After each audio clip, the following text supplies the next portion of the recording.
Chapter 1. Conscripted. Forward! Forward! Chief, the formidable Draxarian operations commander on Bolox 4, commanded with a near laugh, his tongue flicking in anticipation. Clear this sector by day's end, or become our feast tonight. We start anew tomorrow if you fail. His words, chilling and merciless, resonated directly in the ear canals of his human warriors, transmitted through bio-implants. Each warrior, intent on surviving another day, listened to the chief orders with grim determination. These implants, performed before the application of their protective gear, were a torment in themselves. Unlike the smooth black glass headgear worn by the Draxarians, the human version was a nightmare of pain. Thousands of living strands from the armor bored into their bodies, each igniting its own fiery agony. The helmets, covering everything but the eyes shielded by red glass screens, were a haunting reminder of ancient Spartan warriors. Yet these were far more sinister. The long, pointed chins of the helmets added to their intimidating appearance. In this dire moment, the distinction between the two races was stark. The humans, encased in their agonizing armor, stood resolute yet pained, while Chief Draxarian reveled in the cruelty of his command, his appetite for their adrenaline-fueled blood barely masked by his casual demeanor. The battlefield of Bolox 4, scarred by war, bore witness to this brutal symbiosis of fear and power. "Jackson, get those kids in the fight, or we're done for!" Rook barked, his gaze fixed on 3 young arrivals that the Draxarians had snatched from Earth on their last raid. Barely 12, Rook guessed, judging from their stature. Their features were obscured beneath dirt-stained dark brown uniforms and black helmets which signified they were new, but one was unmistakably male, and the other 2, female. In the Draxarian ranks, gender was irrelevant. Rook had witnessed this grim scenario play out too many times. The Draxarians were indifferent to who they thrust into battle. The outcomes were always the same, either devoured by the Draxarians or, what Rook considered a kinder fate, falling swiftly in battle. His 20 years of forced service, since his own abduction at 15, had numbed him. He no longer felt sorrow or empathy, just a hollow relief when one died quickly, spared from the horror of becoming a Draxarian snack. This time, it was the boy who met the quicker end. Rook, with practiced detachment, aimed his belt-fed M249 saw and fired at a 3-legged creature that once ruled Bolox 4. His shots tore through what he assumed to be the creature's head, a grotesque amalgamation of limbs and sensory organs where a torso should be. Each pull of the trigger was a mercy, each fallen enemy a silent prayer for the end of this unending nightmare. Jackson quipped, eyeing the 2 girls as they faced the onslaught of club-wielding enemy creatures. "Well, at least we still have 2 of them." But his humor faded when one girl suddenly pivoted towards him, her rifle rising in alarm. "Oh no, we've got a splatter!" Jackson realized, diving to the ground just as she unleashed a hail of bullets. Her rifle roared, sending round after round towards Chief, the Draxarian commander in the distance. She emptied her 100-round drum, with more than half the bullets seemingly striking the tall, dark-cloaked figure. But to her disbelief, the commander stood unfazed, as if untouched by the barrage. As she stood there, stunned, a deep bass sound reverberated from the hilltop behind Chief. Before she could even refocus her new optical implants, a catastrophic force struck her. Her body, unable to withstand the immense pressure, burst apart like an overfilled water balloon, showering the scene in a gruesome display. To the horrified onlookers, it was as if she had been obliterated by an unseen force, leaving a haunting impression of a splatter on the battlefield. Jackson pushed himself up from the dirt, his gaze shifting to Rook. With a resigned shrug, he remarked, "1 out of 3 isn't that bad," as he stood back up. The remark seemed detached of emotion, but Jackson's understanding of their grim reality was clear. He vividly recalled his first battle engagement on a forgotten planet, shortly after he had arrived, just months behind Rook. The memory of his own impulsive desire to retaliate against their Draxarian commanders still lingered. As he had turned his rifle towards their alien overseer, Rook's timely intervention had been a crucial lesson. Rook had grabbed his rifle, halting his aim, and explained in a calm, matter-of-fact tone, "It won't work. That's why they arm us with weapons from home. It's not for our comfort. It's because they're ineffective against them." Rook's words echoed with the weight of experience. "I once saw a guy unload a .50 caliber machine gun into one. Sure, it stumbled, but nothing more." Jackson's own experiences had only cemented this reality. Their weapons, familiar and reassuring in their hands, were little more than symbolic in this war. It was a cruel trick, a reminder of their powerlessness against the Drexarians. As Jackson steadied himself, he couldn't help but feel a grim sense of camaraderie with Rook, both of them bound by the same harsh truths of their existence. Jackson's youthful defiance flared as he wrenched his rifle from Rook's grip, raising it to his shoulder with determination.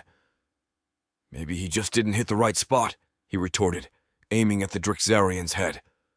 But his confidence wavered and he hesitated, turning to Rook with a sudden question. "What happened to that gunner?" Rook's expression darkened, haunted by memories. "He was ripped apart by the implants they put in us. When you hear that roar, they're yanked from your body, reclaimed for the next unfortunate soul." The image was vivid and terrifying, etched deep in Rook's mind. Jackson's resolve faltered. He slowly lowered his rifle, his mind grappling with the gruesome picture of a body torn into nothingness. His thoughts were abruptly shattered by a voice, cold and commanding. "The humans saved you from joining that fate. Now fight, or I will relish your blood on my tongue today," their Drexarian commander declared. In that chilling moment, Jackson realized a stark truth. Nothing they said was private. They were always listening, always watching, their control absolute. A sense of dread settled over him, a newfound awareness of their helplessness under the ever-watchful eyes of their captors. Jackson's thought, "One of three isn't that bad," was abruptly shattered as a massive rock club crashed against his helmet. The world seemed to spin in slow motion, his senses overwhelmed. His body felt eerily light, a stark contrast to the intense pain radiating from where the club had struck. "Oh no!" he gasped, feeling the searing agony reminiscent of the helmet's initial fitting. The impact had created a gap in the helmet, but to Jackson's astonishment, it began repairing itself even as he tumbled to the ground. Despite the helmet's protective capabilities, he knew he couldn't withstand another hit like that. Struggling to focus, Jackson saw the creature gearing up for another swing. Reacting instinctively, he raised his saw and pulled the trigger. Only one shot fired before the gun jammed, but it hit one of the creature's 3 legs. However, the club was still descending rapidly. Abandoning his malfunctioning weapon, Jackson pushed off with his right leg in a desperate attempt to dodge the strike. His evasion was only partially successful. An explosion of pain radiated from his leg as he felt the impact. Gritting his teeth against the blinding agony, he tried to perform a quick function check on his saw. But before he could finish, the creature kicked the weapon out of his grasp. Reduced to using his good leg, Jackson's attempts to defend himself felt futile. The rock club loomed overhead, poised for a fatal blow. In that critical moment, as the club began its deadly descent, Jackson heard the creature bellow a single word with unexpected clarity. "Murderers." The accusation hung in the air, adding a chilling layer to the already tense confrontation. The rhythmic thump, thump, thump of a rifle on 3-round burst cut through the chaos. Jackson, recognizing the distinctive sound of an M4, watched in relief as 3 blue flashes burst from the creature's face. Each shot left gaping holes, and one by one its legs buckled until the creature collapsed lifelessly to the ground. Standing behind where the fearsome creature had loomed, ready to deliver a fatal blow, was the youngest of the 3 new abductees.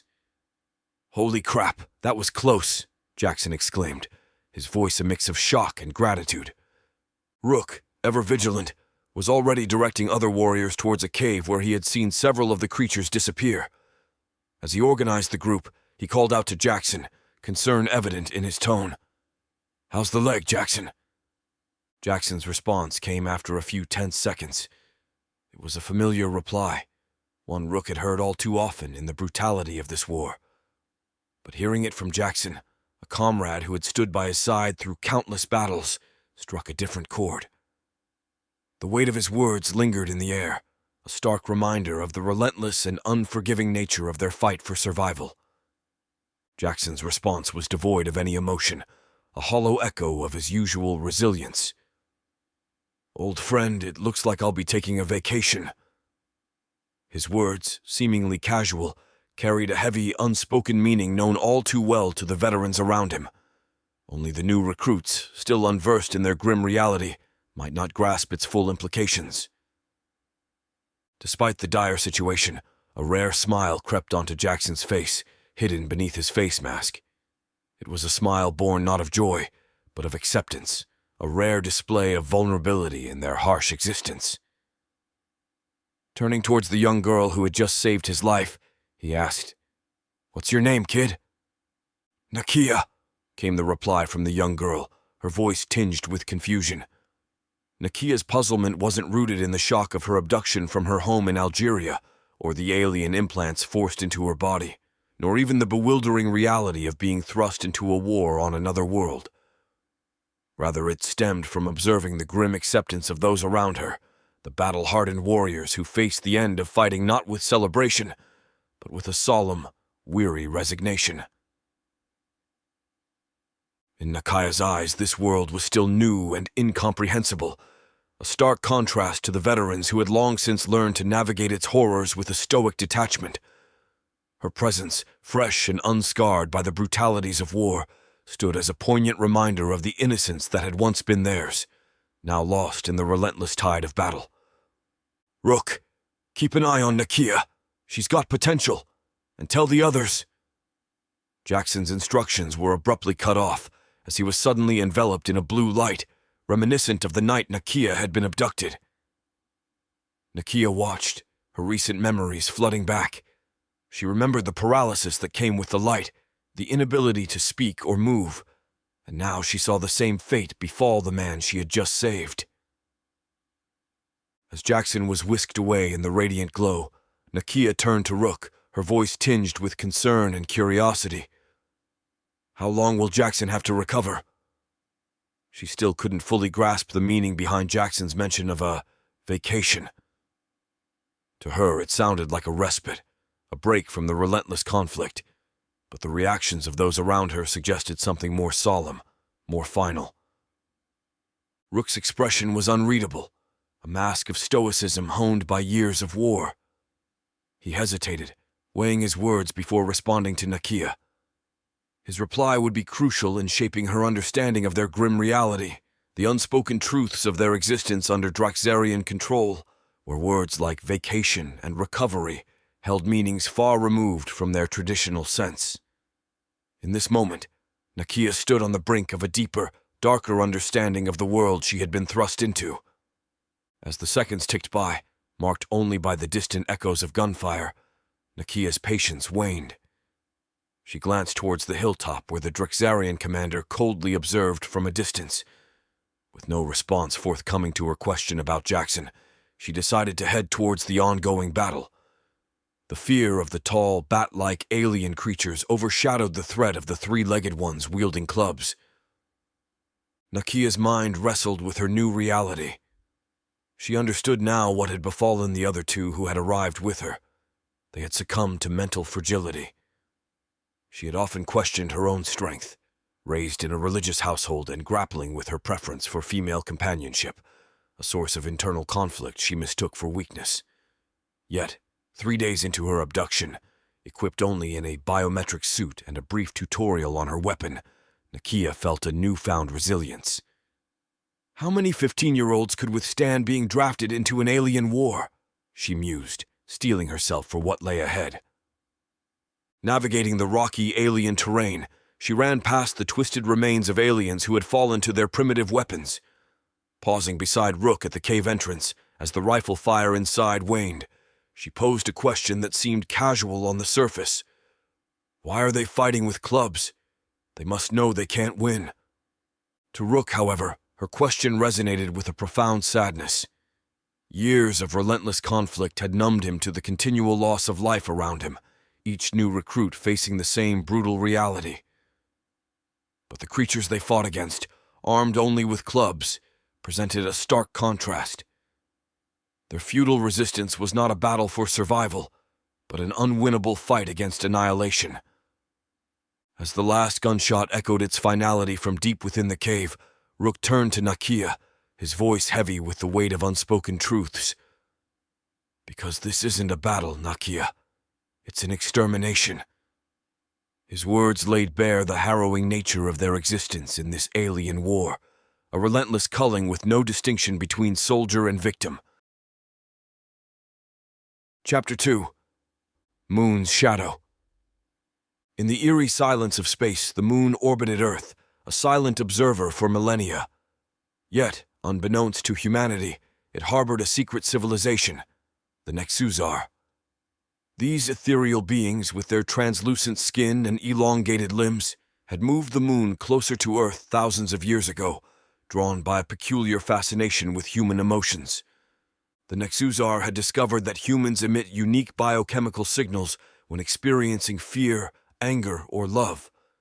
These signals, undetectable to human senses, acted as potent stimulants in Nexuzar physiology, inducing euphoric states.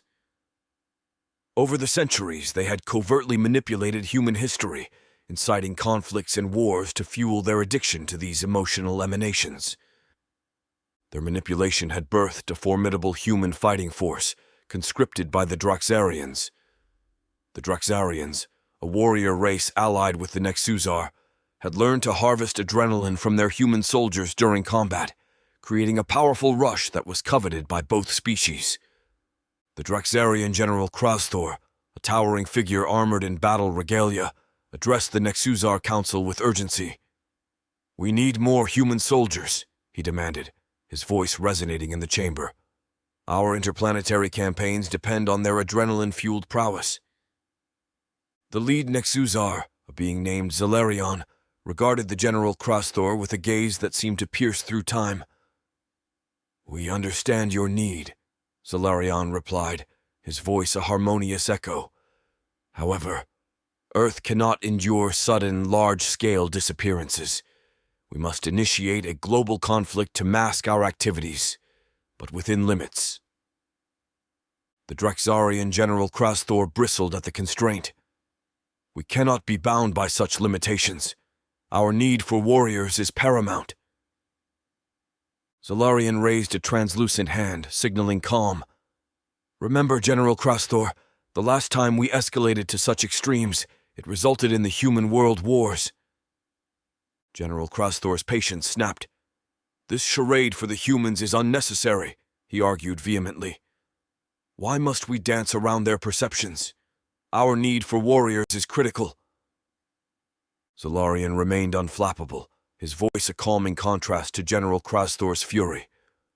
"General Krasthor, remember the human world wars, a direct result of our overreach.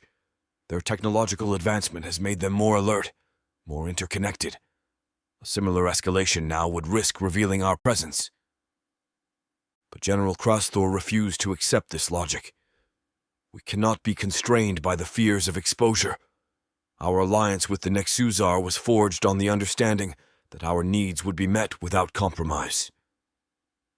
The council exchanged glances, an unspoken communication passing between them. Zalarion, realizing the gravity of the situation, made a final attempt to persuade General Krasthor. "We must proceed with caution. The balance we maintain is delicate. Excessive intervention could unravel centuries of manipulation and control." Krasthor, however, remained unyielding, his resolve hardened. "Then we must reconsider this alliance. Our reliance on human fighters and adrenaline is too great to be hindered by caution." The Draxarian General Krasthor stood resolute before the Nexuzar Council, his towering figure exuding unyielding determination. "I demand 10,000 new soldiers," Krasthor declared, his voice booming across the chamber. "And they must be of prime health, capable of combat, sourced from the First World nations." The Nexuzar Council, led by Zalarion, exchanged silent glances, communicating through their unspoken bond. After a moment, Zalarion spoke. We can orchestrate natural disasters to achieve these numbers. However, we offer half from first world nations. Krasthor frowned, unimpressed. That's been your tactic since the Americans first landed on the moon. I expect full compliance with my demands. Zalarion sighed. The Earth's ecosystem cannot endure the disruption we caused during the World Wars. Our population, reliant on human emotions, needs a steadily growing human population. This balance is crucial. As a gesture of gratitude and persuasion, Krasthor placed a small, glowing pill before each council member. A token from our conquest on Bolox 4, he announced. Pure, unfiltered adrenaline. The Nexuzar, typically composed, couldn't hide their excitement. Each inserted the pill into a nostril-like orifice, and as the substance diffused into their translucent bodies, they radiated a mesmerizing purplish glow. The rush of battlefield adrenaline was intoxicating. Moments later, under the influence of the adrenaline high, the council unanimously agreed to Krasthor's terms. You shall have all 10,000 soldiers from First World nations, Solarian confirmed, his voice tinged with euphoria. Satisfied, General Krasthor strode confidently out of the chamber, his mission accomplished. Prepare them. I will arrive in 2 days to collect the recruits, he announced, disappearing into the corridor that led to his ship. The Nexuzar Council, still basking in the afterglow of the adrenaline rush, knew the consequences of their agreement were significant. Yet, driven by their insatiable need, they had once again set in motion events that would subtly yet profoundly impact the unsuspecting humans. The Nexuzar, utilizing their advanced technology and influence over Earth's governments, began the meticulous process of gathering the 10,000 humans demanded by General Krasthor. They communicated through encrypted channels, their messages cloaked in layers of deception. To the governments of the world, these orders appeared as covert operations or top-secret missions, cleverly disguised to avoid suspicion. In a vast chamber deep within the moon, the Nexuzar assembled the collected humans. Each individual was held motionless, yet fully conscious within a mesmerizing blue beam, arrayed in precise rows for inspection. The scene resembled a surreal tableau, with thousands of humans suspended in time and space, their expressions a mix of fear and confusion. General Krasthor arrived to inspect his new recruits. He walked among the rows, his imposing figure casting a shadow over the motionless forms. As he scrutinized each individual, he occasionally expressed dissatisfaction, marking those he deemed unfit for service. Then, in a disturbing display of power and cruelty, Krasthor plucked the eyeballs from 2 of the rejected humans, devouring them as they stood helplessly frozen by the blue light. The victims, unable to move or scream, could only watch in horror as Krasthor savored their eyes, relishing the taste with sinister pleasure. The second is always tastier, Krasthor commented nonchalantly, his voice echoing in the chamber. He then turned to the Nexuzar, his demands escalating. These are inadequate. I reject 53 in total. Double this number for my next conscription. The Nexuzar, though disturbed by Krasthor's brutality, acquiesced to his demand. Their dependence on the emotional emanations of humans, coupled with the Draxarians' growing needs, had entangled them in a web of moral compromises. As Krasthor departed with his new army, the Nexuzar were left to contemplate the increasing complexity and risk of their operations, aware that their actions were pushing the boundaries of their carefully maintained equilibrium on Earth. Chapter 3. Awakening. Nakia navigated her way through the dimly lit living quarters, a labyrinthine space that had become a makeshift home for all Draxarian conscripts. The dim lighting cast elongated shadows, creating an eerie atmosphere. She could feel the restless energy of feeding time, an event that reminded her of animals in a zoo. The announcement had come through her audio implant, a subtle reminder of the control exerted over them.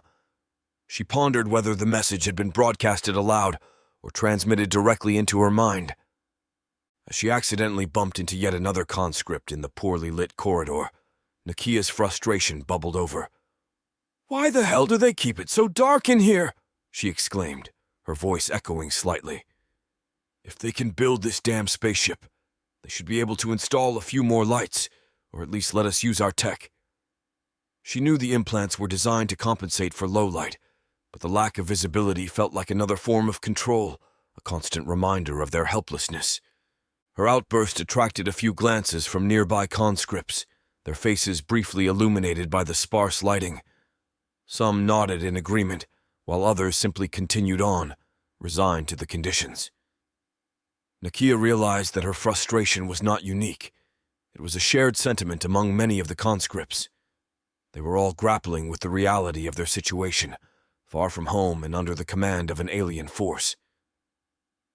In these dark corridors, Nakia found a sense of solidarity, an unspoken understanding that they were all in this together, trying to navigate the uncertainty of their new lives as soldiers in an interstellar conflict.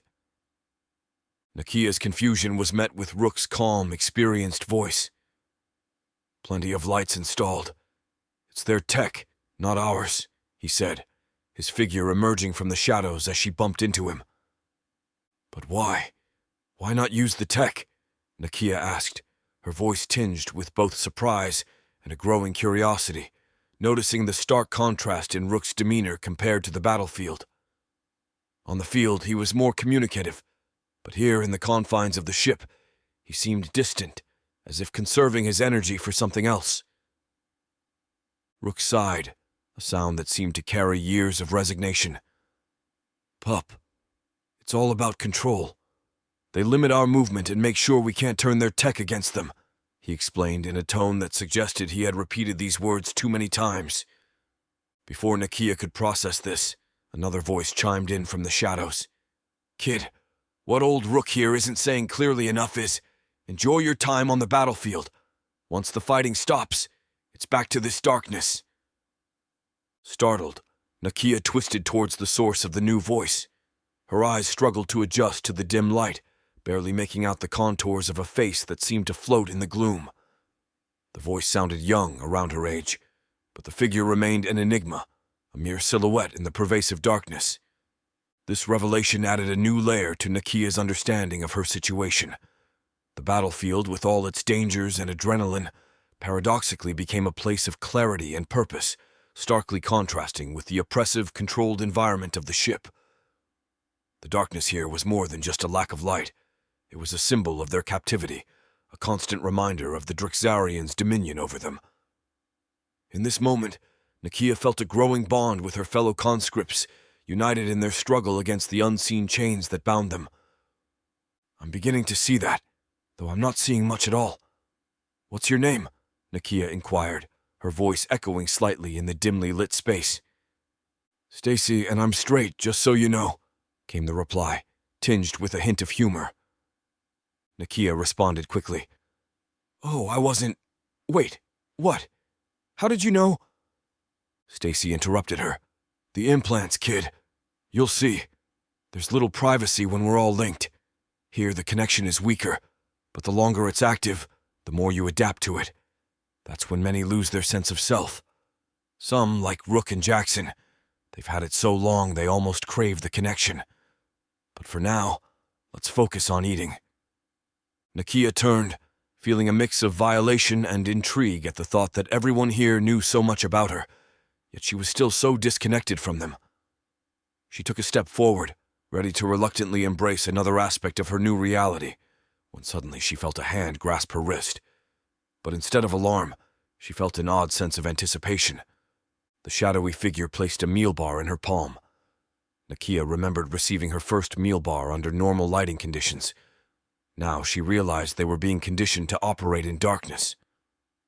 Surprisingly, she found herself looking forward to the meal, a stark contrast to her initial difficulty in eating the first bar. "Thank you," she murmured, unsure if anyone was there to hear her gratitude. Nakia stood there, pondering her situation. Had I been standing in line this entire time without realizing it? The realization that her senses and perceptions were adapting to this new environment was both fascinating and unsettling. She was beginning to understand the complex web of control and adaptation that governed life as a Drexarian conscript, a life that was slowly reshaping her identity and understanding of the world. Follow, pup, Rook said over his shoulder as Nakia took her first bite of the meal bar. Why do you keep calling me pup? Nakia asked, a hint of curiosity in her voice. I like it. Stay alive and I'll learn your real name, Rook replied, continuing to move forward without glancing back to ensure she was following. Can I ask where we're going? Nakia queried, trying to keep up with his pace. Yes, Rook responded curtly, offering no further explanation. After a few seconds of silence, Nakia's patience wore thin. Where are we going? She asked, her voice tinged with childlike frustration. Your spot, Rook answered as if it were obvious. Nakia exhaled dramatically, rolling her eyes in the dim light. Next, she heard him ask, Stacy, are you coming too? Nakia thought she heard a faint snicker in response. What exactly is my spot? She asked, her tone a mix of bemusement and exasperation. Stacy, finding humor in Nakia's questions, took a moment to compose herself before answering. I'm sorry. It's just, not many things are funny anymore around here. Your spot refers to sleeping arrangements. We stay close to each other in this compartment. It's funnel-shaped, with a new level every 2 feet. We sleep in the middle level. It's safer, less chance of being chosen for a vacation. Nakia processed this new information, feeling a growing sense of camaraderie with Rook and Stacy. In this alien environment, terms like vacation had taken on ominous meanings, and the concept of sleeping spots was more about survival than comfort. Despite the overwhelming situation, Nakia found a small comfort in knowing she wasn't alone in navigating this new reality. Nakia's observation about the somber tone accompanying mentions of vacation prompted her to voice her confusion. Why does everyone look so downcast when they talk about a vacation? It's like they're headed to detention or something. A heavy silence fell over the group, the weight of her question great. After a few tense seconds, Stacy started to speak. Zah! But was abruptly cut off by Rook. No good comes from that explanation. Just pray you never find out, Rook interjected sternly, rolling onto his side to signal the end of the discussion. Nakia's frustration boiled over. The accumulation of unexplained mysteries, the oppressive environment, and the loss of her former life ignited a fiery outburst. What, that's it? How can I not have more questions? I'm done with this. Being paralyzed by that damn blue beam was bad enough. I don't even recognize myself anymore.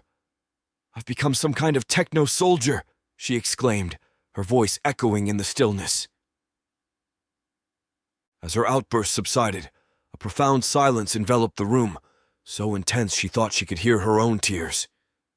She scanned the faces around her, barely visible in the dim light, their expressions unreadable. Stacy, she called out, only to see the woman's face turn away, swallowed by the shadows. What's happening? Why?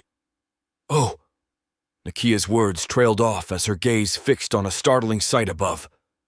There, hanging high above them, was a large, bat-like creature. Its dark gray face with blood-red eyes locked onto hers, paralyzing her with fear. Her heart hammered in her chest, a desperate rhythm trying to escape the grip of terror. Where did that come from? She whispered. They sleep above us at times, Stacy replied in a hushed tone, just as the creature swooped down with a gust of air. You hurt my ears, conscript, the creature grumbled, its red eyes glistening. The presence of this alien being, so close and so intimidating, added another layer to the already complex environment of their captive lives. Nakia was learning what her fellow conscripts had already, learning the hard way that their new reality was full of unexpected and often frightening elements. Nakia struggled to speak, her words trapped in a maelstrom of fear and confusion. She stammered, her thoughts scattering in panic. Rook, recognizing the severity of the situation, intervened with a more assertive tone, reminiscent of his battlefield command. The girl didn't know any better. I'll inform her of the rules. There won't be any future incidents, he said in a firm whisper. Nakia's mind raced with alarm. Shit, shit, shit, the thought repeated like a frantic drumbeat. She noticed Rook's change in demeanor, his voice now carrying the burden of authority and responsibility. In an instant, the dark face disappeared, along with the other conscripts, leaving her enveloped in an oppressive darkness. A sensation of constricting force enveloped her, as if silky leather was tightening around her, immobilizing her completely. Each breath became a laborious struggle against an unseen restraint. Am I moving? She questioned internally, knowing that verbalizing her thoughts was futile. Where am I? How did this happen? Her mind churned with questions, the silence around her stretching into an endless void. She tried to count the seconds to anchor herself in time. 1, 2, 3, 4. But as the numbers grew, the effort seemed increasingly ineffective. In the vast, silent darkness, she began to doubt her own senses. Had she even started counting? Or was it just a desperate attempt to cling to some semblance of reality? Nakia's experience in the grip of this alien encounter blurred the lines between reality and her own perception. She was left adrift in a sea of uncertainty, struggling to comprehend the surreal and terrifying new world she had been thrust into. May I request forgiveness for the new conscript, Your Majesty? She shows great potential for service in battle. Rook's voice filtered through the receding darkness, a formal tone lacing his words. As the oppressive darkness lifted, light flooded Nakia's vision, searing her eyes and forcing her to squint against the sudden brightness. Tentatively, she turned to confront the source of her confinement, only to meet the piercing gaze of the blood-red eyes that had haunted her moments before. Now illuminated, she saw the creature in full detail, not just a bat-like face, but a full-bodied entity, with massive wings that had enveloped her in their terrifying embrace. Her vision slowly clearing, Nakia's gaze drifted to Rook. He stood with a respectful poise before beings she presumed were Draxarians, unmasked and formidable. Who is he speaking to? The question echoed in her mind as she braved a look towards the throne. Until that moment, Nakia had believed nothing could surpass the fear she had already endured. That belief shattered as her breath caught in her throat, and her body involuntarily trembled. There, across the room, sat a figure so daunting that the prospect of death seemed merciful by comparison. The creature was a vision of nightmare, a massive Draxarian draped in shadows, seated upon a throne of writhing serpents, their heads not of snakes, but akin to crocodiles with stunted, powerful beaks.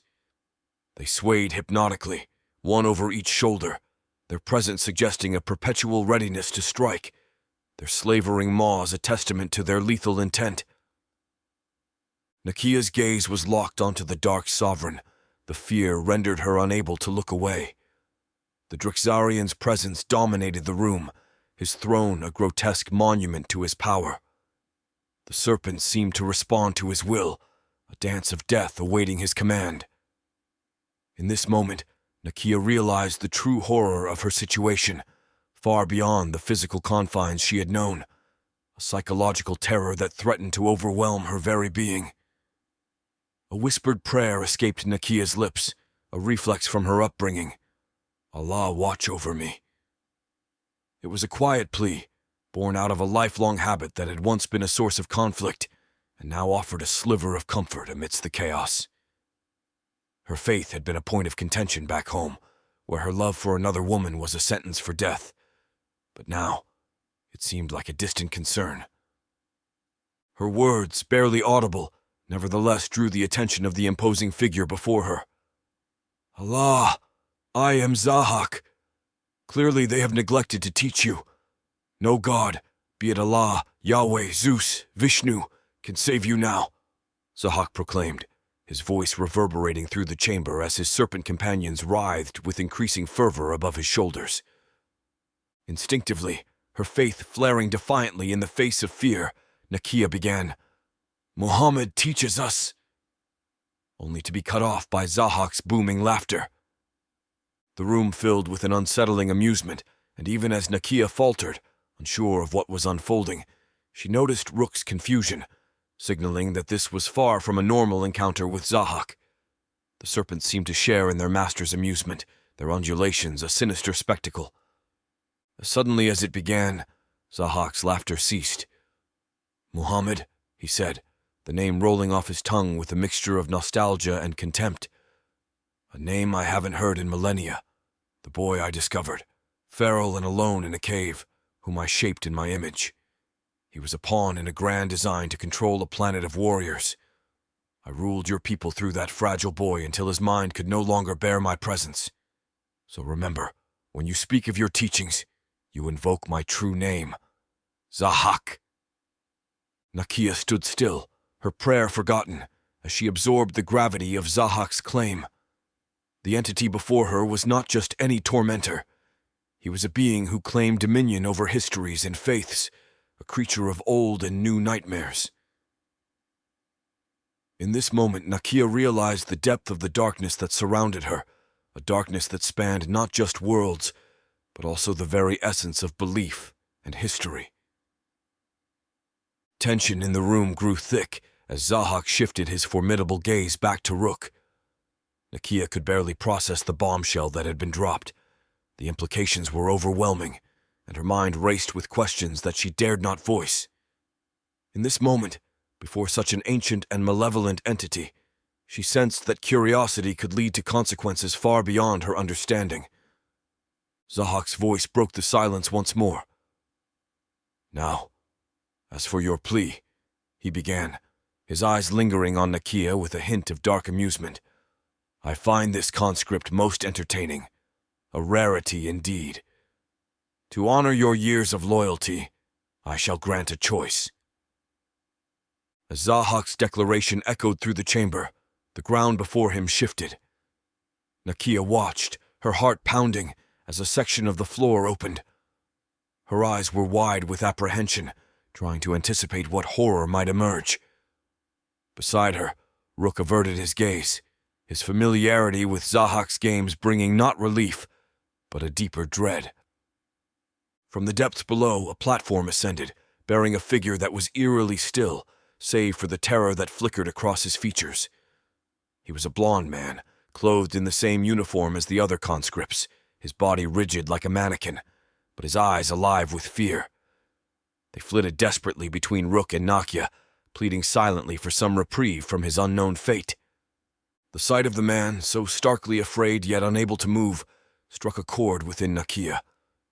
It was a chilling reminder of the blue beam that had once paralyzed her, a memory that still haunted her dreams. She realized that Zahak's choice, whatever it might be, was not a reward, but another facet of his cruel dominion, a game played with lives hanging in the balance. The unfolding horror rooted Nakia to the spot, her voice barely more than a whisper as recognition dawned on her. "Jackson," she called out, her tone betraying her shock. The man's eyes, once darting in panic, locked with hers, confirming her fear. It was indeed Jackson, his leg visibly injured, his presence there a grim revelation. As she was nudged forward by her Drixarian guard, Nakia knew resistance was useless, and any defiance would lead to a swift and brutal end. Approaching Jackson, a surge of emotion overtook her, and she embraced him, whispering a heartfelt, "Thank you," for reasons only they could understand. Zahak's booming voice shattered the brief moment of human connection. "Enough. It's feeding time." His command rendered Nakia motionless, her body going rigid within a blue beam of light as she faced the dark majesty. The serpents, she realized with horror, were an extension of Zahak himself, not separate entities, but part of his being, amplifying his terrifying power. As the serpent coils loomed overhead, and Zahak's gaze burned into them, Nakia's heart raced with the fear that they would be devoured. The anticipation of death was almost as torturous as the act itself, and she braced for the end as the serpents' beaks hovered inches from her face, their saliva dripping onto her skin. In a sudden, grotesque display, Zahak tore Jackson's head from his body as effortlessly as one might pick fruit from a tree. "Friend of yours?" he taunted, holding Jackson's head before Nakia, forcing her to witness the extinguishing of life in Jackson's eyes. The serpents struck with precision, their beaks snapping shut and consuming the contents of Jackson's skull. All that remained were the lower features, held in Zahak's clawed hand, still dripping with blood, a macabre trophy displayed before Nakia's horror-stricken face. The brutality of the act, the loss of Jackson, and the monstrous appetite of Zahak combined to form a tableau of nightmare. Nakia, caught amid this horrific scene, found herself grappling with the overwhelming reality of her situation, her own mortality, and the merciless nature of her captors. The terror of the moment was etched into her very soul, a terror that transcended the physical realm and plunged her into an abyss of despair. In a dismissive gesture, Zahak flicked the remnants of Jackson's head away, as if it were nothing more than a piece of refuse, his action devoid of any semblance of reverence for life. He resettled upon his throne with a serpentine grace, his gaze then falling to a figure at his side, a dark-skinned woman in a soiled lab coat, bound to him by a tether that ran from her neck to his waist. Nakia, still frozen in place, was struck with a chilling realization. The woman had been there all along, unseen by her until now, as Jackson's blood trickled down her own face. The woman, Zahak's servant, moved quickly at a mere glance from her master, carrying an object to his feet. Nakia's eyes widened in horror as she recognized it not as a bowl, but as the skull of an alien species unknown to her, repurposed into a macabre vessel. "Which do you admire, conscript? My servant or me? Or is it the prospect of seeing her devoured that captivates you?" Zahak inquired, his voice dripping with malice, noticing Nakia's gaze. Compelled by a fear that the servant might suffer a fate similar to Jackson's, Nakia managed to utter a single word. "No," as Zahak's attention loomed over the servant girl. Zahak seemed almost amused by Nakia's response. "That is fortunate for her. She learns fast," he mused. "My men plucked her from the frozen expanses of your planet not long ago." His attention returned to the servant, who appeared to be singularly focused on washing the blood from his feet with the water contained within the skull, oblivious to the terror unfolding around her. "This bores me now. Take them away," Zahak commanded with disinterest. In an instant, the world around Nakia went silent and dark. This time, the darkness was a sanctuary, a respite from the monstrous spectacle she had been forced to witness. In the void, she could no longer see Zahak's malevolent stare or the gruesome throne of serpents. For now, she was spared from the twisted reality of her captors, left alone with the echoes of her thoughts and the lingering dread of what might come next. Chapter 4. Cora Holbrook's Abduction. Cora Holbrook, a vivacious college student with a deep passion for history, found herself at the heart of a lively party, surrounded by her closest friends. Her life was a harmonious mix of academics and social gatherings, a balance she had mastered with ease and enjoyment. Laughter and music filled the air as she chatted animatedly with her friends, her eyes sparkling with the joy of the moment. "Guys, remember we have that big history test tomorrow," Cora reminded her friends, her tone light yet responsible. "I need to catch some sleep and do a quick review in the morning." Her friend Jenna teased her. "Cora, the history buff, worried about a history test? That's a first." Cora laughed, brushing a strand of hair behind her ear. "Well, you never know. I just love the stories, the events, the people. It's like time traveling in my mind." As the party wound down, Cora bid her friends goodbye, assuring them she'd be fine walking back to her dorm alone. The campus was serene in the late hours, the night air crisp and inviting. She took a moment to appreciate the peaceful atmosphere, a stark contrast to the lively party she had just left. However, as she neared her dormitory, an eerie feeling crept over her. It started as a tingling sensation, like a wave of static electricity, causing the fine hairs on her arms to stand on end. The world around her started to shift, bathed in an unnatural blue light. Her familiar dormitory seemed to fade into the distance, becoming part of a surreal landscape that was both beautiful and unnerving. Frozen in place, Cora could only move her eyes, her body unresponsive to her commands. Panic rose within her as she felt her feet lift off the ground, her entire being enveloped in the blue hue. The sensation was unlike anything she had ever experienced, a mixture of fear, confusion, and a bizarre sense of detachment.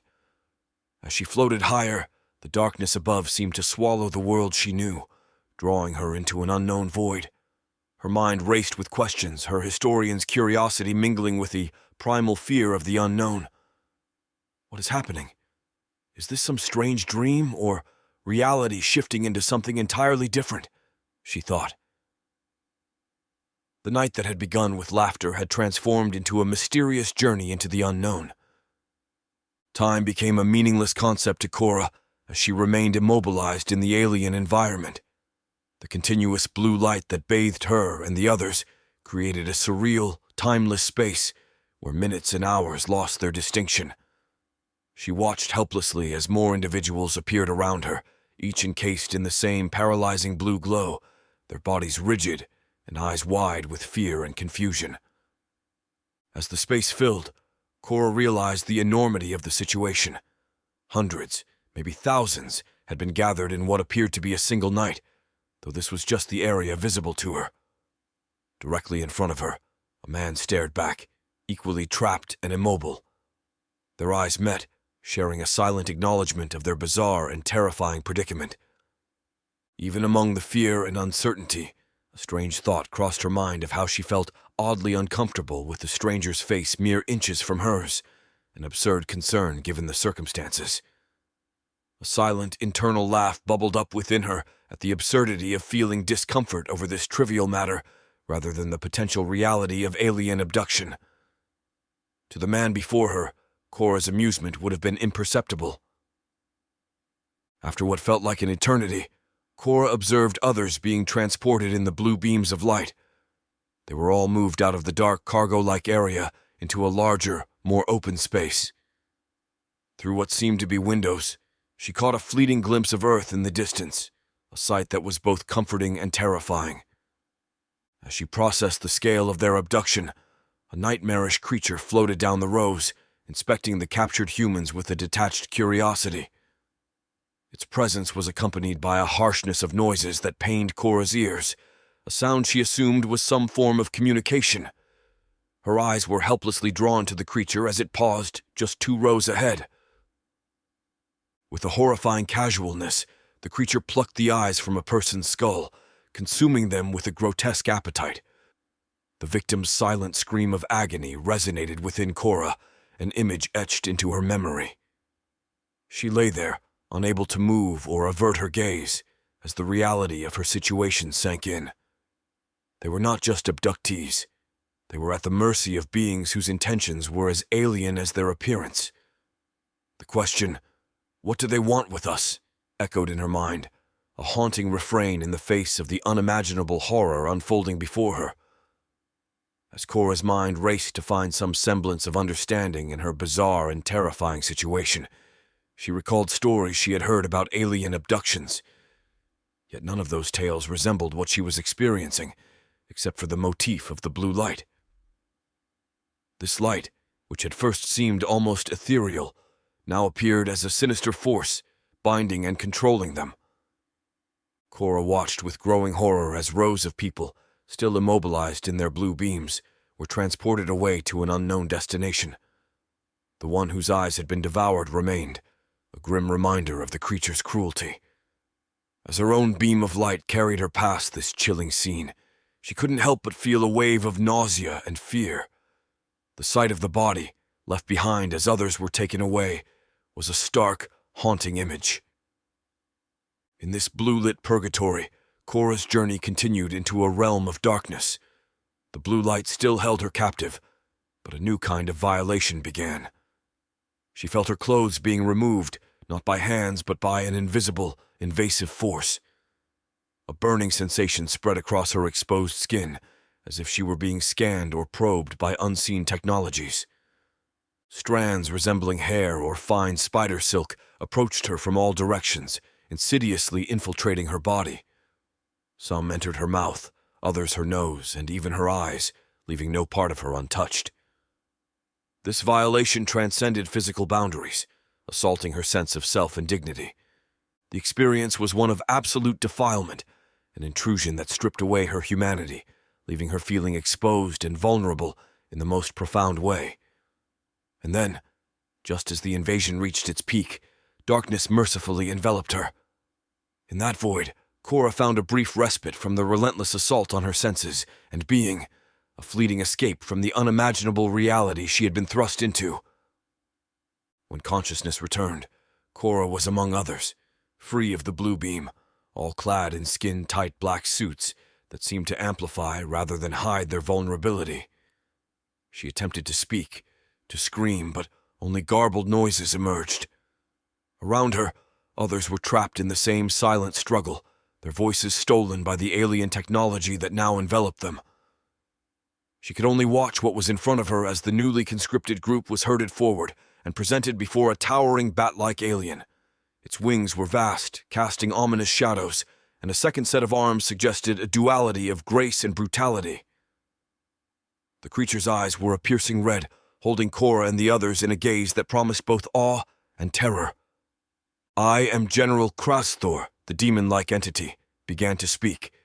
Cora found herself unable to tear her eyes away. His voice filled the chamber, a deep and resonant sound that seemed to vibrate not just in the air but within her very mind.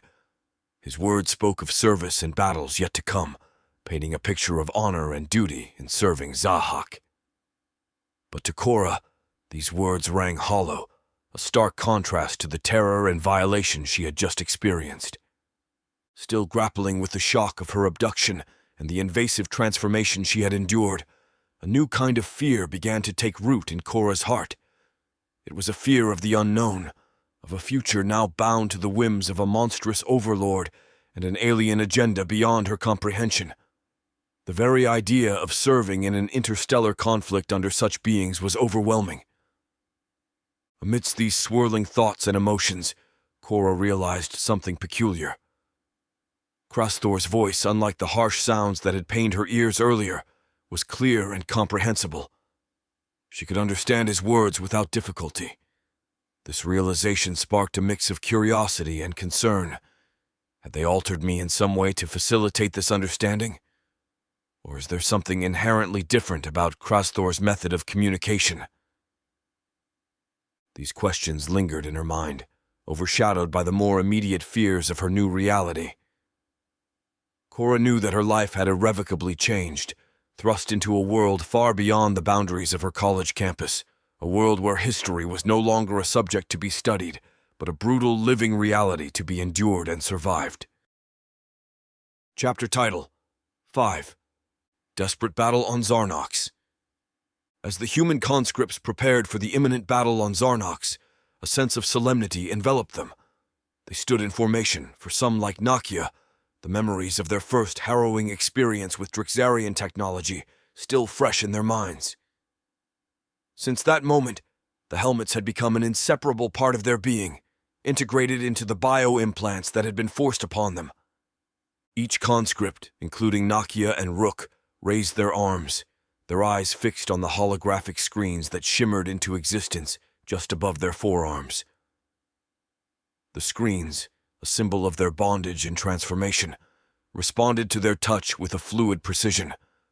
As they pressed the controls, a remarkable transformation began. From the pores of their skin, millions of fibrous strands emerged, weaving together to form the armor suits. The process was both fascinating and unnerving, a visible manifestation of how deeply the Drixarian technology had integrated into their bodies. The fibers, thin yet incredibly strong, covered them completely, forming a second skin that offered protection and also a stark reminder of their loss of autonomy. Similarly, when they activated their helmets, the same fibrous strands converged around their heads, materializing into helmets with red screens. This process, once a source of immense pain and disorientation, had become almost routine, yet it never ceased to evoke a sense of alienation within them. They were no longer just soldiers. They were extensions of the Drixarian war machine, their humanity cloaked under the guise of this advanced armor. As the helmets locked into place, their field of vision tinted by the red screens, The conscripts were mentally and physically transported into their roles as instruments of war. The transformation was complete, leaving them armored and ready for the conflict that awaited on Zarnox. In these moments, as they braced themselves for battle, Commander-Chief's briefing was brief and to the point. He spoke of the conditions on Zarnox with a dismissive air, assuring the conscripts that this mission would be as straightforward as the previous ones in the Bolok system. Another simple task in the name of Zahak, he declared, his confidence unshaken despite the growing unease among his troops. With the order given to proceed with the cleansing of the planet, large ports on the Drexarian ship opened, revealing the expanse of space outside. The conscripts, in their synchronized formation, began their march towards these ports, each step taking them closer to the unknown challenges of Zarnox. As they passed through the ports, a transport mechanism activated, seamlessly transitioning them from the ship in space to the surface of the planet below. They materialized just outside a large Zarnox settlement, the sudden shift in environment momentarily disorienting. The city they faced was unlike anything they had seen on the previous planets. It was a marvel of alien architecture, with structures that seemed to grow organically from the ground, their designs both elegant and alien. The buildings were composed of materials that shimmered with iridescent colors, reflecting the light of Zarnox's sun in mesmerizing patterns. The inhabitants of Zarnox were equally unique. They resembled terrestrial roly-polies, with hard, segmented exoskeletons that provided natural armor. When standing upright, they reached heights of 5 to 6 feet, their stature imposing yet not intimidating. Their movements were fluid, betraying a surprising agility for beings encased in such protective shells. As the conscripts observed the settlement and its inhabitants, a sense of unease filled the air. The peaceful demeanor of the Zarnoxians and the beauty of their city stood in stark contrast to the violent intentions of the Drexarian mission. The conscripts, once ordinary humans from Earth, now once again found themselves at the forefront of an invasion against a species that posed no apparent threat on a planet that had done them no harm. The reality of their situation weighed heavily on each of them as they prepared to carry out their orders. The stark difference between the Zarnoxians' peaceful existence and the violent agenda of their captors highlighted the moral dilemma they faced. Yet bound by technology and the threat of dire consequences, they had little choice but to proceed with the mission. Their encounter with the Zarnoxians unfolded in a manner that was becoming tragically familiar to the conscripts. The native beings approached the formation with an air of peaceful welcome, unaware of the grim intentions of their visitors. As they rolled up to greet the newcomers, their words, translated by the conscript's Drexarian tech, resonated with innocence and hospitality. "Hello, welcome to Zarnox. I am—" But Rook, hardened by the many battles and the weight of their grim duty, knew all too well how this encounter would end. With a sense of resignation and a heavy heart, he issued the command, "Fire!" His voice, amplified and transmitted directly into the minds of the conscripts through their implants, left no room for hesitation or doubt. The implants, sophisticated in their design, could discern the intended recipients of a communication, whether it was directed to an individual, a select group, or the entire formation. As Rook's order echoed in their minds, the conscripts opened fire on the unsuspecting Zarnoxians. The scene that unfolded was one of chaos and violence. Many of the Zarnoxians fell, struck down by the barrage of bullets. However, to the surprise of the conscripts, not all of the Zarnoxians were so easily defeated. Half of them, upon being fired upon, quickly rolled up into tight balls, their hard, segmented shells effectively deflecting the bullets. This unexpected turn of events revealed a new aspect of the Zarnoxians. Not only were they a peaceful race, but they also possessed natural defenses that made them more resilient than anticipated. The sight of these beings retreating in their protective forms offered a glimpse into their unique biology and the potential challenges they posed in combat. For the conscripts, this revelation added another layer of complexity to the battle. They were forced to adapt quickly to this new defensive tactic, all the while grappling with the moral implications of their actions. As the battle continued, Rook, Nakia, and the others were left to confront the reality that this mission, like the ones before, was stripping away pieces of their humanity, one shot at a time. As the initial shock of the Zarnoxians' unexpected defense tactics subsided, Rook, Nakia, and Stacy found a brief moment amidst the chaos to exchange words. Nakia, her face etched with concern, turned to Rook. "Have we ever encountered something like this before? I mean, an alien race protected to this extent?" Rook shook his head, his expression grim. "Not to this level. We've faced resistance, but nothing like the Zarnoxians. Their natural defenses are something else." Stacy, trying to inject a sense of resolve into the conversation, added, "We can't let it throw us off. Remember, it's them or us. We've gotten through other missions. We'll get through this one too." Nakia nodded, though her eyes betrayed her lingering doubts. The situation was far from the clear-cut scenarios they had been forced into on other planets. Rook, sensing the need to maintain focus, barked an order to the group. "Everyone, move forward! We start our assault on the settlement now. Stay alert!" As they advanced towards the Zarnoxian settlement, the conscripts quickly found themselves under attack. The Zarnoxians, utilizing their natural defenses and terrain knowledge, mounted a formidable resistance. Energy bolts and projectiles whizzed through the air, striking several conscripts. The scene turned chaotic as conscripts began falling, struck down by the well-coordinated defense of the Zarnoxians. The realization that this battle would be far more challenging than any they had faced before began to set in. The Zarnoxians, determined to protect their home, fought with a desperation and ingenuity that caught the conscripts off guard. Nakia, Rook, and Stacy moved together, trying to adapt to the rapidly evolving combat situation. The reality of facing an enemy that could not only defend themselves effectively, but also strike back with lethal force was a jarring departure from their previous encounters. Each step forward was met with resistance. Zarnoxians were defending their home with a fierce determination, presenting a formidable challenge to the conscripts. Their weaponry, unlike anything the conscripts had encountered before, was specifically designed to counteract the advanced technology of the Draxarian armor. Energy-based weapons in the hands of the Zarnoxians emitted concentrated pulses of energy that interacted catastrophically with the conscripts' suits. Upon impact, these pulses disrupted the armor systems, momentarily disabling their protective features and leaving the conscripts vulnerable to further attacks. Nakia, Rook, and Stacy found themselves struggling to maintain their bearings as each pulse hit. The disorienting effect of the weapons was frightening. It blurred their vision, scrambled their senses, and left them staggering on the battlefield. This level of disorientation made it difficult for them to mount an effective offense and left them exposed to the relentless onslaught of the Zarnoxians. All around them came the sounds of battle filling the air. The relentless firing of the conscripts' rifles mixed with the distinctive hum and crackle of the Zarnoxian energy weapons.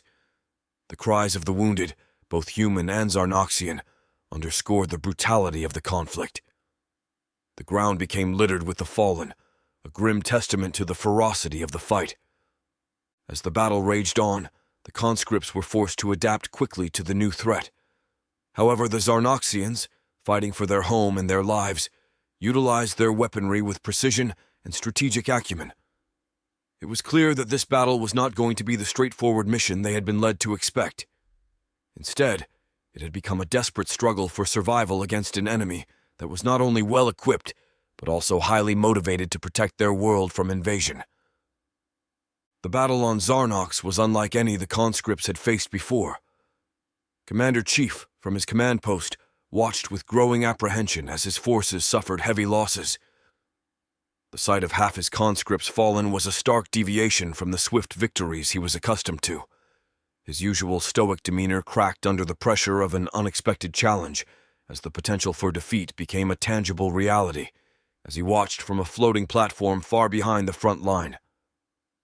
On the battlefield, Nakia, Rook, and Stacy were entrenched in the midst of chaos. The bond among them, forged through shared struggles, proved to be their greatest strength. Amid the roughness of war, they communicated in short, urgent bursts, We're losing too many, Nakia yelled, her voice barely audible over the sounds of combat, though transmitted clearly to others through the tech. Stacy, interrupting, added with alarm, "Their weapons. They're not just stunning us. They're climbing onto those that have been stunned, and seconds later, there's nothing left but bones in a cracked open suit." Rook, his voice laced with urgency, responded, "We need a new strategy. We can't just keep pushing forward. Their weapons are breaching our defenses." The direness of their situation intensified when Stacy was hit by one of the Zarnoxian energy pulses. The injury was severe, and under usual circumstances of their missions, such a wound would have meant a one-way trip to vacation, a morbid euphemism the conscripts used for death. The possibility of losing Stacy in such a manner as Jackson and many others brought a new wave of desperation to Rook and Nakia. Rook's determination to reach Stacy was abruptly halted when a Zarnoxian weapon struck him. The energy pulse scrambled his helmet screen, blinding him and bringing him to his knees. Disoriented and vulnerable, he was saved by the timely intervention of other conscripts who rushed to his aid. Despite his efforts, his system was still resetting from the energy pulse, leaving him unable to reach Stacy in her time of need. Nakia, witnessing the perilous situation, acted swiftly.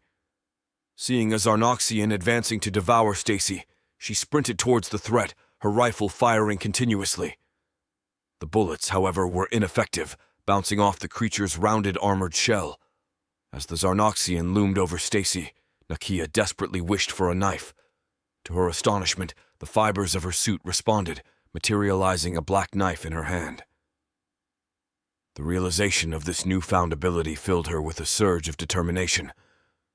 With the Zarnoxian inches away from Stacy, who was screaming in terror, Nakia used her momentum to engage the creature directly. She grasped the underside of its shell-like armor, and with a powerful heave, flipped herself over it, pulling the Zarnoxian off Stacy and exposing its vulnerable underside. Without hesitation, Nakia drove the knife repeatedly into the soft flesh, her actions swift and decisive. The Zarnoxian writhed and then lay still, its threat neutralized.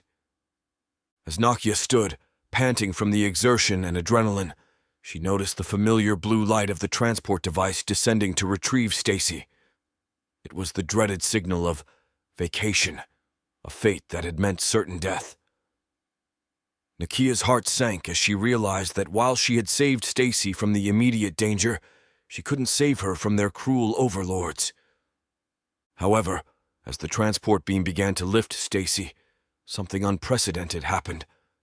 It froze, leaving Stacy suspended in midair, her feet just above the ground. Nakia and Rook watched in stunned silence, their amazement shared by those around them. The usual, inexorable process of the transport beam had been interrupted, an occurrence they had never witnessed before. This unexpected turn of events brought a momentary pause to the chaos around them, a brief respite filled with questions and a flicker of hope. Perhaps for the first time since their abduction, there was a sign that their fate was not entirely sealed, that there might be more to their existence than being mere pawns in Zahak's cruel game. For Nakia, Rook, and the others, this anomaly in the midst of battle was a glimmer of something they hadn't dared to feel in a long time, the possibility of change. Commander-Chief's actions were driven by desperation as he watched his forces dwindling rapidly on the battlefield of Zarnox. The fear of losing the battle and facing Zahak's wrath pushed him to take an unprecedented step. In a move that shocked both his troops and himself, he activated the healing implants within the conscripts, a capability that had remained dormant and unknown to them until this critical juncture. As the recall transport gently lowered Stacy back to the ground, the conscripts witnessed something miraculous. Her wounds began to heal rapidly, the advanced technology of the implants knitting her flesh back together, erasing the marks of battle as if they had never been. Within moments, she stood fully restored, ready to rejoin the fight. The sight of her miraculous recovery rippled through the ranks, stirring a mix of emotions. Rook, witnessing Stacy's healing, was overwhelmed by a surge of anger and frustration. They had this technology all along? He exclaimed, his voice tinged with bitterness.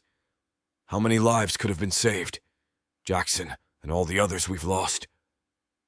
His words trailed off, lost in the din of the ongoing battle. Nakia, recognizing the dangerous path Rook's thoughts were taking, intervened. Rook, we need to stay focused. We can't change what's happened, but we can make it through this, she urged, her voice a beacon of resolve in the chaos. Stacy, rejuvenated and back in the fight, moved with a determination fueled by her narrow escape from death. However, Rook was haunted by the revelation of the healing technology and the implications of such a secret. His mind raced with questions and doubts. What else are they hiding from us? He wondered, his trust in their captors eroding further. Chapter 6. The Ultimatum of General Krasthor. As Zahak's flagship traversed the dark expanses of space, the atmosphere aboard was one of tense expectation. The bridge, a hub of activity, buzzed with the focused energy of its crew. They navigated the vessel with a practiced ease, their eyes frequently darting to the panoramic view screens that dominated the front of the bridge. These screens displayed the mesmerizing beauty of a Rosen bridge, an astrophysical anomaly that embodied the theoretical principles of folded spacetime. This remarkable feature, a testament to Draxarian technological prowess, enabled instantaneous travel across the unfathomable distances of the universe, a cornerstone of their empire's rapid expansion and dominance. At the heart of this controlled frenzy stood Zahak, a figure of awe and fear. His serpentine coils undulated subtly, a visual echo of his formidable power. Towering over the bridge crew, he exuded an air of command that left no room for doubt or dissent. His gaze was fixed on the main screen, which now revealed a new solar system, its planets glowing like jewels against the velvet backdrop of space. This system, now known to us as the Craves cluster, shall be our next conquest, Zahak announced, his voice deep and resonant. It carried through the bridge, every syllable imbued with the certainty of command and the promise of impending expansion. The crew members absorbed his declaration with a mix of reverence and eagerness. The Craves cluster, a name unfamiliar yet laden with potential, represented not just a new challenge, but also an opportunity for furthering the Draxarian Empire's influence and reach. Zahak's eyes lingered on the display, his mind already mapping out the strategies and tactics that would soon unfold across these distant worlds. For him and his empire, the cosmos was an endless chessboard, each move calculated to assert his dominance and fulfill his insatiable ambition for conquest. He turned to General Krasthor, the Draxarian commander responsible for the newly acquired human conscripts. Use the 10,000 to purge the inhabitants of the first planet. Make it ours. General Krasthor, a figure of ruthless efficiency, bowed before Zahak. As you command, my lord, he replied. His voice a guttural growl in acknowledgement of Zahak's command, reverberated through the bridge, reflecting the unyielding hierarchy and the ruthless efficiency that characterized the Draxarian military structure. The general, known for his tactical acumen and unflinching loyalty to Zahak, turned to execute the orders with a swift and decisive air. He moved to rally his forces. The weight of his task was clear. The 10,000 human conscripts plucked from their lives on Earth were to be the vanguard in a campaign of planetary conquest. For these individuals, ripped from their familiar world and thrust into an interstellar conflict, the reality of their situation was as terrifying as it was unfathomable. Meanwhile, aboard the flagship, Zahak continued to survey the Craves cluster with a calculating gaze. Each planet represented not just a territorial expansion, but also a resource to be exploited, a piece in the grand strategy of his empire. His ambition knew no bounds, and his willingness to use the human conscripts as mere tools in his conquest underscored his ruthless nature. The bridge crew operated with a mix of fear and admiration for their leader. They were well aware of the stakes involved in their imperialistic endeavors and the price of failure under Zahak's rule. As the flagship continued its journey through the cosmos, the sense of impending conflict grew greater, a dark harbinger of the battles that lay ahead in the conquest of the Craves cluster. Upon their arrival in the Crinus cluster, General Krasthor addressed the human conscripts, now tools in the Draxarian Empire's relentless expansion. The human conscripts were an integral part of the Draxarian military machine, and as he looked over them from above, General Krasthor addressed them upon their arrival from processing, as they also arrived in the Crinus cluster. Cora, along with the others, stood in formation, their faces a mix of fear and uncertainty as they faced the general. Krasthor's presence was commanding, his platform levitating above the gathered humans, ensuring his dominance was visually unchallenged. His voice, deep and authoritative, echoed throughout the chamber, leaving no room for doubt or hope among the conscripts. "We are Draxarian. You are our servants. For 14,000 years, your kind has been shaped to serve us, and serve us you shall unto death. Escape is a fantasy, and disobedience is death. You are now part of our irradiation force. We all serve Zahak, and Zahak decrees this system be cleansed of the unbelievers. As you depart, you will receive your final piece of equipment. You may find it uncomfortable." His laughter, a sinister sound that resonated with malice, signaled the end of his declaration. As portals along the walls of the vast chamber opened, the conscripts were herded through them. Cora, caught in the flow of the crowd, found herself pushed through a portal. As she passed through, devices struck the sides of her head. In an instant, a helmet with a red screen enclosed her face. Then the pain began, a searing, unbearable agony that felt as if her skull was being torn apart. It was as if fiery worms were burrowing into her scalp, each movement causing fresh waves of pain. The helmet, the final piece of equipment mentioned by Krasthor, was not just a tool of war, but an instrument of control and subjugation. It symbolized the complete loss of autonomy and identity, transforming Cora and her fellow conscripts into mere extensions of the Draxarian will. Cora, amid the pain and shock, realized the full extent of her transformation.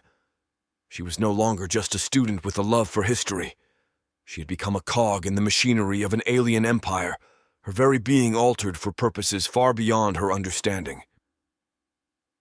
This harsh reality, combined with the physical torment of the helmet, marked the final step in her forced evolution from human to Draxarian conscript as they descended upon the serene surface of the first planet. This world, untouched by the cosmic conflicts that ravaged others, exuded a peaceful, almost idyllic beauty. The native inhabitants, unaccustomed to aggression or war, approached the newcomers not with hostility or fear, but with open arms and gestures of welcome. Their innocence and naivety were overwhelming, a stark contrast to the brutal intentions of their uninvited visitors. The conscripts, now a part of an alien military force, marched in a hauntingly perfect formation towards the native beings of the Crinus cluster. Their movements, eerily synchronized, spoke of the control exerted over them by their Draxarian captors. Cora, feeling the weight of the rifle in her hands, wondered at its presence. It must have been given to her when the helmet was secured, a symbol of her new role in this alien conflict. The natives, with their fur-covered bodies and resemblance to mythological satyrs, stood in stark contrast to the armed conscripts. Dressed in what appeared to be futuristic versions of ancient Greek togas, they looked on with a mixture of curiosity and apprehension. Cora's mind spun with a whirlwind of questions and fears. "Where the hell am I?" she thought, struggling to comprehend the reality of her abduction, the existence of aliens, and now the unsettling understanding of a language she had never heard before. General Krasthor's voice cut through the air, snapping Cora back to the grim reality. His command to cleanse the planet echoed with a chilling finality. To Cora and the other conscripts, it was clear. They were to be the instruments of a genocide against these peaceful beings. A deep, internal struggle began to manifest among the human ranks. Faces once familiar with everyday life on Earth now reflected the horror and conflict of their current predicament. The conscripts, each grappling with the remnants of their humanity, hesitated. They were trapped in a moral quandary, torn between the ruthless demands of their alien captors and the innate sense of right and wrong that cried out within them. Krasthor informed them, "Your implants endow you with potent abilities and knowledge. Now, exterminate them in the name of Zahak." The order came unbidden into her mind. Exterminate them? Why? She wasn't alone in her hesitation. The ranks were filled with murmurs and failed attempts at peaceful greetings. Then, in unison, the conscripts turned towards General Krasthor's platform. General Krasthor, sensing the faltering resolve of his troops, acted quickly. Pressing a device on his wrist, he summoned a holographic interface that shimmered into existence in the air.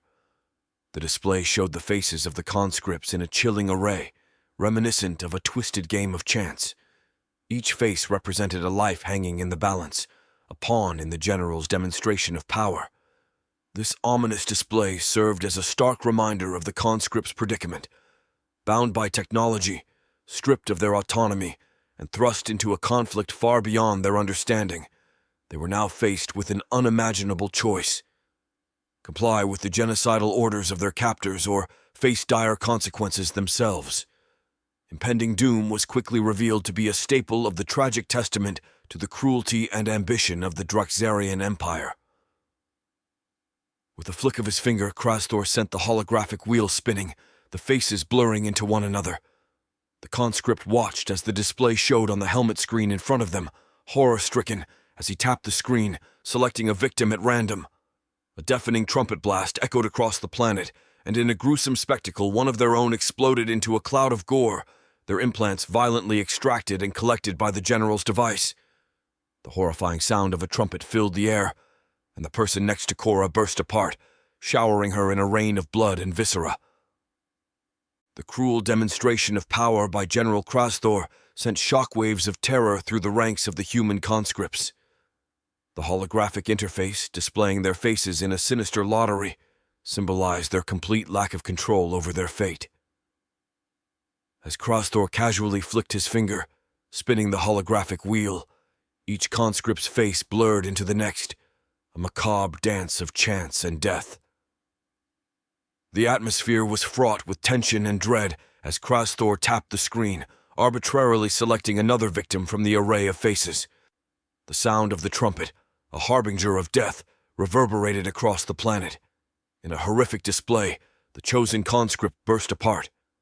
The extraction and collection of the implants by the general's device was a stark reminder of their status as expendable tools in the hands of their Draxarian overlords. The message was clear. Disobedience would be met with swift and brutal punishment. This chilling demonstration forced the conscripts to confront the harsh reality of their situation. They were trapped in a nightmare, their humanity hanging by a thread, coerced into committing unspeakable acts under the threat of a similar fate. The horror of what they had witnessed, coupled with the realization of their own vulnerability, created a sense of despair and hopelessness. With heavy hearts and minds reeling from the gruesome spectacle, the conscripts faced the native beings once again. The innocence and peaceful nature of these creatures stood in stark contrast to the violence and cruelty they were being forced to inflict. In this moment, the conscripts had to make a harrowing choice: to carry out the genocidal orders of their captors, or to resist and face the consequences of defiance. The weight of this decision bore down on each of them, a moral quandary with no easy answers, only the grim certainty of the cost of their actions, whichever path they chose. "Shall I harvest another?" Krasthor's voice resonated in their minds, his threat clear. With heavy hearts and a sense of utter helplessness, the conscripts turned their weapons on the peaceful inhabitants, forced into action by the grim alternative. Cora, alongside her fellow conscripts, stood at the precipice of an irreversible act. General Krasthor's ominous question, "Shall I harvest another?" echoed not just in their ears but deep within their souls. The threat was unmistakable, and the choice before them was stark: comply or face the same gruesome fate. The air was filled with the smell, the stench of fear and despair. As they turned their weapons towards the innocent natives, each conscript was acutely aware of the monstrous act they were being forced to commit. The skies above darkened, not just with the smoke of destruction, but also with the shadow of a great moral eclipse. Cora's hand shook as she aimed her rifle. Never in her wildest dreams had she imagined being in such a predicament. Her finger hovered over the trigger, each heartbeat a drumbeat of internal conflict. The choice between her own life and the lives of these peaceful beings was a torment unlike any other. With a breath that felt like the last, she gave in to the demands of her captors. The formation opened fire, and the air was filled with the deafening sounds of weapons discharging. The cries of the fallen natives were a harrowing melody to the silent screams tearing through the minds of the conscripts. They had been transformed into unwilling instruments of genocide, their humanity eroded by the ruthless will of Zahak and the cold commands of General Krasthor. As Cora fired, each shot was a betrayal of her own values, a surrender to a reality she could neither accept nor escape. The massacre unfolded with mechanical precision, leaving the once serene world of the Krinis cluster forever scarred. In the aftermath, Cora and the others were left to grapple with the haunting reality of their actions. Survival had come at a terrible cost, and they were now bound to an existence where life was a burden, and the notion of mercy seemed a cruel joke. In this distant and cruel galaxy, survival had become a curse, each breath a reminder of the lives they had taken, and each moment a testament to the loss of their own humanity. Cora, like the others, was trapped in a nightmare with no awakening, a pawn in a cosmic game of conquest and domination. Chapter 7. The Final Stand on Zarnox. As the battle near the Zarnoxian stronghold raged on, Rook, Nakia, Stacy, and Darren found themselves in the thick of the action, supporting each other throughout the chaos. "Stay sharp! Cover each other's backs!" Rook shouted over the din of battle, his eyes scanning the area for threats. Nakia, firing at an approaching group of Zarnoxians, called out, "Darren, on your left!" Darren, reacting swiftly, turned and fired, taking down the Zarnoxian that had almost blindsided him. "Thanks, Nakia. That was too close," he replied, his voice tinged with relief. Stacy, while providing covering fire, added, "We can't let them break our formation. Stick together." As they advanced, a large Zarnoxian rolled rapidly towards them. Rook quickly assessed the situation. "Brace yourselves," he warned. The conscripts steadied their stance, but the Zarnoxian's momentum was too great. It crashed into their line, scattering them momentarily. Darren found himself separated from the group. "Darren, regroup!" Nakia yelled, trying to reach him. But before Darren could react, a Zarnoxian pounced, pinning him to the ground. The others watched in horror as the alien began to devour him. "No, Darren!" Stacy screamed, her voice filled with anguish as she fired upon rapidly approaching Zarnoxians unable to help. Rook, filled with fury, yelled, "Focus! Take them down now!" He charged forward, leading a counterattack against the Zarnoxians surrounding them. Nakia, her emotions a mix of sorrow and rage, fought fiercely, her every shot a tribute to Darren's memory. "For Darren!" she cried out, channeling her grief into action. Stacy, though shaken, regained her composure and joined in the counterattack, her shots precise and deadly. The battle continued, each of them fighting not just for survival, but in honor of their fallen comrade. Darren's sacrifice became a rallying cry for them, a stark reminder of the high stakes of their struggle and the relentless cruelty of their situation. The introduction of the healing technology, however, did more than just alter the physical dynamics of the battle. It introduced a deep sense of anger among the conscripts. They were painfully aware of the countless lives that could have been saved if this technology had been available to them from the beginning. This realization added a psychological burden to their already heavy load, as they struggled not only with the physical demands of the battle, but also with a sense of being used and deceived by their Drexarian overlords.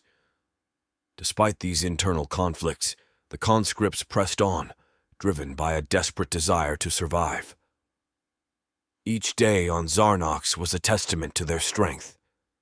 They fought not just against the Zarnoxians, but also against the realization of their own expendability in the eyes of their captors.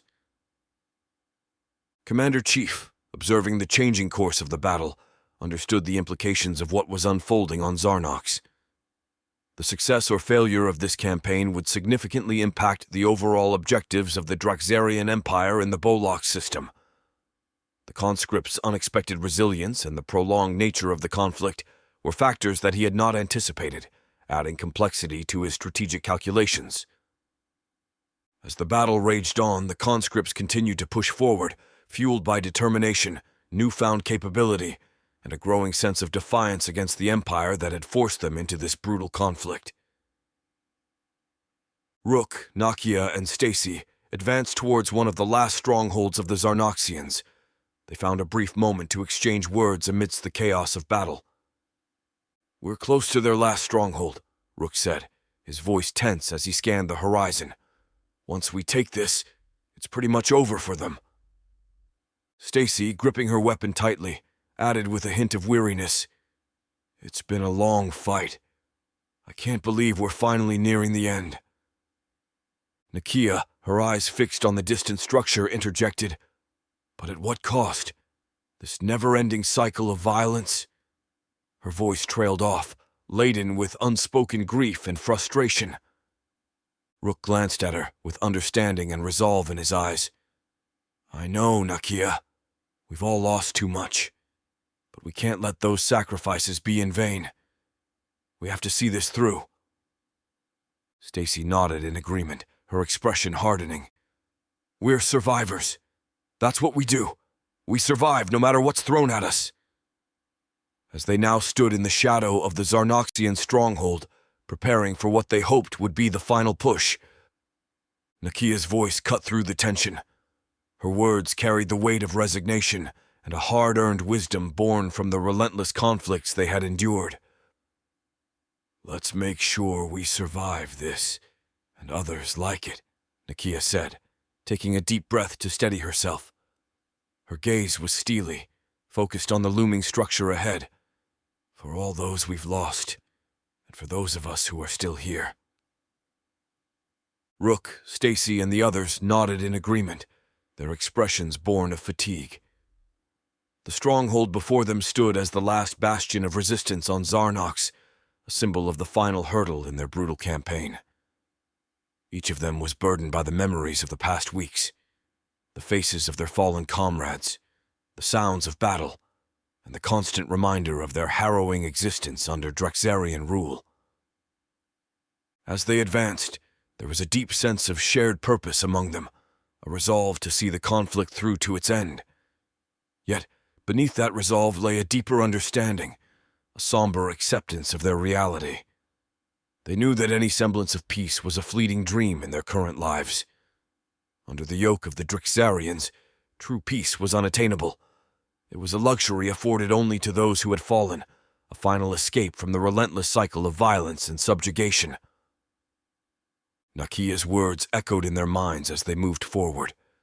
Each step was a reminder that survival was their only option, and each moment of respite was merely a pause in the unending struggle that defined their existence. In the face of such bleakness, they found a grim camaraderie, a bond forged in the fires of conflict, and the shared knowledge that for them, peace was an elusive shadow, always just out of reach. The final battle for the Zarnoxian stronghold was a vivid tableau of desperation and valor. As the conscripts, led by Rook, Nakia, and Stacy, approached the last bastion of Zarnoxian resistance, they were met with a fierce counterattack.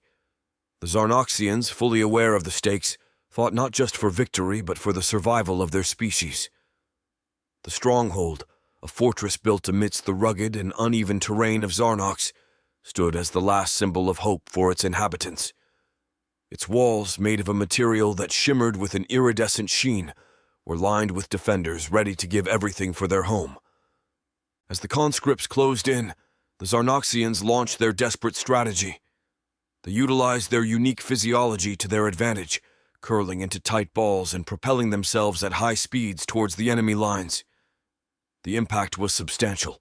Conscripts were sent sprawling, momentarily disoriented by the unexpected assault. Zarnoxians, in their armored forms, resembled terrestrial roly-polies, but on a far more formidable scale.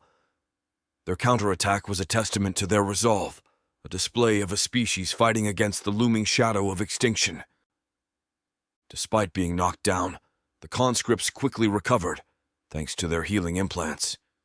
However, the Zarnoxians' tactic proved flawed from the outset. The conscripts, now equipped with their newly activated healing implants, quickly recovered from the initial shock and disarray. Bruises healed, bones mended, and within moments they were back on their feet, ready to continue the fight. They regrouped and returned fire, but the Zarnoxians were undeterred. They uncurled from their defensive positions and began firing their energy weapons, each blast aimed with a desperate precision. The air filled with sounds of gunfire and the hum of energy pulses. Explosions of dirt and debris marked the spots where shots landed. The Zarnoxians, though outnumbered and outgunned, fought valiantly. They moved with agility, using the terrain to their advantage, striking at the conscripts from cover before quickly retreating. Nakia marveled at the bravery of the Zarnoxians. "They're fighting with everything they've got," she shouted to Rook, who was nearby, returning fire. "They know it's now or never," Rook replied, his voice tinged with a grudging respect for their opponents.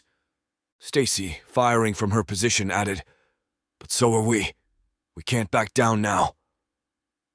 As the battle raged on, it became clear that the Zarnoxians, despite their tenacity and courage, were being overwhelmed.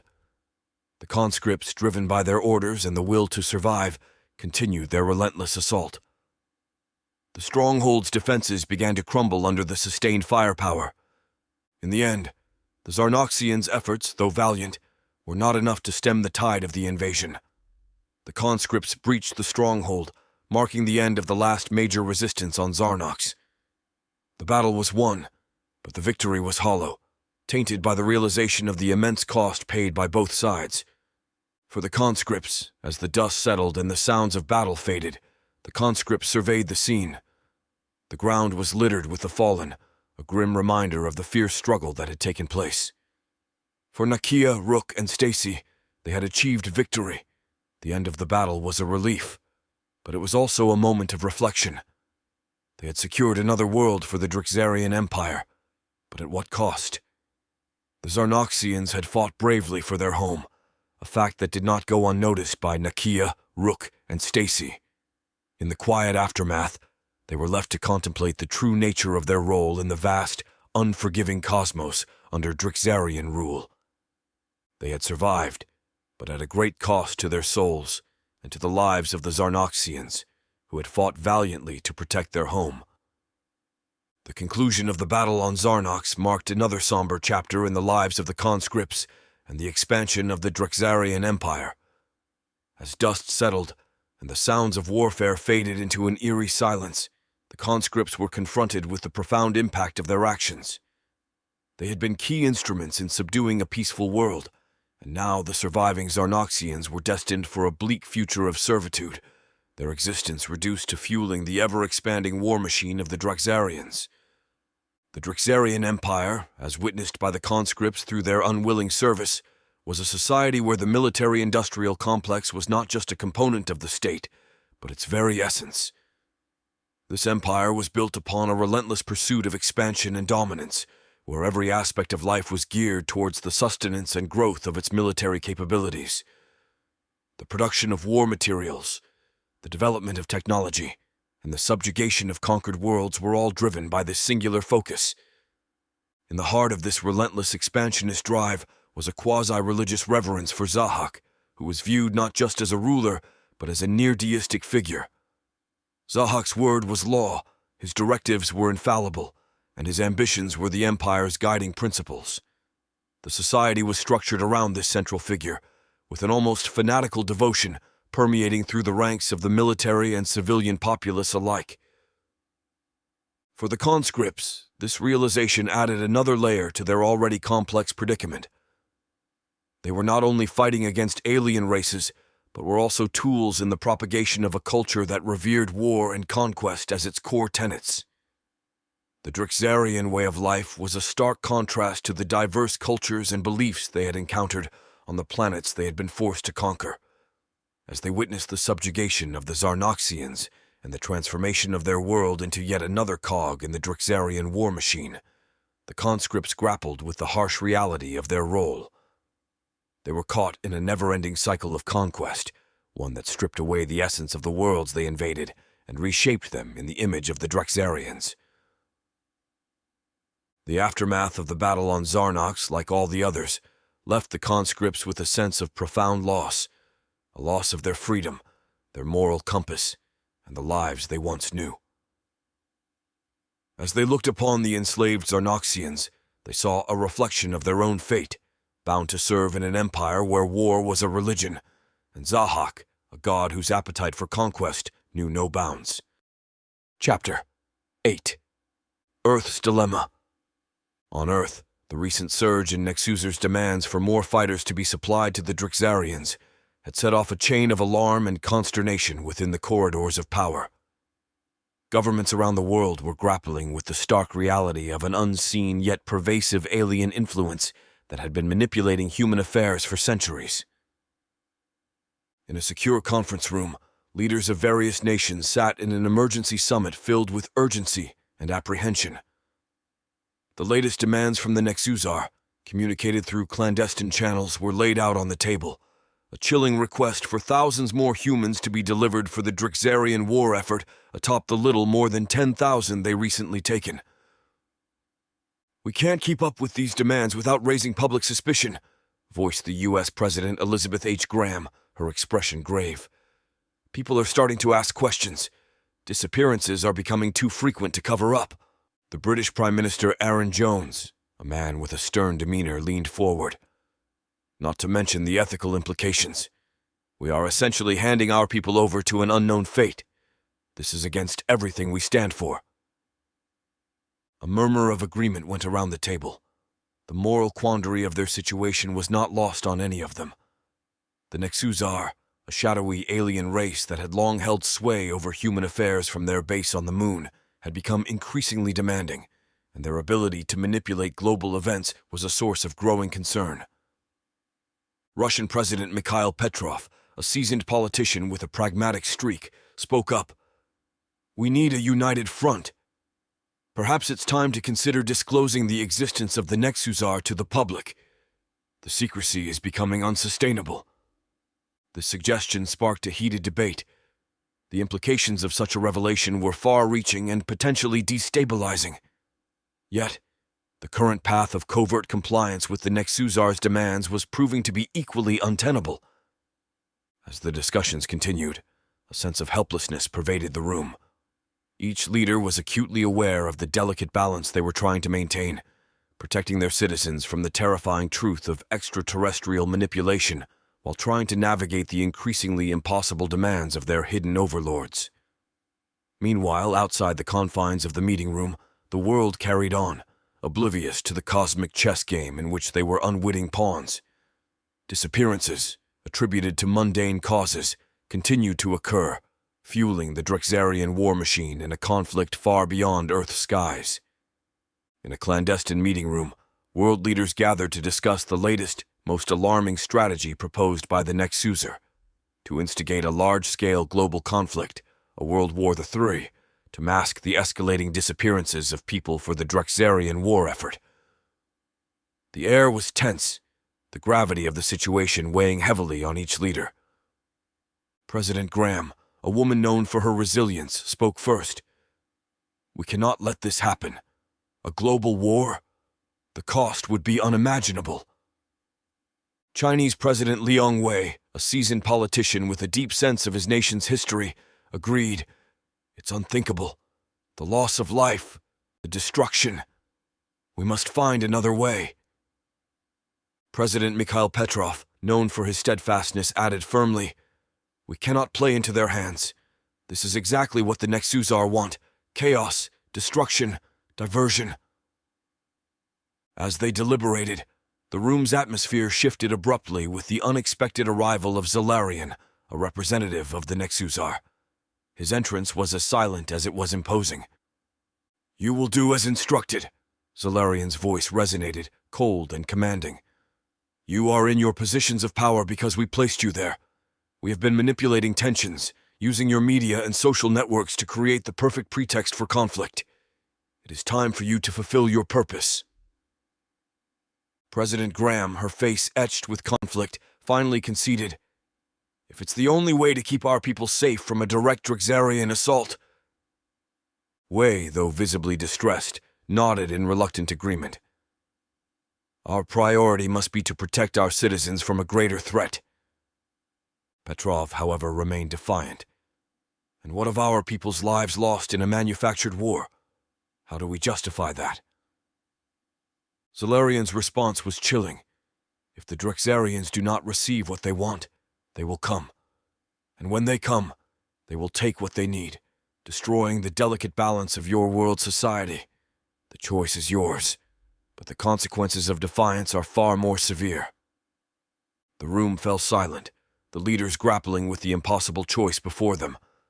To instigate a global war was unthinkable, yet the threat of a Drexarian intervention was even more catastrophic.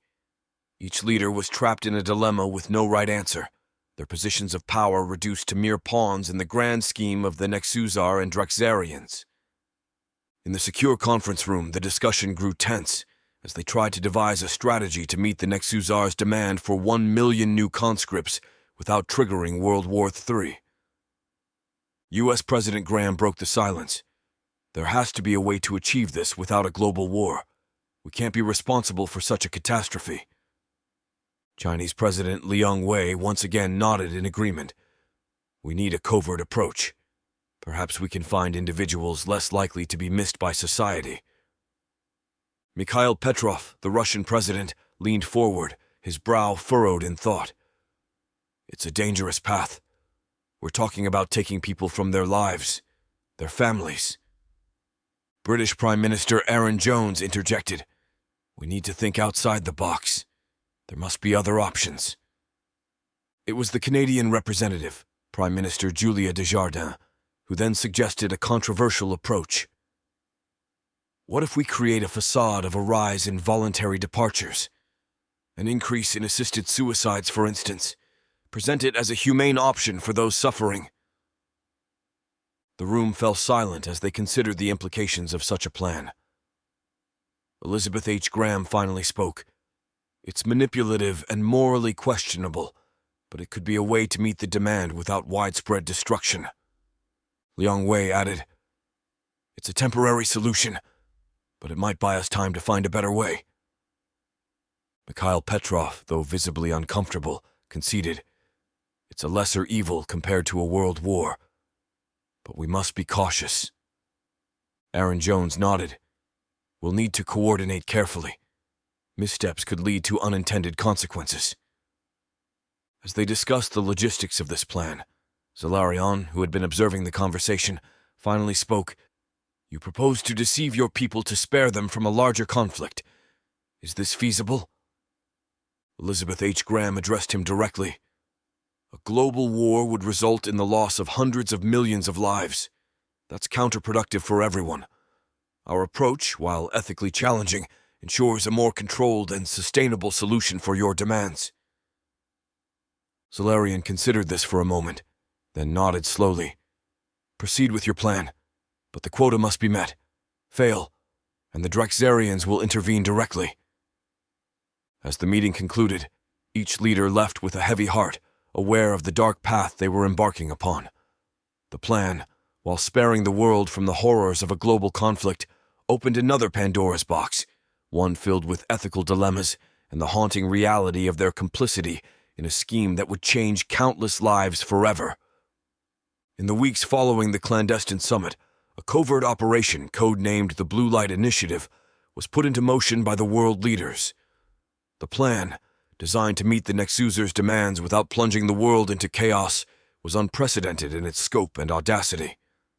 Under the guise of an international health program promoting dignified departures, governments across the globe began a discreet campaign of identifying individuals who fit the criteria set by the Nexuser, those whose absence would likely go unnoticed. This program was marketed as a compassionate solution for those seeking an end to their suffering, a narrative crafted to veil its true purpose. In reality, the individuals who opted for this program were not assisted in ending their lives, but were instead transported to secret holding facilities. There, they were placed into advanced containment units, referred to as stasis pods, which enveloped them in a blue light. These pods, using a technology provided covertly by the Nexusar, kept the occupants in a state of suspended animation, alive but in a deep, unaging slumber. The stasis pods were designed for efficient storage and easy transport. Lined in rows within the hidden facilities, they gave off a soft, pulsating glow, creating a surreal landscape of light and shadow. The sight was both haunting and mesmerizing. Hundreds of lives, paused in time, awaiting their unknown fate. As the initiative progressed, the targeted number of 1 million individuals slowly accumulated. Specialized teams, working under the highest level of secrecy, managed the logistics of the operation. The process was efficient, discreet, and disturbingly impersonal. U.S. President Elizabeth H. Graham, Chinese President Liang Wei, Russian President Mikhail Petrov, and British Prime Minister Aaron Jones monitored the progress with a mix of relief and unease. Each leader struggled with the moral implications of their actions, aware that they were trading one form of violence for another, more silent type. Once the quota was near completion, arrangements were made for the Drexarians to retrieve the stasis pods. Transport ships disguised as commercial vessels were scheduled to dock at the facilities, load the pods, and deliver them to a predetermined location in space where the Drexarians would take custody. As the first transport ship was loaded with its cargo of human lives suspended in blue light, the gravity of what had been done weighed heavily on those overseeing the operation. They had averted a global war, but at the cost of 1 million souls who had unknowingly become part of an interstellar transaction. Chapter 9. Korra's Transformation. The aftermath of General Krasthor's gruesome lesson on obedience had left a strong mark on the conscripts. Korra, along with her fellow soldiers, moved across the landscape of the latest planet, targeted by the Drexarians, carrying out the grim task of eliminating the peaceful inhabitants. The memory of their fallen comrade, sacrificed as a warning for disobedience, lingered in their minds, a stark reminder of the brutal reality of their existence under Drexarian rule. The planet, a world of lush greenery and tranquil blue waters, was home to a species known for their gentle demeanor and advanced cultural development. The conscripts, executing their orders with mechanical efficiency, moved through villages and towns, leaving destruction in their wake. The natives, unprepared for such violence, fell victim to the conscripts' superior firepower and programmed training. As the conflict on the unfamiliar planet continued, the toll it took on Korra grew heavier. Each life she extinguished under the orders of General Krasthor deepened the ache in her heart. The inner turmoil she felt was a constant battle as she grappled with the harsh reality of her circumstances and the knowledge that any form of defiance could lead to severe consequences. Amidst the chaos of the battle, Korra's thoughts darkened. The idea of turning her weapon against General Krasthor, the symbol of their oppression, began to take root in her mind. It was a fleeting thought, born of desperation and anger, but it was there, gnawing at the edges of her resolve. She wrestled with this dangerous contemplation, though it was only till she witnessed a scene that extinguished that spark of rebellion. A fellow conscript, driven by a similar blend of desperation and despair, acted on the impulse that Korra had only dared to consider. The conscript suddenly turned his weapon on General Krasthor and opened fire. The bullets, however, had no effect. They seemed to dissipate before even reaching the general. In response, Krasthor's laughter boomed across the battlefield, a chilling sound that resonated with cruelty and power. "Lesson number 2, he declared with a sinister glee. With a swift movement, General Krasthor pressed the controls on his forearm. The familiar, dreaded sound of the trumpet filled the air, and in a horrific instant, the defiant conscript exploded, his body disintegrating into chunks and liquid as his implants were forcibly retrieved. The brutal spectacle served as a grim reminder of the control the Drexarians held over them. This shocking display of power and the gruesome end of her fellow soldier had a profound impact on Korra. She realized the futility of her thoughts of defiance. Any hope of rebellion was extinguished in that moment, replaced by a deep sense of helplessness and resignation. Korra, along with her fellow conscripts, witnessed the true extent of their enslavement. The realization that their every action, even their very lives, were at the mercy of the Draxarians, forced Cora to shut down her emotions.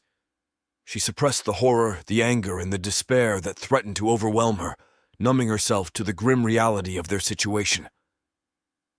As the battle continued around her, Cora functioned mechanically, her actions devoid of the passion and spirit that had once driven her.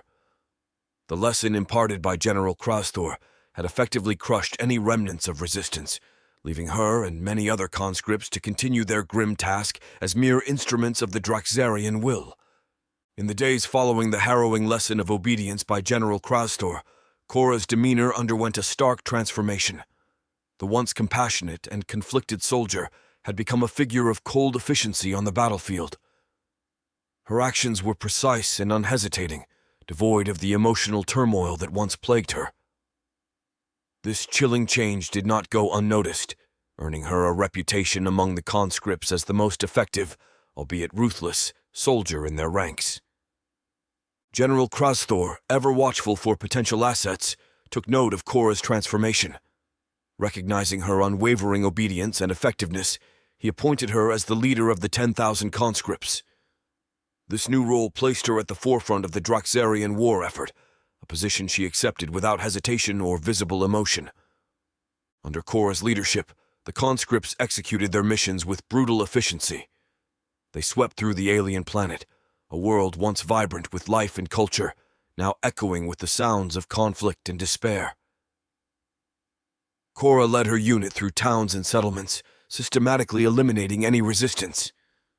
Her orders were carried out to the letter, her face an impassive mask, betraying no hint of the internal struggle she had once experienced. The native inhabitants, unaccustomed to such unrelenting violence, fell in droves.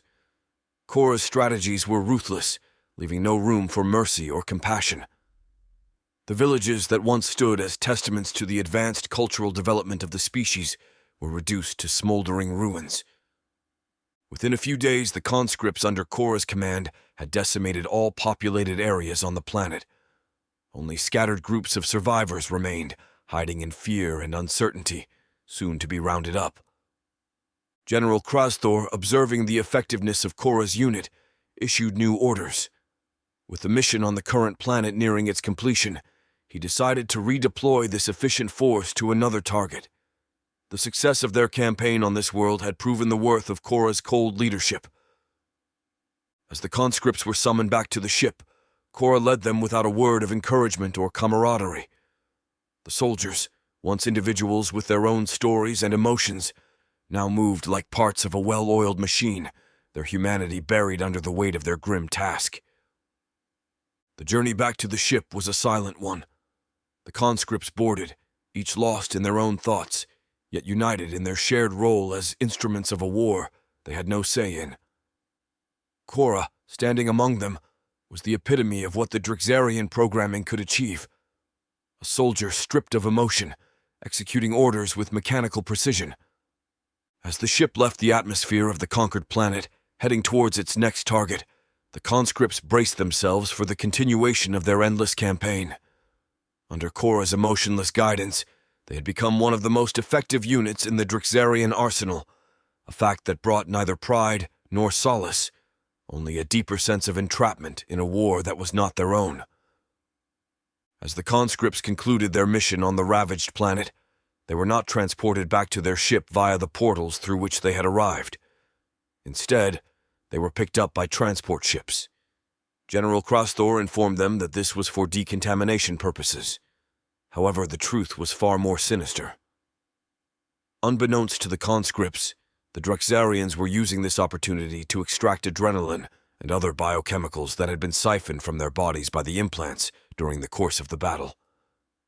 These substances were a potent drug for the Nexuzar, driving them to lengths that often proved counterproductive to the well-being of their own species.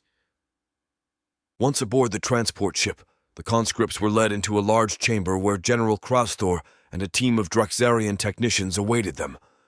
There, they removed their helmets and gear using the holographic controls on their forearms.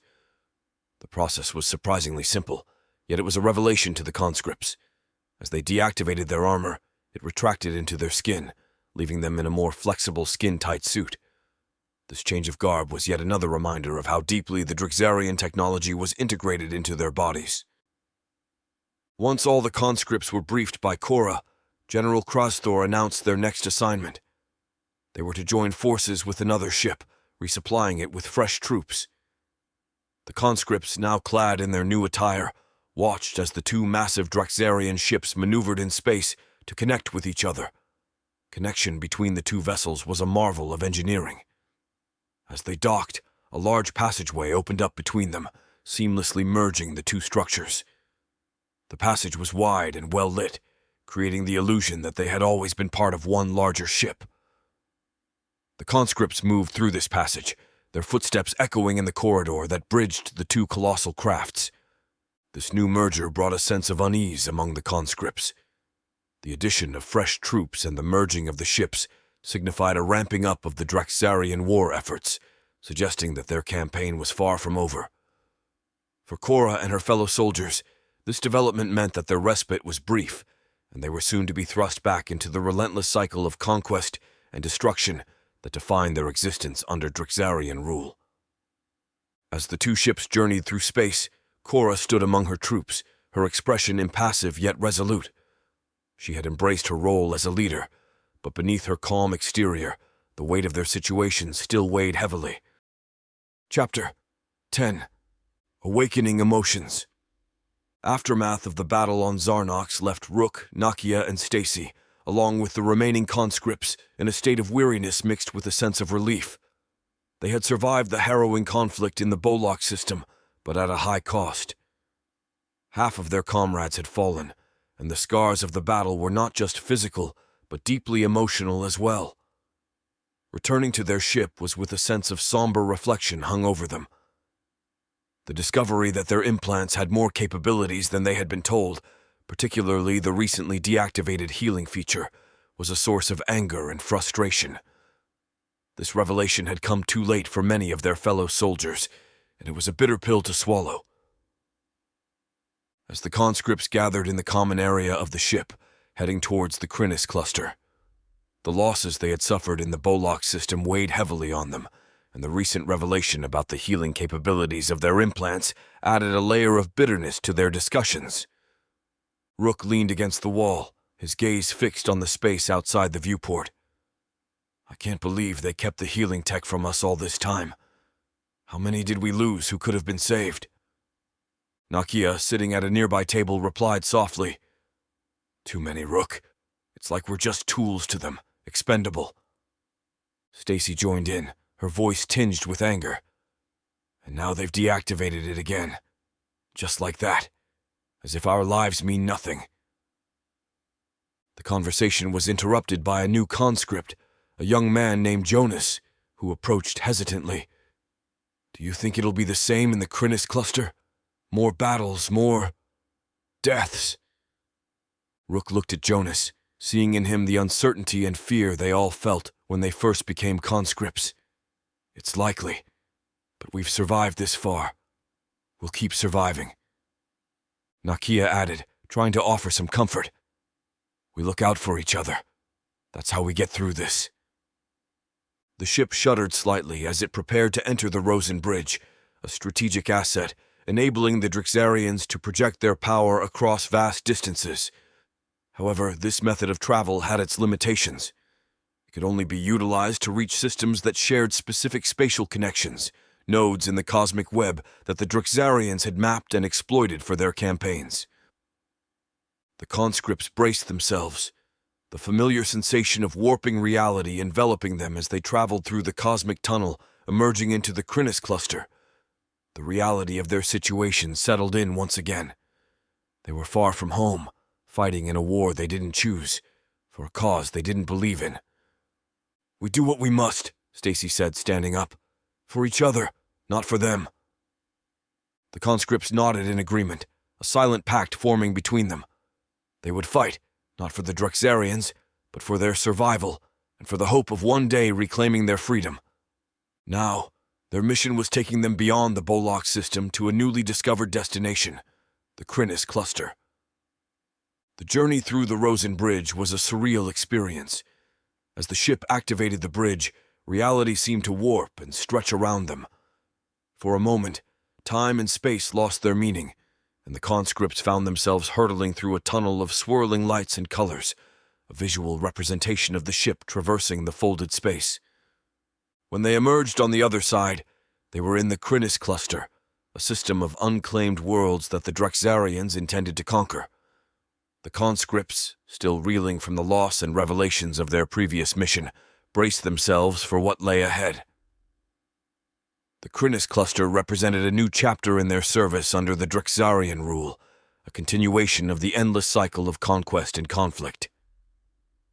As the ship approached its first target within the cluster, Rook, Nakia, and Stacy gathered with the others, preparing for the upcoming docking of ships.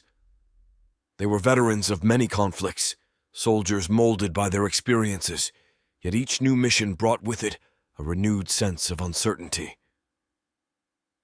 This journey to the Crinus Cluster was a reminder of their small place in the vast universe, pawns in the grand scheme of an empire whose appetite for expansion knew no bounds. As they readied themselves for the battle, they carried with them the memories of their fallen comrades and the harsh lessons learned in the Bolok system.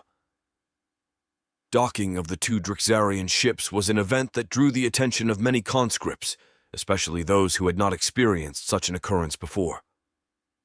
The conscripts gathered to watch as the massive structures aligned and connected, seamlessly forming one colossal ship. For many, it was a revelation to see another Drexarian ship, having spent months in service without encountering any others. Rook, standing among the newer conscripts, shared his knowledge. In my years of service, I've only witnessed this kind of connection 3 times. It's rare because the Drexarians spread their ships far and wide, always searching for new systems to exploit. A young conscript, awed by the sight, asked, "Have you met conscripts from other ships?" Rook nodded. "Once I met a conscript who had been in service for centuries. Our implants stop us from aging once our brains fully develop at 25. It's how they keep us effective for so long." Curious murmurs rippled through the group. The idea of living for centuries locked in unending service was both fascinating and horrifying. Sensing their curiosity, Rook offered, "I can share the memory of that encounter if you wish to see it." Several conscripts nodded eagerly, and Rook established a mental link with them. Using the communication capabilities of their implants, he broadcasted the memory.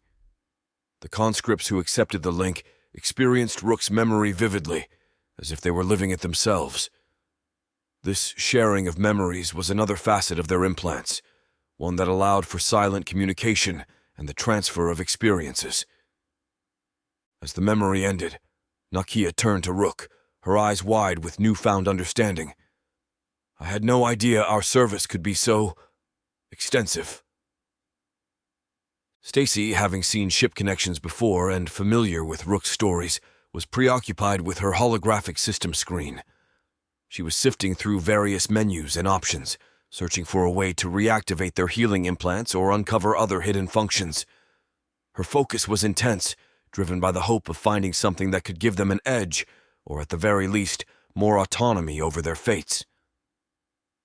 As the 2 groups of conscripts, led by Rook and Cora, respectively, converged in the large open area formed by the union of the 2 Drexarian ships, the atmosphere was charged with curiosity. Cora's group, meticulously selected and systematically trained, stood in disciplined formation, their demeanor reflecting their rigorous conditioning.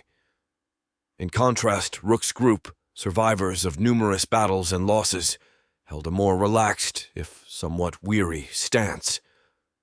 Both groups observed each other, taking in the differences that their varied experiences had etched into their postures and expressions. They awaited instructions, standing amidst the technological marvel that was the merged ships. Once Rook and Cora received confirmation via their implants that the ship connection was secure and stable, they relayed the permission for their troops to move about freely.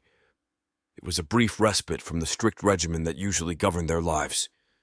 Cora, flanked by 2 of her most loyal conscripts, made her way through the area. One was the young man who had been placed uncomfortably close to her during their initial abduction in the Blue Beam transport capsule.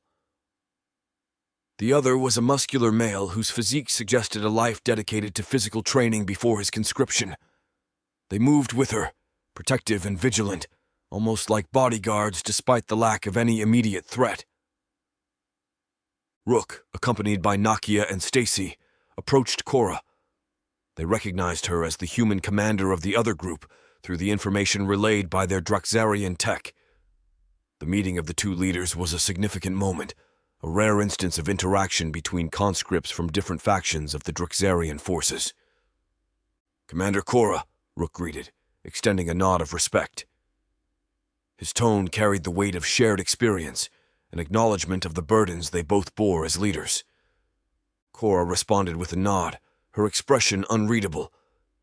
"Commander Rook," she replied, her voice steady. The presence of Nakia and Stacy was noted with a brief glance, an unspoken recognition of their roles in Rook's group. Nakia found herself unexpectedly captivated by Cora. There was something about Cora's presence, her aura of strength mixed with an undeniable beauty, that resonated deeply with Nakia. Even in the stark, unyielding environment of the Draxarian ship, Cora's allure was undeniable, drawing Nakia's attention. Lost in her thoughts and emotions, Nakia was jolted back to reality by a discreet nudge from Stacy. Leaning closer, Stacy whispered, "You're transmitting everything." It was a startling reminder. In her fascination with Cora, Nakia had forgotten that she hadn't closed the mental link that was open to share Rook's memories. Her feelings and thoughts were still broadcasting, accessible to anyone linked with her. A wave of embarrassment washed over her as she realized her private infatuation was not so private after all. Nakia's cheeks flushed with a deep red, a stark contrast to her dark skin, as she hurriedly closed the mental link, cutting off the unintended broadcast of her feelings and thoughts. She returned her attention to Cora, only to find their eyes locking in a moment of unspoken understanding. In Cora's eyes, Nakia saw a glimmer of acknowledgement, a hint that Cora had indeed received the unintended transmission. The moment was fleeting, but it was enough to confirm Nakia's fears. Their interaction was a stark reminder of the intrusive nature of the implants and the loss of privacy they entailed. For Nakia, it was a moment of vulnerability, exposing a part of herself she hadn't intended to share, especially not in such an unguarded and public manner. Despite the awkwardness of the situation, the encounter also revealed the human aspect that still persisted beneath the surface of their conscripted lives. Emotions, attractions, and connections were not entirely eradicated, even during their service to the Draxarian will. As the groups continued their interaction, Nakia managed to regain her composure, but the encounter with Cora left an indelible mark on her. The two groups of conscripts, though different in their composition and demeanor, shared a common bond of forced service and the scars of battle.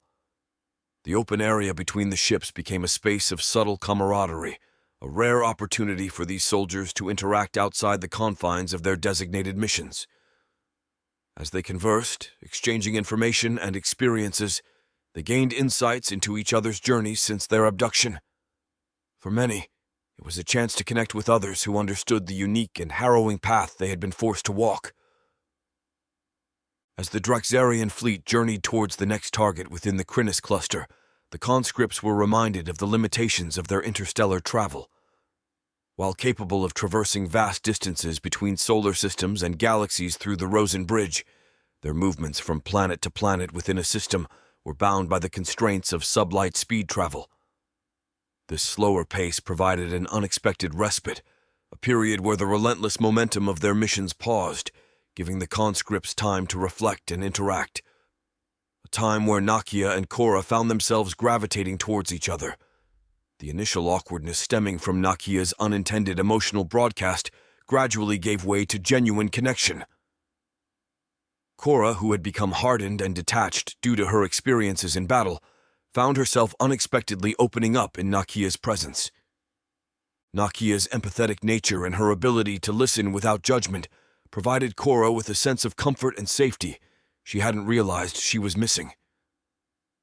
As they spent more time together, Cora began to rediscover aspects of her personality that had been suppressed under the weight of her role as a conscript commander. Meanwhile, Cora's two constant companions, whom she had come to rely on for support and protection, began to sense a shift in her demeanor. Marcus, the young man who had been uncomfortably close to Cora during their initial abduction, and Hector, the imposing figure whose past life as a bodybuilder was still evident in his physique, were both loyal to Cora. However, Cora, not wanting to appear vulnerable or distracted in their presence, especially around Nakia, found reasons to send them on various errands or tasks away from her as the ship continued its journey through the stars, and she found herself experiencing a resurgence of emotion she had willingly suppressed.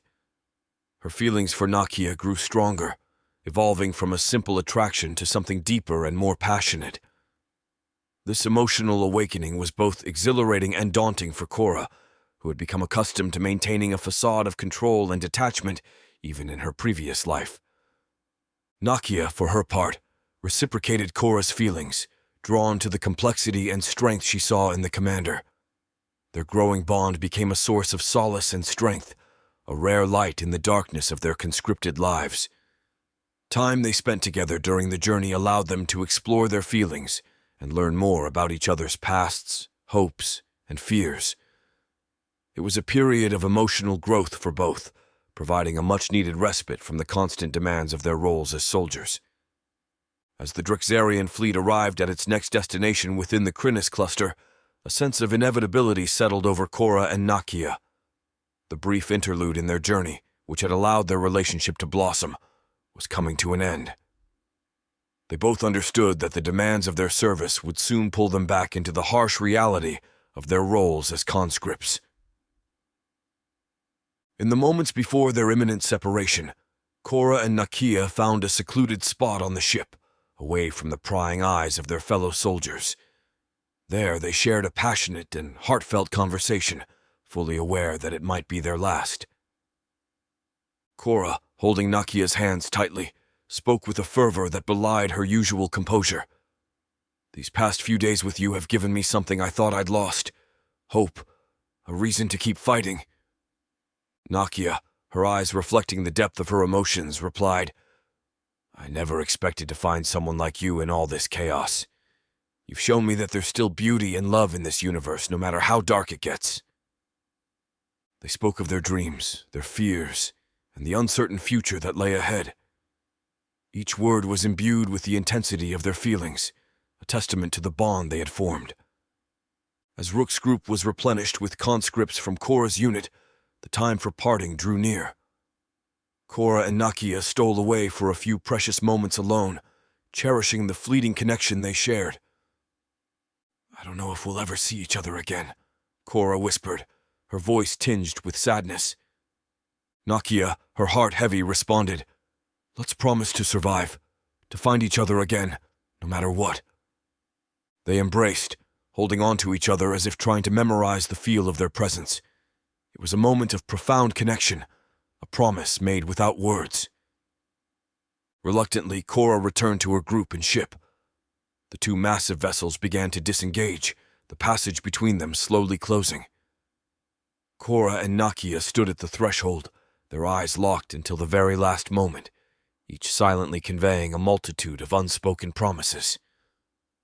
As the ships separated, their mental communication link was severed, cutting off their direct connection. Yet the bond they had formed remained unbroken, a source of strength and resilience in the trials to come. Rook, addressing his group, informed them of their next mission in another system, since this one had thus far to provide little resistance, a stark contrast to the battles they had previously faced. As the ships moved apart, charting their courses through the vastness of space, Cora and Nakia carried with them the memory of their time together. Their farewell was not an end, but a promise of hope in a future where they might one day be reunited. Chapter 11. Confrontation with Zahak. The conscripts, already accustomed to the unsettling presence of the Drexarians, were nonetheless taken aback by this sudden and direct intervention. The sight of one of these formidable creatures, which usually maintained a watchful distance, now swooping down among them was both startling and ominous. The Draxarian's wings, dark and expansive, enshrouded the selected conscript completely, obscuring her from view. The rest of the soldiers could only watch in a mix of fear and confusion, unsure of the creature's intentions and powerless to intervene.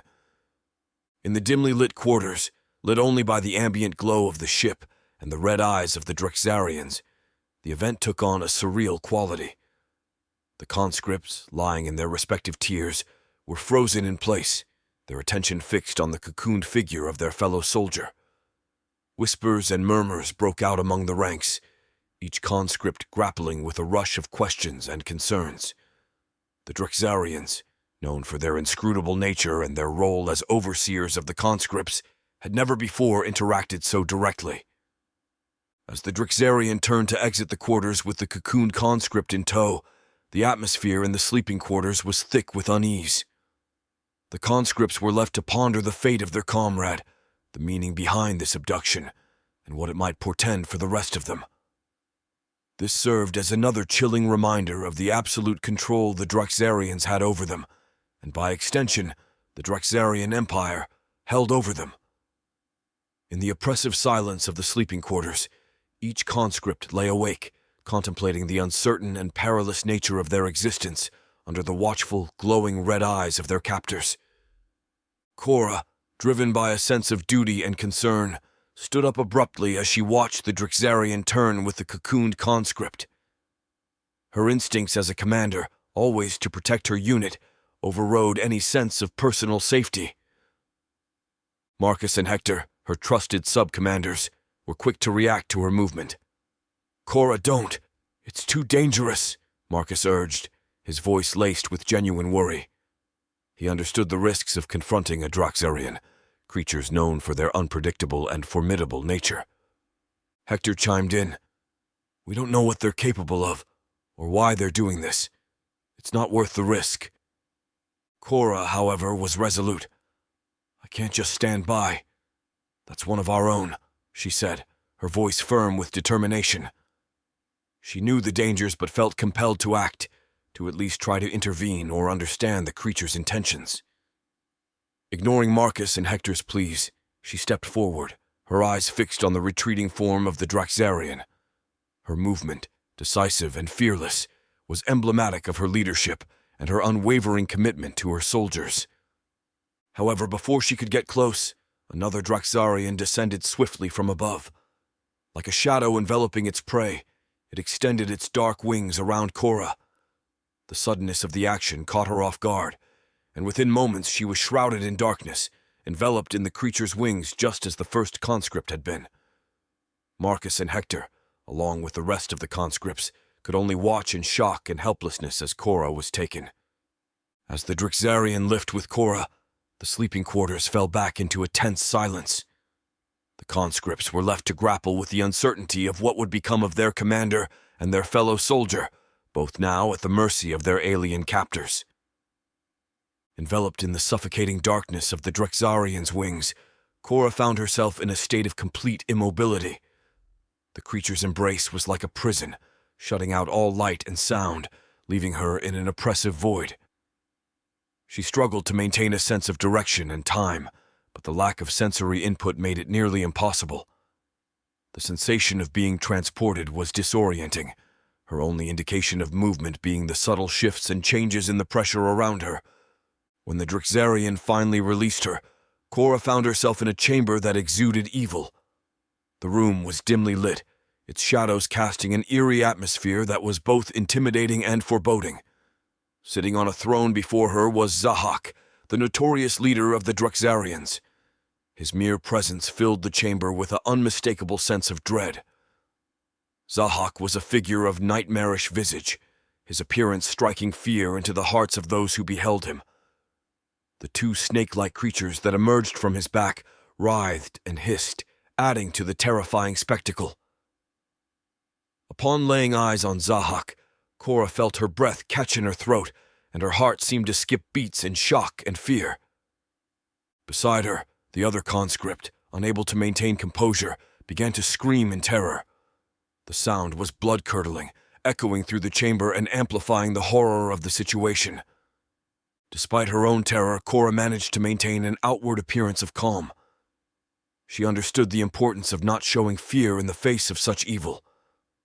Her eyes, however, could not hide the despair and horror as she witnessed the fate of the conscript beside her. Zahak, with a cold and detached demeanor, signaled to his snake-like appendages. They extended forward, targeting the screaming conscript. With grotesque efficiency, they consumed the conscript's brain, a chilling display of Zahak's merciless nature.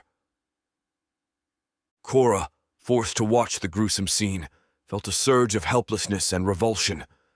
The execution was a brutal reminder of the merciless world they inhabited, a world where Zahak's word was law, and his cruelty knew no bounds. Standing in the presence of such evil, realized the full extent of the malevolence governing their lives under Drexarian rule.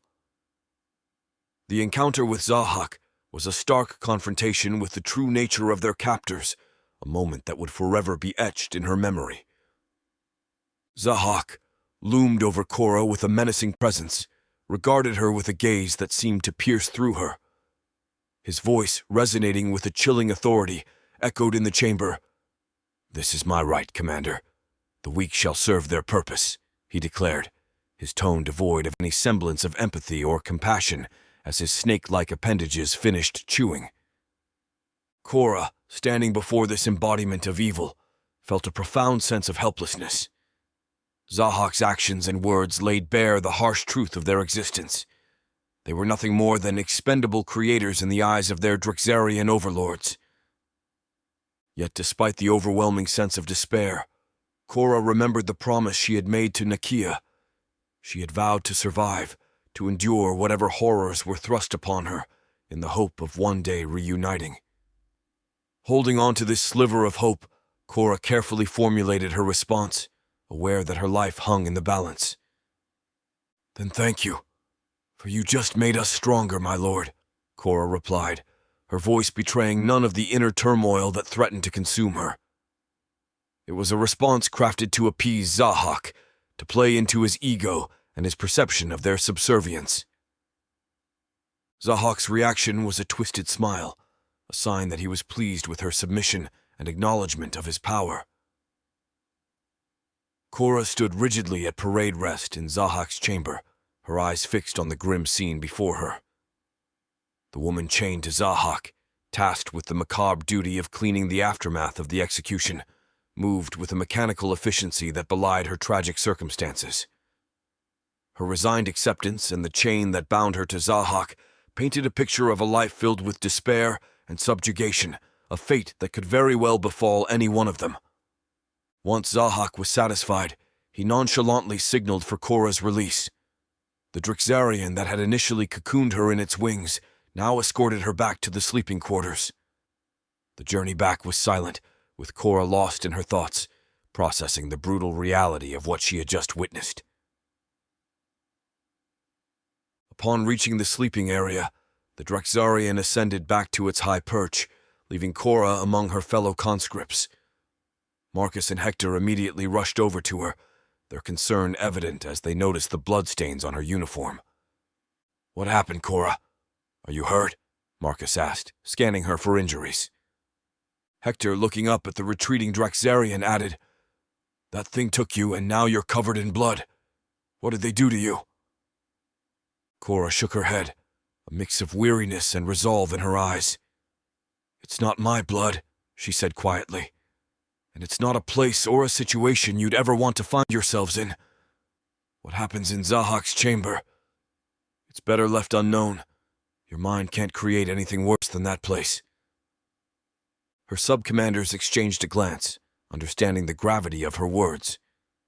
They knew better than to press further, realizing that some truths within their grim reality were too harrowing to pursue. Cora's experience with Zahak had left an indelible mark on her. Yet despite the horror she had witnessed, her resolve remained unshaken. She was determined to survive, to protect her unit, and to uphold the promise she had made to Nakia. Chapter 12. The Nexuser Ultimatum. In a secure and undisclosed location, the world leaders convened once again under the summons of the Nexuser, led by Zalarian. The atmosphere was tense. A blend of apprehension and resignation filled the air as they awaited the agenda of this clandestine meeting. Zalarian, a figure of imposing authority, commenced the meeting with a rare commendation. "Your initiative in the voluntary departures program has proven most beneficial," he began, his voice resonating with a cold efficiency. "We have accelerated our efforts, manipulating social media to encourage participation in this program. The results are promising."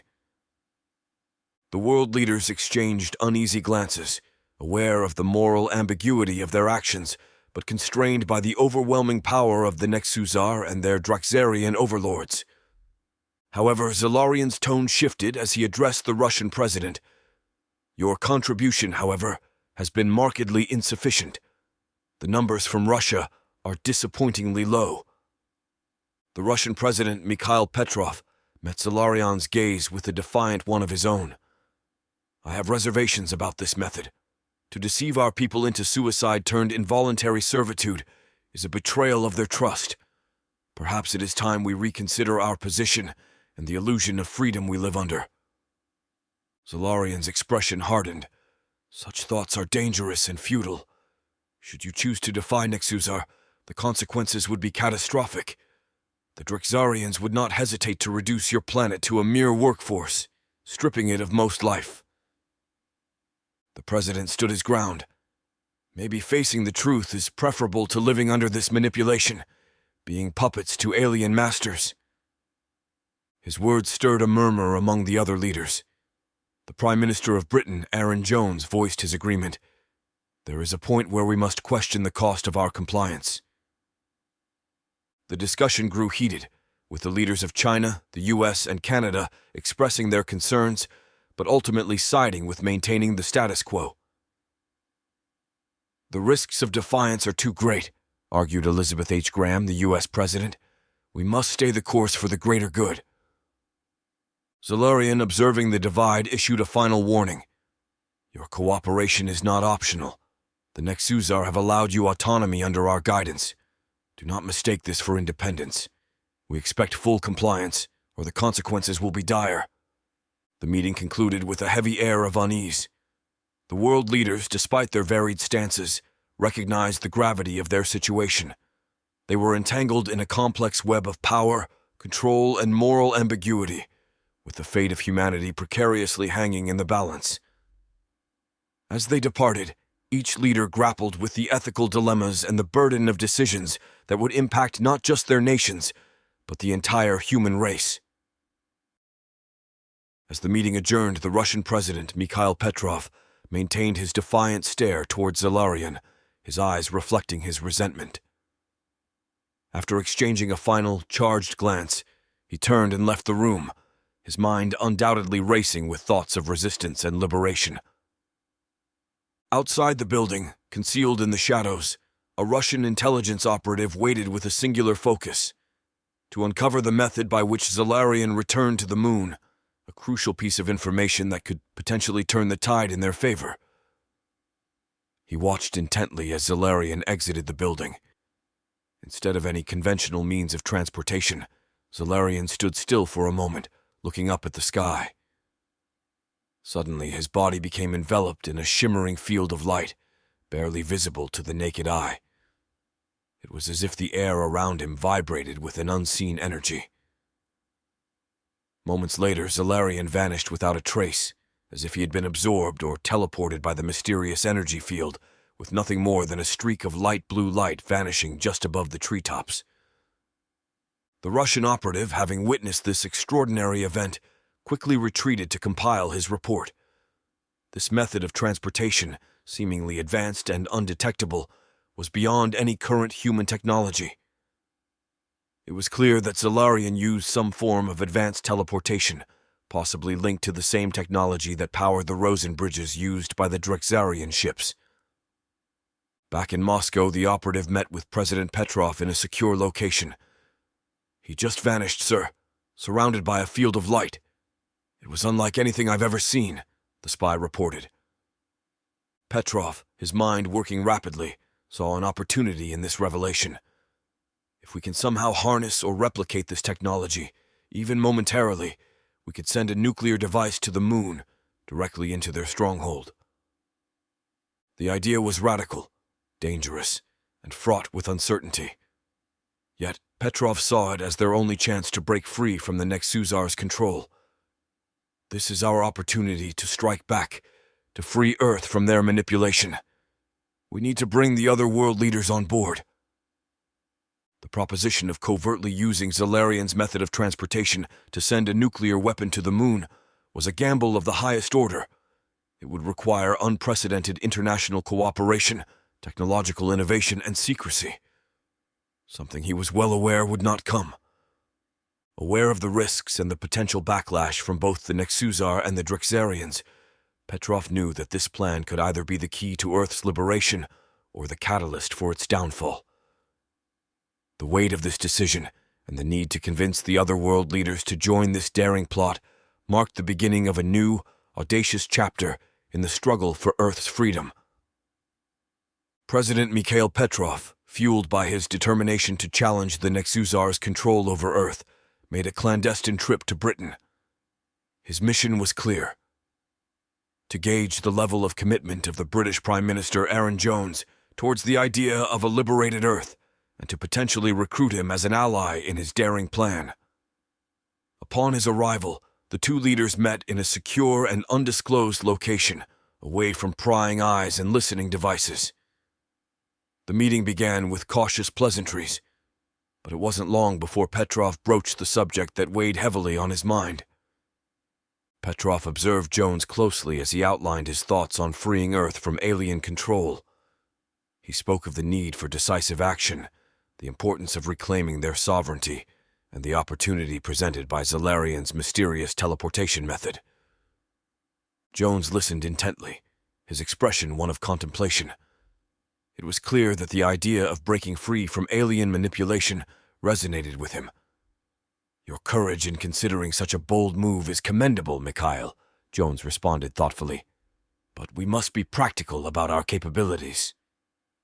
The discussion then turned to the feasibility of replicating the alien technology used by Zalarian. Both leaders were well aware of the technological gap between human and alien capabilities. After a lengthy and detailed conversation, they concluded that replicating the teleportation technology would require decades of research and development, a luxury of time they did not have. Recognizing the impracticality of their initial idea, they agreed to collaborate on devising a new plan. "We need an alternative approach, one that's within our reach," Jones suggested. Petrov nodded in agreement. "We'll pool our resources, our best minds. There must be a way to counter their influence, a strategy that we can implement sooner rather than later." The meeting ended with a renewed sense of partnership between the two nations. Though their initial plan to use a nuclear device had been shelved, their resolve to find a way to free Earth from the Nexusar's control remained unshaken.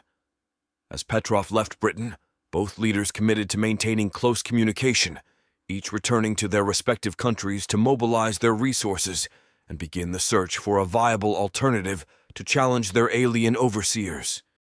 Chapter 13. Devastated. Cora resumed her role as commander of her conscript unit. The brief period of respite and emotional connection she had experienced with Nakia seemed like a distant memory. The reality of their grim mission came flooding back with full force, eclipsing the warmth and solace she had found in Nakia's company. Standing before her unit, Cora's demeanor shifted almost instantly. The relaxed and more open version of herself, which had emerged during her time with Nakia, was quickly replaced by the hardened, focused commander that her soldiers became quickly familiar with. The weight of responsibility and the nature of their orders reasserted themselves, pushing her personal feelings and experiences into the background.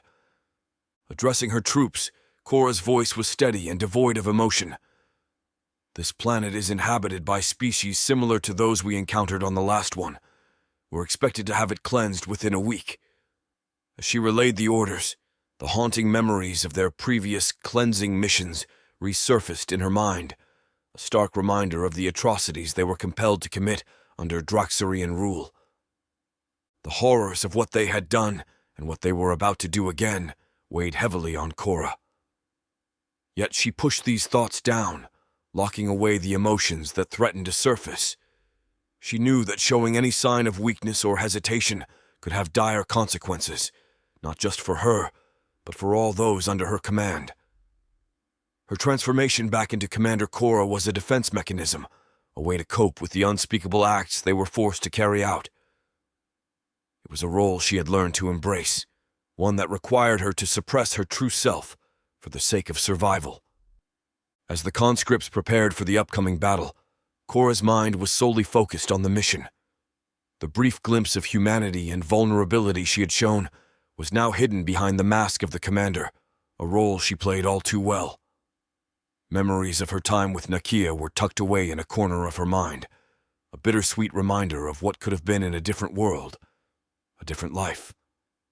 For now, Commander Cora was back, leading her troops into another grim chapter of their unending service to the Draxarian Empire. The time had come as General Krasthor's command echoed through the ship, prompting the conscripts to gear up for the impending mission.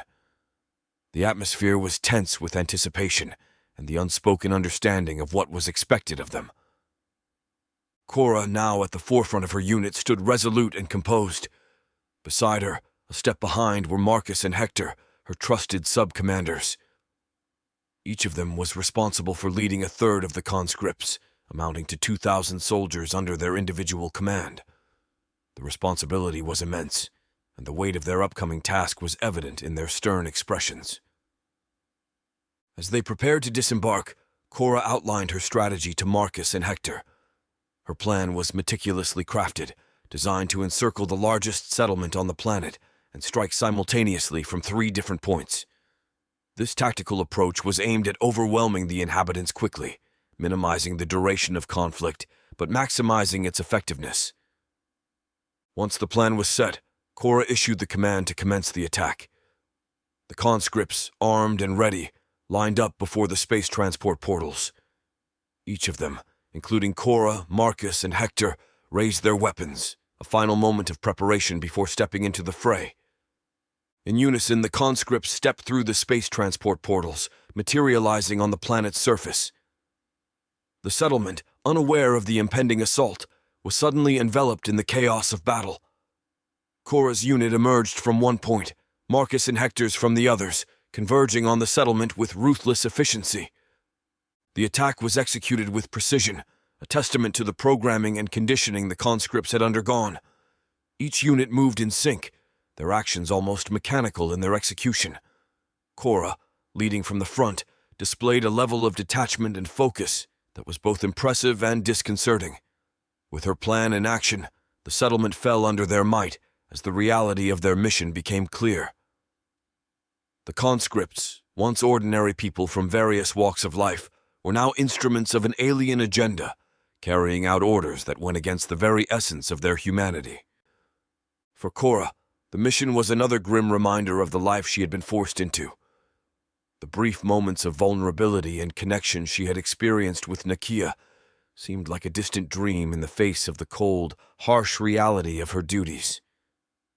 As she led her troops through the settlement, her mind was focused solely on the task at hand, the commander in her taking over, pushing aside any remnants of the person she once was. After ensuring that no living creature remained in the first settlement, Cora and her unit, alongside Marcus and Hector's teams, regrouped to proceed to the next target. They moved in a grim march across the alien landscape, their black armor stark against the backdrop of the foreign world. The red face screens of their helmets displayed terrain features and life forms, guiding their path and highlighting potential threats. The armor, while a symbol of their enslavement, was also a testament to the technological prowess of the Draxarians.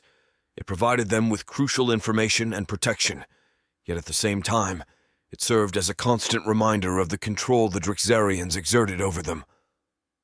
As they approached the next settlement, the conscripts were met with an unexpected sight. The area was abandoned. Buildings stood silent, with no signs of the inhabitants they had been tasked to eliminate. Cora immediately opened a communication link to General Krasthor, who, in typical Draxarian fashion, remained 1,000 yards behind the front lines. "General Krasthor, the settlement is deserted. Requesting reconnaissance to determine the next course of action," Cora transmitted, her voice calm and controlled. "Understood, Commander. Stand by for intel," came the general's reply. As Cora waited, an unusual sensation crept over her. Despite being encased in her armor suit, she felt the hairs on the back of her neck tingle, a primal instinct that something was amiss. She scanned the surroundings, her helmet's sensors showing no immediate threats, yet the feeling persisted. Marcus, standing nearby, noticed Cora's slight shift in posture. "Something wrong?" he asked, her voice tinged with concern. Cora hesitated, not wanting to cause unnecessary alarm, yet unable to shake the feeling. "I'm not sure. Just a feeling. Stay alert." The conscripts tightened their formation, their senses heightened. The abandoned settlement with its eerie silence added to the tension. The lack of resistance was unusual, and Cora couldn't help but wonder if this was a strategic move by the inhabitants, or if something else was at play. As they waited for the reconnaissance data from General Krasthor, Cora's mind raced with possibilities. The tingling sensation, a reminder of her human instincts beneath the layers of technology and conditioning, kept her on edge. The situation was a departure from the usual pattern of their missions, and in the unpredictable environment of alien worlds, anything was possible. The moments of waiting felt longer than they were, each passing second amplifying the sense of unease among the conscripts. Cora remained vigilant, her gaze sweeping over the desolate settlement, prepared for whatever might come next. The conscripts watched in awe as the sky above transformed into a canvas of otherworldly phenomena. The once clear expanse was now marred by the emergence of massive portals, each a swirling vortex of energy that seemed to challenge the very laws of nature. The air around them crackled with energy, an unmistakable tension that resonated with the ominous appearance of the portals. Cora, her attention fixed on the sky, felt a surge of uncertainty. This was unlike anything they had encountered before. The Drixarians, for all their advanced technology, had never displayed such a show of force in the skies. The possibility that this was the work of another alien race sent a chill down her spine. "Stay sharp," she commanded, her voice cutting through the stunned silence of her unit.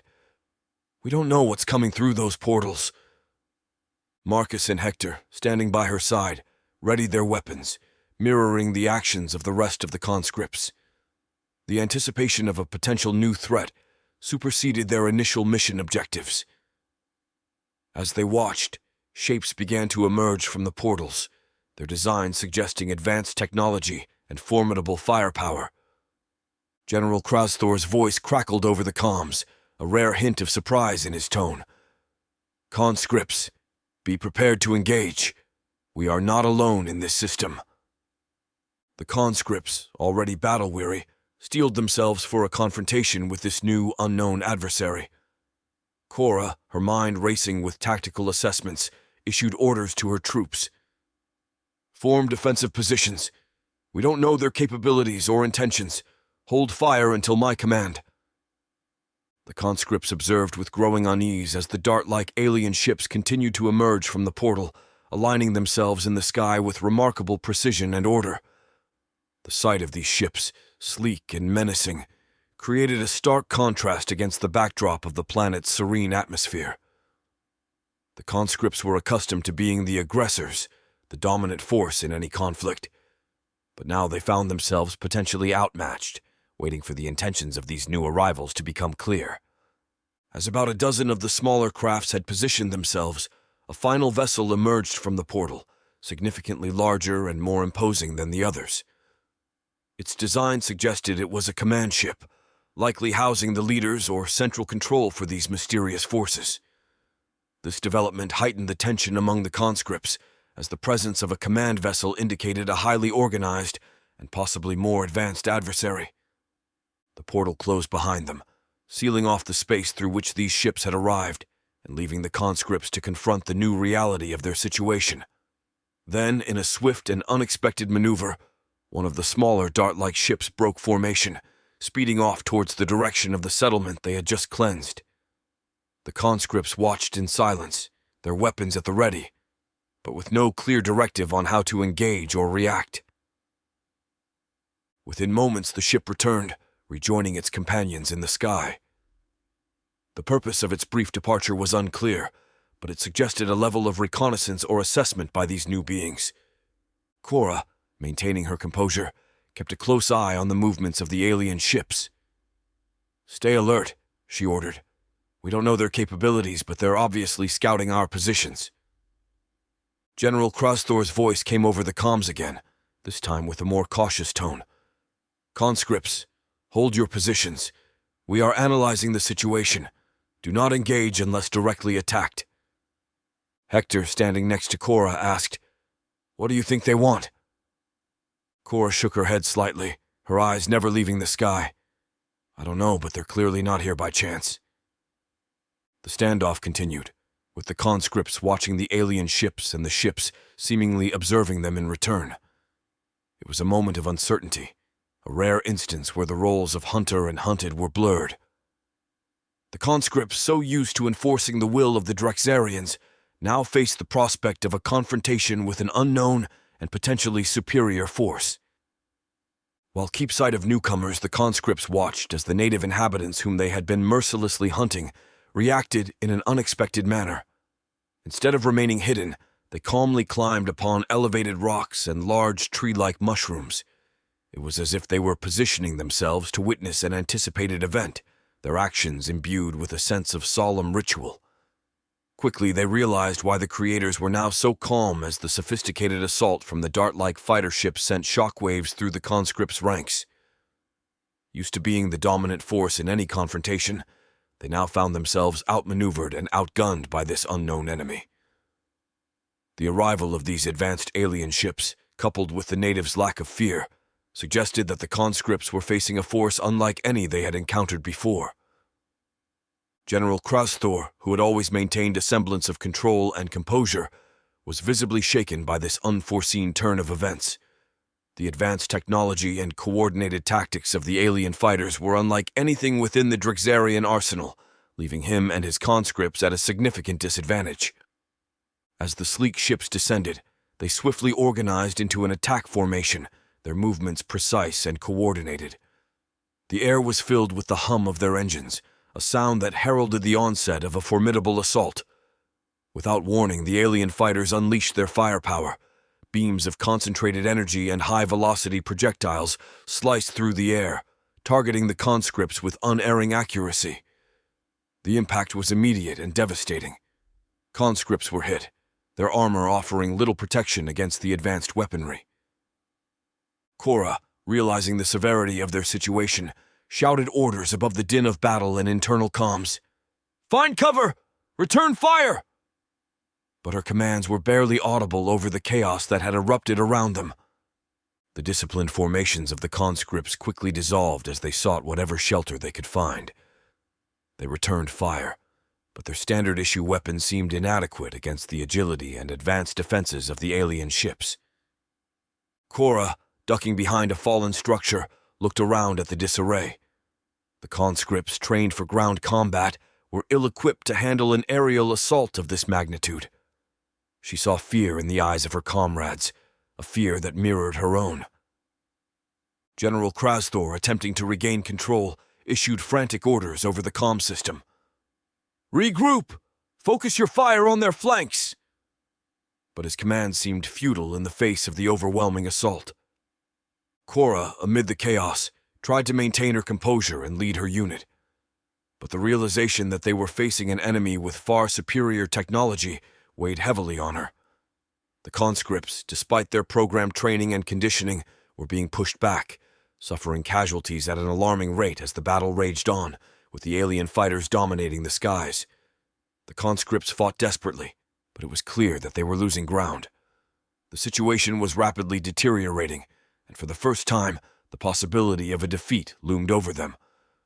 As the alien assault continued, Cora and the conscripts faced the harsh reality that they were not the invincible force they had been led to believe.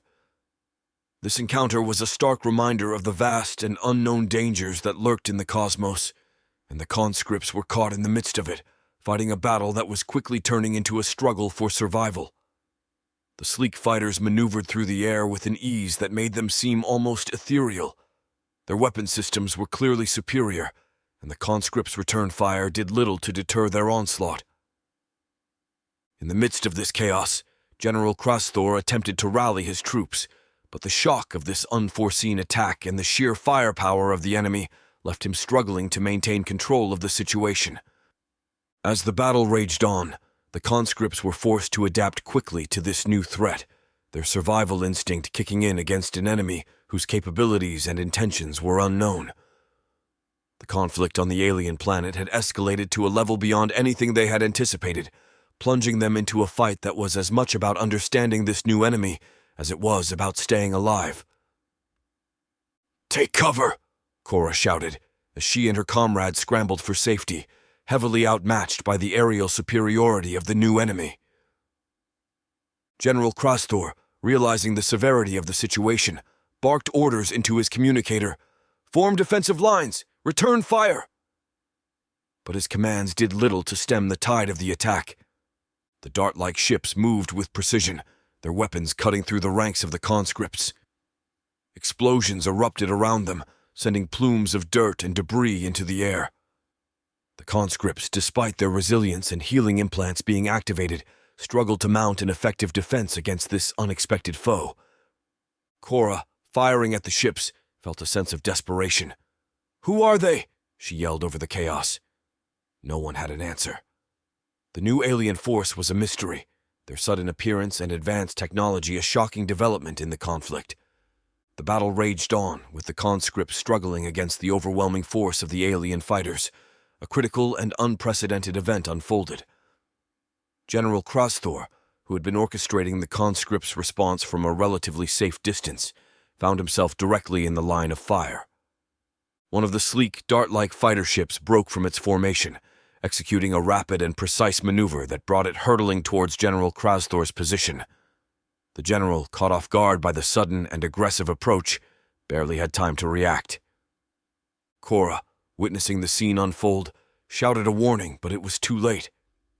The fighter ship unleashed a barrage of energy fire, a concentrated stream of lethal force that was unrelenting and precise. The general's personal shield, designed to withstand standard weaponry, was no match for the advanced alien technology. It flickered and failed under the intense assault. In a matter of seconds, the unthinkable happened. General Krasthor, a symbol of Draxarian power and invincibility, was struck down. The impact of the energy beams was devastating, leaving no chance for survival. His figure was engulfed in a bright flare of light, and when it faded, nothing remained.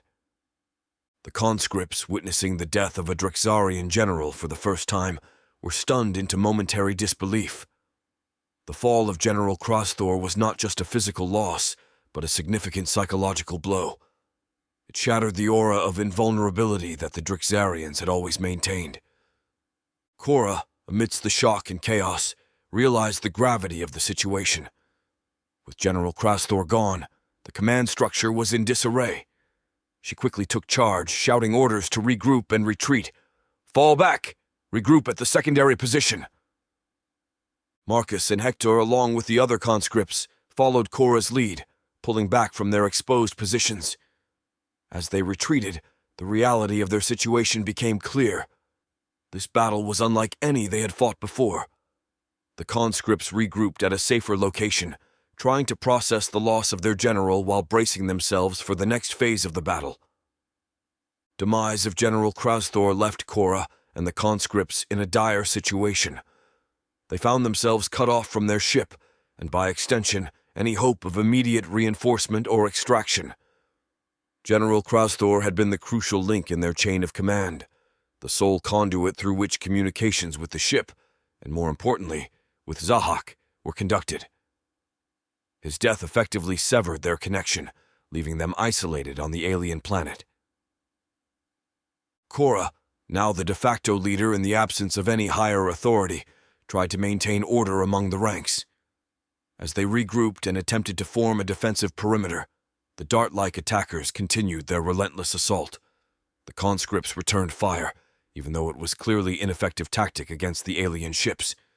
In the midst of the chaos, a bright flash illuminated the sky. Cora and the others looked up, witnessing a sight that filled them with a sense of dread. It was their ship, activating the Rosen Bridge and jumping through space, escaping the conflict and leaving them behind.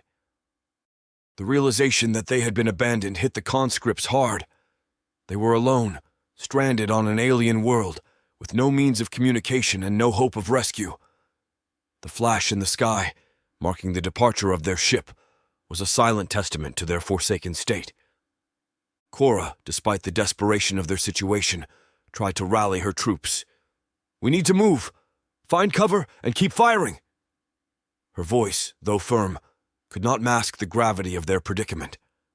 Conscripts, following her lead, continued to engage the enemy, but their situation was becoming increasingly hopeless. They were trapped on a hostile planet, facing an unknown and powerful adversary, with their only means of escape now gone. Chapter 14. Discovery of Despair. Nakia, her senses always alert to the undercurrents within the ship, overheard a snippet of conversation between two Drixarians that sent a shockwave of panic through her. They spoke of an incident on Eridani 5th in the Krinis cluster, a superior force attacking and overwhelming Cora's group, resulting in their abandonment.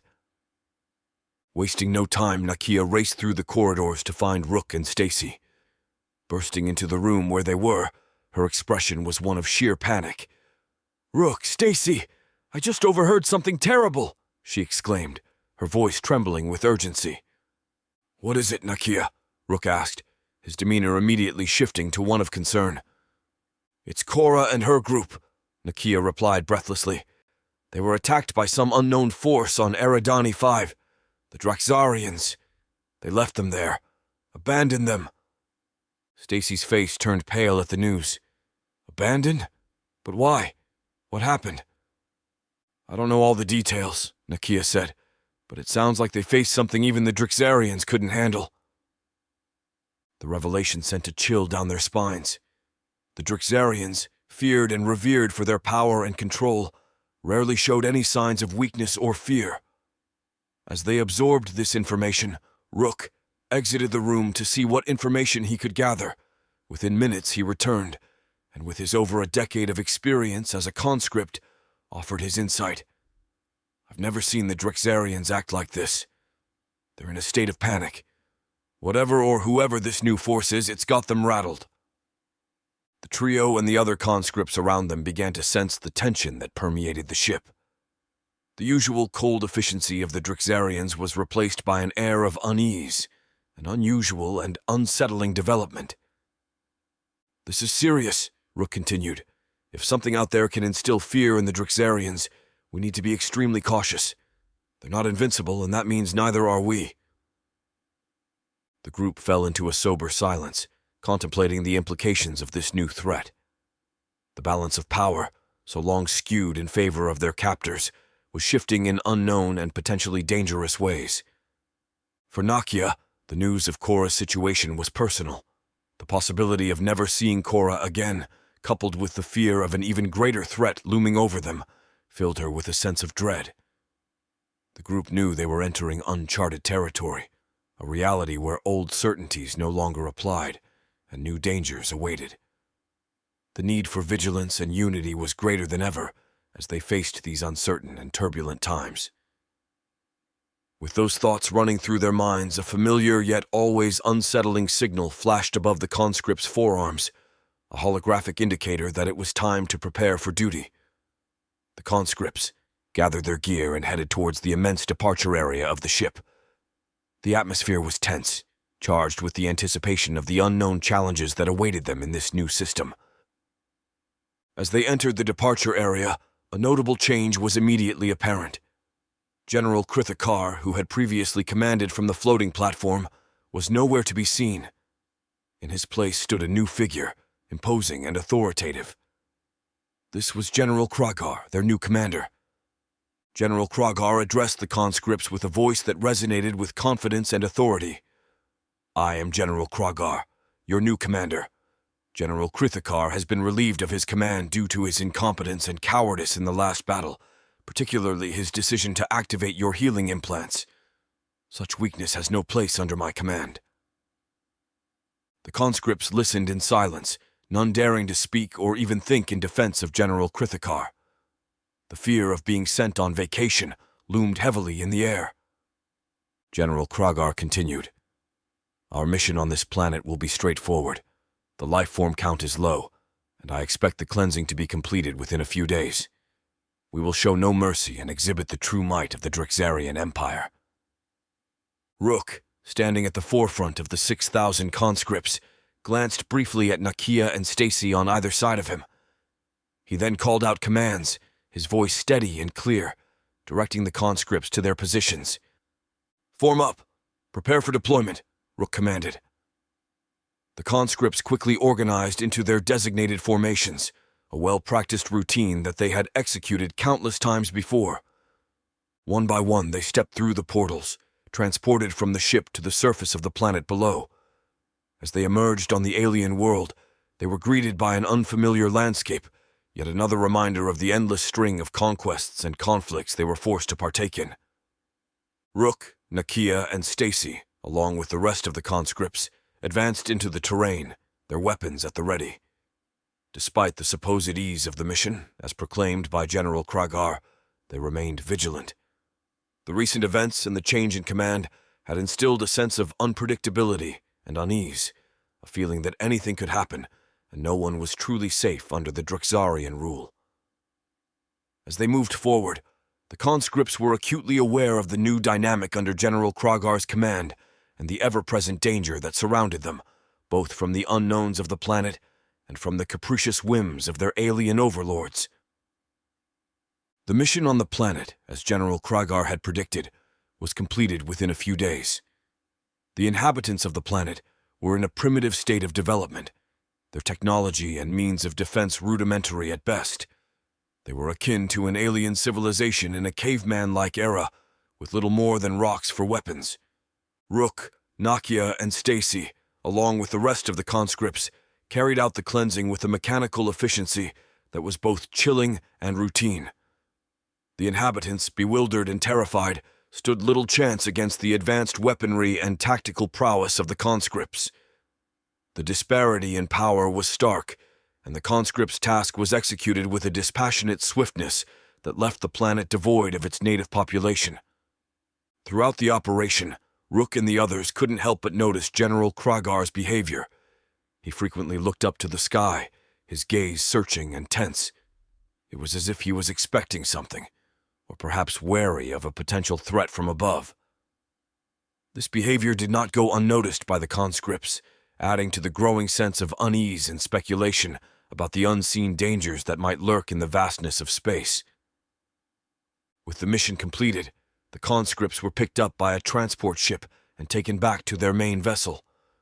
The journey back was quiet, each conscript lost in their own thoughts about the actions they had just undertaken and the relentless cycle of conquest and destruction they were a part of.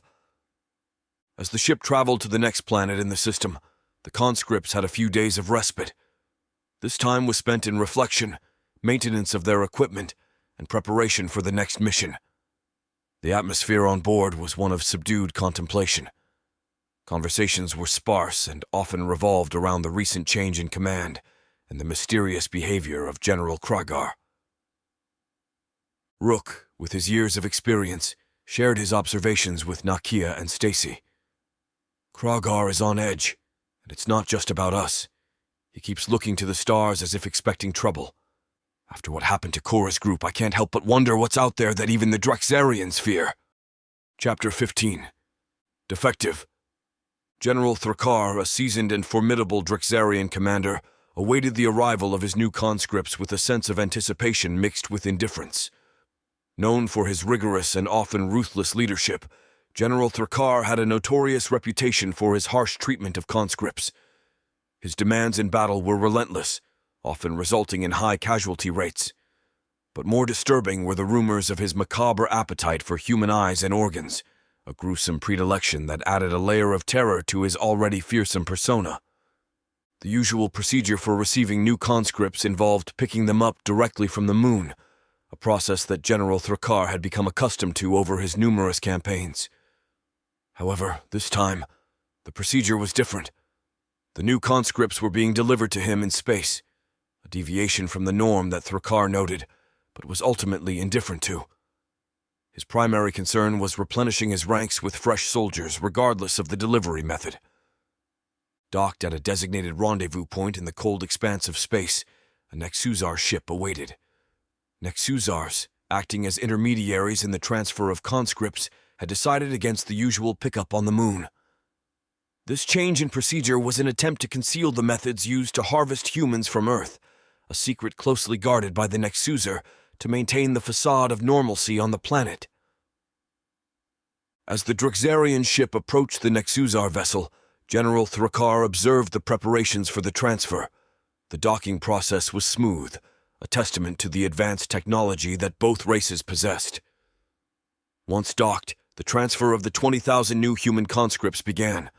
The conscripts, a diverse group hailing from various parts of Earth, found themselves in a surreal and terrifying situation. Contained within blue light containers, they were immobilized, able to move only their eyes. These containers, functioning like high-tech restraints, held them in a state of suspended animation, reducing them to mere cargo to be transported at the whim of their captors. The blue light emanating from these containers cast an eerie glow in the dimly lit cargo bay, creating a scene that was both otherworldly and chilling. The conscripts, each trapped within their own isolated space, could do nothing but watch helplessly as they were moved around the ship like pieces on a chessboard. Conscripts could see each other, their eyes meeting across the confined spaces, sharing silent looks of fear, confusion, and despair. The inability to communicate, to move, or to have any control over their situation added to the psychological torment of their predicament, for each one had chosen or selected, in the case of many, to take part in the voluntary departure program, only to find themselves in a worse psychological torture as they were ushered silently into the Drexarian ship. General Thrakar, overseeing the transfer, remained impassive. To him, these conscripts were merely tools, resources to be utilized in the never-ending conquests and battles that defined the Drexarian Empire's expansionist agenda. The lives and well-being of these individuals were of little concern to him, their value measured only by their utility in battle, and for some, their suitability to satisfy his darker cravings. Representing the Nexusar was Zalarian, a figure whose appearance was markedly different from the usual. His normally translucent form had taken on a grayish hue, his skin resembling the rough texture of a shark. His demeanor was tense, a stark contrast to the composed and authoritative figure he usually presented. Zalarian's purpose was clear. He was there to collect the latest shipment of Teradol, a potent drug derived from human adrenaline and other secretions produced during battle. It was a substance that the Nexusar craved, an addiction that had them bound to the Drexarians in a symbiotic and twisted relationship. General Thrakar, aware of Zalarian's desperation, decided to exert his power over the situation. "I will inspect the conscripts first," he declared, his voice echoing through the docking bay. "Only then will we proceed with the exchange."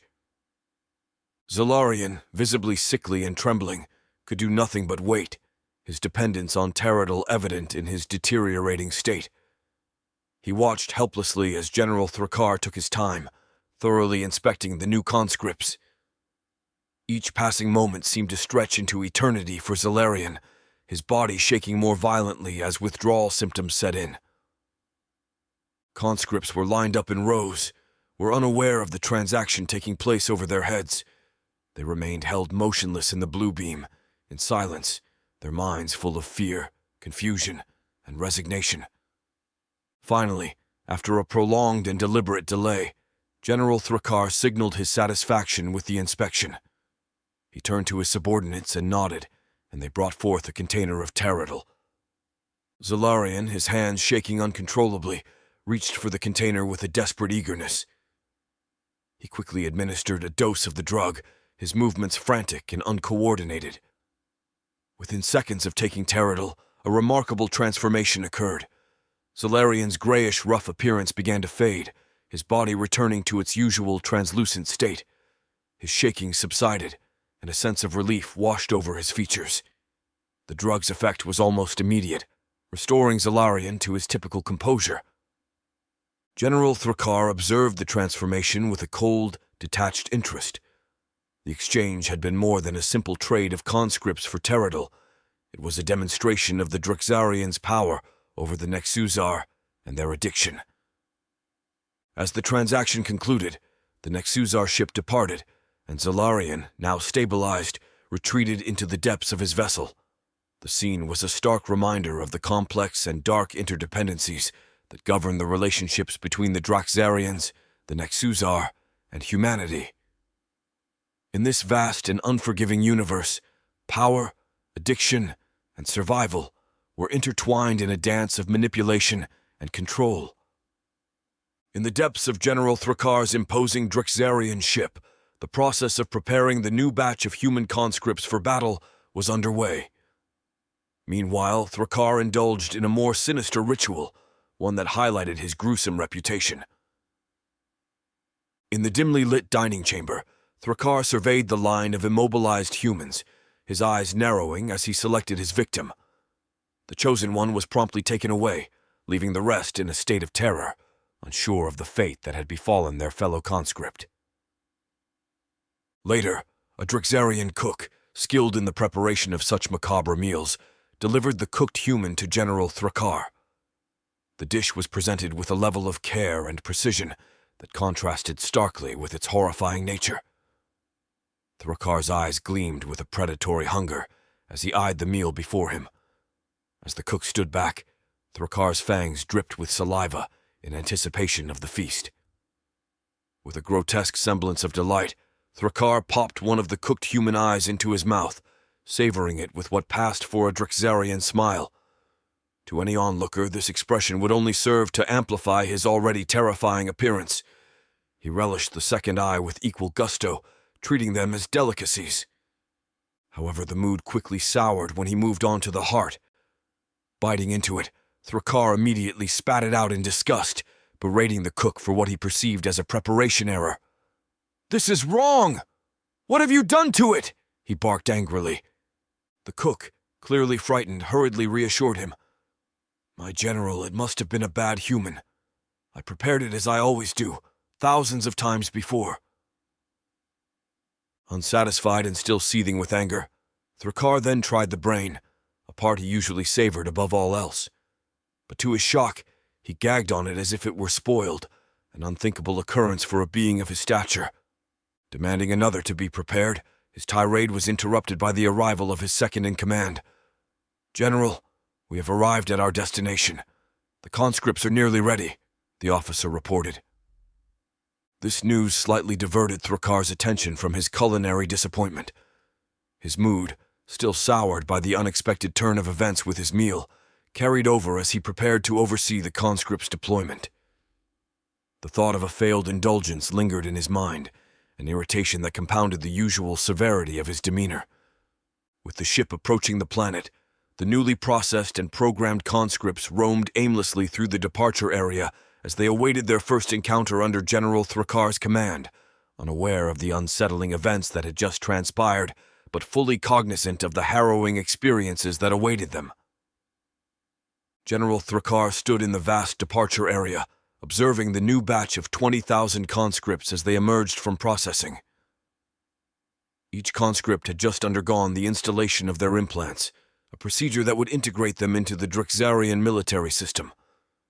However, as Thrakar listened to their conversations and tuned into their thoughts, he found himself perplexed and increasingly concerned. Unknown to him, this group of conscripts was unlike any he had encountered before.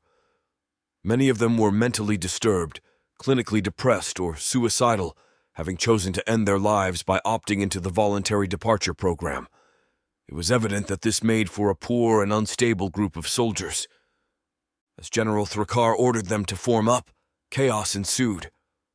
While some conscripts managed to follow the command, others behaved erratically. Several ran around laughing maniacally, while others screamed uncontrollably, their minds clearly unhinged. This was a far cry from the disciplined and responsive soldiers Thrakar was accustomed to commanding. Frustrated and seeking to impose order, General Thrakar accessed his holographic screen and with a few flicks, activated the infamous trumpet sound. The conscripts who were behaving wildly exploded into bloody piles of flesh, a brutal but effective demonstration of the power and control he wielded. Usually, such a display was reserved for the battlefield and involved only a few conscripts as a lesson in obedience.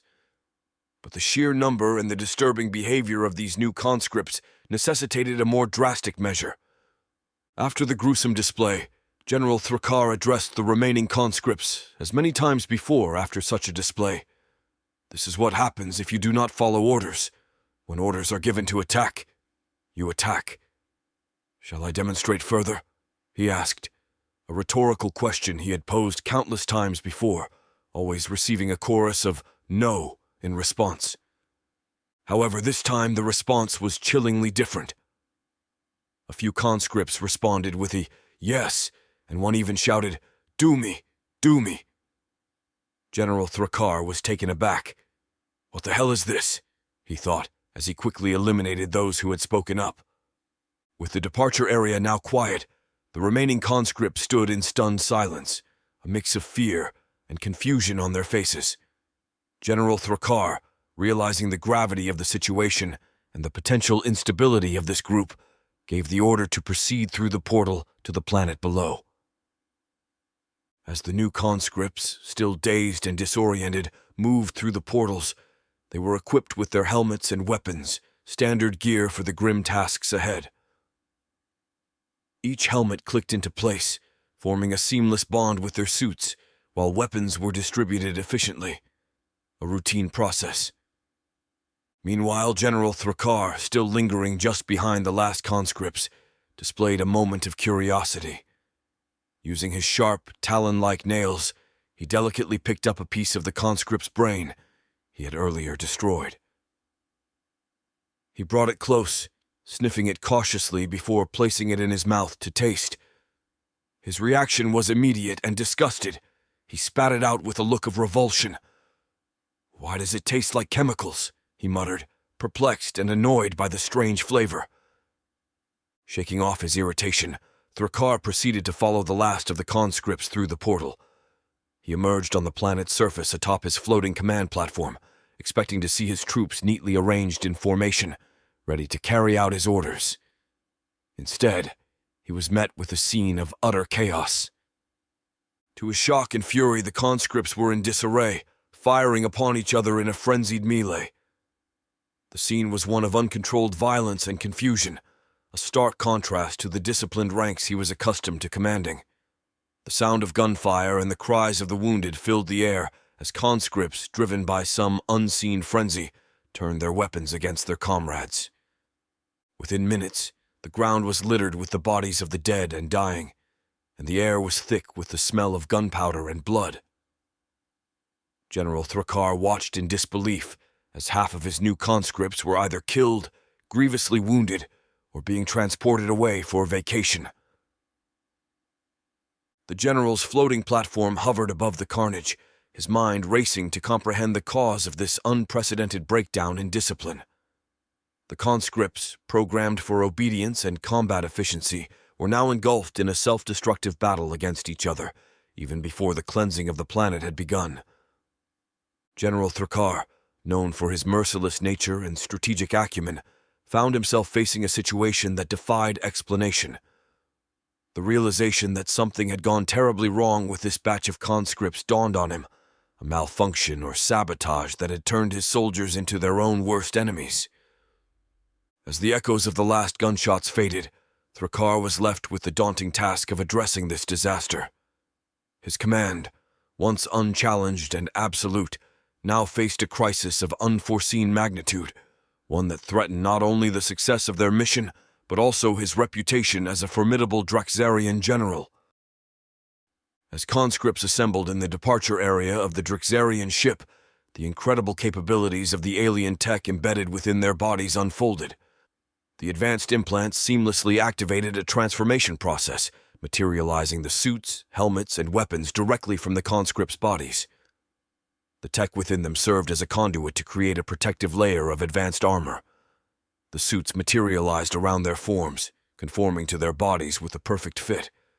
Simultaneously, helmets manifested, completing the ensemble and providing advanced sensory capabilities, with the weapons generated by the alien tech within their bodies. This meant that the conscripts were not reliant on traditional Earth ammunition. Instead, the implants harnessed the minerals present in the environment to synthesize projectiles, ensuring an efficient and sustainable supply of firepower. During scenarios where minerals were scarce, the alien tech demonstrated its resourcefulness. Cargo containers spontaneously formed on the conscripts' backs, collecting and utilizing minerals from the surroundings. This ensured a continuous source of ammunition, highlighting the adaptability and ingenuity of the technology integrated into their very beings. The entire process, from the creation of suits to the generation of weaponry, was orchestrated seamlessly by the alien tech within their bodies. This transformative capability equipped the conscripts with unparalleled advantages as they prepared to depart for Atraxia Prime, the first planet of the Atraxia system. Once ready, they moved through the portals in an orderly fashion, the familiar sense of trepidation accompanying them. General Kragar, ever imposing, followed at the rear on his floating command platform, overseeing the deployment with his characteristic stern gaze. The planet they emerged onto was unlike any they had seen before. The landscape was a tapestry of vibrant colors, with flora and fauna that defied earthly logic. Towering plants with luminescent leaves swayed gently, while creatures of various odd shapes and sizes roamed freely. The sky was a swirl of pastel hues, casting the world below in an ethereal light. As Rook, Nakia, and Stacy gazed upon the breathtaking landscape of Atraxia Prime, the weight of their experiences bore heavily on their shoulders. The conversation that ensued reflected the weariness and internal conflict that had become all too familiar. Rook, his voice tinged with a weary resignation, stated, "It's always the same, isn't it? We arrive on a beautiful world, witness its wonders, and then, well, you know the rest." Nakia, her eyes betraying a mix of sadness and fatigue, responded, "I've lost count of how many times we've done this. Each time, it feels like a piece of us dies along with the inhabitants." Stacy, her tone reflective of the toll it had taken on her, added, "At first, I tried not to think about it, but it's getting harder to ignore the guilt. How many more worlds do we have to cleanse?" The conversation carried the weight of seasoned veterans, individuals who had grown accustomed to the cycle of beauty and destruction, yet couldn't escape the emotional toll it exacted. The native inhabitants were equally as strange as their planet, peaceful beings that communicated through a series of melodic tones. They seemed curious but unafraid of the conscripts, approaching them with a sense of naive wonder. Despite the peaceful nature of the planet and its inhabitants, the conscripts began their grim task. They attacked the unsuspecting natives, who had no means of defending themselves against the advanced weaponry and battle-hardened soldiers. With the ruthless attack initiated and the cleansing process on the serene world of Atraxia Prime underway, the conversation among Rook, Nakia, and Stacy continued, their voices carrying a somber undertone. Rook, with a heavy sigh, remarked, "It's like a never-ending nightmare. We come, we destroy, and we move on. Do you ever wonder if there's an end to this?"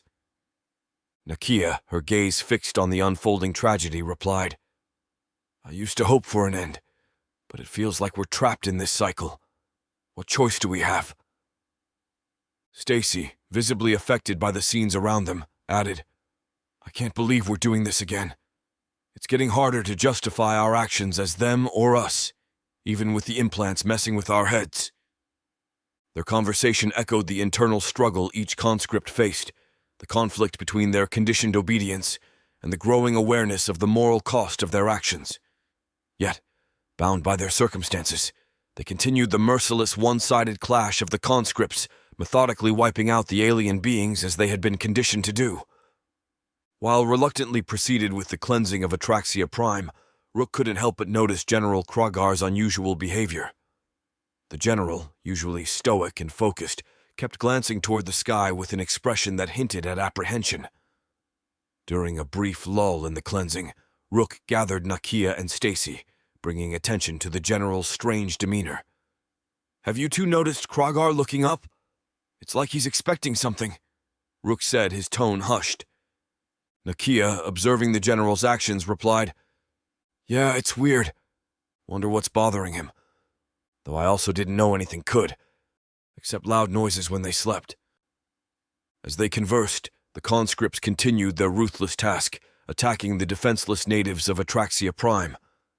The stark contrast between the beauty of the planet and the brutality of their actions added a layer of complexity to their internal struggles. The luminescent flora and curious native creatures provided a surreal backdrop to the grim reality unfolding. Within the captivating scenery, Rook, Nakia, and Stacy grappled with the weight of their actions, their conversation highlighting the ongoing internal conflict within the conscripts.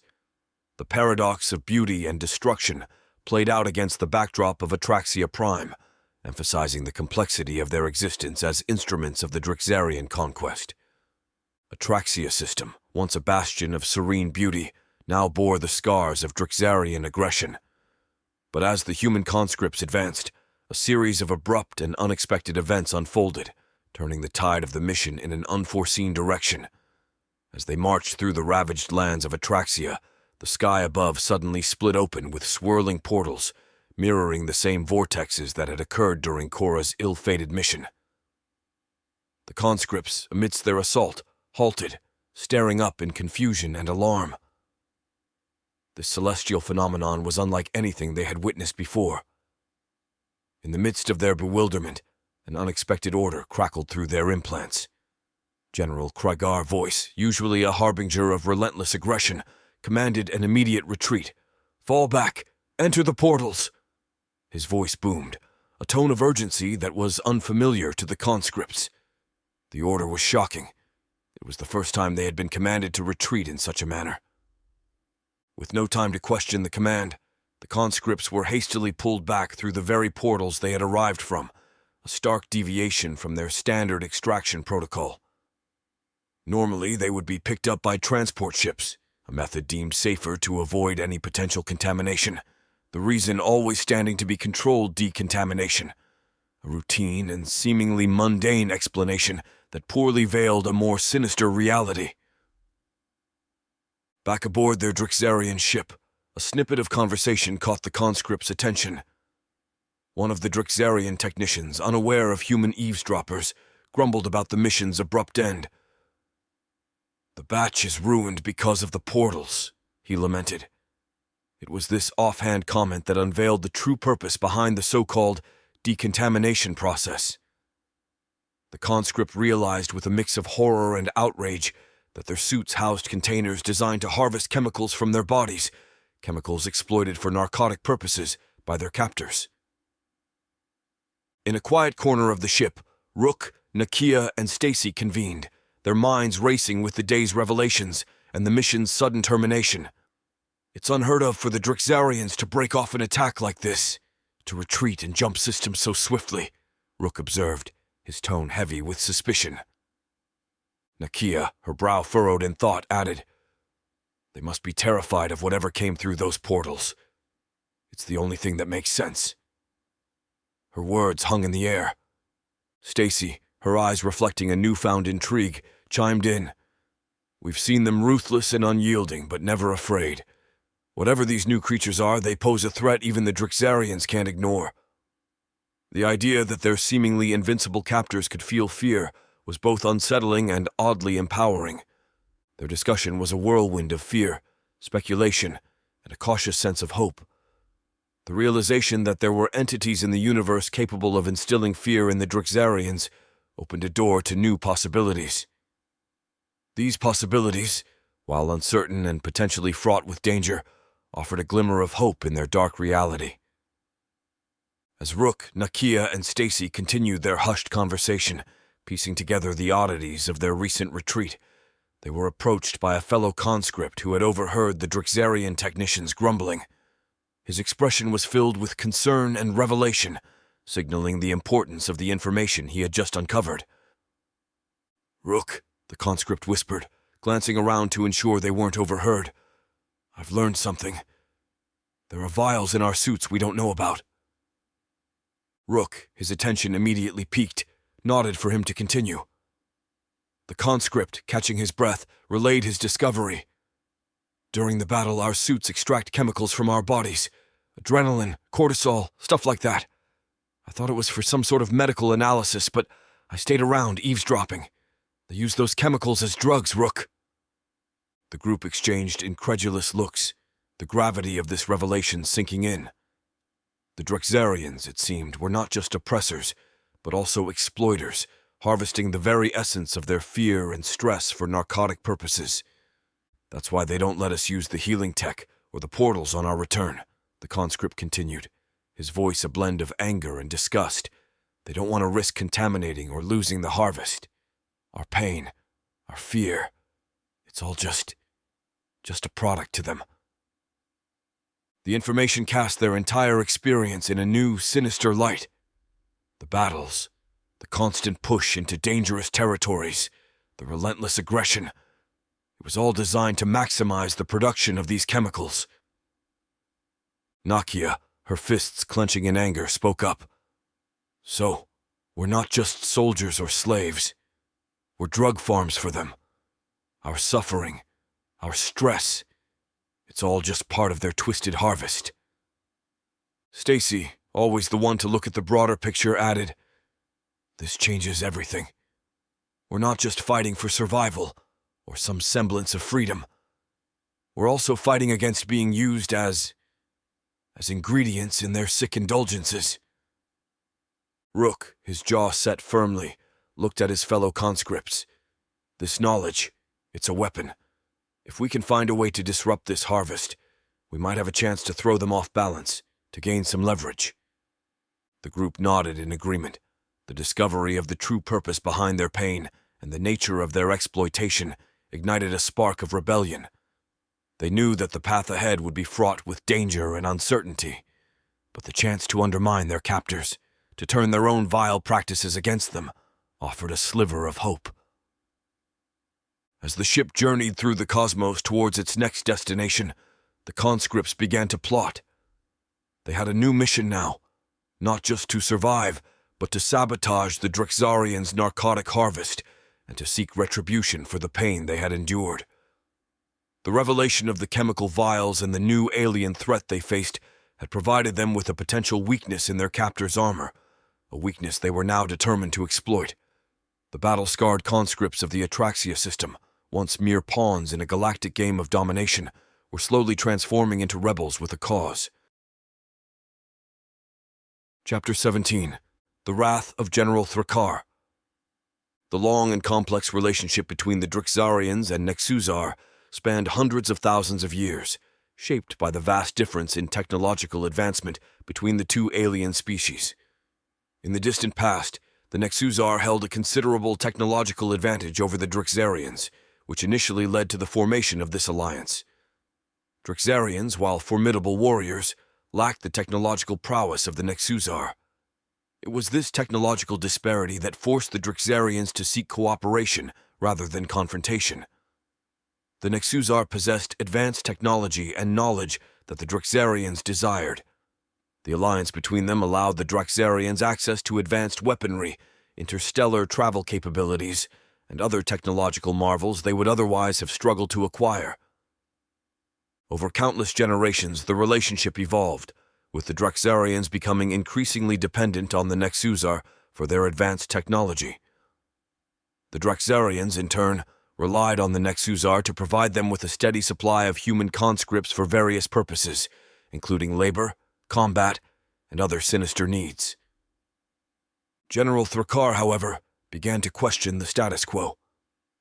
As he looked around at the seemingly defenseless Nexuzar on the moon, he couldn't help but wonder if they had become complacent in their tranquil existence, relying solely on the Drexarians for sustenance. Thrakar pondered the possibility of the Drexarians seizing control of Earth themselves, freeing themselves from the regulation imposed by the Nexuzar. It was a radical idea that challenged the centuries-old power dynamics, and it sparked a glimmer of hope for independence among the Drexarians. The notion of breaking free from their dependence on the Nexuzar and taking control of Earth was tantalizing, but it also carried immense risks and uncertainties. Thrakar knew that challenging the Nexusar directly would not be an easy task. It would require careful planning, a united Drexarian front, and the ability to outwit the technologically superior Nexusar. The general's contemplation marked the beginning of a potential shift in the balance of power that had endured for countless generations, and the consequences of such a shift remained uncertain. Now in the vast ethereal halls of the moon station, a place of quietude and contemplation for the Nexusar, a sudden disruption shattered the serenity. General Thrakar, a towering figure of the Drexarian military, stormed into their chamber, his presence a whirlwind of fury and discontent. The Nexusar, usually unflappable in their demeanor, paused in their indulgence of Teradol, a narcotic harvested from human conscripts, as they sensed the severity of Thrakar's anger. "Return the Teradol!" Thrakar bellowed, his voice echoing off the walls. "Explain this catastrophe with the latest batch of conscripts!" His eyes blazed with a fury rarely seen by the Nexusar, who feed off the negative emotions of humans, simply found the taste of Drexarian emotions bitter and unpalatable, were accustomed to a more subdued and strategic approach in their dealings. The Nexusar Council, led by Zalarion, looked on with a calm that contrasted starkly with Thrakar's rage. Zalarion, his voice a harmonious echo, responded, "General Thrakar, please elaborate on the nature of this misfortune." Thrakar, struggling to contain his anger, detailed the recent debacle. "The new conscripts, many of them willing to commit suicide, be killed by me, their commander, or turn on each other, resulted in the loss of half of the 20,000 new recruits." His frustration was great. "They even tasted like spoiled meat and chemicals," he spat out, disgusted by the degradation of their prized meal. Zalarion, unmoved by the emotional display, explained calmly, "The batch you refer to was harvested using a new method devised by human leaders. It's called voluntary departure." Perplexed and infuriated, General Thrakar demanded more information. Zalarion elaborated, "Voluntary departure is a program where humans willingly accept their fate, believing they will be assisted in suicide. It's designed to maximize the yield of troops for your armies, without raising suspicion of the population." Thrakar's anger reached a boiling point. "These humans were pumped up on their drugs. Their implants only magnify mental defects in the mind. You've contaminated the batch with their desperation and madness." The Nexusar Council exchanged uneasy glances, realizing the gravity of the situation. The equilibrium they had so carefully maintained was now at risk due to this unforeseen complication. With a sense of urgency and command, General Thrakar issued a dire request. "We need millions more humans. There is a new alien threat attacking us across multiple galaxies. We must bolster our ranks to face this challenge." His demand was not just a request, but a necessity to sustain their empire in the face of this new and unknown adversary. Zalarion, understanding the critical nature of Thrakar's demand, nodded and informed Thrakar that many humans could not be removed without a great number of preparations. Though Thrakar was welcome to those remaining humans from the voluntary departure program at half price, to hold the Drexarians over till preparations could be made. General Thrakar's anger surged as he charged at Zalarion, his fingers closing around one of the Nexusar's translucent tentacles that dangled from the base of his skull. With a force that brought them mere inches apart, Thrakar's eyes bore into Zalarion's, and he spoke with a commanding intensity. "We will pay 1/3 the price, nothing more, and you will have the next million in a week. Yes?" Zalarion, his alien features unmoved by the sudden aggression, replied in his calm, resonant voice, "Yes, we shall commence preparations. Earth will provide the necessary conscripts for your campaign." The tension in the chamber was thick as the two powerful beings reached an agreement that could potentially alter the course of history. Thrakar's grip remained firm, a silent testament to his determination. Satisfied with Zalarion's response, the Drexarian general released his hold and turned to leave the chamber, his steps heavy with the weight of impending conflict. Walking away, Thrakar couldn't help but wonder about the nature of the impending conflict.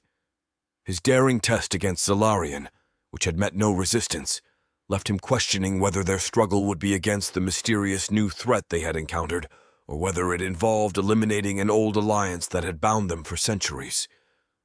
The uncertainty hung in his mind like a storm on the horizon, and Thrakar knew that the future held challenges unlike any they had faced before. Chapter 18. A Desperate Appeal. Rook, Nakia, and Stacy stood together, their expressions filled with purpose and resolve. The sight of the Drixarians' fear of the unknown attackers had ignited a sense of purpose within them, one that burned brighter than ever before. As they contemplated their impending encounter with these new, enigmatic beings, they were acutely aware of the peril that lay ahead and understood the gravity of the situation. Facing these unknown adversaries could very well spell the end of their lives, and the odds were stacked against them. But they were prepared to make that ultimate sacrifice if it meant acquiring the weapons, knowledge, and resources they needed to break free from the shackles of Drixarian control. For Rook, Nakia, and Stacy, the prospect of sacrificing themselves for even the slightest chance of inflicting damage on their oppressive captors was a choice they willingly embraced. It was a choice born out of a profound belief in the inherent value of freedom and justice. They couldn't bear to be complicit in the enslavement and suffering of another peaceful civilization, knowing that they had the potential to make a difference. They had a plan, a risky one, but one they believed was worth pursuing. It involved requesting an audience with Zahak. Rook and Nakia exchanged glances, their thoughts and emotions a whirlwind of uncertainty. They had embarked on a daring plan, one that defied the norms of conscript existence. Requesting an audience with Zahak was a risk that no conscript had ever taken before, let alone two who had already been in front of Zahak and survived, like Rook and Nakia. They had sent their request through the proper channels, and to their surprise, it was granted. Then it occurred to them that their decision was nothing more than a flip of a coin, whether they would be heard or eaten. As they were escorted into the presence of Zahak, they couldn't help but feel mostly a sense of anticipation backed by trepidation.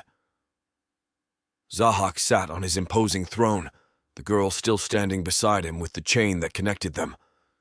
His piercing red eyes stared at the two conscripts in mild curiosity, and he spoke with a voice that held both power and indifference. "You requested an audience with me. I had to travel from another one of my ships many galaxies away to be here. It had better be worth my time." As they were escorted into Zahak's presence, Rook and Nakia couldn't escape the strong tension that gripped them. The grandeur of Zahak's throne and the presence of the chained girl only added to the gravity of the moment. His crimson eyes bore into them, and his aura exuded an intimidating blend of power and indifference. Despite their apprehension, Rook and Nakia knew that this was their only chance to plead their case. Their fellow conscripts depended on them, and the fate of countless beings hung in the balance. With confidence etched into their expressions, they faced Zahak, ready to speak their truth and confront the fearsome leader of the Drixarians. Rook, his voice unwavering despite the nervous energy coursing through him, stepped forward and began to make their case. "Lord Zahak, we come before you today, not as humans, but as loyal conscripts who seek justice. We have seen the defeat of one of your own, General Krasthor, on Eridani 5th in the Krinis cluster.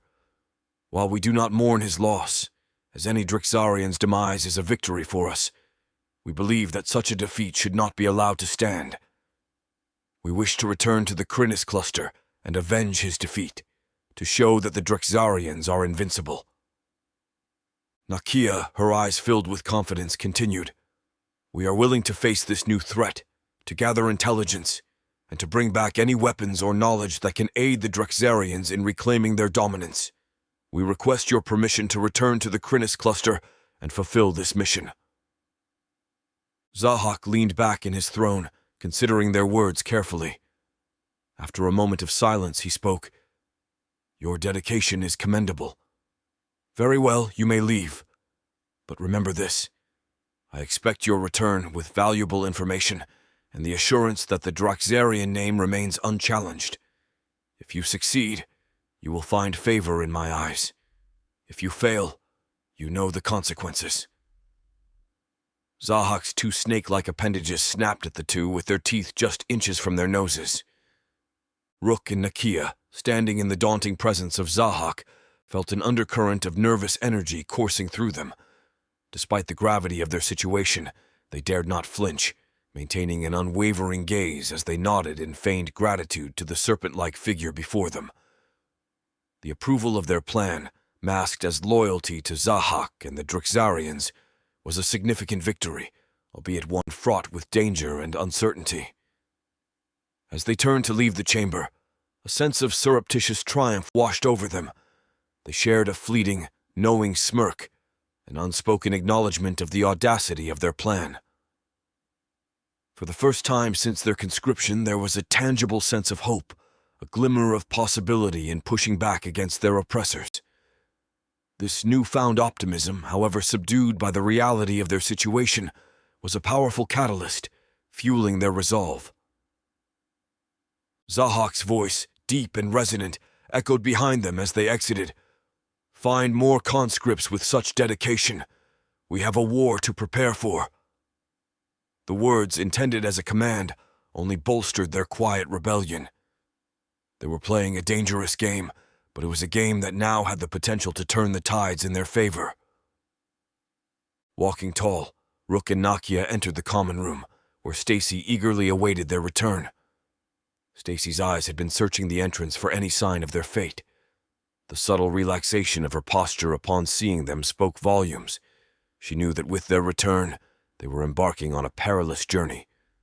The trio congregated, their bond strengthened by a united purpose. There was glimmer of hope among them, a resolve that had been tempered by the fires of hardship and struggle. They were not just survivors anymore. They were insurgents within the heart of their captor's domain. Their plan, while risky, was their first real chance at gaining the upper hand. It involved sabotaging the Draxarian operations from within and finding ways to disrupt the harvest of Teradal. Each of them understood the gravity of what they were about to undertake. Failure meant certain death, but success could mean the first real step towards freedom, not just for themselves, but for all the human conscripts. The Crinus Cluster, their next destination, loomed in their minds as a place of danger and hope. They knew little of what awaited them there, but they were prepared to face whatever challenges it presented. The oppressive regime of the Draxarians had been unchallenged for too long, and now, for the first time, there was a crack in their seemingly impenetrable armor. As they discussed their strategy, the common room around them buzzed with the usual activity of conscripts going about their routines, oblivious to the nascent rebellion brewing among them.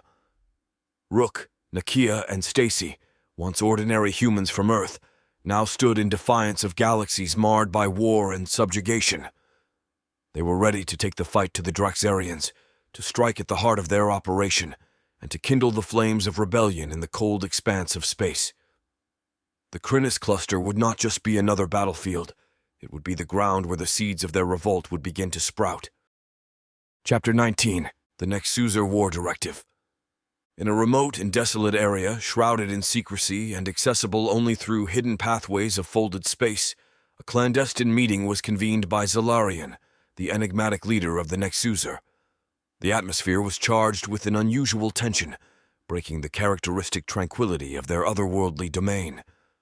Even Zalarian, known for his stoic and impassive demeanor, showed signs of irritation, his ethereal face contorting ever so slightly with displeasure, a rare and unsettling occurrence for the leader who was typically the epitome of calm. The central issue of this secretive assembly was a recent and heated confrontation with General Throcker of the Draxarians, focusing on the deteriorating quality of conscripts obtained through the controversial voluntary departure program. Zalarian, maintaining his composure yet with an undercurrent of frustration, addressed the assembly. His voice, usually harmonious and composed, carried a tone of unmistakable annoyance. "This blunder has significantly disrupted our operations. The caliber of our conscripts is not just a requirement, but the cornerstone of our strategy," he articulated with a controlled intensity. Zalarian's gaze swept across the room, his eyes piercing through the veneer of political posturing. "We must rectify this situation immediately. The stability of our arrangement and the effectiveness of our operations depend on it," he continued, emphasizing the need for immediate action. The leaders, now fully aware of the precarious nature of their alliance with the Nexuzar, nodded in agreement, with a sense of urgency taking hold. They knew that their future interactions with the Nexuzar would require a more careful and considered approach, especially given the delicate nature of their ongoing collaboration. As the meeting progressed under the watchful eyes of Zalarian, a startling revelation unfolded, sending ripples of shock among the gathered Earth leaders. Zalarian, with a controlled but unmistakably critical tone, disclosed the troubling findings of the Nexuzar's evaluation of the voluntary departure program. "Upon our thorough assessment, we have discovered a disturbing trend," Zalarian began, his voice resonating with a subtle intensity. "Numerous Earth governments have been systematically emptying their psychiatric facilities, redirecting their mentally challenged populations into the voluntary departure program." The room fell into an uneasy silence as the leaders processed this information. The gravity of their collective decisions, now laid bare by Zalarian, was a harsh reality to confront. This manipulation and exploitation of vulnerable populations had led to the production of substandard conscripts, significantly impacting the quality of Teradal and sparking the recent confrontation with General Thrakar. The leaders exchanged uneasy glances, the weight of their actions settling in. Some shifted uncomfortably in their seats, while others lowered their gaze, unable to meet Zalarian's piercing stare. The revelation exposed a moral dilemma that many had chosen to overlook in their quest for political and strategic gains. This irresponsible practice has not only jeopardized our operations, but has also led to a loss in Teradal production, a crucial resource in our endeavors, Zalarian continued, his disappointment evident. "Such short-sightedness cannot be tolerated." The impact of Zalarian's words was profound. Leaders were now acutely aware of the consequences of their actions, not only on their own populations but also in the grand scheme of the cosmic conflict. It was at this moment that British Prime Minister Aaron Jones stood, seizing the opportunity to shift the focus. His voice, steady yet charged with implication, broke the uneasy silence. "I must bring a crucial matter to light," Prime Minister Jones announced, commanding the room's attention. "President Mikhail Petrov of Russia has been engaged in a covert plot against the Nexuzar. This reckless action endangers not only our delicate alliance, but also the safety of our planet." The room erupted into a discord of gasps and murmurs as the leaders absorbed the gravity of the accusation. President Petrov rose to confront the claim. "Yes, I affirm my actions," he declared boldly. "It's time we, the stewards of Earth, took a stand. We cannot remain subservient in the shadow of extraterrestrial interests." The room's energy shifted as some leaders nodded in agreement, stirred by Petrov's call to action, while others seemed apprehensive, wary of the consequences of defying the Nexuzar. Zalarian, who had been observing the unfolding drama with a veneer of calm, remained silent, his gaze piercing through the political posturing. Unfazed by the rising strife, President Petrov continued, his voice resonating with fervor. "We must unite as sovereign nations, defending our right to self-determination. We are not mere pawns to be maneuvered by alien forces." His impassioned plea ignited a flame of resistance among some leaders, while others remained visibly tense, torn between the moral imperative to defend Earth's sovereignty and the fear of alien backlash. In an attempt to restore a semblance of order, Prime Minister Jones interjected. "We must approach this with strategic caution. The potential for alien retribution is a reality we cannot ignore. We need a balanced response, not precipitous defiance." Zalarian, sensing the growing unrest and the potential for a shift in Earth's political landscape, decided to assert the Nexuzar's dominance in a chillingly effective manner. "We will initiate what you humans call World War III, he announced with a tone that was as calm as it was menacing. Drixarians will receive the millions of conscripts they require, and a significant portion will come from Russia. This war will target not only Russia, but any nation that dares to stand with them. This is the price of defiance." His declaration sent a shiver through the assembly. "Let this be a lesson," Solarian continued, his voice devoid of emotion yet resonating with authority. "No plots against the Nexuzar shall go unpunished." In the days that followed, the Nexuzar swiftly and subtly manipulated digital platforms across Earth. Their advanced algorithms infiltrated social media, spreading propaganda and misinformation to turn global public opinion against Russia. The campaign was insidiously effective, playing on fears and prejudices to fan the flames of hostility. Across the world, the public perception shifted dramatically. Protests erupted in various countries, demanding action against Russia. The narrative crafted by the Nexuzar was convincing, portraying Russia as the aggressor, a threat to global stability. Governments faced mounting pressure from their citizens to take a stand against Russia, further isolating the nation on the international stage. President Petrov, watching the unfolding events with outrage, realized the extent of the Nexuzar's influence. His call for Earth's autonomy had backfired, triggering a global backlash that threatened to plunge his country into a devastating conflict. The Earth leaders, now aware of the dire consequences of crossing the Nexuzar, were left in a state of turmoil. The realization that their sovereignty was a mere illusion under the shadow of extraterrestrial manipulation weighed heavily on them. The Nexuzar strategy had effectively neutralized the threat of unity among Earth's nations, ensuring their continued dominance. As the world teetered on the brink of war, the human conscripts, still ensnared in the machinations of the Nexuzar and the Drixarians, found their fate intertwined with the tumultuous events unfolding on their home planet. The prospect of World War III, instigated by alien forces, was a stark reminder of the fragile state of human affairs and the perilous path that lay ahead. Meanwhile, on Earth, other government leaders, gripped by fear of Drixarian retribution and the threat of their people being taken as conscripts, aligned themselves with Solarian's directive. The result was a significant increase in Russian conscripts being sent to the Drixarians, a direct consequence of the global sentiment against them. The Russian president, outraged by the betrayal and the global stance against his country, called upon the other leaders to stand up for the human race. Despite knowing the technological superiority of the Nexuzar and the Drixarians, he boldly threatened Solarian.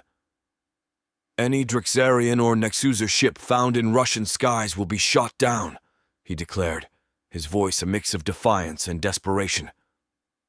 This declaration marked a turning point in Earth's political landscape. The Russian president's call to arms and his threat to the alien forces, though symbolic in the face of their advanced technology, resonated with a segment of the global population. It sparked a debate about the role of Earth's governments in the face of extraterrestrial manipulation and the moral implications of the voluntary departure program. As the Nexuzar and Drixarian machinations continued to shape global politics, the human conscripts, still caught in the midst of an interstellar conflict, found themselves at the center of a galactic chess game. The actions of the Russian president, though fraught with risk, hinted at a potential shift in Earth's stance against their alien manipulators. The seeds of dissent were being sown, and the ripples of these actions were destined to reach far beyond the confines of Earth, potentially altering the course of the cosmic conflict. Chapter 20. Shadows of Truth.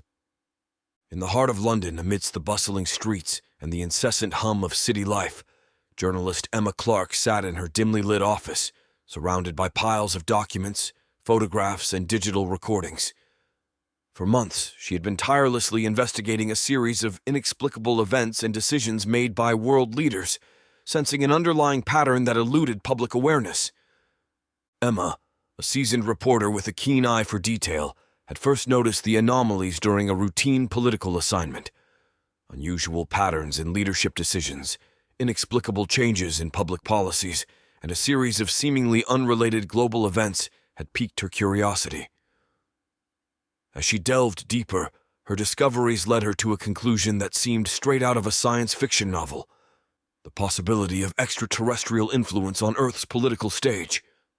Her office, a testament to her investigative journey, was a labyrinth of conspiracy theories, half-truths, and possible leads.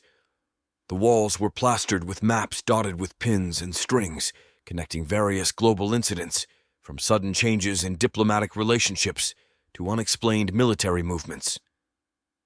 The latest development, the brewing of a potential World War III against Russia, was a chilling escalation of the pattern she had been tracking. Emma's sources, a mix of whistleblowers and insiders, had hinted at a clandestine plot involving alien forces manipulating Earth's leaders. This theory, while outlandish to many, resonated with Emma, fitting the puzzle pieces of her investigation together. One evening, as the city quieted down, Emma received an encrypted email from a source known only as Deep Sky. The message contained a file labeled Voluntary Departure Program. Her hands trembled as she opened it, revealing documents that outlined a shocking program where humans were seemingly willingly conscripted for an unknown cause, with a significant number coming from psychiatric facilities. As Emma absorbed the information, the pieces of her investigation began to align. The erratic behavior of world leaders, the escalating global tensions, and now this program pointed to an unsettling conclusion. Earth was in the midst of an unseen cosmic chess game. Determined to bring the truth to light, Emma started drafting her exposé. She knew the risks involved in publishing her findings. Exposing a conspiracy of this magnitude could lead to severe repercussions, but the public had a right to know. Her article would reveal the extent of the manipulation and control exerted by alien forces over Earth's affairs. However, before she could finalize her report, Emma received an anonymous warning. "Be cautious. Eyes everywhere." The message was clear. Her investigation had attracted the attention of powerful entities. Emma was now at a crossroads. Going public with her findings could expose her to unknown dangers, but remaining silent meant complicity in the biggest cover-up in human history. As she sat in her office, the weight of her decision pressing down on her, Emma realized that her next steps could alter not just her life, but potentially the course of humanity's future. With a resolve born of conviction and a desire for the truth, Emma made her decision. She would publish her findings, consequences be damned. The world deserved to know the shadows of truth that lay hidden beneath the surface of global politics. The published article read as followed: The Hidden Hand, Uncovering the Cosmic Puppeteers Behind Global Politics. By Emma Clark. In an exclusive and groundbreaking investigation, we have uncovered a truth more bizarre and unsettling than any fiction, a narrative that, if true, rewrites our understanding of global politics and humanity's place in the cosmos. For months, our team has been sifting through a labyrinth of information, connecting the dots between seemingly unconnected global events. The conclusion? Earth's political stage is being manipulated by forces beyond our planet. In a harrowing discovery that shakes the very core of human decency and trust in global governance, an investigation into the Voluntary Departure Program has uncovered a disturbingly dark truth behind what was initially marketed as a compassionate option for those considering suicide. At the heart of this manipulation is the mysterious Voluntary Departure Program. Sources have revealed that this program, under the guise of voluntary participation, has been collecting individuals, particularly from psychiatric facilities worldwide. The purpose remains shrouded in mystery, but the implications are disturbing. Recent lab analyses of ashes, the only remains returned to families whose loved ones chose the voluntary departure, have revealed a shocking deception. In one particularly heart-wrenching case, a family, grieving the loss of their son who sought an end through the program, received what they believed were his ashes. However, upon independent analysis, these remains were found to be nothing more than common wood ash. The implication is as clear as it is macabre. No one has received the actual remains of their loved ones. Instead, they have been handed a fabricated symbol of closure. The program, initially hailed as a groundbreaking initiative for those at the brink of despair, is now unmasked as a facade for an operation far more sinister than anyone could have imagined. The question arises, if the ashes are not human, what exactly is the fate of those who have been whisked away under the guise of the voluntary departure program? This revelation ties into the broader narrative of global manipulation and extraterrestrial interference, as indicated by leaked documents and insider testimonies.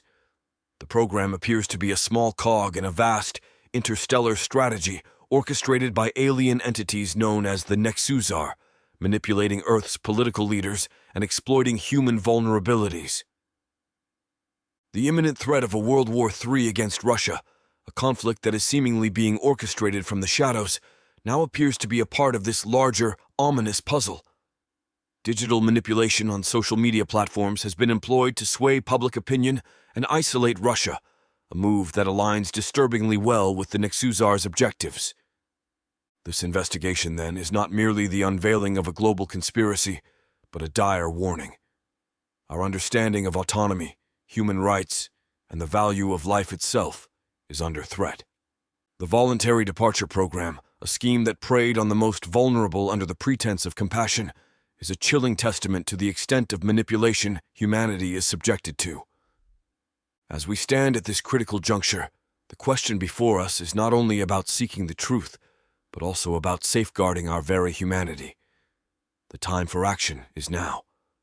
We must demand transparency, accountability, and most importantly, we must seek to protect those who cannot protect themselves from these unseen, manipulative forces. Journalist Emma Clark is a respected investigative journalist, committed to shedding light on the darkest corners of political deceit and championing the cause of truth and justice. In the dimly lit confines of her office, Emma Clark stood motionless, her gaze fixed on the intricate web of information adorning the walls. Strings interlaced, connecting world leaders, mysterious events, and shadowy organizations, forming a map of the hidden truth she was unearthing. Amidst this chaos of clues, one enigma remained: the identity of her elusive informant, Deep Sky. Emma's interactions with Deep Sky had always been shrouded in secrecy, their communications cryptic and carefully orchestrated to avoid detection. Yet, in their very method of communication, Emma began to discern a pattern that hinted at the source's identity. She recalled the clandestine techniques used by Deep Sky to relay information, methods reminiscent of Cold War espionage, a hallmark of Russian intelligence operations. Deep Sky had first contacted her via an encrypted email, a standard method for secure communication, but it was the subsequent exchanges that piqued her interest. Emma received information through a series of dead drops, a technique where physical information is left in a prearranged location for later retrieval, a method frequently used by Russian spies during covert operations. Additionally, Deep Sky had a penchant for coded messages hidden in seemingly innocuous newspaper ads, a tactic commonly employed by Russian intelligence agencies for communicating with operatives in the field. These messages, while appearing trivial to an untrained eye, contained critical information that furthered Emma's investigation. The final piece of the puzzle was the nature of the information itself. Deep Sky provided insights and data that could only come from someone with high-level access to Russian governmental and intelligence resources. The information was too specific, too detailed to be from an outside source. Emma pondered over these clues. The realization dawned on her.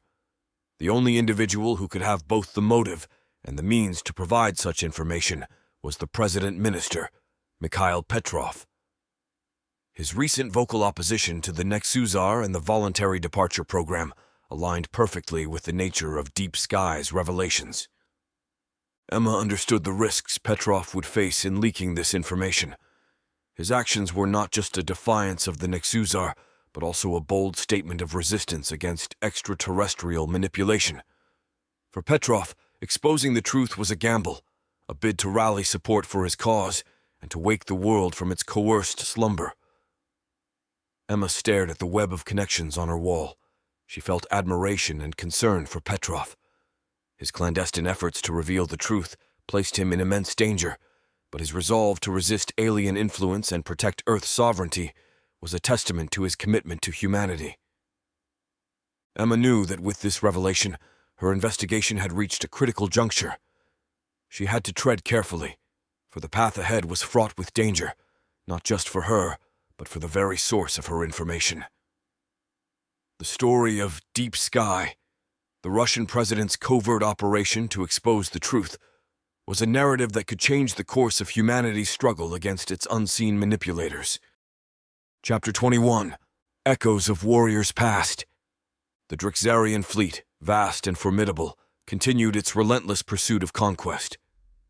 Among these ships, a remarkable vessel, ancient and shrouded in mystery, approached the smaller craft carrying Rook, Nakia, and Stacy. This elder ship, harboring conscripts from ages long past, moved to connect with the modern conscript's vessel in a routine yet always awe-inspiring procedure. Aboard Rook's ship, the atmosphere was tense with anticipation. The conscripts gathered in the departure area, accustomed to receiving newcomers from Earth, but this time an air of uncertainty lingered. They exchanged speculative whispers, wondering who their new comrades might be. As the ships aligned and the barrier between them slowly retracted, Rook, Nakia, and Stacy prepared to greet the latest additions to their interstellar battalion. The barrier's removal revealed a group standing across from them, clad in uniforms unlike any they had seen before. The new arrivals were strikingly robust, their physiques reflecting disciplined training and strength. Both men and women exuded an undeniable air of toughness and resilience, but it was their attire that caught everyone's immediate attention. They wore uniforms that were a fusion of ancient and alien design, unlike the standard gear of the modern conscripts. The newcomers' garments bore the unmistakable influence of classical warrior cultures. Their attire, while integrated with advanced materials, echoed the designs of ancient military garb. The men and women were adorned in tunics, some with elements resembling the red cloaks of Spartan warriors, while others sported breastplates that brought to mind the armor of Roman legionnaires. Yet, these historical elements were seamlessly blended with the Drixarian technology, creating a striking visual contrast. Amidst the astonishment, Nakia turned to Rook and Stacy, his expression that of intrigue and disbelief. "Have you ever seen anything like this?" he asked, his eyes still fixed on the group of ancient warriors. Rook shook his head, his curiosity piqued. "Never. Ship connections happen, but it's rare for conscripts to interact like this.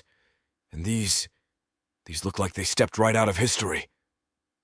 Stacy, observing the new arrivals with a journalist's keen eye, added, "It's like we're witnessing a page from a history book come to life. I never imagined the Drixarians could have pulled warriors from different times. How long have they been using us?" Another conscript, a tall man who had been quietly observing the scene, joined their conversation. "I heard rumors about them bringing in warriors from the past, but I always thought it was just that rumors. This is unbelievable." Rook nodded, his gaze still locked with the newcomers. "Look at their expressions. They seem just as surprised to see us as we are to see them. This must be their first interaction with modern conscripts." As they watched, the barrier between the two groups fully retracted, allowing the ancient and modern conscripts to cautiously approach each other.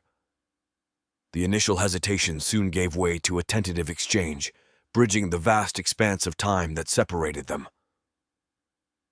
"You think they've been in stasis all this time, or fighting in other wars?" Nakia wondered aloud, trying to fathom the lives of these warriors from a bygone era. "It's hard to say," Stacy replied, "but imagine the stories they could tell, the battles they've seen. This is more than just a merging of conscripts. It's a blending of histories." The tall conscript chimed in.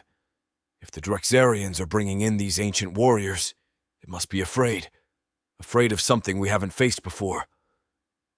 Rook nodded in agreement. "Whatever's coming, it's significant enough to blur the lines of time. We need to be prepared for what's next." The two groups began to interact more freely, sharing gestures and tentative smiles. A sense of unity started to form. Despite vast differences in their backgrounds, they were all warriors bound by a common fate, a fate that was now entwined in the Drexarians' galactic ambitions. This moment, a confluence of the past and present, marked a new chapter in the cosmic conflict. The addition of these ancient warriors to their ranks was not just a military strategy. It was a symbol of the Drexarians' far-reaching power and their willingness to manipulate history itself to achieve their goals. The Spartan and Roman conscripts, Rook learned, had spent several centuries in a galaxy where time moved at a different pace, making their experience far more extensive than their physical age would suggest. They had been recalled by the Drexarians only minutes ago in their time, which equated to months in Earth's time frame. This revelation further astounded the modern conscripts, highlighting complex manipulations of time and space throughout the many galaxies.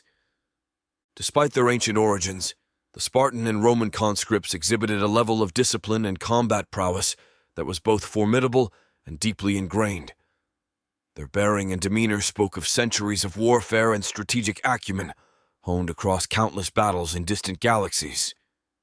In an extraordinary exchange, the two groups began sharing their experiences through memory transfers, a capability enabled by their Drexarian implants. These transfers allowed them to vividly experience each other's memories, bridging the gap between their worlds and times. For the modern conscripts, this was an opportunity to glimpse into the lives of warriors from Earth's history, to feel the adrenaline of ancient battles, the weight of armor and shield, and the camaraderie of fighting alongside fellow Spartans and Romans.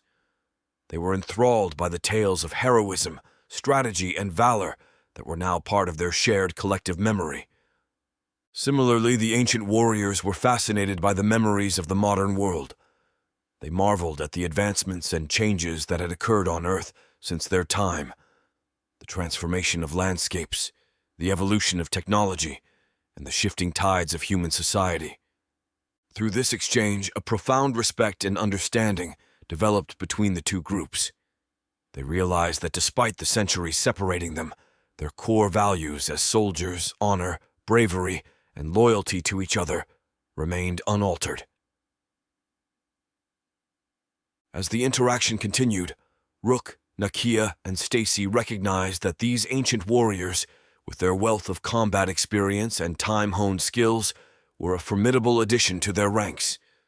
However, they also knew that the Drexarians' decision to bring these warriors from such a time-distorted galaxy was a sign of the challenges that lay ahead. Whatever threat was looming on the horizon, it was significant enough to warrant such an unprecedented gathering of warriors across time. Asterisk, asterisk, asterisk, asterisk, asterisk. In a secluded corner of the ship, away from the mingling conscripts, Rook and Nakia engaged in a hushed conversation, their expressions grave. Rook glanced towards the ancient warriors, then back at Nakia. "We were planning to head back to Eridani 5th in the Krinis cluster, remember? Where Korra's group faced the first attack. But with these new additions..." His voice trailed off, uncertainty clouding his eyes. Nakia nodded, her thoughts mirroring Rook's. "We've been plotting to overthrow the Drexarians, especially after finding out about the drugs they harvest from us during battles. These new weapons we've, if acquired, could give us the edge we need." Rook rubbed his chin, deep in thought. "But what about these ancient conscripts? They're from a completely different era. Spartans and Romans. Their sense of duty, honor, warfare. It's all rooted in a time so different from ours. Do we tell them about our plan? About the drugs and our fight for freedom?" Nakia asked, her voice low. Rook hesitated, weighing their options. It's a risk. Their loyalty might still lie with the Drexarians. For all we know, they might view this as just another battle, another war to fight, no matter the cause. Nakia sighed, the weight of the decision evident in her posture. Right. Their concept of being a soldier, a warrior, it might be too ingrained. They lived in an age where fighting under a banner, any banner, was a matter of pride and honor. Rook looked back at the group of ancient warriors, observing their interactions with the modern conscripts. There's too much at stake. If our plan to overthrow the Drexarians is exposed prematurely, and they don't side with us, it could mean the end of everything we've worked for. Nakia nodded in agreement. We keep it to ourselves then. Until we can be sure, until we understand where their loyalties lie, we can't risk it. Their decision made, Rook and Nakia rejoined the others, their minds occupied with the challenging path ahead. The addition of the ancient warriors to their ranks had added a new layer of complexity to their struggle. As they prepared to return to the Krynos cluster, the uncertainty of their mission loomed large. Yet, their resolve to fight for their freedom, to end the Drexarians' reign, remained unshaken. With the lively exchange of stories and memories continuing between the two groups of conscripts, days passed while their ship traveled at sublight speed towards Eridani 5. The large departure area buzzed with activity as the conscripts, invigorated by their Drexarian tech that negated the need for sleep when needed, engaged in endless conversations and memory sharing. When the alert came to prepare for battle, a strong shift in energy swept through the area. Both groups, ancient and modern, quickly formed up in their respective formations. The modern conscripts, including Rook, Nakia, and Stacy, generated their armor, helmets, and armed themselves with rifles and machine guns, the familiar weight and feel of the weapons bringing a sense of readiness. Stacy, glancing over to the ancient conscripts, watched in astonishment as they too readied themselves for battle. With a thunderous roar that echoed through the chamber, their weapons materialized. Instead of guns, they were armed with swords, spears, and bows. "They have swords?" Stacy exclaimed in disbelief, her eyes wide as she took in the sight of the ancient warriors, now fully equipped for battle. Nakia, equally surprised, nodded. "Looks like they do. Spears and bows, too. It's like something out of an epic movie." Rook, observing the ancient warriors, added thoughtfully, "It makes sense in a way. They're warriors from a time when swords and spears were the weapons of choice. I guess the Drexarians let them keep their preferred arms. But how effective will they be?" Stacy wondered aloud. "We're going into a battle that's light years away from anything they've known." Rook looked at the Spartans and Romans, their faces set with readiness. "I wouldn't underestimate them. They might not have our firearms, but they've got centuries of combat experience. And who knows what enhancements the Drexarians have added to those weapons." Nakia nodded in agreement. "Plus, they've seen battle in other galaxies, remember? They might surprise us yet." As they continued to watch, the ancient warriors practiced maneuvers with their swords and spears, their movements fluid and precise, a testament to their skill in the timeless art of warfare. Before they could discuss further, the order came to commence the attack. The modern conscripts checked their weapons one last time, while the ancient warriors tightened their grips on their swords and spears. The two groups, though armed differently, stood united in their goal, to fight and survive the battle that awaited them on Eridani 4. With a final glance at each other, the conscripts braced themselves. The ship's portals began to open, revealing the unknown challenges of the battle ahead. The moment of truth had arrived, and together, they stepped forward into the fray. Chapter 22. Lost in the Digital Maze. In a small, dimly lit room, 18-year-old Ethan sat hunched over his smartphone, his eyes flickering across the screen as he scrolled endlessly through his social media feeds. Day blended into night, and yet Ethan remained glued to the digital world that had become his reality. It was an addiction, a constant craving for likes, comments, and the fleeting validation that came from virtual interactions. Ethan's life, once filled with ambitions and hobbies, had narrowed to the confines of his screen.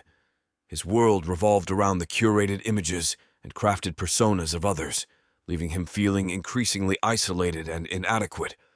The vibrant colors of the real world seemed dull compared to the hypersaturated reality of his social feeds. A recent study, which Ethan had stumbled upon during one of his late-night internet binges, echoed his experience. It detailed the harmful effects of excessive social media use on young brains, highlighting increased risks of anxiety, depression, and a distorted sense of self-worth. The study painted a picture of a generation trapped in a digital maze, losing sight of the real world and the connections that truly mattered. Ethan, reflecting on his own life, saw a disturbing parallel with the study's findings. He realized that his constant consumption of social media had eroded his sense of identity and purpose. The virtual world, once a source of entertainment and connection, had become a prison of comparison and dissatisfaction. In a moment of despair, Ethan's thoughts turned to the voluntary departure program. Marketed as a compassionate option for those contemplating suicide, the program seemed like a solution to his profound sense of hopelessness. The allure of escaping the pain, the constant comparison, and the unending cycle of digital addiction was overwhelming. As he researched the program, Ethan grappled with a tumult of emotions. The idea of ending his life was terrifying, yet the thought of continuing in his current state seemed equally unbearable. He felt trapped in a cycle of digital dependency, unable to disconnect from the very thing that was consuming him. Ethan's story was not unique. Across the globe, many young individuals found themselves lost in the digital landscape, their mental health deteriorating under the weight of constant online engagement. The voluntary departure program, though a drastic and tragic choice, appeared to some as the only escape from a life overshadowed by the digital world. In his room, surrounded by the glow of his smartphone, Ethan contemplated his next steps. The decision to visit the voluntary departure program weighed heavily on him. He wondered if there was another way out of the maze, a path back to a life where he could find meaning and connection beyond the digital realm. As Ethan pondered his future, the screen in front of him flickered with notifications, each one pulling him back into the very world he longed to escape. The battle between the allure of the digital world and the desire for genuine connection played out in the mind of a young man standing at a crossroads. As Ethan's struggle with social media addiction intensified, he became unknowingly ensnared in a more insidious web. The Nexusar had perfected the art of social media manipulation. They targeted vulnerable individuals like Ethan, using sophisticated algorithms to lure them towards their program. Ethan, already grappling with feelings of isolation and despair, found his social media feed subtly changing. Posts and ads related to the voluntary departure program began to appear more frequently. Each ad was crafted to resonate with his inner turmoil, presenting the program as a peaceful escape from the pain and challenges of life. These targeted messages played on Ethan's vulnerabilities, gradually shifting his perspective. What began as a distant idea slowly took root as a viable solution. The more he engaged with these posts, the more they appeared, creating a vicious cycle that pulled him deeper into the Nexusar's manipulative grasp. His parents, aware of his growing detachment from the world around him, expressed their concerns. But Ethan, lost in the digital labyrinth constructed by the Nexusar, found it increasingly difficult to communicate his struggles. The virtual world, once an escape, had become a trap, skewing his perception of reality and solutions. Continuing till the tipping point came one evening when Ethan, feeling particularly despondent, encountered a powerful ad from the Nexusar. It depicted a serene journey, free from the pain of existence, a message that struck a deep chord within him. Overwhelmed and feeling cornered by his own mind, Ethan made the fateful decision to visit the voluntary departure program. In the quiet of his room, Ethan penned a note to his parents. His words were a mix of apology, love, and despair. He tried to articulate his decision, to explain how he had been drawn into the promise of peace that the program offered. But no words could fully capture the depth of his internal battle, or the extent of the manipulation he had experienced. Leaving the note where his parents would find it, Ethan stepped out into the night, his heart heavy. He was unaware of how deeply the Nexusar's algorithms had influenced his decision, leading him to a path that he might not have chosen under different circumstances.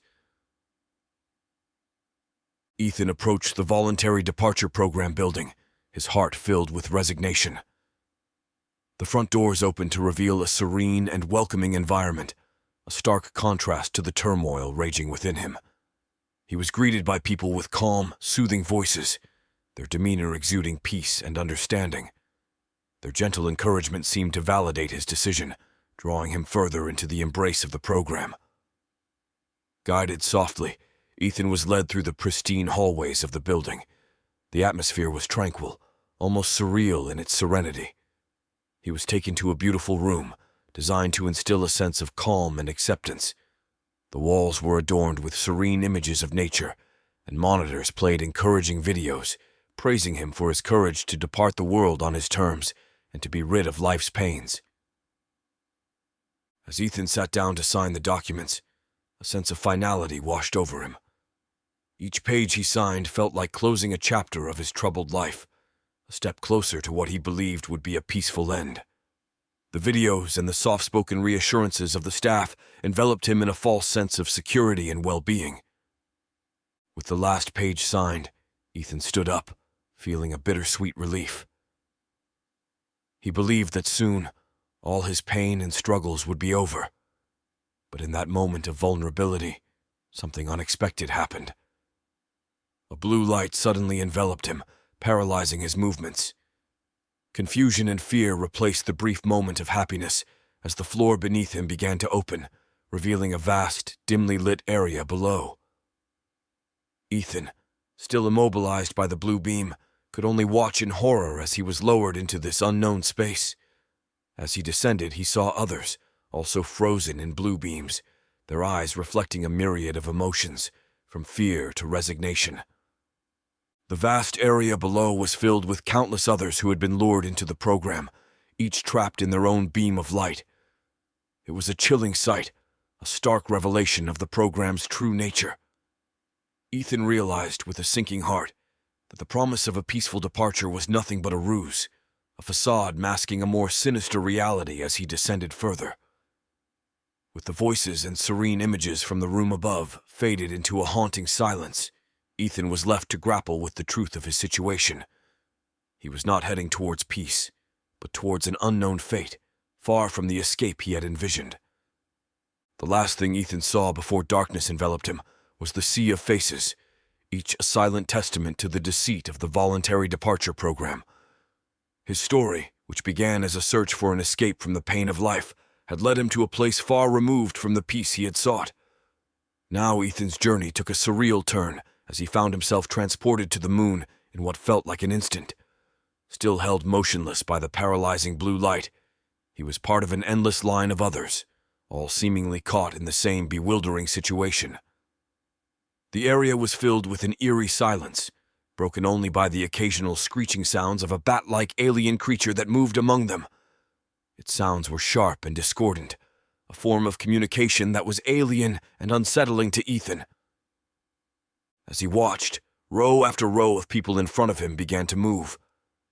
The line progressed slowly, and Ethan could only guess that they were being transported yet again. Amidst the uncertainty and fear, Ethan realized something unexpected. Since being engulfed in the blue light, his thoughts about social media had diminished significantly. It was a small, almost insignificant observation amidst the chaos, but it marked a shift in his focus from the digital world to the immediate, alarming reality he faced. Eventually, it was Ethan's turn to move. As he was transported down a long tube, the surroundings opened up into a vast, dark area. Here he saw countless others like him, stacked in rows, each illuminated by the glow of red, blinking lights. Among the sea of immobilized figures, Ethan noticed movement, one of the bat-like creatures inspecting the rows with cold efficiency. Fear and confusion gripped Ethan as he realized the situation he had unknowingly walked into. What he had thought would be a peaceful end had turned into a nightmare, a situation far beyond anything he could have imagined. The Drexarian ship, now revealed as the destination of their journey, took off, leaving the Earth far behind. One by one, each person was sent through a processing procedure where they were equipped with alien tech. Ethan, still reeling from the shock of his new reality, emerged on the other side in the departure area of the ship, dressed in a black armor suit similar to those around him. Looking around, Ethan saw the faces of others, each marked by a mix of bewilderment and realization. They too had been drawn into this alien world, stripped of their previous lives and identities. The starkness of the situation was overwhelming. Ethan, standing amidst strangers in a setting that felt like something out of a science fiction nightmare, tried to comprehend what had happened. From a young man consumed by social media to a conscript in an alien ship, his life had taken an unimaginable turn. As he stood there trying to make sense of it all, Ethan realized that his journey had only just begun. He was no longer just battling his addiction to social media. He was now facing a struggle in an alien environment far from everything he knew and understood. Only now he a stark contrast to the beginning of this journey. He wanted nothing more than to survive. Chapter 23. Clash on Eridani 5. The battle on Eridani 5 commenced with a display of military precision and prowess, a testament to the training and adaptability of the Drexarian conscripts. In the expansive open area just outside the largest settlement of Eridani 5's local inhabitants, the modern conscripts, numbering over 10,000, formed up in a contemporary battle formation. They positioned themselves strategically, maintaining lines of sight and cover, their rifles and machine guns at the ready. The formation was a blend of tactical spacing and defensive stances, a formation designed for flexibility and responsiveness. These modern warriors, though diverse in backgrounds, moved with a singular purpose, their eyes scanning the horizon and the skies above. Parallel to them, the ancient conscripts, equally numerous, assembled in a formation that was a striking blend of Roman and Spartan battle tactics.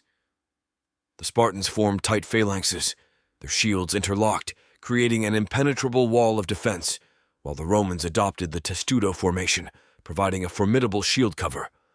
Those armed with bows and spears positioned themselves strategically, ready to unleash volleys upon the enemy. Despite being from a different era, their discipline and combat experience shone through, their formation a daunting sight to behold. Behind each group floated their respective Drexarian generals, perched on levitating platforms. These generals, with their piercing eyes and imposing presence, scanned the skies, awaiting the arrival of the mysterious alien race, the silence of anticipation hanging heavy in the air. Among the modern conscripts, Nakia's gaze darted across the landscape, her mind preoccupied with a different concern. As they formed up for battle, she couldn't help but search for any sign of Cora and her group, who had first faced the onslaught on Eridani 5. Her eyes scanned the area, hoping to catch a glimpse of familiar faces, but there was no trace of them. The uncertainty of their fate weighed on her, a silent worry amidst the looming battle. Rook, noticing Nakia's distracted state, moved closer to her. "Any sign of Cora's team?" he asked quietly, his voice barely audible over the murmur of thousands of soldiers preparing for combat. Nakia shook her head, her expression that of concern. "Nothing yet. I can't see them anywhere. I just hope they're all right." "We'll find them," Rook reassured her, placing a hand on her shoulder. "Right now, we need to focus on the battle ahead. We'll look for them as soon as we get the chance." Nakia nodded, taking a deep breath to center herself. She knew Rook was right. The immediate threat required their full attention, but she couldn't shake the feeling of unease about Cora and her companions. They had been the first to encounter this mysterious alien threat, and their fate was a lingering question mark in Nakia's mind. Suddenly, the tranquility of the moment was shattered, ripping the fabric of the tense stillness that had enveloped the battlefield. The sky above Eridani, 5 twisted and contorted as portals, shimmering and swirling with an otherworldly light, tore open the heavens. Through these gateways emerged long, dart-like ships, their designs sleek and menacingly elegant. They glided through the atmosphere with an eerie, almost haunting grace, descending ominously towards the planet's surface. A collective gasp rippled through the ranks of the modern conscripts. Every soldier's gaze was transfixed on the alien crafts, their presence a stark realization of the unknown they were about to confront. Nakia's heart raced, fueled by adrenaline pumping through her veins as she raised her weapon, her eyes narrowing. Beside her, Rook's jaw clenched, his focus absolute, the weight of responsibility as a leader evident in his stance. The modern conscripts, trained for combat but not for an encounter so alien, reacted with instinctual precision. Their formation, a testament to their rigorous training and programming, shifted fluidly like a living organism adapting to a new threat. Soldiers moved to strategic positions, creating lines of defense and offensive vantage points. The sound of weapons being primed and ammunition supply packs checked filled the air, a symphony of readiness against the approaching unknown. Communication lines buzzed with a frenzy of activity. Orders and confirmations were exchanged with rapid efficiency, the voices of commanders and soldiers intermingling in a structured chaos. "Eyes on the sky," barked a squad leader, his voice cutting through the commotion. "Stay alert! Stay alive!" another echoed, her tone both commanding and reassuring. Stacy, standing with her unit, felt a surge of resolve despite the fear gnawing in her stomach. She glanced around at her fellow soldiers, seeing in their eyes a reflection of her own emotions, a blend of apprehension and the unspoken bond of warriors facing the unknown together. The soldiers were poised on a razor's edge of anticipation, their fingers steady on their triggers, ready to unleash a storm of bullets at a moment's notice. In this brief lull before the impending chaos, a silent vow was shared among them: to stand together, to fight with everything they had, and to face whatever these alien ships brought with unwavering courage. As the alien crafts drew nearer, casting dark shadows over the battlefield, the modern conscripts braced themselves for the first contact. This was more than a battle. It was a confrontation with the unknown, a test of their resolve against a threat from beyond their understanding. As the modern conscripts braced for the impending encounter, the ancient warriors, led by their commanders, prepared for battle with a ferocity born of centuries past. The Spartan contingent, commanded by Commander Leonix, a figure of towering strength and resolve, tightened their ranks with precision. Their shields interlocked, forming an impenetrable phalanx, a testament to their legendary military discipline. Commander Leonix, his voice resonating with the authority of countless battles, bellowed a command, and in response, the Spartans let out a unified war cry.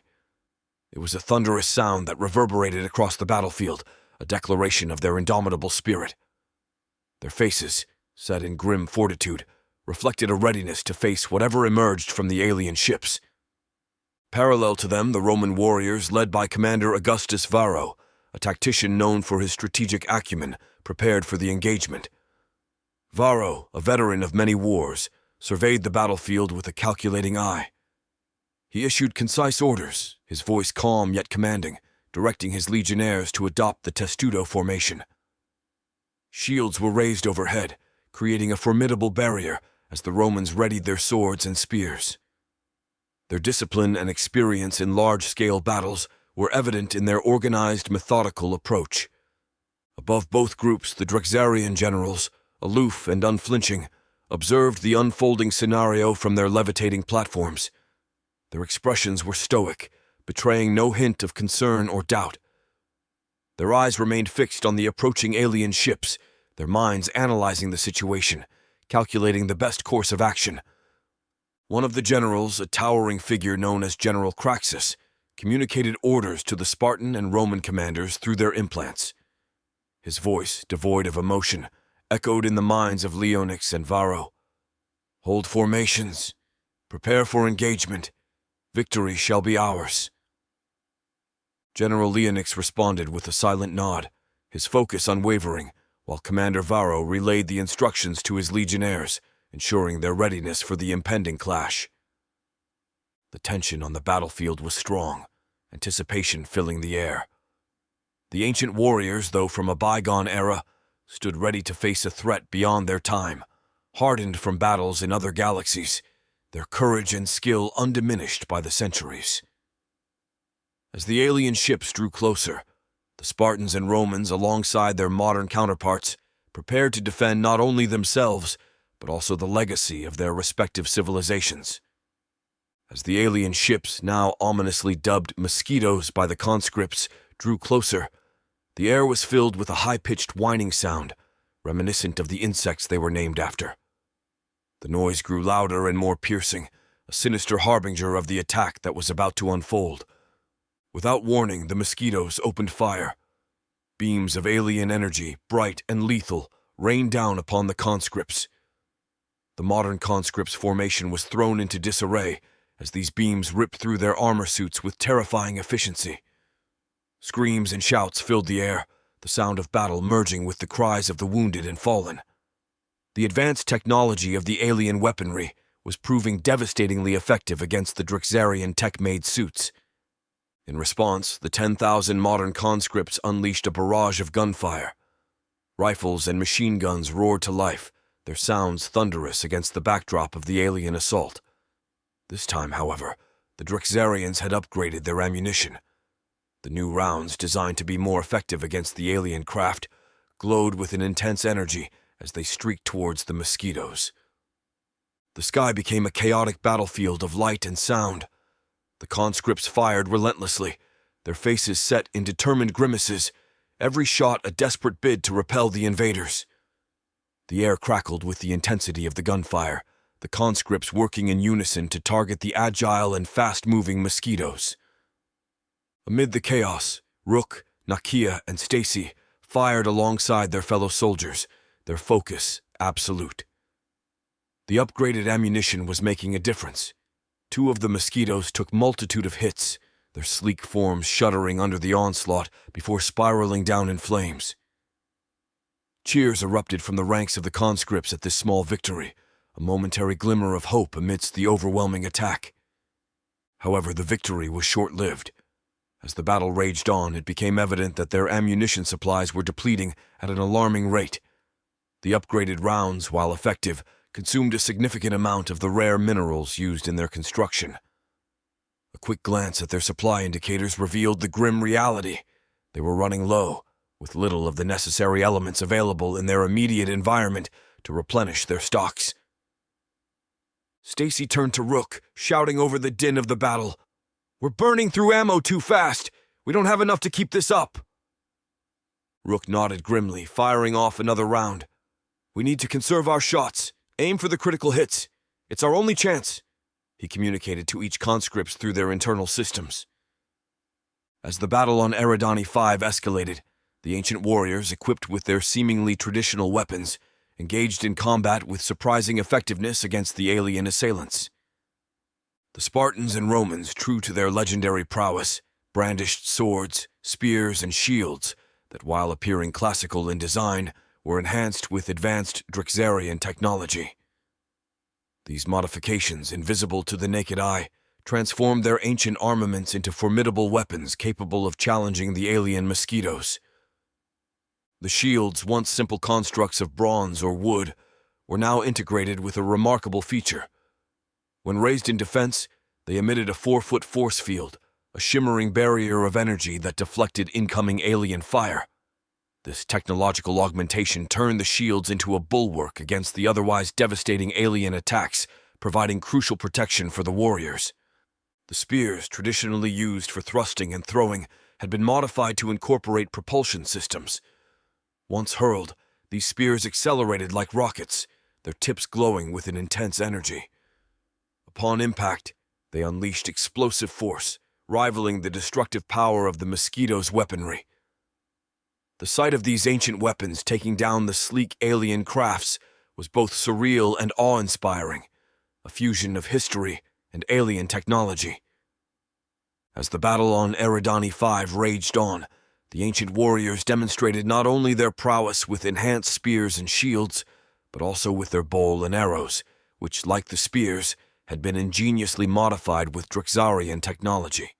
The archers, an integral part of both the Spartan and Roman contingents, wielded their bows with the skill and precision honed over centuries. At first glance, these bows appeared to be traditional, crafted from wood and strung tautly. However, upon closer inspection, it was evident that they were far more than relics of the past. Integrated with alien technology, the bows had increased tensile strength and stability, allowing the archers to shoot with greater force and accuracy than ever before. The arrows, much like the spears, were equipped with miniature propulsion systems. Once nocked and released, these arrows transformed into high-velocity projectiles, their tips igniting with a concentrated burst of energy as they soared through the air. Upon impact, the arrows delivered explosive force on a smaller scale than the spears, yet with enough power to penetrate the armor of the mosquitoes and inflict significant damage. This technological enhancement turned the archers into a formidable force against the alien crafts. Each volley of arrows was a deadly rain of precision and power, cutting through the sky and striking the mosquitoes with unerring accuracy. Perhaps the most striking modification was to the swords. To the untrained eye, they retained the appearance of typical Spartan xiphoses and Roman gladii, but they were far more than mere steel blades. Each sword was now a conduit for energy, the edges crackling with a potent alien force. When swung, these blades could slice through the air, emitting arcs of energy capable of cutting through the armor of ground-based alien combatants. The warriors wielded these enhanced swords with skill and precision, their attacks a deadly dance of ancient technique and futuristic power once deployed. The ancient conscript's Drixarian implants played a crucial role in this transformation. The implants not only allowed for seamless integration and control of the alien-enhanced weaponry, but also, like the modern conscripts, enhanced the warriors' physical abilities, making them faster, stronger, and more resilient. This symbiosis of man, machine, and ancient weaponry created a unique and formidable force on the battlefield. The battle reached a fever pitch as the alien attackers, relying solely on their air assault with the mosquitoes, began to gain an upper hand. The sky was swarmed with these dart-like crafts, their relentless barrage proving too much for the modern conscripts, who were being killed in higher numbers. Without the advantage of protective shields, they were more exposed to the deadly alien fire. On the ground, the frustration among the Spartan warriors was profound. They shouted defiantly up at the sky, swords raised in challenge, urging the unseen pilots of the mosquitoes to descend and face them in direct combat. "Come down and fight like true warriors," bellowed General Leonix, his voice filled with rage and contempt for this faceless enemy that fought from a distance. Meanwhile, the ancient conscript's supply of enhanced arrows and spear projectiles was rapidly depleting. Though formidable, these weapons could only be resupplied aboard their ship, a luxury they did not have in the heat of battle. Commander Augustus Varro, witnessing the dwindling ammunition and the increasing casualties among the modern conscripts, made a tactical decision. "Pair up with a modern conscript," he ordered his legionnaires. "Provide them shield cover. Stand together." The ancient warriors, adept in adapting to the changing tides of battle, quickly aligned themselves with the modern soldiers. The Spartans and Romans positioned their shields to protect their newfound comrades, creating small but effective defensive units. The modern conscripts, now under the protective cover of the force field emitting shields, found a momentary respite from the relentless assault. With their swords ready, the ancient warriors prepared to defend against any ground assault that might follow. The Roman legionnaires, with their disciplined formations, and the Spartans, with their unyielding courage, stood as bulwarks alongside the modern soldiers, their rifles and machine guns peeking out from behind the shields. This new strategy brought a semblance of balance to the battlefield. The modern conscripts, taking advantage of the shield cover, were able to focus their fire more effectively on the mosquitoes. Each shot was calculated, conserving their dwindling ammunition while maximizing impact. The battlefield was a chaotic blend of ancient and modern warfare, a desperate struggle for survival against a technologically superior foe. The unity and cooperation between the ancient and modern warriors were a testament to their resilience in the face of overwhelming odds. Chapter 24: Shadows and Revelations. The crisp air of the evening was filled with an undercurrent of suspense as Emma positioned herself discreetly near the location of the dead drop. She had been receiving information from her mysterious source, Deep Sky, for months now. The breadcrumbs of information had led her to suspect that Deep Sky might be connected to Russian intelligence, a theory she was determined to confirm as her eyes scanned the area, seeking the subtle signs of the drop being made. The location, a nondescript park bench near a dimly lit street, was an ideal spot for such clandestine exchanges. Emma's heart raced with anticipation. Tonight, she would finally get a glimpse of the person feeding her the information that had been both a blessing and a burden. As minutes ticked by, a shadowy figure approached the bench. The person's movements were calculated and smooth, a trained stealth that didn't go unnoticed by Emma. She watched intently as the individual placed a small package underneath the bench, the classic dead drop technique. Once the figure moved away, Emma sprang into action, her steps quiet but quick as she followed the mysterious person. She kept a safe distance, blending into the sparse crowd to avoid drawing attention. Every instinct honed from her investigative journalism career was on high alert. However, the figure seemed to have a sixth sense for tailing, and it wasn't long before Emma realized she had lost sight of them. She quickened her pace, turning corners in an attempt to relocate her target, but they had vanished into the night. A sudden prickle of awareness crept up Emma's spine. She had the uneasy feeling of being watched. Slowing down, she tried to appear nonchalant, scanning her surroundings for any sign of the figure or other potential followers. Her heart pounded in her chest. It filled with frustration at losing the trail and growing anxiety about her current vulnerability. Turning into a less crowded street, Emma's sense of unease intensified. The quiet of the area was unsettling, the faint sounds of the city in the distance doing little to comfort her. She quickened her pace, her eyes darting to every shadow and every movement around her. Then, out of the corner of her eye, she caught a glimpse of movement. Someone was following her. The roles had reversed. The hunter had become the hunted. Adrenaline surged through her veins as she contemplated her next move. Emma ducked into a narrow alleyway, her mind racing. She needed a plan, a way to confront or evade her pursuer. The alley offered little in terms of escape routes, but it did provide a momentary cover. As footsteps approached, Emma readied herself for a confrontation. Her journalistic instincts told her this could be a pivotal moment, a chance to uncover more about Deep Sky and the web of intrigue she had found herself entangled in. In the dim light of the alley, Emma's heart pounded in her chest as the follower closed in. He was not Deep Sky, but a government agent, his intentions clear and deadly. The alley, once a path of escape, had become a trap. As the agent, a cold expression etched on his face, drew a dagger, its blade glinting ominously in the faint light. "I don't want to see you suffer," he said in a chillingly calm voice.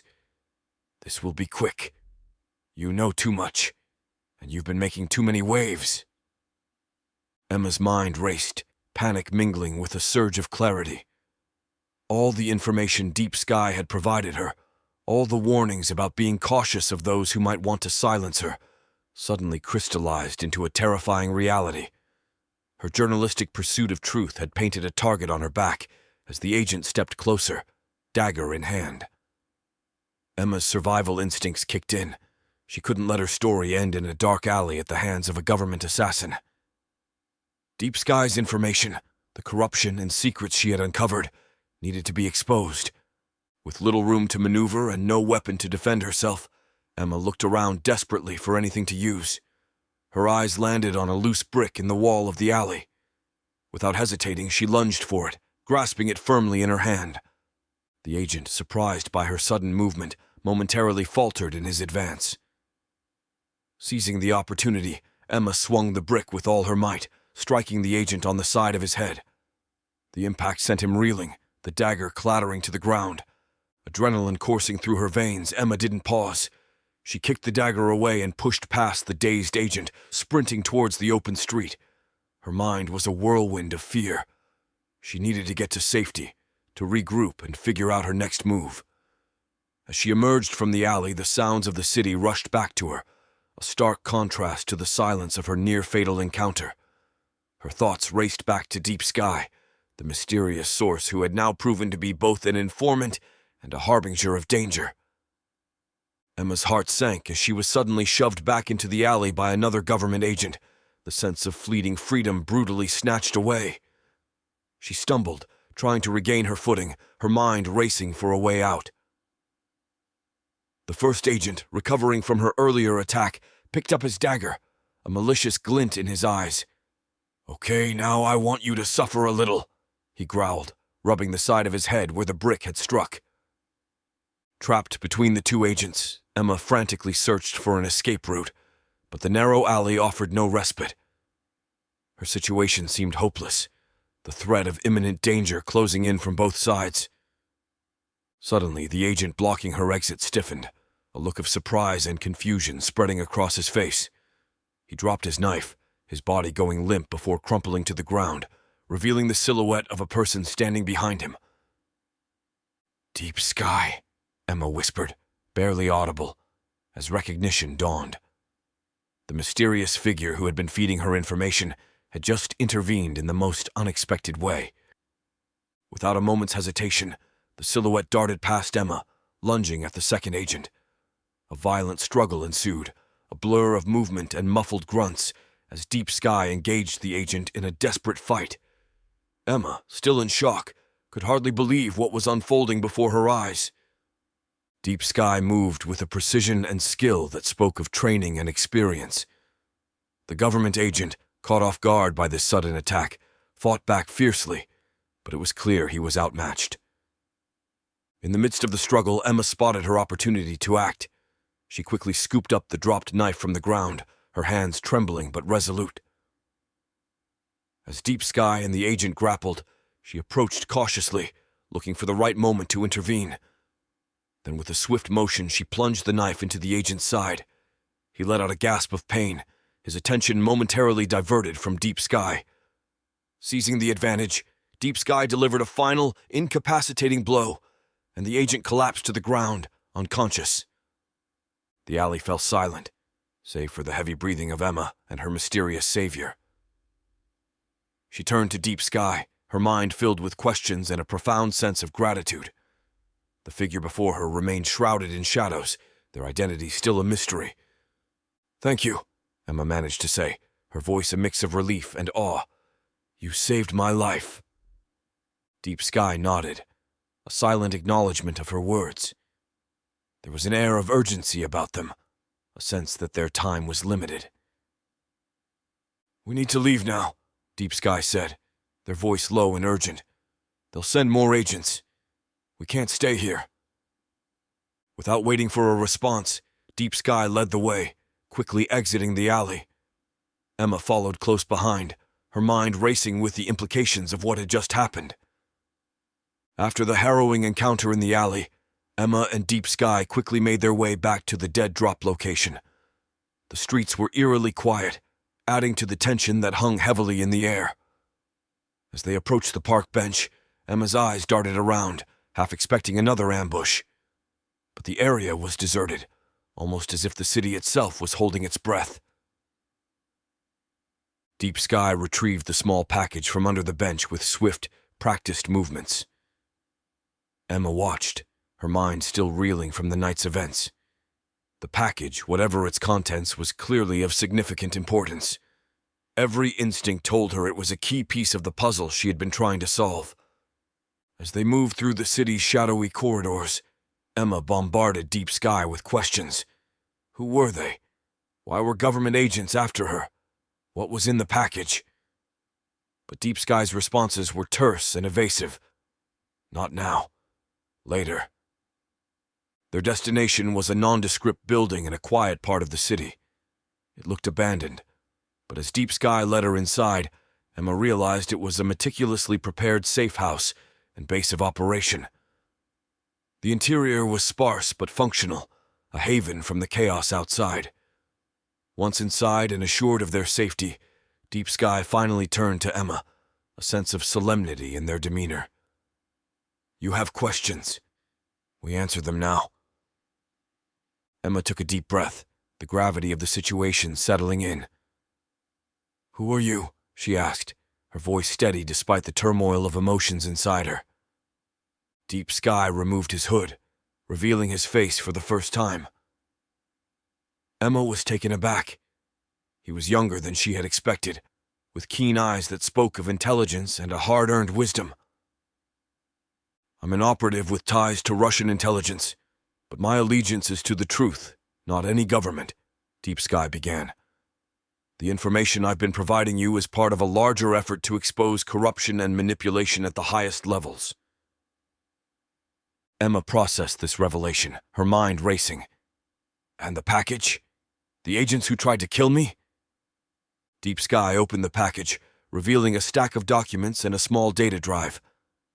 This contains evidence of widespread government surveillance and manipulation, including the orchestration of the voluntary departure program.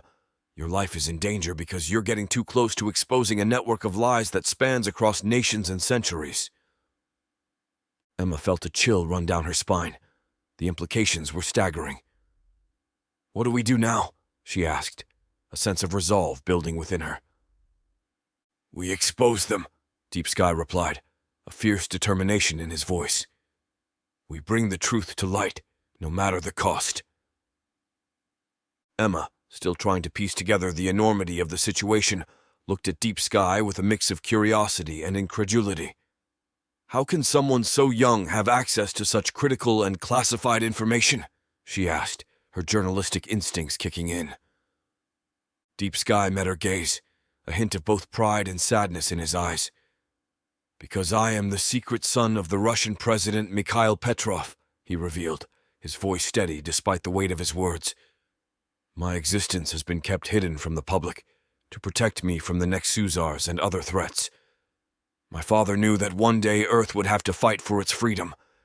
He believed that keeping me hidden, yet informed, was the best way to prepare for that fight." Emma absorbed this revelation, the pieces of the puzzle starting to fall into place. Deep Sky's access to such sensitive information, his understanding of global politics, and his commitment to exposing the truth all made sense now. Deep Sky continued, "The Nexusars are not just abducting people at random. There's a pattern, a sinister plan at play. Hundreds of thousands of Russians are being taken under the guise of preparing for war. But it's a facade, a cover for something far more nefarious." Emma felt a chill run down her spine. The scale of the conspiracy was staggering. It wasn't just a matter of isolated incidents or sporadic abductions. It was a coordinated global operation. "We need to reveal this to the world," Deep Sky said, his voice firm with determination. "People need to know what's happening, the truth behind the abductions, and the real intentions of the Nexusars." Emma nodded, her mind racing with the implications of their task. "But how do we get this information out? The Nexusars have influence and power that extend into the highest levels of governments. Exposing them won't be easy." Deep Sky pulled up a series of files on a laptop, showing a network of contacts, safe channels, and potential allies. "We leak the information through multiple sources, make it impossible for them to contain. We use every platform available to us, every contact who can help. It's a risk, but it's the only way to ensure the truth gets out." Emma looked at the files, a sense of purpose building within her. The story she had been chasing was much larger than she had ever imagined. It was no longer just about exposing corruption or a government program. It was about revealing a global threat and rallying the world to action. Chapter 25. Rapid Change. In the midst of the chaotic battle, Nakia's sharp, enhanced eyes caught sight of one of the alien mosquitoes spiraling down, crashing not far from their position. Rook, noticing her attention fixed on the downed craft, yelled over the din of battle, though she only heard it due to their internal communications. "Nakia, check it out! We need intel!" Without hesitation, Nakia, accompanied by a small group of modern conscripts and a few Spartans, sprinted towards the crash site. Their footsteps pounded against the ground, hearts racing with a mix of anticipation. For Nakia, it was an opportunity to retrieve weapons to fight against their own captors. For most others, it was for the intel. As they neared the downed craft, they slowed, approaching cautiously. The mosquito lay there, a smoldering heap of twisted metal and alien technology. Its sleek design was now marred with scorch marks and dents, the aftermath of the conscripts' relentless assault. The craft's surface was an enigma, composed of materials and textures unfamiliar to the human eye. Suddenly, a portion of the craft's side slid open like a compartment, revealing a shelf that slowly extended outward. Within it were two slender, identical creatures, the pilots of the craft. Their appearance was as alien as their ship. The Spartans, with swords still glowing from the energy enhancements, instinctively moved in for the kill. Their battle-hardened reflexes saw the creatures as nothing but the enemy. "No, wait!" Nakia shouted, holding out an arm to stop them. Her gut told her that this was a critical moment. "We need information from them. Hold your attack." The Spartans hesitated, looking towards Nakia with confusion and respect. They lowered their swords slightly, but remained on edge, ready to strike at the first sign of hostility. The modern conscripts, their weapons trained on the creatures, watched intently as the two beings stood up from the wreckage. Their bodies are slender and elongated, with limbs that branch out like roots or tendrils, ending in sharp, claw-like appendages. Their skin appears textured, resembling a fusion of bark and sinew, adding to their imposing stature. The heads of these creatures are distinctly alien, with no discernible eyes or mouths in a conventional sense. Their heads had multiple circular openings, reminiscent of a cluster of biological speakers or sensory organs. They also had multiple layered extensions that might function as part of a sensory apparatus or communication method. Nakia just wasn't sure. The silence punctuated only by the distant sounds of ongoing battle. Nakia stepped forward cautiously, her eyes locked on the alien beings. "We need to know who they are, why they're here," she said, her voice steady despite the adrenaline coursing through her veins. One of the Spartans, a burly warrior named Lysander, grunted in agreement. "But if they make one wrong move, they're finished," he growled, his hand gripping his sword tightly.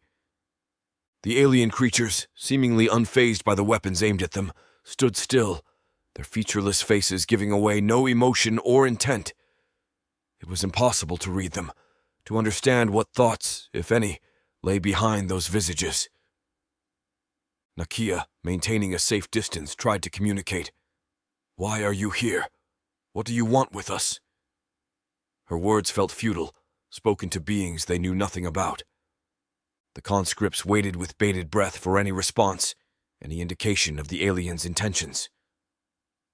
Nakia's instincts, honed by battle, were suddenly alight with an inexplicable sense of trust towards one of the alien creatures. As she focused her attention on it, a strange connection seemed to form, an unspoken communication that transcended the barriers of language and species. "Who are you?"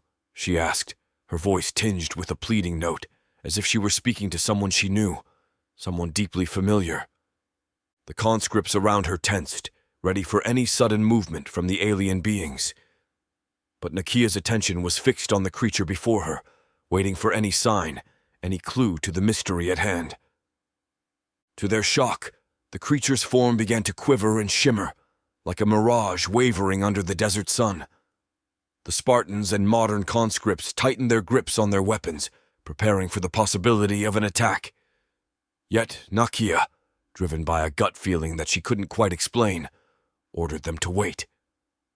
Before their eyes, the alien's form shifted and morphed, transforming into a figure that was unmistakably human. The creature took on the appearance of Cora, Nakia's love and fellow conscript who had been missing since their first encounter on Eridani 5. Nakia gasped, her heart pounding as she filled with surprise, confusion, and a glimmer of hope. Lysander, the Spartan warrior, reacted with suspicion and alarm. "They can take our form, look like one of us," he shouted, his voice filled with distrust and anger. Without hesitation, he lunged forward, his sword aglow with energy, aiming to strike down the transformed creature. "Wait, Lysander!" Nakia cried out, but her warning came too late. Lysander soared through the air, his sword aimed at the creature that now bore Cora's likeness.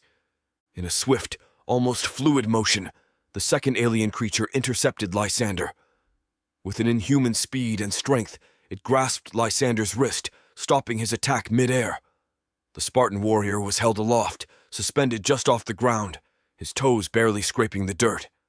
The alien's long, clawed fingers wrapped around Lysander's wrist, the sword dangling helplessly as he struggled against the creature's iron grip. The conscripts watched in stunned silence, the situation unfolding in a way none of them could have anticipated. Nakia stepped forward, her mind racing to make sense of what was happening. Was this truly Cora, somehow transformed by alien technology, or a deception, a trick played by a species they knew nothing about? Nakia watched as Lysander, the Spartan warrior, dangled helplessly in the air, his sword now merely a symbol of his thwarted intent. A part of her wanted to laugh at the absurdity of the situation, but her focus was riveted on the figure before her, who bore the familiar face of Korra. As her helmet retracted, revealing her face, Nakia stepped past Lysander, who was still flailing and demanding to be released. She approached Korra with hesitation. "Is it really you?" Nakia asked, her voice a blend of hope and uncertainty. In response, Korra reached out and embraced Nakia, pulling her into a passionate kiss, an affirmation of their shared past and the deep connection between them. The surrounding conscripts watched in stunned silence, the battlefield momentarily forgotten. Pulling back slightly, Nakia asked, her voice tinged with confusion, "Why? Why are you and the others attacking us?" Korra's expression was solemn as she replied, "They are the sirens of Tenebris. Let me show you." Gently, she touched her forehead to Nakia's, initiating a memory transfer. Through the flood of images and emotions, Nakia saw Korra's surrender to the sirens of Tenebris, the alien race that had taken her and her fellow conscripts. She witnessed their healing aboard the sirens' ship and the enhancements made to their already modified bodies. Korra's memories revealed a harrowing tale. The sirens were once conscripts of the Drexarians, just like them, but were abandoned when their numbers dwindled. Nakia saw the sirens' last stand on their home world, betrayed and exploited by the Drexarians, who then turned to humans for their more aggressive and prolific breeding cycle. Fueled by a deep-seated vengeance, the remaining sirens turned their weapons against their former masters and escaped, embarking on a millennia-long quest for technology and allies to exact their revenge. Korra's memory showed that over the thousands of years, the sirens' population grew slowly. They sought out not just technology, but also understanding and liberation from their past enslavement. In Korra and her conscripts, the sirens found willing allies, no longer bound as conscripts but as partners in a shared cause. As the memory transfer concluded, Korra pulled back, her eyes meeting Nakia's. The depth of the shared experience between them was magnificent. Nakia, her mind reeling from the revelations, struggled to process the enormity of what she had just learned. The sirens of Tenebris, once victims like them, had transformed into a force seeking justice and retribution against the Drexarians. And now, Korra, a fellow conscript, stood as a bridge between their past and a possible shared future. Lysander, still held in the air by the siren, shouted, "What's happening? What did she show you?" Nakia turned to face the conscripts, her expression one of newfound understanding. "There's more to this war than we ever knew," she said, her voice steady. "The enemy we face is not just fighting us. They're fighting their own enslavement. We need to rethink our strategy, our alliances. Most of us came here because we had no choice. I came here for weapons to fight against our captors. We are leaving with something much better." The revelation about the sirens of Tenebris, once conscripts who had turned against their Drexarian oppressors, cast the battle in a new light. It explained the strict regulations on the conscripts' weaponry, particularly the prohibition of arms that could harm the Drexarians themselves. This piece of information resonated deeply with the conscripts, who had long questioned the limitations imposed upon them. Upon hearing Nakia's words, the siren holding Lysander gently released his grip, granting him his freedom. Lysander, still recovering from the shock of being effortlessly subdued, took a moment to regain his composure. He then approached the siren with a newfound respect, extending a warrior's greeting, an acknowledgement of the siren's strength and the shared warrior spirit that transcended their differences. Korra, standing beside Nakia, her expression somber as she gazed upon the battle raging between her new alliance and fellow conscripts, elaborated on their current predicament. "We have no choice," she explained. "Our fight against the Drexarians is not just a battle. It's a necessity. We must destroy them at all costs. They've taken everything from us, and we cannot let them continue their reign of terror." The words struck a chord with Nakia, who felt the weight of Korra's resolve.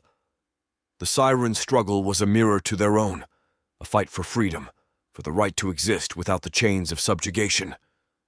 Nakia, standing face to face with Korra, expressed their dire need for weapons capable of confronting the Drexarians. As she spoke, realization dawned on her. She had inadvertently revealed this crucial information without knowing where the ancient warrior's loyalties lay. The proverbial cat was out of the bag. Korra's gaze shifted to the Sirens of Tenebris, engaging in a silent, psychic conversation.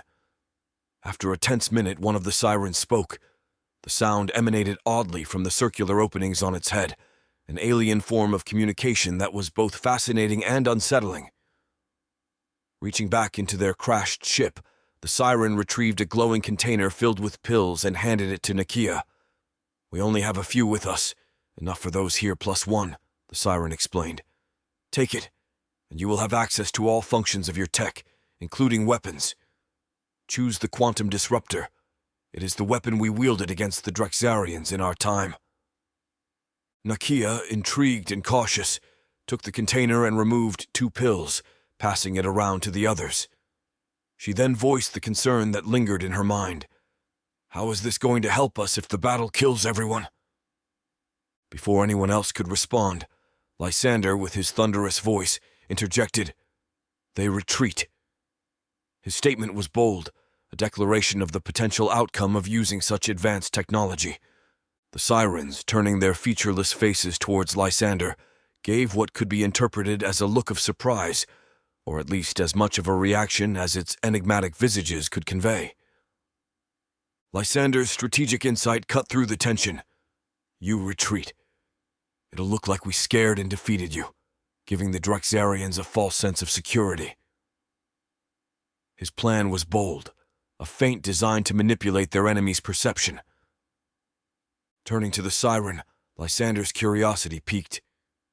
"Hey, will this thing make me transform into you?" Without waiting for an answer, he quickly popped the pill into his mouth, a look of anticipation on his face. The Siren, tilting its head slightly, replied in its unique way of communication. "No, it will not alter your form. It enhances your existing abilities and unlocks the full potential of your Drexarian implants." Lysander nodded, seemingly satisfied with the answer. His expression then shifted to one of resolve. "This is great. We've wanted to fight the Drexarians for thousands of years, but after watching a few of us explode and the years passing by, it just never happened. Now we have a real chance." Korra nodded in agreement. The quantum disruptor will level the playing field. It's not just about overpowering them, it's about changing the rules of engagement.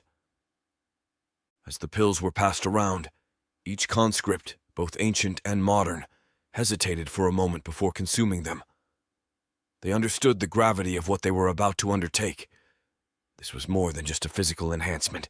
It was a commitment to a new phase in their fight against the Drexarians.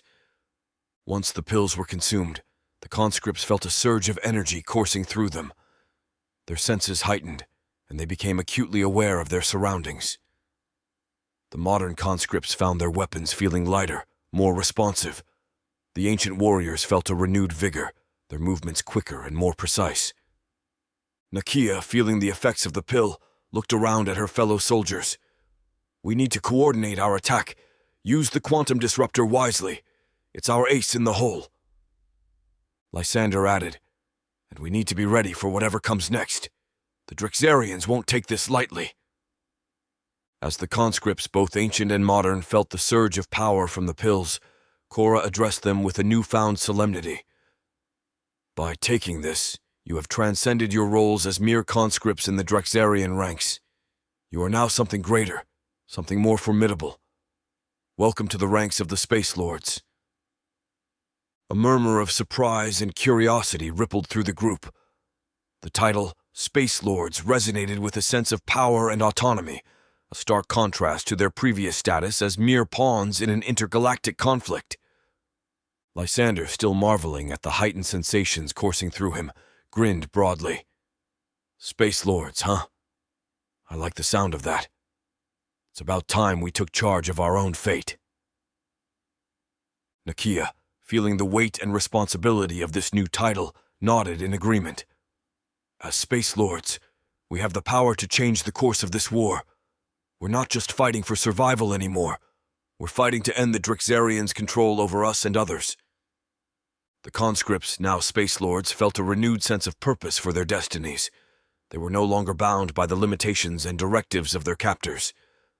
With the enhanced abilities and the quantum disruptor at their disposal, they had the means to challenge the Drixarians on equal footing. The Siren and Cora, observing the transformation in the conscripts, prepared to enact their part of the plan, retreating to simulate defeat. The Space Lords readied themselves for the renewed assault. The battlefield was set for a dramatic turn of events, with the erstwhile conscripts now empowered as key players in the cosmic struggle. Cora advised the newly christened Space Lords to return to the battle. "Keep this information tight. That's the plan, and it's going to happen soon," she said, her tone indicating the critical nature of their strategy. Nakia felt a surge of satisfaction at the turn of events. Not only had they gained a significant advantage with the quantum disruptor, but she also realized that the ancient warriors shared their desire for freedom. The Spartans and Romans, despite being from a different era, yearned for liberation as much as the modern conscripts did. The Space Lords quickly regrouped and rejoined the fray. Rook and Nakia gathered all the commanders, both ancient and modern, to brief them on the imminent plan.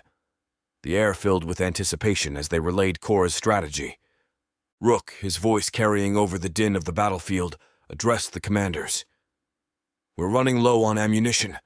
It needs to happen now. If the Sirens retreat when we're out of ammo, it'll look too suspicious." The commanders nodded in agreement, understanding the delicacy of their timing. Turning to Nakia, Rook held out his hand for the last pill from the Sirens. Without hesitation, he swallowed it, his resolve unwavering. The commanders watched, recognizing the significance of this act. Rook was fully committing to their cause, embracing his role as a Space Lord.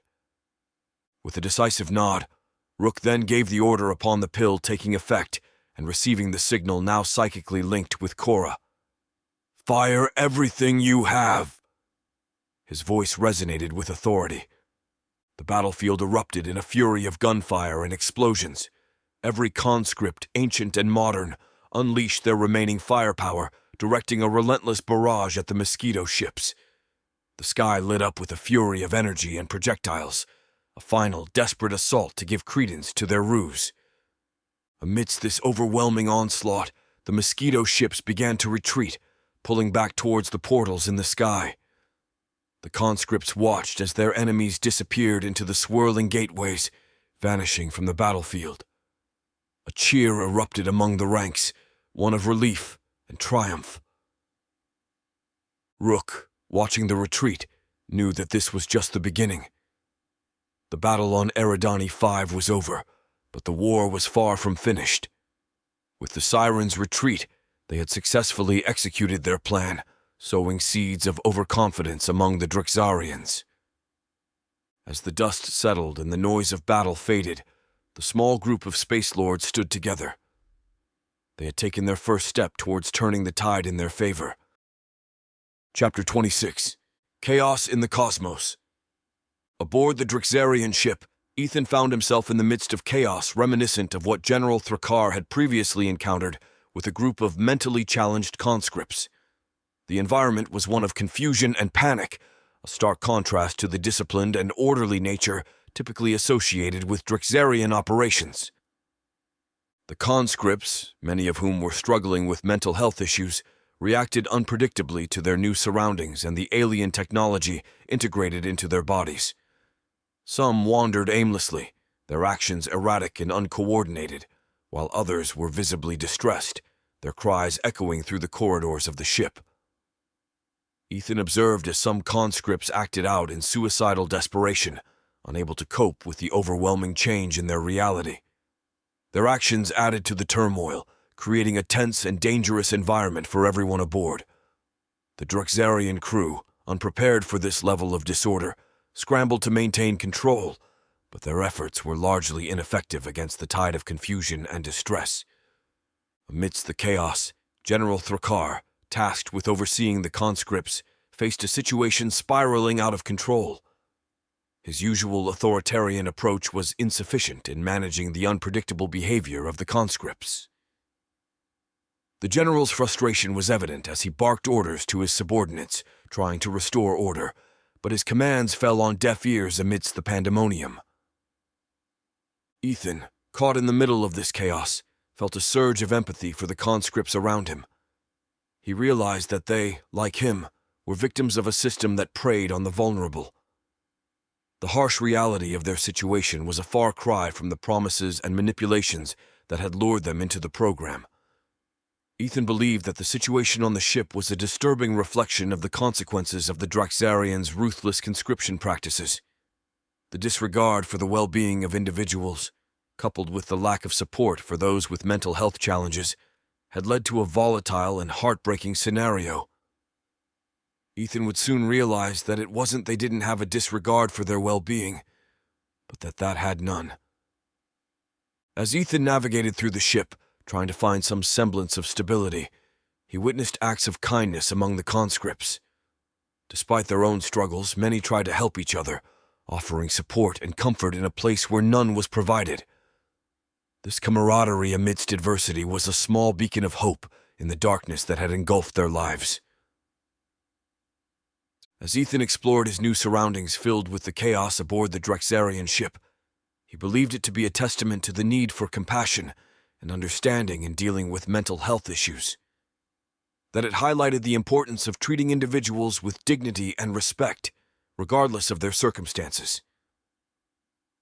Ethan, amidst the chaos and confusion aboard the Draxarian ship, witnessed General Thrakar issue a sudden and ominous order. All personnel and conscripts were commanded to move to the left side of the room. With a sense of urgency, 3/4 of the group quickly complied, shifting uneasily as they grouped together.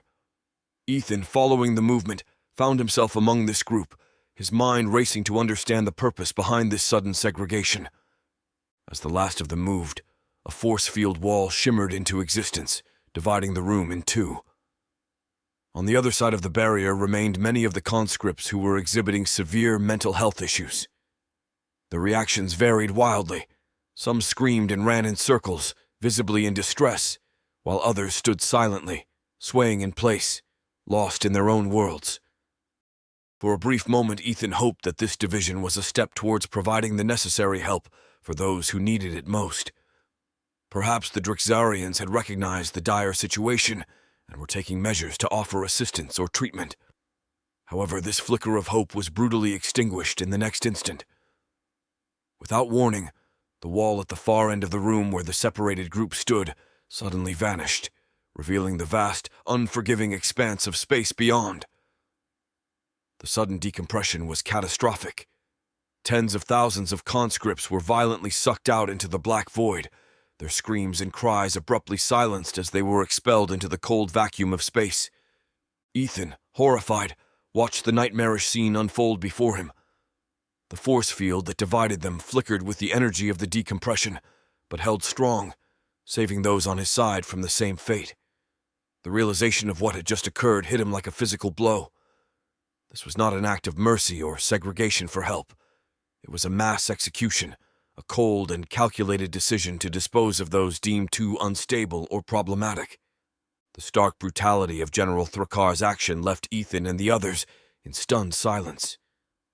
The Draxarians had shown a level of ruthlessness that defied comprehension, treating lives as disposable in the face of inconvenience.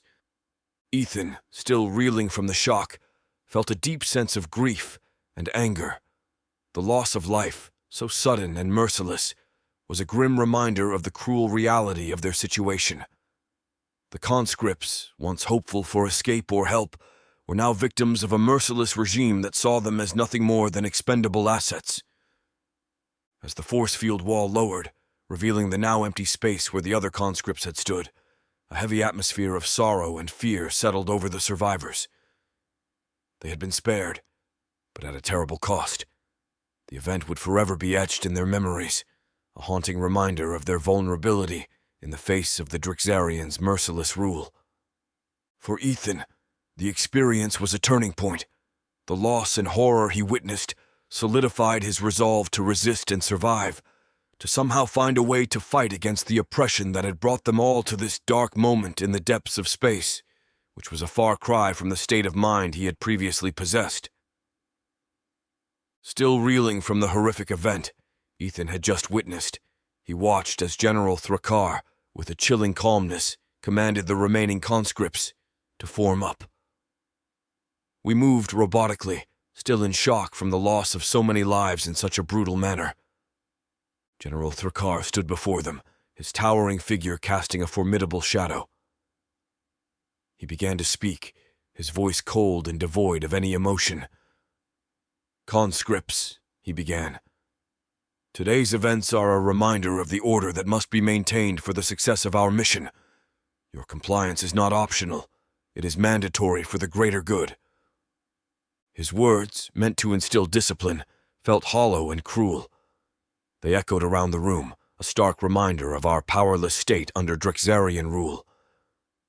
As he spoke, General Thrakar's eyes scanned the crowd, and his hand moved towards the holographic screen hovering over his forearm. Without any warning, he casually pressed a button.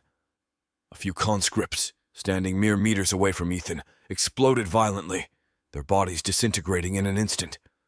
The sound was deafening, the sight horrifying. Screams erupted all around as they realized what had just happened. Ethan felt a surge of panic and helplessness as General Thrakar had demonstrated his absolute control over them with a simple touch. They were at his mercy, their lives hanging by a thread at his whim, as the general continued, unfazed by the chaos his demonstration had caused. "This is the power I wield over you. Your lives are in my hands. Any insubordination will be met with immediate termination. You will obey orders and perform your duties without question."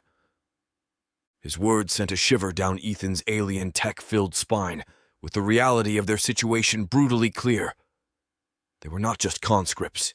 They were puppets, with their strings pulled by a merciless master. The formation around him was filled with fear-stricken faces and downcast eyes. They had all witnessed what defiance led to.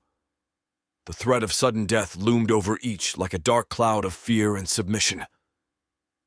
As General Thrakar concluded his speech and dismissed the formation, a heavy silence settled over the group. They dispersed slowly, each lost in their own thoughts, the echoes of those ripped apart still flashing in their thoughts. Ethan moved away, his mind racing with the grim reality of his existence on this ship. The possibility of rebellion, of defiance, seemed like a distant dream in the face of such overwhelming power. Yet, deep within, a small flame of resistance flickered. The horror of what they had witnessed, the loss of so many lives, ignited a desire to find a way out, to resist in whatever way he could. Ethan now chose to find a path ahead, even though it would be fraught with danger. But surrendering to despair was not an option. He had to survive, to find a way to fight back against the tyranny of the Drexarians, against the oppressive rule of General Thrakar. Chapter 27. The Surprise for the Drexarians. The aftermath of the battle on Eridani V left the conscripts feeling grateful the battle had ended, with them being the victors unaware of the true underlying factors of events. The 8 Space Lords, a newfound alliance of ancient and modern warriors, stood together aboard the transport ship, their eyes reflecting a shared mission.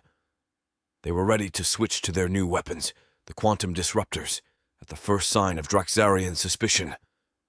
As the transport glided through the vastness of space towards their ship, a tense silence enveloped the group.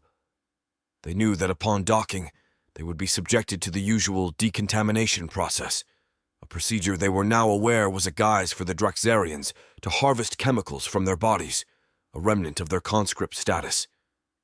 Rook, standing tall among his fellow Space Lords, issued a quiet order as the transport docked with their ship. "Everyone, through decontamination as usual, stay together, and we go last. Remember, today we have a surprise for them." The group moved through the ship's corridors, their footsteps echoing in the metallic halls. As they approached the decontamination chamber, a sense of unease filled the area. The Space Lords exchanged glances, each aware of the plan they were about to enact.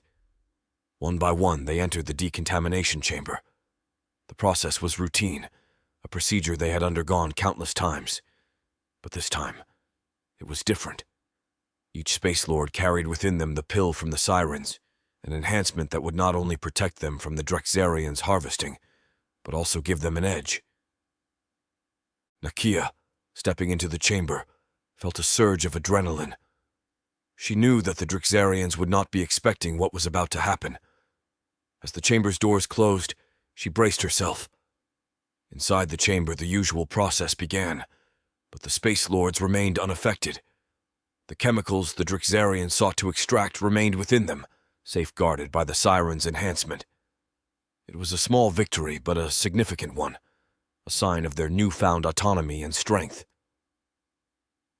As each Space Lord exited the chamber, they shared a look of triumph, a silent acknowledgement of their successful subversion of the Drexarians' plans. Lysander, emerging from the chamber with a grin, whispered to Rook, "That should confuse them off for a while." Once all the Space Lords had completed the process, they regrouped, ready to switch to their quantum disruptors at a moment's notice. They were no longer mere pawns in the Drexarians' game. They were players in their own right, with the power to challenge and perhaps even defeat their oppressors. Rook, looking at his fellow Space Lords, felt a sense of pride and unity. "We've taken the first step towards our freedom," he said, his voice firm. "We must stay vigilant and be ready for whatever comes next." The aftermath of the decontamination process brought an unexpected turn of events aboard the ship. General Kragar, the formidable Drexarian leader, had been monitoring the process closely. When it became evident that the procedure had failed to extract the vials from Rook and the other 7 conscripts, his voice boomed through the ship's communication system, calling them out to return for decontamination. Rook, prepared for this moment, knew that their time had come. With a resolute voice that echoed the determination in his heart, he gave the order, "Our time has come." The words were not just a signal. They were a declaration of their newfound strength and autonomy. In response to Rook's command, a remarkable transformation occurred.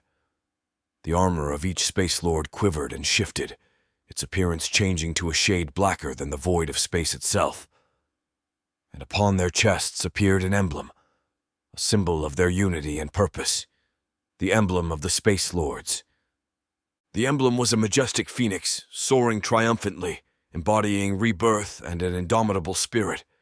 Its wings were a striking fusion of past and future, the right wing sleek and streamlined, representing the advanced technology of the modern era, while the left wing was adorned with classic feathers, a tribute to the ancient warrior's valor. At the heart of the emblem, set against a celestial orb, was a cross of a traditional sword and a futuristic blaster. This symbolized the unity of different epochs, the ancient and the modern, in their shared quest for freedom and justice. The colors of the emblem were a palette of deep space blue, starlight silver, and fiery gold, capturing the essence of their cosmic journey, the depth of their resolve, and the flame of their courage. This logo, now emblazoned on their chests, stood as a beacon of the Space Lords' newfound identity. It was a testament to their diverse origins and their united purpose. They were no longer disparate warriors from different times. They were Space Lords, united in their quest to challenge the Drexarians and change the course of their destiny. General Kragar, observing from the command center, felt a chill of foreboding. The figures he once saw as mere pawns had become something he had not witnessed during his long life. In the dimly lit corridors of the ship, the Space Lords assembled, their emblems a stark contrast against the metallic walls. With an aura of power that radiated from them, a tangible sign of their evolution from conscripts to leaders in their own right. Rook, standing at the forefront, felt a surge of responsibility. "This ship was once a symbol of our oppression," he declared to his fellow Space Lords, his voice echoing through the corridor. "But now, it's the birthplace of our rebellion. We're not just fighting for ourselves. We're fighting for all those who have been subjugated by the Drexarians." Nakia, standing beside Rook, nodded in agreement. "We are the harbingers of change. Our emblem, the Phoenix, isn't just a symbol. It's a promise of rebirth, of rising from the ashes of our past to forge a new future. Lysander, his usual boisterous self now tempered with a sense of gravitas, added, "Let the Drixarians see this emblem, and no fear. The Space Lords are here, and we will not be silenced or subdued." As they prepared to confront General Kragar, the Space Lords checked their weapons, now enhanced with the technology from the Sirens of Tenebris. They were no longer reliant on the Drixarians for their armaments. They were armed with weapons that symbolized their freedom and strength. The internal communication system inside the decontamination area crackled to life, and General Kragar's voice boomed through the speakers. "Conscripts, return to your quarters. This defiance will not be tolerated." Rook stepped forward, activating his communicator. "General Kragar, we are no longer your conscripts. We are the Space Lords, and we demand to be heard. We will not return to our quarters. We will not bow to your demands." A tense silence followed Rook's declaration, those within He-Room seemingly holding its breath. The Space Lords stood firm, united in their resolve. General Kragar, realizing the magnitude of the challenge he now faced, made his decision. "Very well, conscripts. If it is a confrontation you seek, you shall have it. Prepare yourselves." The Space Lords, undaunted by the threat, readied themselves for the impending confrontation. They knew that the road ahead would be fraught with danger, but they were no longer the fearful conscripts they once were. They were a united force, their emblems shining in the darkness of space. With their mission clear and armed with their new weapons, the Space Lords, led by Rook and flanked by Nakia and Lysander, advanced in a Spartan formation towards the decontamination area. Their steps were measured, each move calculated with the confidence of warriors ready for a confrontation as they entered the area. General Kragar stood before them, his expression one of shock and disbelief at the sight of the Space Lords, now clad in armor unlike any he had seen before, and brandishing weapons unknown to him, visibly unsettled him. Raising his arm in a commanding gesture, Kragar attempted to exert his control over them, likely seeking to deactivate their implants or trigger some fatal protocol. But to his astonishment, nothing happened. The Space Lords remained unaffected, a clear indication that they were no longer under his control. Rook, stepping forward, addressed the general with a steely resolve. "We're taking control of this ship, Kragar. Unlike the millions of others you've oppressed, we're giving you a choice. Surrender or die." General Kragar, seething with rage at this defiance, turned back to the holographic display in front of him. His fingers danced over the controls, attempting once again to activate the Space Lords' implants to rip them from their bodies. But then, a deep, resonant sound, akin to a bass drum being struck with force, echoed through the chamber. All eyes turned towards Lysander, who stood with a big, self-satisfied smile on his face. "What?" His answer was no, Lysander said with a shrug, his casual demeanor belying the gravity of the situation. It was clear that he had initiated an attack on General Kragar, a preemptive strike to assert their newfound power. The other Space Lords, understanding the necessity of Lysander's abrupt action, watched intently as the outcome unfolded. Lysander's weapon, the quantum disruptor, a marvel of siren technology, unleashed its power upon General Kragar. The weapon, designed to disrupt matter at a quantum level, enveloped the general in a shimmering field of energy. Kragar's figure distorted and shimmered as if reality around him was bending and twisting. In moments, the once formidable Drexarian commander was no more, his form dissolving into the air, leaving nothing but a trace of his existence. In the aftermath of this decisive strike, the ship's lighting system suddenly shifted, bathing the entire vessel in ultraviolet flashes. This spectrum of light, invisible to normal human eyes, was now perceivable by everyone on board due to the Drexarian implant enhancements. For the conscripts, this was an unprecedented phenomenon, having never encountered such a threat aboard their own ship, not knowing that the threat was not toward them but from one of their own against their captors. The Drexarians, however, reacted differently. The ultraviolet flashes triggered a violent physiological response in their bodies. They began to shake uncontrollably, their fight responses, dormant for thousands of years, now violently awakened. The sight of one of their leaders being annihilated by a weapon that should not exist on the ship threw them into disarray. Drexarian soldiers, usually so disciplined and unyielding, scrambled around in confusion and panic. Their command structure had been shattered with the loss of General Kragar, and the unexpected visual and physical assault left them struggling to comprehend and respond to the situation. Space Lords, seizing this moment of chaos, prepared to take control of the ship. Rook, rallying his companions, shouted, "Now's our chance! While they're disoriented, we take over the ship! Move out!" The Space Lords advanced through the corridors, their movements precise and coordinated. Their new enhancements in weaponry gave them an edge over the disoriented Drexarians, who were still reeling from the loss of their commander and the strange ultraviolet flashes. Moving from one section of the ship to another, the Space Lords encountered pockets of resistance.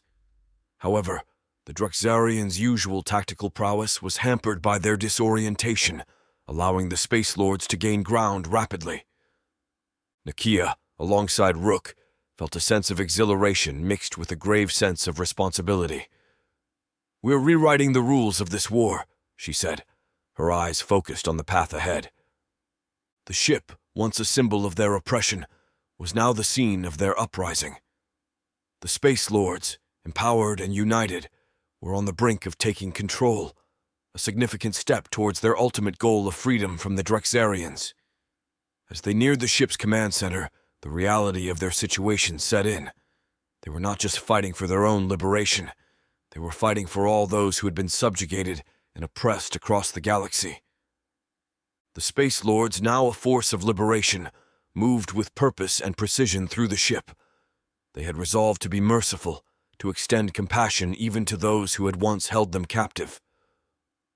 However, in the heat of the confrontation, mercy was often a luxury they couldn't afford. Except for those in technical and laboratory areas, most Drexarians they encountered were quickly and efficiently neutralized. Their movements were a blend of tactical advance and necessary aggression, a path carved with the intent of seizing control. As they progressed through the ship, the Space Lords' approach was methodical. Each corridor and compartment was cleared with a combination of strategic positioning and the overwhelming force of their new weapons. The Drexarians, still reeling from the loss of General Kragar and the chaos that followed, were unable to mount an effective resistance. Eventually, the Space Lords reached the common area where many of their fellow conscripts were gathered.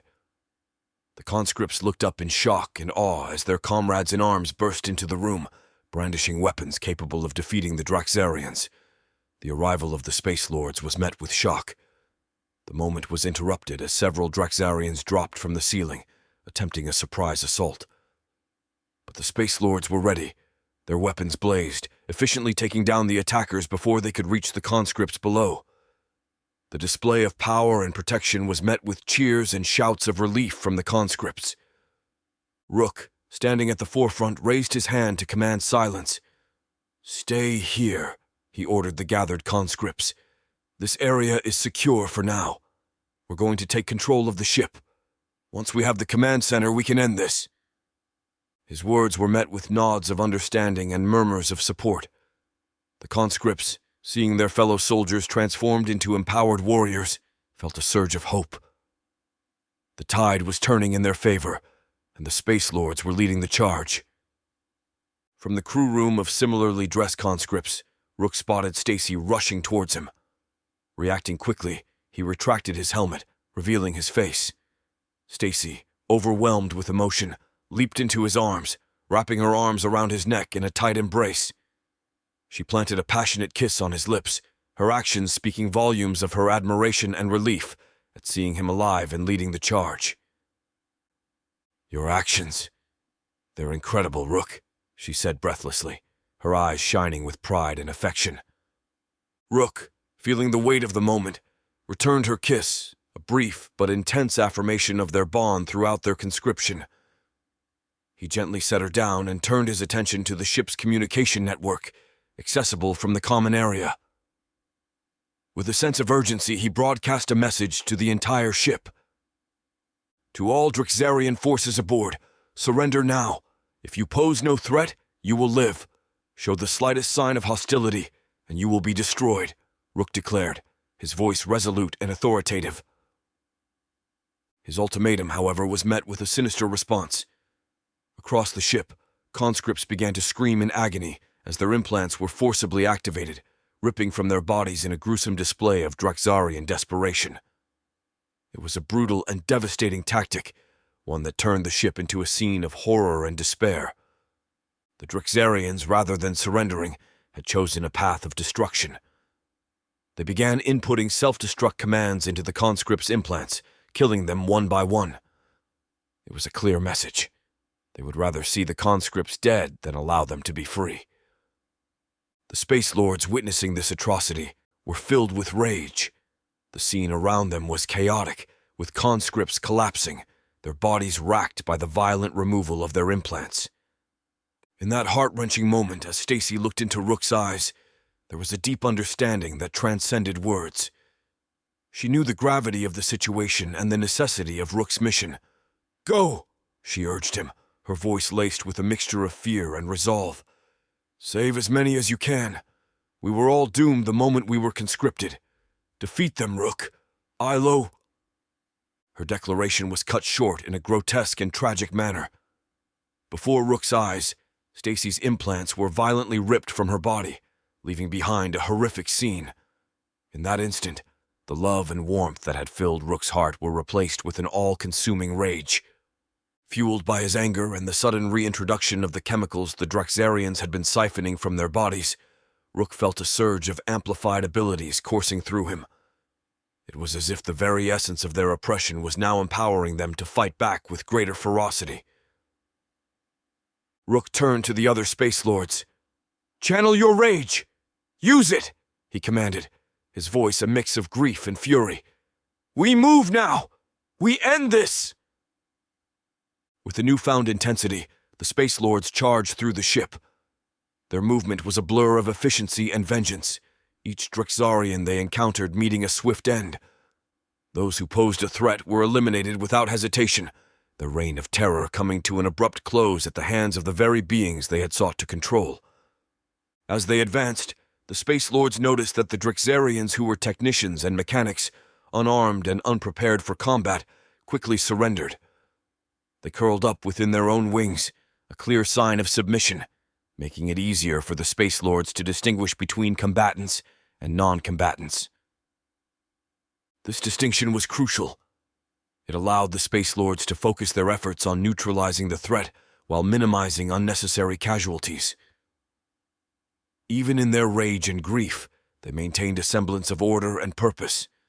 The ship, once a bastion of Drixarian power, was now a battleground where the oppressed rose against their oppressors. The Space Lords, driven by the loss of their comrades and the desire for freedom, fought with them ruthlessly. As they neared the ship's control center, the final stronghold of the Drixarian forces, the Space Lords prepared for what might be their final confrontation. The loss of Stacy and so many others weighed heavily on them, but it also strengthened their resolve. Rook, leading the charge, knew that the battle was about more than just their survival. It was a fight for justice, for the countless lives lost to the Drixarians' tyranny. As they breached the control center, the Space Lords were ready to face whatever awaited them, united in their grief, their rage, and their unbreakable spirit. The battle for the control room was nothing short of cataclysmic. As the Space Lords burst in, they were met with a barrage of fire from the Drixarian guards, the last line of defense for the ship's command center. But the Space Lords, fueled by their amplified abilities and the rage burning within them, were an unstoppable force.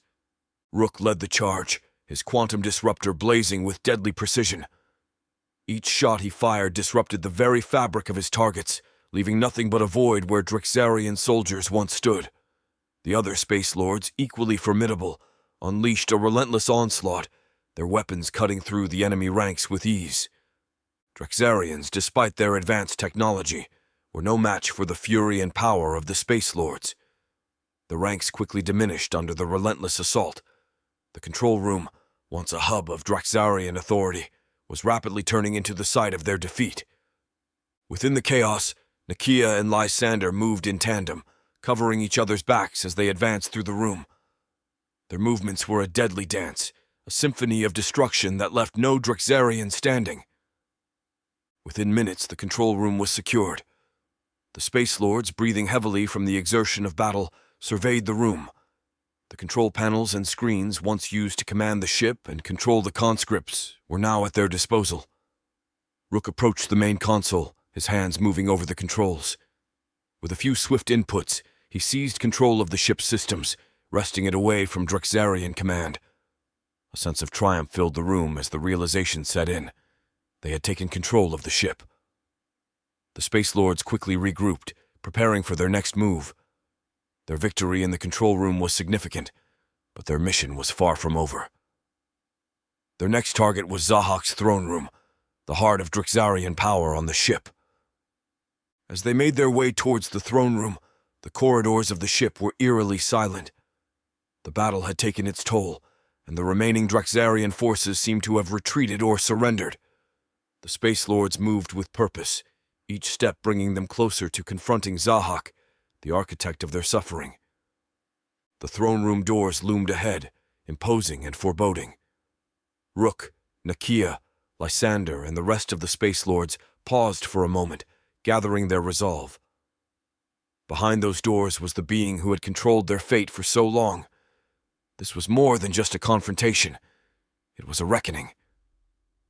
With a collective nod, they readied their weapons and pushed the doors open.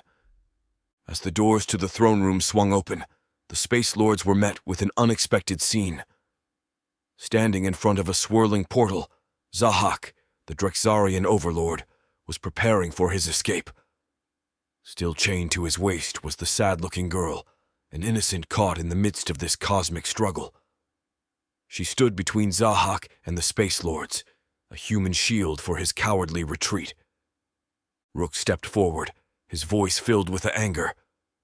"Zahak, your time has come to pay for Jackson Stacy and all the others you preyed upon," he called out, his words echoing in the vast chamber. Zahak, his face twisted into a sneer, turned to face the Space Lords. "You think you have won? You are mere pawns in a game far greater than you can comprehend," he retorted with disdain. The Space Lords held their weapons at the ready, but the presence of the girl held their fire. Zahak, noticing their hesitation, gave a cold laugh. "You see, even now, you are constrained by your morals, your emotions. It is why you will never truly be free." Nakia, stepping beside Rook, replied fiercely, "We are free, Zahak. Free from your control, from your manipulations. We are the Space Lords, and we will not let you continue your reign of terror." Zahak's eyes flickered with a momentary uncertainty, but he quickly masked it with his usual arrogance. "Your rebellion is futile. The Drexarians will always prevail." With those final words, he stepped back into the portal, pulling the girl with him. In a flash of light, they disappeared, leaving the Space Lord staring at the empty space where Zahak once stood. The room fell into a stunned silence. Zahak's escape was a blow, but it was not the end of their fight. Rook clenched his fists. "We may not know where he went, but this is far from over. We will find him, and we will end this," he vowed. Chapter 28. Grim Discovery. In the dimly lit safe house, Emma and her mysterious ally, now known to her as Alexei Ivanov, the secret son of the Russian president, worked tirelessly. The room was filled with an intense energy as they pieced together the information that would expose the Nexusar's global conspiracy. Alexei, with his deep knowledge of international espionage and his access to classified information, was an invaluable asset. His revelations about the scale of the abductions and the true intentions of the Nexusars had given Emma a new perspective on the story she was chasing. Together, they pored over documents, decrypted files, and planned their strategy for leaking the information. Each piece of evidence they uncovered revealed more of the sinister web woven by the Nexusars. As they worked, Alexei's phone buzzed with an incoming message. He glanced at the screen, his expression turning grave. "It's a message from one of my contacts in the intelligence community," he said, his voice laced with concern. "The Nexuzars are increasing their activity. They're planning something big, and soon." In the confines of the safe house, Emma turned to Alexei, her mind teeming with questions. "Alexei, can you find out how many people go missing each year in the United States and Great Britain?" she asked, her voice tinged with urgency. "It could give us a clearer picture of the scale of these abductions." Alexei nodded, his fingers flying over the keyboard as he accessed a secure database using the backdoor electronic connections provided by his father. The screen flickered with data, streams of numbers and statistics flowing across the interface. After a few moments of intense searching, Alexei turned to Emma, his expression somber. "In the United States, on average, about 600,000 people go missing each year. This includes both adults and children. Those are just the ones reported," he revealed, the enormity of the number hanging heavily in the air. Emma absorbed the figure, her mind racing with the implications. "And what about Great Britain?" she asked, dreading the answer.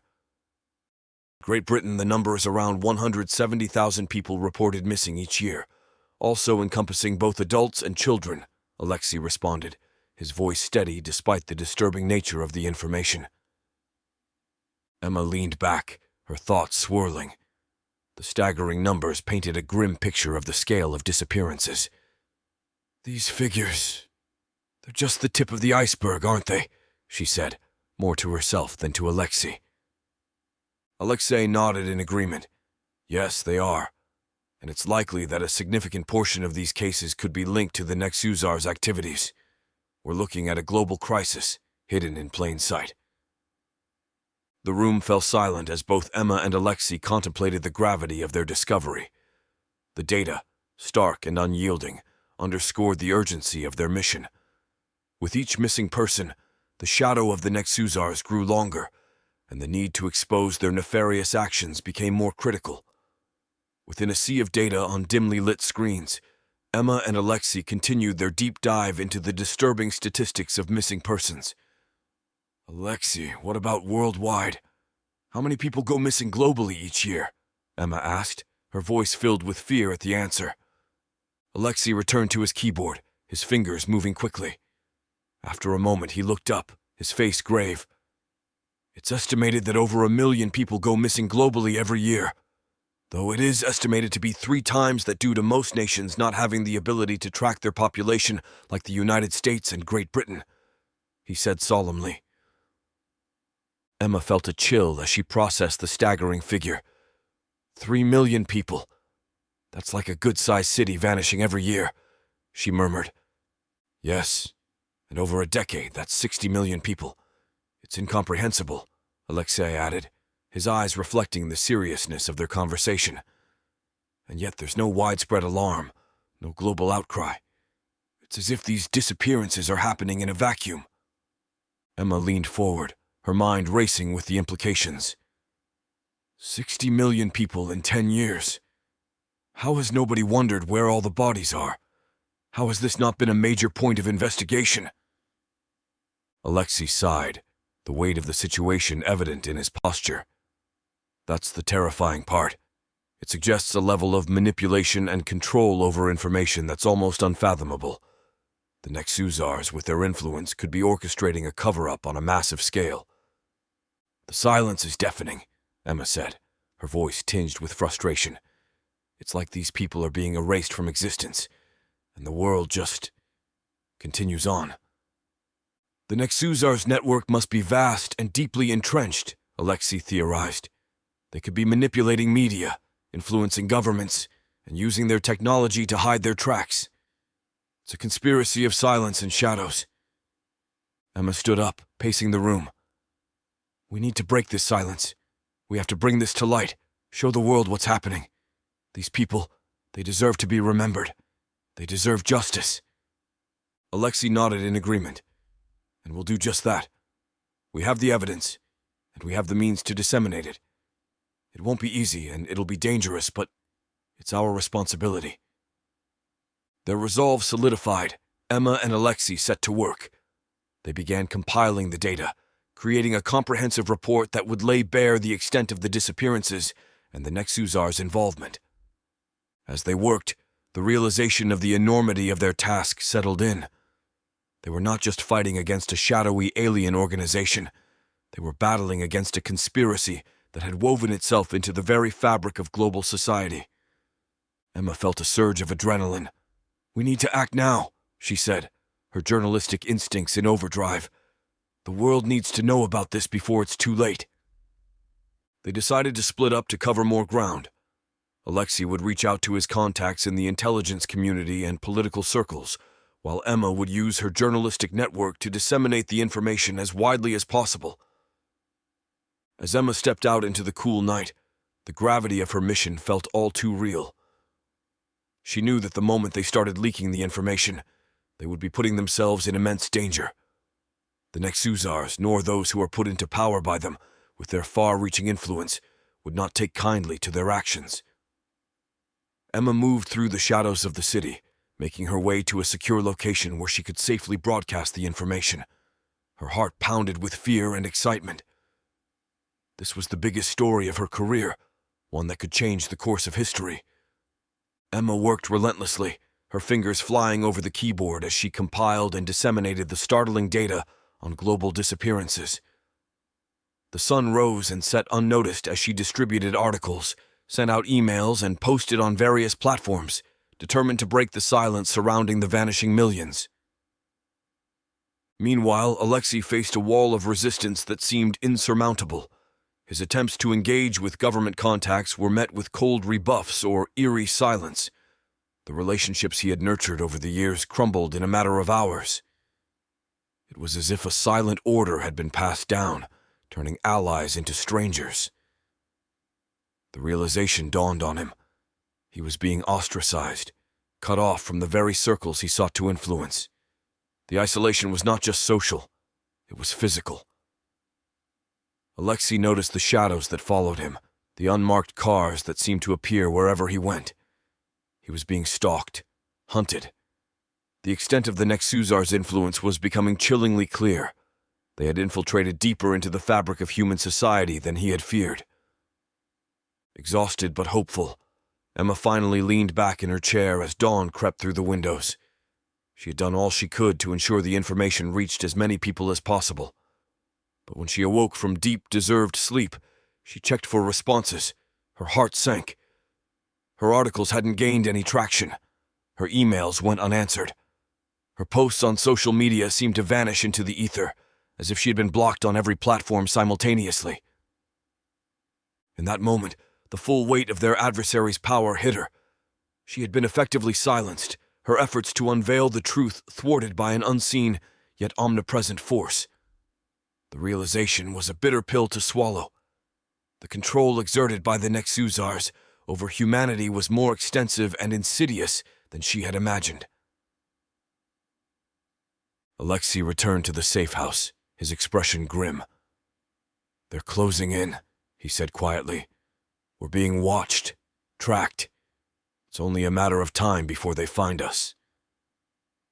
Emma shared her own disheartening experience. "My work, all of it, it's like shouting into a void. They've blocked us, Alexei. We've been silenced." The gravity of their situation was inescapable.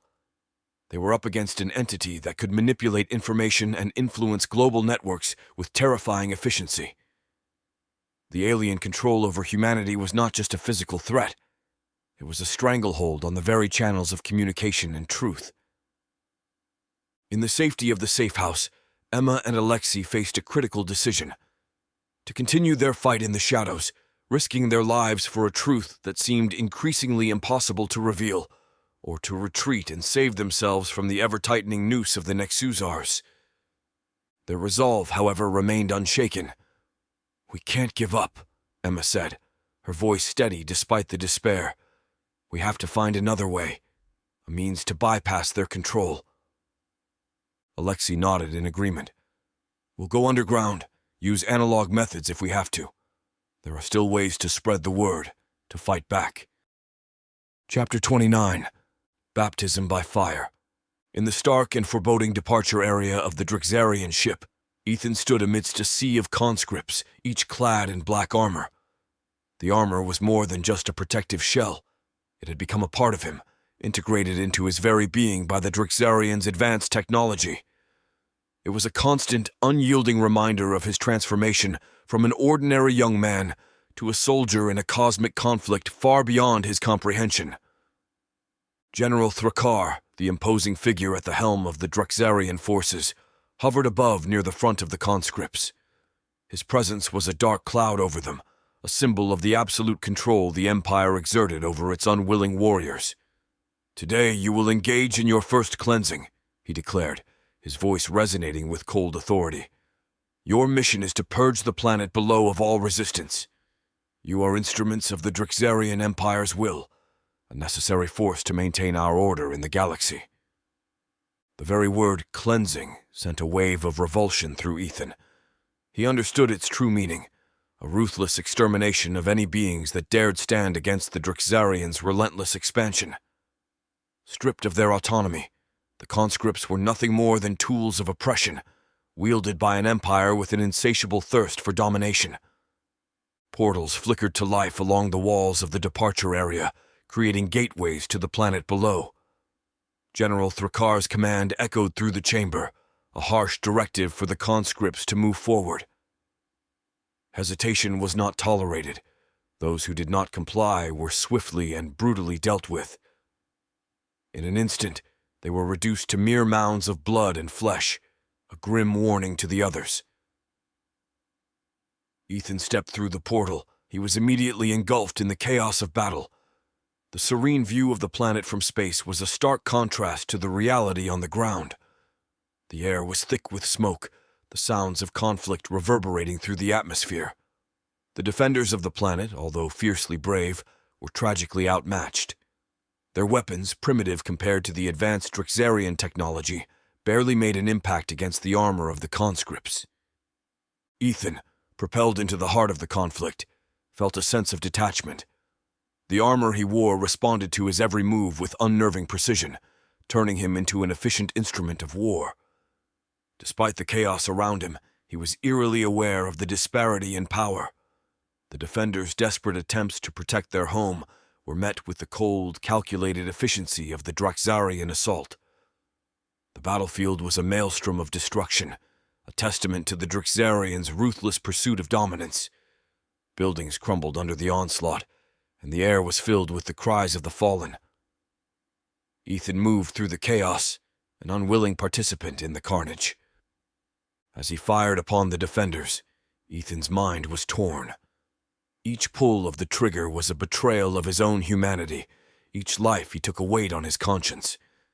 He was trapped in a role he never wanted, forced to act against his own morals. Amidst the relentless advance of the Drixarian forces, Ethan witnessed moments of poignant bravery. Defenders shielded their loved ones, facing their end with defiance. These acts of courage amidst despair struck a chord within him, a painful reminder of the cost of this so-called cleansing, but the battle raged on, the Drixarian conscript forces pushing forward with relentless thirst. Ethan, caught in the tide of violence, continued to fight, driven by the instinct to survive. But deep within, his resolve to resist the Drixarians' control grew stronger. He knew he couldn't allow himself to become a mere tool in their hands. He had to find a way to fight back, not just for his own sake, but for all those who had no voice in this brutal conquest. The cleansing of the planet was a harrowing experience for Ethan, a forced initiation into the horrors of interstellar warfare. It was a role thrust upon him against his will, an injustice and cruelty witnessed on the battlefield. Ethan, driven forward by the orders ingrained into him, fired his weapon, each shot betraying his own sense of morality. The battle around him was a storm of destruction, an overwhelming onslaught against the defenders who were struggling to protect their home. The sights and sounds of the battle were a nightmare come to life. Ethan witnessed scenes of merciless slaughter, the defenders falling one by one to the overwhelming might of the Drixarian forces. His role in this atrocity filled him with horror and self-loathing. As he fought, Ethan's movements were automatic, guided by survival instincts rather than allegiance to the Drixarians. The integrated armor responded to his every command, making him a more effective soldier but deepening the sense of alienation he felt from his own humanity. The cleansing of the planet was a brutal initiation for Ethan, a forced participation in an act of genocide. It marked the erosion of his innocence and the beginning of a grim reality as a conscript in the Drixarian war efforts. Within the relentless battle, amid the thunder of weapons and the cries of the fallen, Ethan's thoughts unexpectedly drifted to his life before this nightmare. He remembered the long hours spent in the digital realm, where social media had been his world, his reality. He recalled how that virtual existence had gradually consumed him, leading him to seek the voluntary departure program, a decision he believed would end his suffering, but instead delivered him into a fate far worse than he could have imagined. The irony of his situation was not lost on him. He had sought an escape from a life where he felt purposeless, dominated by a virtual addiction that had stripped away his sense of self. And now, here he was, on a distant planet, a pawn in an interstellar conflict, fighting a war that was not his own. His life, once spent in the pursuit of digital validation, had been forcibly exchanged for a struggle for survival in the most literal sense. Ethan realized that his previous life struggles with social media addiction seemed trivial compared to the harsh reality he now faced. Where he had once sought an end to his life due to a lack of purpose, he now found himself clinging to life with a newfound determination. The irony was cruel. In his search for death, he had found a reason to live, albeit in the most harrowing circumstances. As he maneuvered through the battlefield, each step was a fight for survival, a defiance of the fate the Drixarians had imposed upon him. No longer was he battling for likes or recognition in the digital world. He was fighting for his very existence, for the chance to see another day. This brutal introduction to the realities of war, of life and death, had awakened something within Ethan. The numbness that had once enveloped him in his addiction was gone, replaced by an acute awareness of the preciousness of life. He understood now that purpose was not something to be found in the curated feeds of social media, but something forged in the trials and tribulations of real experiences. As the battle waned and the Drixarian forces secured their hold over the planet, Ethan felt a deep sense of sorrow for the lives lost and the destruction wrought. In the relentless series of battles and cleansings, Ethan and his fellow conscripts faced not only the horrors of war, but also the mental and emotional toll it exacted. The constant exposure to violence and the pressure of serving an oppressive regime had a devastating impact on many of the conscripts. A significant number, at least a third more, were lost, not to the enemy, but to the mental anguish that drove them to acts of desperation. Among the conscripts, incidents of mental breakdowns became increasingly common. Some, unable to cope with the relentless brutality, lashed out in their anguish. Tragic scenes unfolded where conscripts turned their weapons against each other, or even attempted to strike out at their Drixarian rulers. Each instance ended the same way: the quick flick of a holographic screen by a Drixarian officer, and the ominous sound of a trumpet signaling the immediate disintegration of the offending conscript. At times it even had the rhythm of an orchestra. Ethan witnessed these events with a growing sense of despair. The sound of the trumpet had become a grim reminder of their hopeless situation. It was not just the physical danger of the battles that posed a threat. It was also the mental and emotional strain that could lead to a sudden, violent end at the hands of their captors.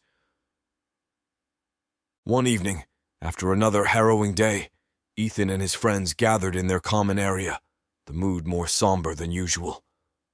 Jackson broke the silence, his voice tinged with grief. "It's not just the battles that are killing us. It's the hopelessness, the constant fear. Some just can't take it anymore." Maria nodded solemnly. "Every time I hear that trumpet, it's like a part of me dies.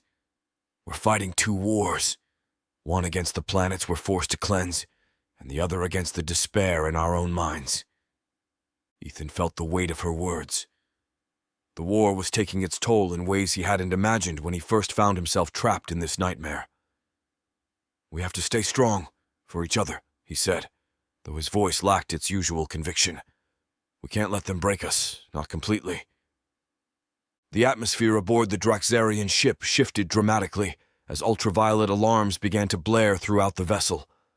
The piercing sound and flashing lights sent waves of panic across the ship, affecting everyone on board.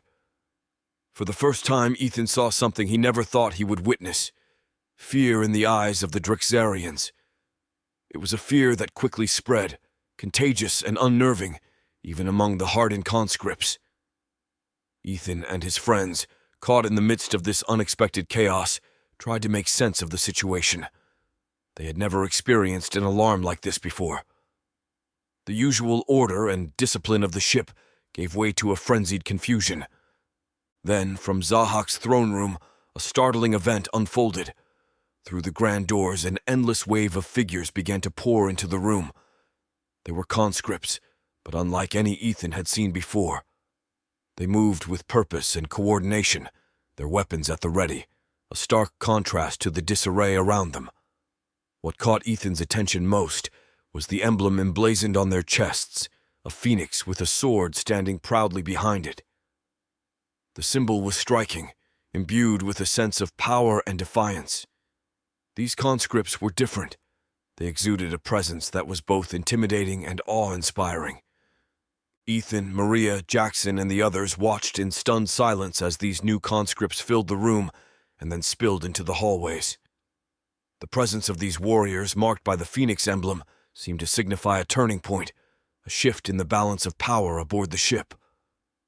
The group exchanged uncertain glances. "Who are they?" Maria whispered, her eyes wide with a mix of fear and curiosity. Jackson shook his head, equally baffled. "I've never seen conscripts like these before. Look at them. They're organized, confident. And that emblem..." Ethan felt a surge of curiosity and a flicker of hope. Could these be rebels, he wondered, conscripts who had found a way to resist the Draxarians? The symbol of the phoenix suggested a rebirth, a rising from the ashes. Could this be a sign of a potential uprising, a chance to fight back against their oppressors? As the phoenix emblazoned conscripts moved with precision through the ship, Ethan and his friends realized that they were witnessing a pivotal moment. The dynamics aboard the ship were changing rapidly, and they needed to decide how to react. Should they join these new conscripts, align themselves with what appeared to be a force of resistance? Or should they remain cautious, observing from a distance until they understood more about this new development? The ship's communication system crackled to life, and a firm, confident voice echoed through the corridors. "This is Commander Cora. The ship is now occupied by the Space Lords. All conscripts are advised to stand down and do nothing. Draxarians wishing to live should show no aggression. You will survive." The announcement coming from the conscripts with the Phoenix emblem sent a wave of astonishment and confusion through the ranks of both the conscripts and the Draxarians. Ethan and the other conscripts processed this startling development. Another message came through, this time from the Draxarian command. It was a stark command to fight against the Space Lords or face immediate destruction. The message was clear, but it placed the conscripts in a dire predicament. Almost immediately, the haunting sound of the trumpet echoed through the ship. It was the sound they had come to dread, the sound of conscripts being eliminated. Panic began to set in. The fear of being the next target hung in their thoughts. Ethan's friends, caught in the maelstrom of fear and uncertainty, turned to him. "What do we do, Ethan?" Maria asked, her voice tinged with fear. "We can't just stand here. But who are these Space Lords? Can we trust them?" Ethan, though unsure himself, knew they had to make a decision quickly. "They're probably targeting anyone who hasn't drawn their weapons," he deduced, trying to stay calm under pressure. "Draw your weapons now, but we don't have to fight. We just need to show we're not a threat to the Space Lords." His friends nodded, and they all drew their weapons, the weight of the decision heavy in their hands. Jackson, gripping his weapon, voiced what they all felt. "I don't want to fight against these Space Lords. Anyone standing up to the Draxarians is on the right side in my book." Ethan quickly devised a plan. Let's face the back wall in the common area, weapons at the ready. We won't attack, but we'll also show we're complying with the Drixarians. They moved into position, their backs to the entrance, weapons pointed toward the back wall. It was a silent act of defiance, a non-verbal statement of their stance. As minutes ticked by, other conscripts in the room took notice. Understanding the intention behind this act, they too followed suit. Soon, thousands of conscripts were lined up in a similar fashion, a silent army showing their defiance against the Drixarians and a hopeful sign of support for the Space Lords. This act of collective resistance was powerful, as the conscripts, each battling their own fears, had come together in a moment of silent rebellion. Ethan felt a surge of pride and hope. They might not know what the future held or who the Space Lords truly were, but in this moment, they had chosen to stand up for what they felt was right. It was a small victory, but in the oppressive environment of the Drixarian ship, it was a significant one. The battle for control of the Drixarian ship stretched on for days, a relentless struggle that raged through the corridors and compartments of the massive vessel. Ethan's act of defiance in the common area had sparked a movement among the conscripts. What started with Ethan and his friends soon swelled as word spread, their method of passive resistance becoming a silent but powerful statement. The common area, once a place for brief respite between battles, transformed into a symbol of unity and defiance. Nearly 100,000 conscripts gradually filled the space, all standing with their backs to the entrance, weapons drawn but not raised in aggression. This silent army stood in stark contrast to the violence that engulfed the rest of the ship.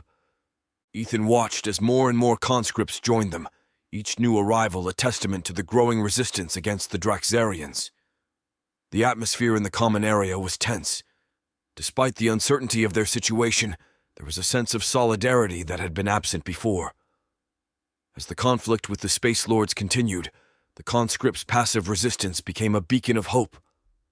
Rumors and whispers about the Space Lords circulated among them, many expressing a cautious optimism that these mysterious figures could be the catalyst for change, for an end to their servitude. Ethan, witnessing his growing movement, felt a sense of pride and purpose. What had begun as a desperate attempt to avoid execution had turned into something much larger, a collective stand against oppression. It was a risky strategy, but it was their way of fighting back. The days passed, and the battle for the ship reached a critical point. The Space Lords, with their phoenix emblems, continued to gain ground, their presence a symbol of resistance and hope. The Drixarians, faced with an internal rebellion and an external assault, began to lose their grip on control. As the Space Lords continued their relentless advance, the Drixarians' control over the ship began to crumble. The resistance that had started as a spark in the common area had ignited a fire of defiance throughout the vessel. It wasn't long before the Space Lords emerged victorious, seizing control of the ship from the Drixarians. In the aftermath, Ethan and his group of conscripts, along with the rest of the ship's conscript population, were gathered in the vast departure area. The mood was tense but expectant, a sense of hope filling the air. They watched as Cora, a leader among the Space Lords, ascended the floating platform that the Drixarians had once used to assert their dominance.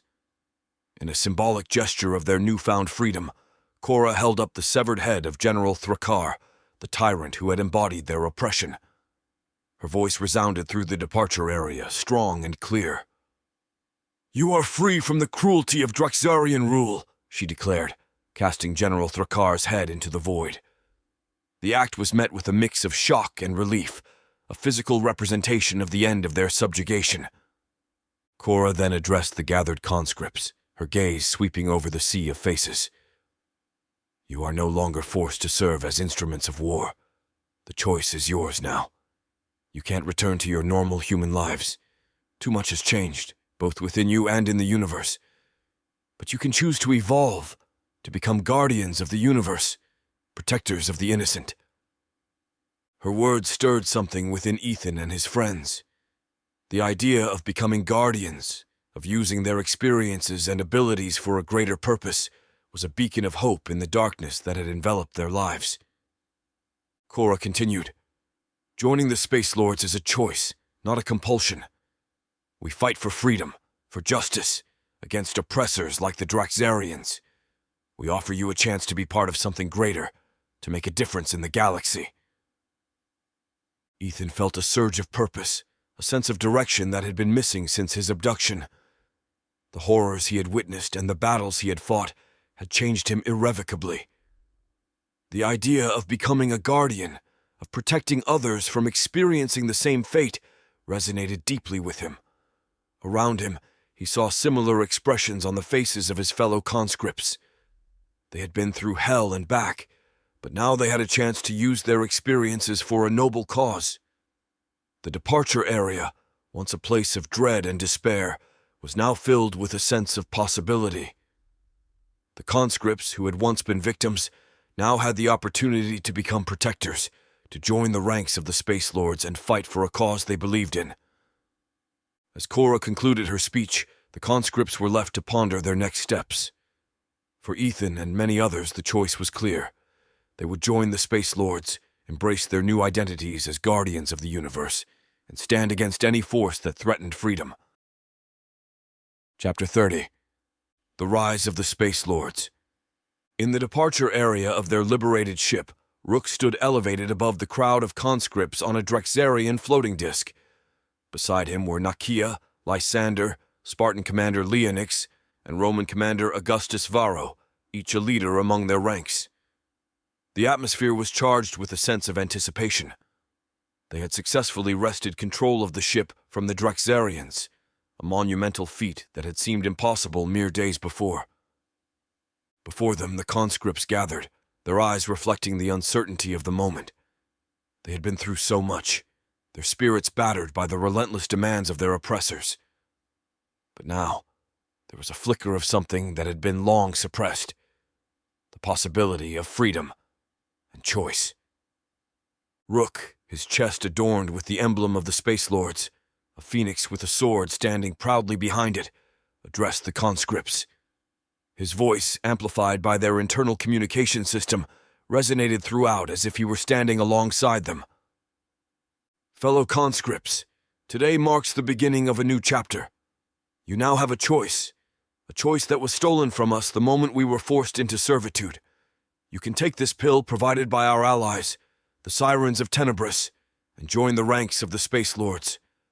This will grant you abilities beyond what you have known and free you from the control of the Draxarians. Or you can choose to remain as you are. Either way, from this moment, you are free.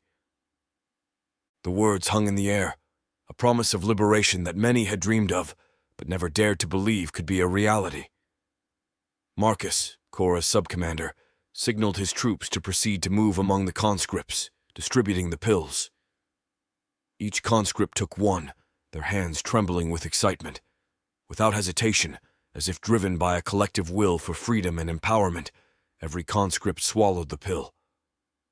A wave of transformation swept through the crowd. The emblem of the Space Lords began to appear on each of their chests, a symbol of their new identity and allegiance. The transformation was more than physical. It was a rebirth of hope, a reclaiming of agency that had been cruelly stripped from them. The conscripts, now Space Lords, looked at each other with a newfound sense of camaraderie and purpose. Rook watched the scene with a sense of pride and responsibility. Together, we are stronger. Together, we will chart a new course, not as slaves, but as protectors, as warriors. Our fight is not over, but now we fight on our own terms. Commanders Leonix and Varro nodded in agreement, their expressions steadfast. They knew the challenges ahead would be daunting, but the unity of the Space Lords gave them hope. The transformation of the conscripts into Space Lords was not just a physical change, but also a profound mental and spiritual shift. As each individual assimilated the powers bestowed upon them by the Sirens of Tenebris, they found themselves endowed with a new understanding, a new perspective that transcended their previous existence. Among these newfound abilities was the capacity to understand the language of the Sirens of Tenebris, facilitating a deeper communication and bond between the two groups. The sirens, addressing the newly transformed Space Lords, conveyed a message of unity and equality. "We are all one and the same," they communicated, their voices a harmonious blend of strength and wisdom. "In our struggle against the Drixarians, no one is above the other. We stand together as equals, regardless of our origins or species." This message resonated deeply with the Space Lords, reinforcing the sense of unity that had been growing among them. The sirens went on to reveal their own history, a tale of betrayal and loss that mirrored the experiences of the conscripts. "We too were once conscripts under the Drixarians, warriors forced to fight in their endless conquests. But when we no longer served their purpose, our home world was decimated. We stand before you as survivors, as rebels against an empire that values power over life." The revelation was a sobering reminder of the fate that awaited worlds and species that fell under the Drixarian shadow. The siren story was not just a tale of their past, it was a warning for the future, particularly for Earth. The Drixarians now view humans as a new threat, a species with the potential to challenge their dominance, the sirens continued. "Your planet, Earth, is in grave danger. If we do not act swiftly and decisively, it may suffer the same fate as our homeworld and countless others." The weight of this revelation hung heavily in the air. For the Space Lords, many of whom had been forcibly taken from Earth, this was a call to action, a cause that went beyond their own survival. They were now part of a larger struggle, a fight not just for their freedom but for the safety of their home planet and the prevention of further atrocities by the Drixarians. After the Sirens of Tenebris shared their harrowing tale and the dire warning for Earth, a solemn silence filled the room. It was Rook, stepping forward, his voice firm with resolve, addressed the group. "We have a duty, not just to ourselves, but to those we left behind on Earth. We must stand with the Sirens of Tenebris and oppose the Drixarians. We must protect our world and ensure that no other world suffers the same fate." Nakia then stepped forward, her expression resolute, embodying the newfound strength and purpose of the Space Lords. "We, the Space Lords, stand with the Sirens of Tenebris," Nakia declared, her voice echoing with conviction. "Together, we pledge to oppose the tyranny of the Drixarians. We will fight not just for our own freedom, but for the safety and sovereignty of all worlds threatened by their oppression." Her pledge was a powerful affirmation of the alliance, a bond forged in the fires of resistance. Lysander, his demeanor reflecting the stoic and disciplined spirit of a Spartan warrior, stepped forward to lead the Space Lords and Sirens of Tenebris in a solemn oath. His voice, deep and resonant, carried the weight of centuries of warrior tradition. "By the might of our forebears under the gaze of the eternal stars, we the Space Lords forge our unyielding oath. With Spartan resolve, we shall confront the galaxy's darkness, defending the weak, standing firm against the tide of oppression. In the face of overwhelming odds, our spears shall not waver, our shields shall not falter, our will shall not break. With every breath, we vow to uphold the warrior's honor, to battle with courage, to fight for the freedom of all. In this sacred brotherhood, we find our strength. In the valor of our hearts, we find unity. This oath, forged in the fire of our resolve, resonates through the cosmos, a Spartan pledge to stand as guardians, as bastions of hope and valor." As Lysander's voice faded, a wave of strength swept through the ranks of the Space Lords. They had come from different worlds and different walks of life, but now they stood together, united by a common cause and a sacred oath. The Sirens of Tenebris, witnessing this moment of unity and commitment, expressed their support and readiness to join forces in the impending battles. The alliance between the Space Lords and the Sirens was more than a strategic partnership. It was a union of spirits, of beings who had seen the depths of darkness and chose instead to reach for the light. Together, they began to strategize, planning their next move against the Drixarians. With each plan and discussion, Their resolve strengthened, their alliance deepened. They were no longer disparate groups struggling for survival. They were a united front, a beacon of hope in a galaxy overshadowed by fear and oppression. In the command center of their reclaimed ship, Rook, Nakia, Lysander, Spartan Commander Leonix, Roman Commander Augustus Varro, and representatives of the Sirens of Tenebris gathered around a holographic map of the galaxy. The atmosphere was tense but focused as they plotted a major assault on the Drexarian fleet. They knew time was of the essence. They had to strike hard and fast before the Drexarians could adapt to their new tactics. As they discussed potential targets and strategies, Lysander lightened the mood with his characteristic humor.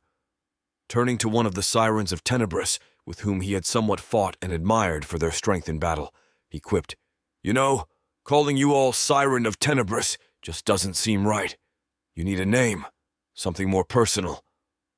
The Siren, a figure of both mystery and strength, replied calmly, "We are all Sirens of Tenebris. We have forsaken our individual names to become a unified force against the Draxarians." Lysander, with a playful smirk, retorted, "Well, that's a bit formal for my taste.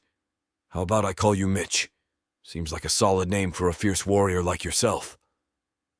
The Siren looked at Lysander, a hint of amusement in their otherwise stoic demeanor. "If it pleases you, you may call me Mitch, though it holds no significance for us." The brief exchange brought a round of chuckles and light-hearted glances among the group, easing the tension momentarily. With Lysander's jesting subsiding, they refocused on the task at hand. Nakia laid out their strategy. "Our goal is to launch simultaneous attacks on hundreds of Draxarian ships. We'll use our new capabilities and the element of surprise to our advantage. It's a bold move, but it's our best chance to deal a significant blow to their forces." "Absolutely," Rook agreed with Nakia. "Our assault needs to be swift and precise. The Draxarians are widespread across many galaxies, and their numbers could be overwhelming. We don't have exact figures on their fleet size, but we have the element of surprise and advanced technology on our side." He turned to the holographic map, zooming in on various sectors. "We'll utilize the ship-to-ship transporter in Zahak's throne room. It's our key asset for this operation. We can use it to transport our forces directly onto Drexarian ships, taking them by surprise." Lysander chimed in, his strategic mind at work. "If we deploy groups of 100 Space Lords to each ship, we can overwhelm them. 100 may seem like a small number against a Drexarian crew, but with our enhanced abilities and their lack of preparedness, it tips the scale in our favor." Commander Leonix nodded. "Each team will need to be versatile and quick to adapt. The Drexarians won't go down without a fight. We'll need to secure the ship's control centers and disable their weapon systems as fast as possible." Commander Varro added, "After the initial strike, all teams will retreat to the Krinis cluster. It's a strategic location, and Korra's regiment has already started liberating ships and taking them there. It will be our rallying point and a safe haven for the ships we free." "The Sirens of Tenebris will assist in coordinating the attacks," said one of the Sirens. "Our knowledge of Drexarian communication protocols can help disrupt their networks, giving us an advantage during the assault." Rook looked around the room, his gaze meeting each of his allies. "This plan requires precise execution and unwavering courage. It's a massive undertaking, but it's our best chance at dealing a significant blow to the Drexarian forces." Nakia summarized their strategy. "We strike hard and fast, liberate as many ships as possible, and then regroup in the Krinis cluster. From there, we can assess our position and plan our next move." As the strategic meeting progressed, an important consideration was brought up by one of the Sirens of Tenebris. "Be aware that some regions of space operate under different temporal dynamics. Just like the galaxy where the ancients were recalled from, time can flow differently. It's vital to account for this in our operations." Rook nodded in agreement. "That's a crucial point. In case any of our teams end up in such regions, we'll need a way to stay updated and synchronized. We'll leave updates and information on the moon of Eridani 5. It's a secure location and accessible for rendezvous and regrouping if needed." Commander Varro added, "Also, stay vigilant for Drixarian traps. They're cunning and might set up ambushes, especially once they realize we're attacking their ships. If any team is overwhelmed or faces unexpected resistance, the priority is to retreat back through the throne room portal. We can't afford to lose any of our forces." The room buzzed with a sense of urgency as they finalized the details of their plan.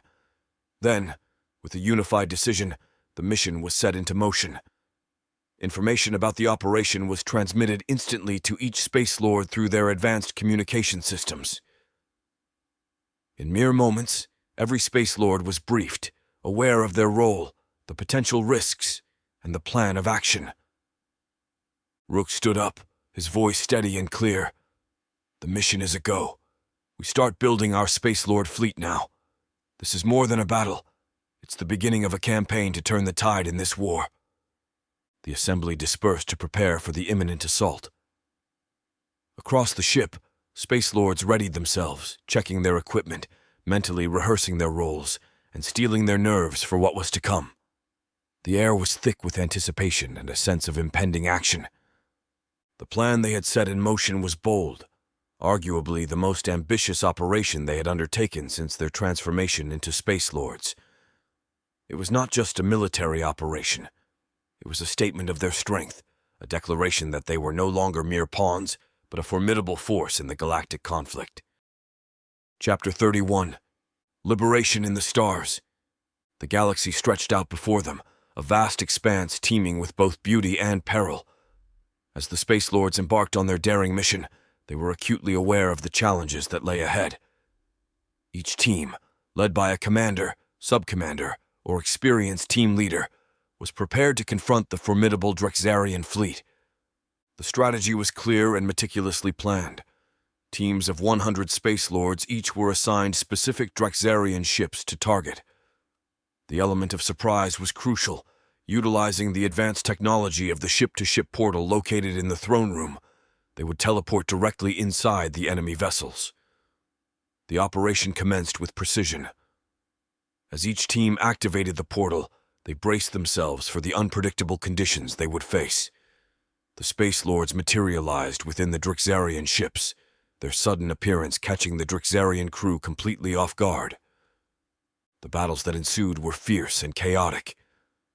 The corridors of the Drixarian cruisers echoed with the sounds of combat as the Space Lords engaged their surprised foes.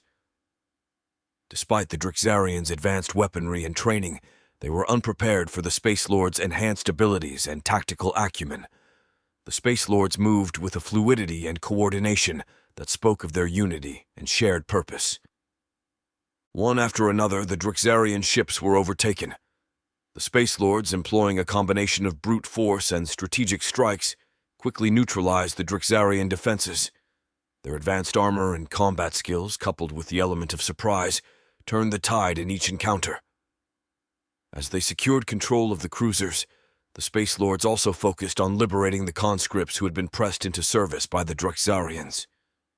These individuals, once freed, were met with a choice: join the ranks of the Space Lords and fight for their freedom, or be transported to a safe location where they could live free from the clutches of their oppressors. The operation was not without its challenges. The Space Lords encountered pockets of fierce resistance, and in some instances, had to make strategic retreats to avoid heavy casualties.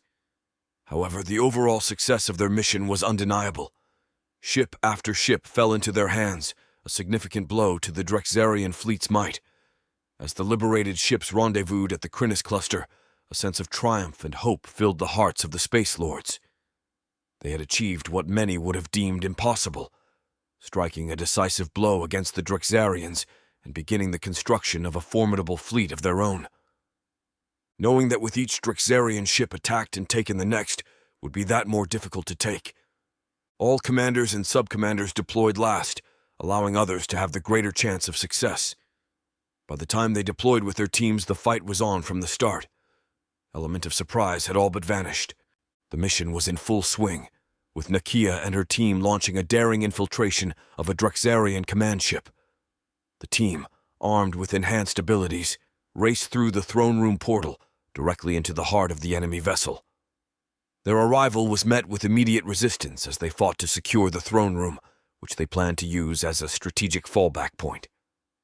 As they advanced through the ship, the Drexarians unleashed a horrifying new weapon.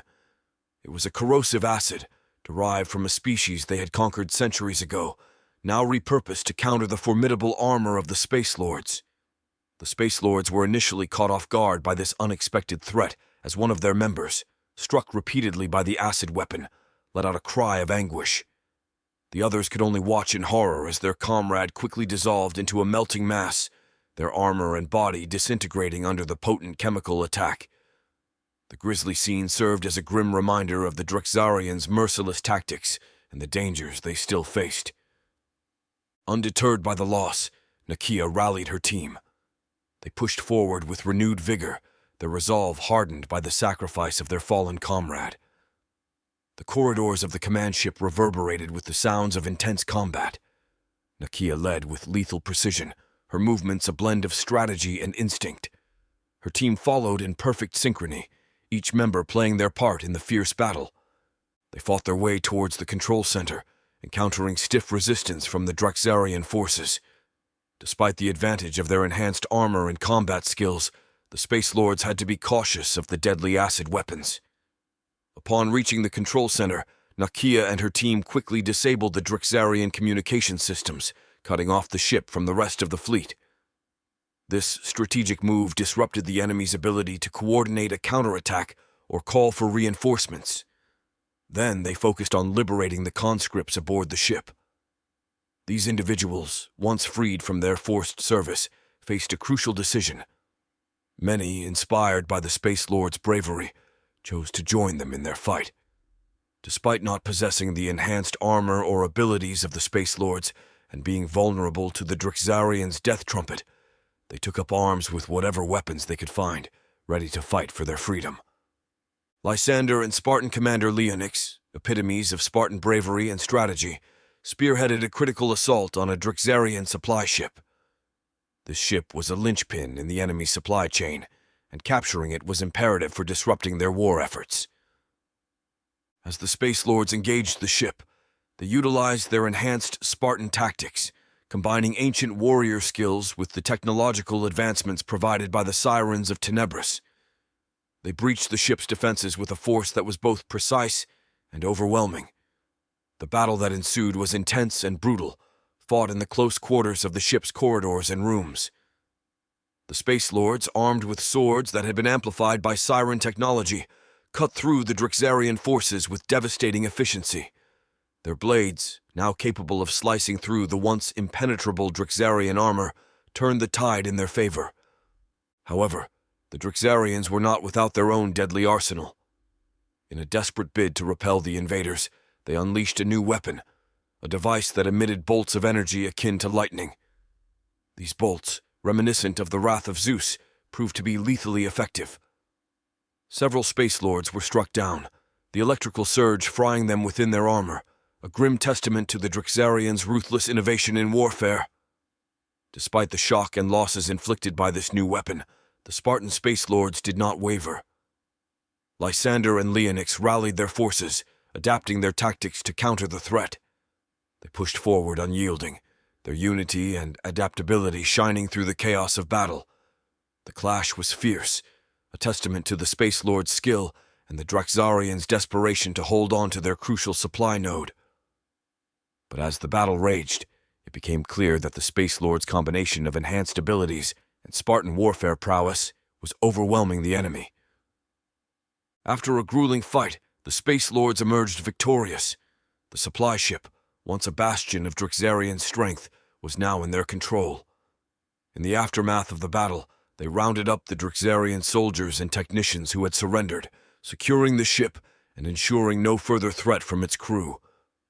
In that moment of victory, Lysander and Leonix, surrounded by their Spartan brethren, let out a thunderous roar of triumph. It was a roar that resonated not just through the ship, but across the cosmos, signaling the Space Lords' unbreakable spirit and their capability to strike significant blows against the Drexarian forces. Commander Augustus Varro, with a contingent of Roman warriors, targeted a strategic Drexarian outpost. The outpost was heavily guarded, but the Space Lord's surprise attack turned the tide. Varro, a tactician at heart, outmaneuvered the Drexarian defenses, leading his team to a decisive victory. The liberation of the outpost sent ripples across the Drexarian communication networks, further weakening their hold in the sector. But with each victory, the next became that much more difficult. The Krynos cluster became a hub of activity and a symbol of hope as the Space Lords regrouped after their coordinated strikes. The victories achieved in their daring assaults were pivotal, each one contributing to the gradual dismantling of the Drexarian Empire's control over countless systems. Aboard the fleet of reclaimed vessels, a sense of camaraderie and shared purpose filled the air. The Space Lords, along with their new allies from the liberated conscripts, convened to evaluate their progress and plan their next steps. The newly freed conscripts, inspired by the Space Lords' valor and the promise of freedom, had eagerly pledged their allegiance to the cause. Each conscript brought not only additional strength to the Space Lords' ranks, but also a personal resolve to fight for a future free from oppression. In the command center, holographic displays illuminated the faces of the leaders and strategists as they reviewed the sectors of the galaxy that had been liberated from Drexarian control. The map showed areas where the Drexarian influence had been weakened or eliminated, each liberated zone marked with symbols of victory. However, it also revealed the vast expanse of space still under the Drexarians' dominion. The Empire's reach spanned many galaxies, its fleet numbering in the untold thousands. The scope of their task was daunting, and the victories, while significant, were akin to pinpricks in the larger canvas of the cosmic conflict. Yet, these achievements were crucial. Every ship, every outpost taken from the Drexarians not only weakened their enemy, but also bolstered the morale of the Space Lords. Chapter 32. The Thunder of War. The air was thick with anticipation as Rook's team prepared for their deployment through the throne room portal. They were the last group to embark on their mission, a critical assault on one of the Drexarians' key command ships. The team was unwavering, each member aware of the dangers they were about to face. As the portal activated, a swirling vortex of light enveloped them, transporting them to the heart of the enemy ship. They emerged into chaos. The Drexarians, forewarned of the Space Lords' assaults on other ships, were prepared and waiting. Almost immediately, Rook and his team were met with a barrage of energy bolts, fired from a weapon they had come to dread, the Fulminatrix, a Drexarian innovation that unleashed devastating bolts of lightning. The weapon's crackling energy lit up the dimly lit throne room, striking with ruthless efficiency. Rook's team engaged in fierce combat, their enhanced abilities and combat training pitted against the might of the Drexarian forces. The Space Lords fought valiantly, but the Drexarians' preparedness and the deadly accuracy of the Fulminatrix took a heavy toll. One by one, Space Lords were hit by the searing bolts, their armor unable to fully withstand the intense electrical energy. Each strike was a blinding flash of light, followed by a Space Lord collapsing, overcome by the weapon's lethal power. Despite their enhanced strength and resilience, the Space Lords found themselves at a disadvantage against the relentless assault. Rook, witnessing his team's numbers dwindling, realized the direness of their situation. With half of his Space Lords fallen, he knew they needed to secure the throne room and the surrounding area quickly to prevent further losses. "Regroup and push forward!" Rook shouted over the din of battle, his voice a rallying cry. "Secure the throne room! We can't let their sacrifice be in vain!" The remaining Space Lords, fueled by a mixture of grief and activation of their adrenaline reserves contained within their suits, intensified their assault. They moved with a renewed sense of urgency, their swords and firearms cutting through the Drexarian ranks. Despite their losses, their training and unity shone through, each Space Lord covering their comrades as they advanced. The battle within the confines of the Drexarian command ship was a maelstrom of violence, with Rook and his team caught in the eye of the storm. Amidst the clashing of swords, the roar of gunfire, disruptor blasts, and the hissing bolts of the Fulminatrix, Rook fought with a ferocity born of desperation and grief. The loss of so many of his team weighed heavily on him, each fallen Space Lord a personal blow to himself. As the battle dragged on, stretching into a grueling week-long struggle for control of the ship, Rook's mental state began to fray. Haunting visions of Stacy, his beloved, being torn apart by the Drixarian death trumpet, plagued his mind, intertwining with the grim reality around him. The images were vivid, visceral, and unrelenting, a tormenting reminder of the cruelty and loss he had endured. The breaking point came when the Drexarians, in a ruthless attempt to quell the Space Lords' uprising, activated the self-destruct sequence for the conscript's implants. The haunting sound of the trumpet filled the ship, a death knell that resonated with finality. Before Rook's eyes, half of the conscripts on board convulsed in agony as their implants tore them apart from within, leaving behind nothing but lifeless husks.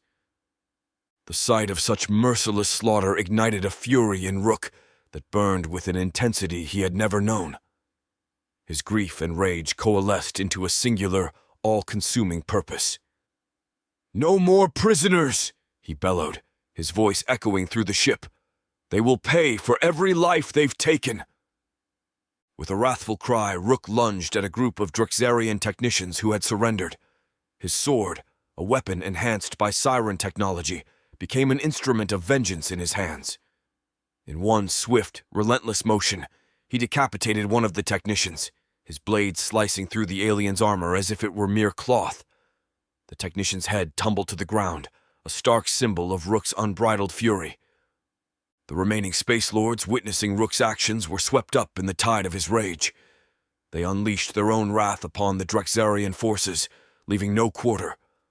The ship became a scene of retribution, each corridor and chamber echoing with the sounds of battle and the cries of the fallen. The Drexarians, caught off guard by the ferocity of the assault, fell one by one. The Space Lords moved through the ship like avenging spirits, their swords and blasters exacting a heavy toll on their enemies. As the final Drexarian fell, the ship fell eerily silent, the echoes of battle fading into a haunting stillness. Rook, standing amidst the carnage, his armor splattered with the remnants of his foes, felt a hollow victory. The ship was theirs, but the cost had been unimaginable. The faces of his fallen comrades, both Space Lords and conscripts, haunted him, their sacrifice a heavy weight upon his soul.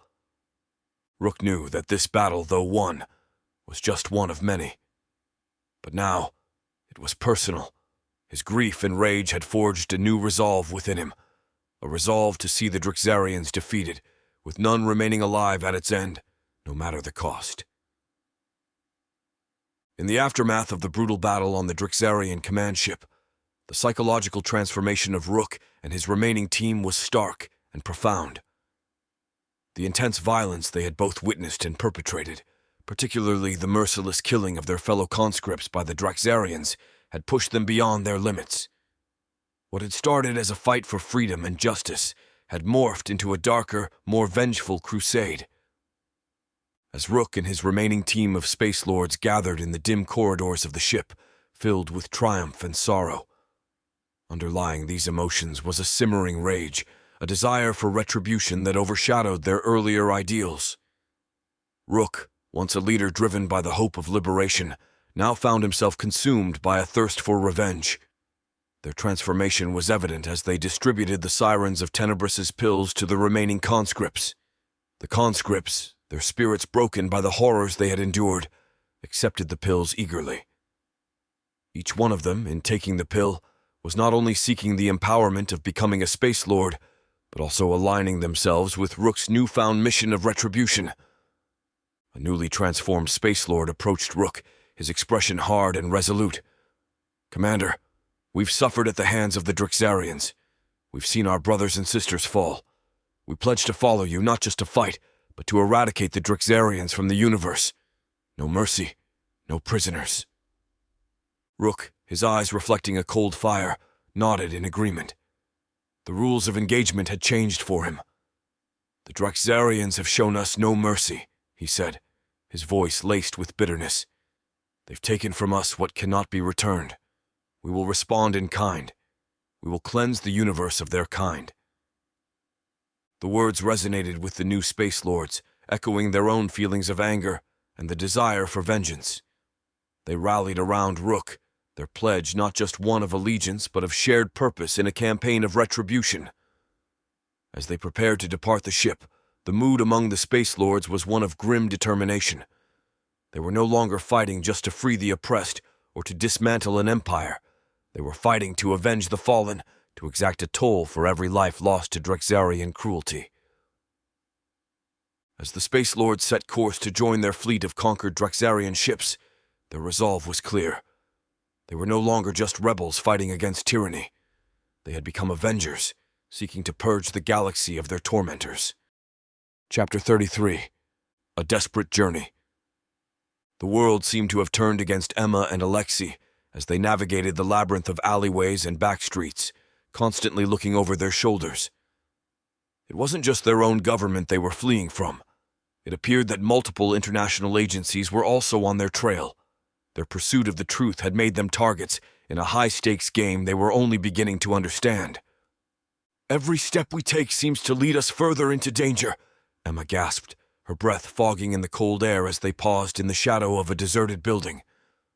Alexei, his eyes scanning the area for any sign of their pursuers, replied tersely, "It's the price we pay for challenging a power as vast as the Nexusars. But we can't back down now. Too much is at stake." Their conversations were filled with strategy and revelation, each exchange deepening their understanding of the complex web they were entangled in. They knew they were part of something much bigger, a fight that extended beyond themselves and their immediate plight as they plotted their next move. Huddled in a dimly lit hideout, Alexei's secure phone buzzed with an encrypted message. His eyes widened as he read the text. "It's from my father," he said, a note of surprise in his voice. "He's asking me to come home, to Russia. He says it's urgent and that he can help us." Emma, processing this new development, felt a surge of both hope and apprehension. Going to Russia, meeting with the president. It's a big risk, but it might be our only chance to get some real support. Their decision to travel to Russia was fraught with danger, but it was a risk they were willing to take. With each passing day, the net around them seemed to tighten, and this unexpected lifeline from Alexei's father offered a glimmer of hope. The journey to Russia was fraught with peril at every turn. Emma and Alexei, using a network of safe houses and secret routes, traversed across borders with the constant threat of capture looming over them. The forged documents they carried were their thin veil of protection, a fragile shield against the myriad of forces aligned against them. As they were crossing a border in Eastern Europe checkpoint, they found it was more heavily guarded than they had anticipated. Alexei, driving a nondescript vehicle, handed over their forged papers to the border officer with a calm he didn't feel. Emma, sitting beside him, tried to appear relaxed, but her hands were clenched tightly in her lap. The officer scrutinized the documents closely, his eyes flicking between the papers and their faces. "Wait here," he said gruffly, walking away with their passports. Emma's heart raced. "This doesn't feel right," she whispered. Alexei's jaw was set. If they run those documents through more thorough checks, we're in trouble. Minutes stretched into an eternity as they waited. Suddenly, the officer returned, accompanied by 2 armed guards. "Step out of the vehicle," he ordered. As they complied, Alexei caught Emma's eye, a silent message passing between them. This could be the moment they were dreading.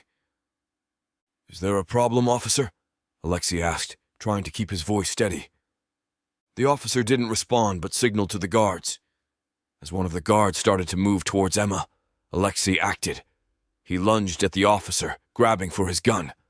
Chaos erupted. Emma ducked as a shot rang out, her heart pounding. In the ensuing scuffle, Alexei managed to overpower the guards, but not without drawing attention. Sirens wailed in the distance, growing louder. "We need to get out of here now!" Alexei shouted, grabbing Emma's hand. They sprinted away from the checkpoint, disappearing into the dense foliage beside the road. The sound of their pursuers' footsteps and shouting filled the air behind them. Alexei and Emma, driven by adrenaline and fear, ran through the underbrush, the dense forest providing a temporary cover. As they navigated the treacherous terrain, Emma stumbled over a hidden route. Alexei reached out, catching her just in time, his grip firm. "Are you okay?" he asked, concern etched on his face. Emma nodded, catching her breath. "Yeah, let's keep moving." They continued their desperate flight, aware that every second mattered. The forest eventually gave way to a clearing, where an old, abandoned barn offered a momentary refuge. Inside the barn, they paused, listening for any signs of their pursuers. The sounds of the chase had faded, but they knew it was only a temporary reprieve. "That was too close," Emma said, her voice heavy with lingering fear. Alexei looked at her, his eyes reflecting the same emotions. "We can't let our guard down. Not for a second." As they left the barn, moving stealthily through the shadows, they were walking a tightrope with danger at every step. But the urgency of their mission drove them forward, through the perilous landscape towards their destination in Russia. The journey tested their resolve, their courage, and their trust in each other. But with each close call, their bond only grew stronger. They were united in their cause, ready to face whatever lay ahead in their quest to expose the Nexusars and fight for the truth. After several harrowing close calls with government agents and a journey that tested their resilience at every turn, Emma and Alexei finally arrived in Moscow. The city, with its mixture of modern skyscrapers and historic architecture, felt like a different world compared to the shadowy network of safe houses and secret paths they had navigated to get there. Their current safe house, a nondescript apartment nestled in one of Moscow's quieter neighborhoods, offered a brief respite from the relentless tension of their journey. Here they awaited a crucial message from Alexei's father, the Russian president, which would determine their next move. Exhausted but vigilant, Alexei turned to Emma, his face etched with fatigue and concern. "You should get some rest, Emma. You're safe here. I'll keep watch," he insisted gently. Emma, her body aching from the stress and exertion, wanted to protest. She had grown accustomed to being constantly on alert, the adrenaline of their escape keeping her going. But as she looked at Alexei, saw the resolve in his eyes, she knew he was right. "Okay, but only for a few hours," she conceded, her voice soft. "Wake me up, and we'll take turns keeping watch."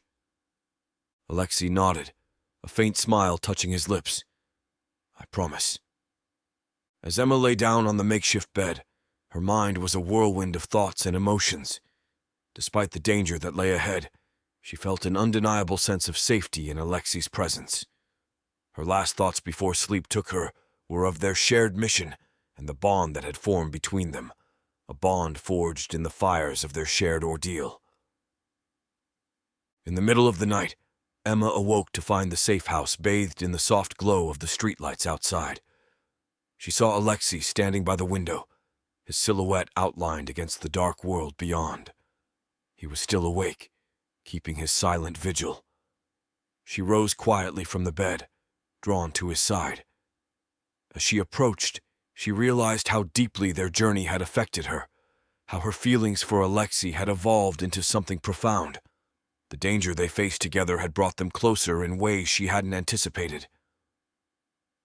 Standing beside him, Emma gazed out at the quiet streets of Moscow. "You should try to get some rest too, Alexei," she whispered. Alexei turned to look at her, his expression filled with weariness. "I will soon. I just want to make sure we're safe." Emma nodded, understanding his need to protect them. They stood there together in silence, finding comfort in each other's presence. It was a moment of calm in the midst of the storm that surrounded them, a brief interlude of peace before they faced the challenges that awaited them. As Emma and Alexei sat by the window, lost in their thoughts and the quiet comfort of each other's presence, Alexei's sharp gaze caught a hint of movement outside. His instincts, honed over years of living in the shadows, sensed an approaching danger. "Emma, grab your things. We might need to move quickly," he whispered urgently. Emma's heart raced as she started gathering their essential belongings. The sense of safety they had momentarily enjoyed was shattered.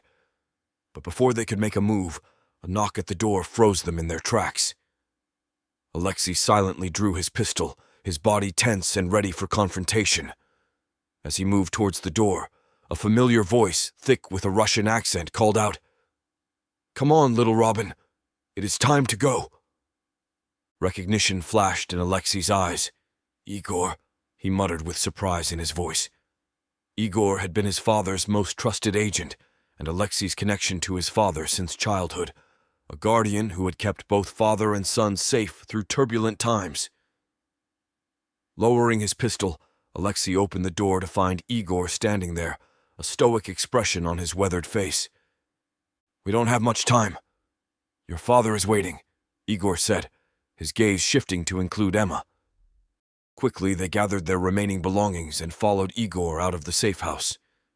The journey was a silent, tense affair, with Igor leading them through a series of inconspicuous routes and back roads. Hours passed, the landscape changing from the urban sprawl of Moscow to the remote, rugged terrain of the Russian countryside. The destination was a secluded farmhouse, nestled in the middle of nowhere. As they arrived, the first light of dawn was breaking, casting a soft glow over the desolate landscape. The farmhouse, old and weather-beaten, looked abandoned, but Alexei knew better. His father had always preferred discreet, secure locations for their meetings. Igor led them inside, where they were immediately greeted by the sight of Alexei's father, the Russian president. He stood by a large window, his gaze fixed on the horizon, a man carrying the weight of his nation and the secrets that came with his position. "Father," Alexei said, his voice hiding his feelings for a father he rarely saw in person. The president turned, his stern face softening slightly as he looked at his son. "Alexei, you've made it, and you must be Emma," he said, extending a hand to her. "I've heard much about you.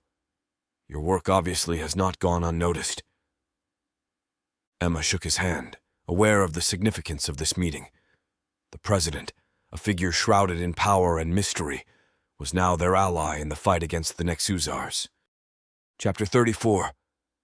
Echoes of Vengeance. The journey back to the Krinis cluster was heavy with the weight of victory and loss. Rook's ship, now a vessel carrying the survivors of his team and the newly converted Space Lords, moved silently through space, a stark contrast to the fiery battles that had raged within it.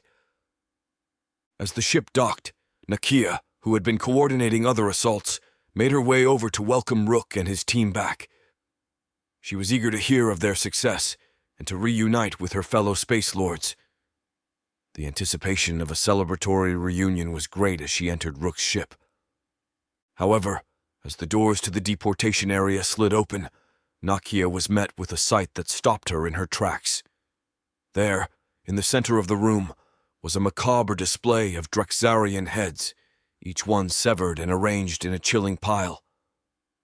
The sight was a grotesque testament to the brutal retribution Rook and his team had exacted. Stunned, Nakia struggled to process the scene before her. Her eyes searched for Rook, needing answers, needing to understand what had driven him to such an extreme act. She found him standing near the pile, his expression one of grim satisfaction. "Rook, what has happened here?" Nakia's voice sounded with shock and disbelief. Rook turned to face her, his eyes reflecting a darkness that Nakia had never seen before. "This is the price the Drexarians must pay," he said, his voice cold and resolute. "They took everything from us. They showed us no mercy. This is what they deserve." Nakia, her heart sinking, approached Rook cautiously. "But this is not who we are. We fight for freedom, for justice, not for revenge." Rook's gaze remained unyielding. "Justice? There is no justice in what they did to us, to Stacy, to all those we've lost. This is the only language they understand. This is the only way to make them feel our pain." Nakia could see the depth of Rook's anguish, the transformation wrought by grief and the horrors of war. She reached out, placing a hand on his shoulder. "Rook, this path of vengeance, it will consume us. We can't become like them. We must hold on to our humanity. Rook looked at Nakia, the hardness in his eyes softening momentarily. Humanity? They stripped that from us the moment they forced us into this war. This is who we are now. This is what we must do to survive. To win. The conversation cut swiftly through the air, a stark reminder of the toll the war had taken on them all. The pile of Drixarian heads, a symbol of Rook's descent into vengeance, stood as a grim marker of the psychological scars the Space Lords bore. Nakia, realizing the extent of Rook's transformation and the danger it posed to their cause, knew that she had to find a way to bring him back from the brink. But as she looked into Rook's eyes, she wondered if the man she once knew was still there, or if the war had changed him irrevocably. Rook, his gaze shifting away from Nakia and the grim testament to his wrath, addressed the remnants of his team. "Are we ready to continue our mission?" he asked, his voice carrying a sense of power and urgency. "The Drexarians won't stop. Neither will we." He raised his sword, a symbol of their fight, and called out a battle cry that had become their rallying call. "For the fallen, we strike!" The Space Lords around him responded, their voices uniting in the cry, a chorus of defiance and solidarity. They were ready to follow Rook into the fray once more, their resolve hardened by the battles they had endured and the losses they had suffered. Nakia, witnessing this exchange, stepped forward, her voice laced with concern. "Rook, please reconsider. The Drexarians are expecting us now. They're prepared for our tactics. We need to regroup and plan, not rush into another assault." Rook turned to face Nakia, his expression unyielding. "We can't afford to wait. Every moment we hesitate, they slaughter more conscripts. We must keep the pressure on, hit them where it hurts." He then addressed the newly freed Space Lords. "I need 100 volunteers to join our next assault. Who will stand with us?" The response was overwhelming. Thousands of newly transformed Space Lords stepped forward, eager to join the fight, to exact their own measure of vengeance against their former oppressors. Their eagerness was not just born out of a desire for liberation, but also from a deep-seated need to retaliate for the injustices they had suffered. Rook, looking out over the sea of volunteers, nodded in approval. "First 100, fall in with the team. We're moving out." He then turned back to Nakia, his eyes conveying a sense of grim certainty. "They may be ready for us, but they're not ready for what we're going to do to them." Nakia watched as Rook and his expanded team prepared to depart for another assault. Her heart was heavy with worry, not just for their safety, but for the path they were on. She understood the need to fight, to resist the Drexarians, but she feared the cost of this unrelenting pursuit of vengeance. As Rook and his team left the ship, Nakia was left to ponder the future of their rebellion.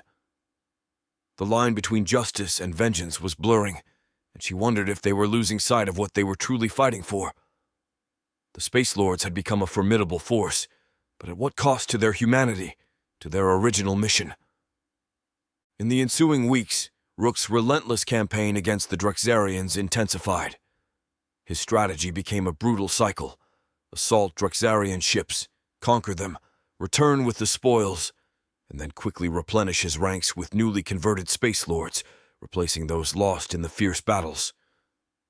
The throne room portal had turned into a revolving door of war, a gateway to continuous vengeful engagements. Each return of Rook's fleet was less a triumphant homecoming and more a grim reminder of the ongoing, ruthless conflict. He brought back not just the captured Drexarian ships, but also tales of fierce battles and heavy losses. The Space Lords, once symbols of hope and liberation, were now enmeshed in a never-ending cycle of slaughter and conquest. Nakia, watching this unfold, grew increasingly concerned about the direction their rebellion was taking. The focus had shifted from fighting for freedom to a relentless pursuit of vengeance, a path that seemed to only spiral further into darkness. Her concerns deepened when Cora, once an example of strategic resistance, appeared to be drawn into Rook's vengeful mindset. Nakia approached her, seeking to understand the change. Cora, what's happening? This endless cycle of attacks. It's not why we started this fight. Cora's expression was one of weariness. I know, Nakia, but the situation has changed. The Drexarians have started terminating conscripts en masse since our rebellion began. They're not just our enemy anymore. They're committing genocide against their own forced soldiers. The revelation was chilling, and it shed light on the dire reality of their struggle. The Drexarians, in a desperate bid to maintain control, were executing thousands of conscripts, viewing them as potential threats or liabilities. Nakia felt a sense of despair. But this, Rook's methods, it's just perpetuating a cycle of violence. Aren't we losing ourselves in this quest for revenge? Cora sighed, her gaze distant. Perhaps, but what choice do we have? We can't let the Drexarians continue their reign of terror. We have to fight back, even if it means becoming like them. The conversation left Nakia unsettled. The lines between right and wrong, justice and vengeance, were becoming increasingly blurred. The Space Lords' rebellion, once a clear fight against tyranny, was now mired in moral ambiguity. As Rook prepared for yet another assault, Nakia watched with a heavy heart. The man she once knew, driven by a noble cause, seemed to be consumed by a darker purpose. The rebellion was evolving into something unrecognizable, a war not just against the Drexarians, but against the very principles they had set out to uphold.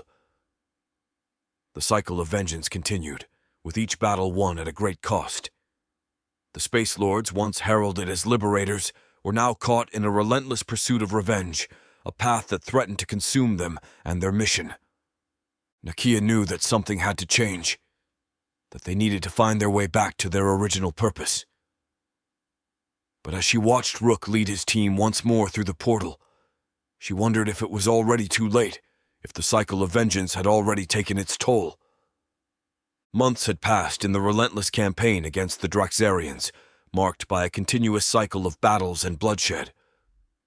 Upon their return from a time-distorted galaxy, Spartan Commander Leonix, Roman Commander Varro, and Lysander immediately sensed the shift in the atmosphere. They convened with Cora for a briefing on the current state of affairs, eager to understand the changes and dive back into the fray. In the command center of a recently captured Drexarian vessel, Cora briefed them on the grim reality. "The situation has escalated rapidly," she began, her voice reflecting the weight of recent events. "Rook has intensified his campaign, focusing on retribution. Meanwhile, the Drexarians are executing conscripts en masse to prevent them from joining our ranks." Lysander, his eyes alight with a warrior's resolve, responded firmly, "Then we have no time to lose. Our priority must be to save these conscripts.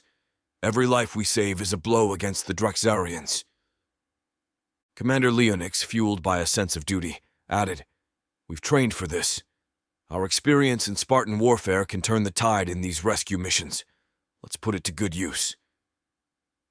Varro, ever the tactician, nodded in agreement. "Cora, lead us to where we're needed most. Our Roman discipline will ensure we execute these missions with precision. The more conscripts we save, the stronger our fight against the Drexarians."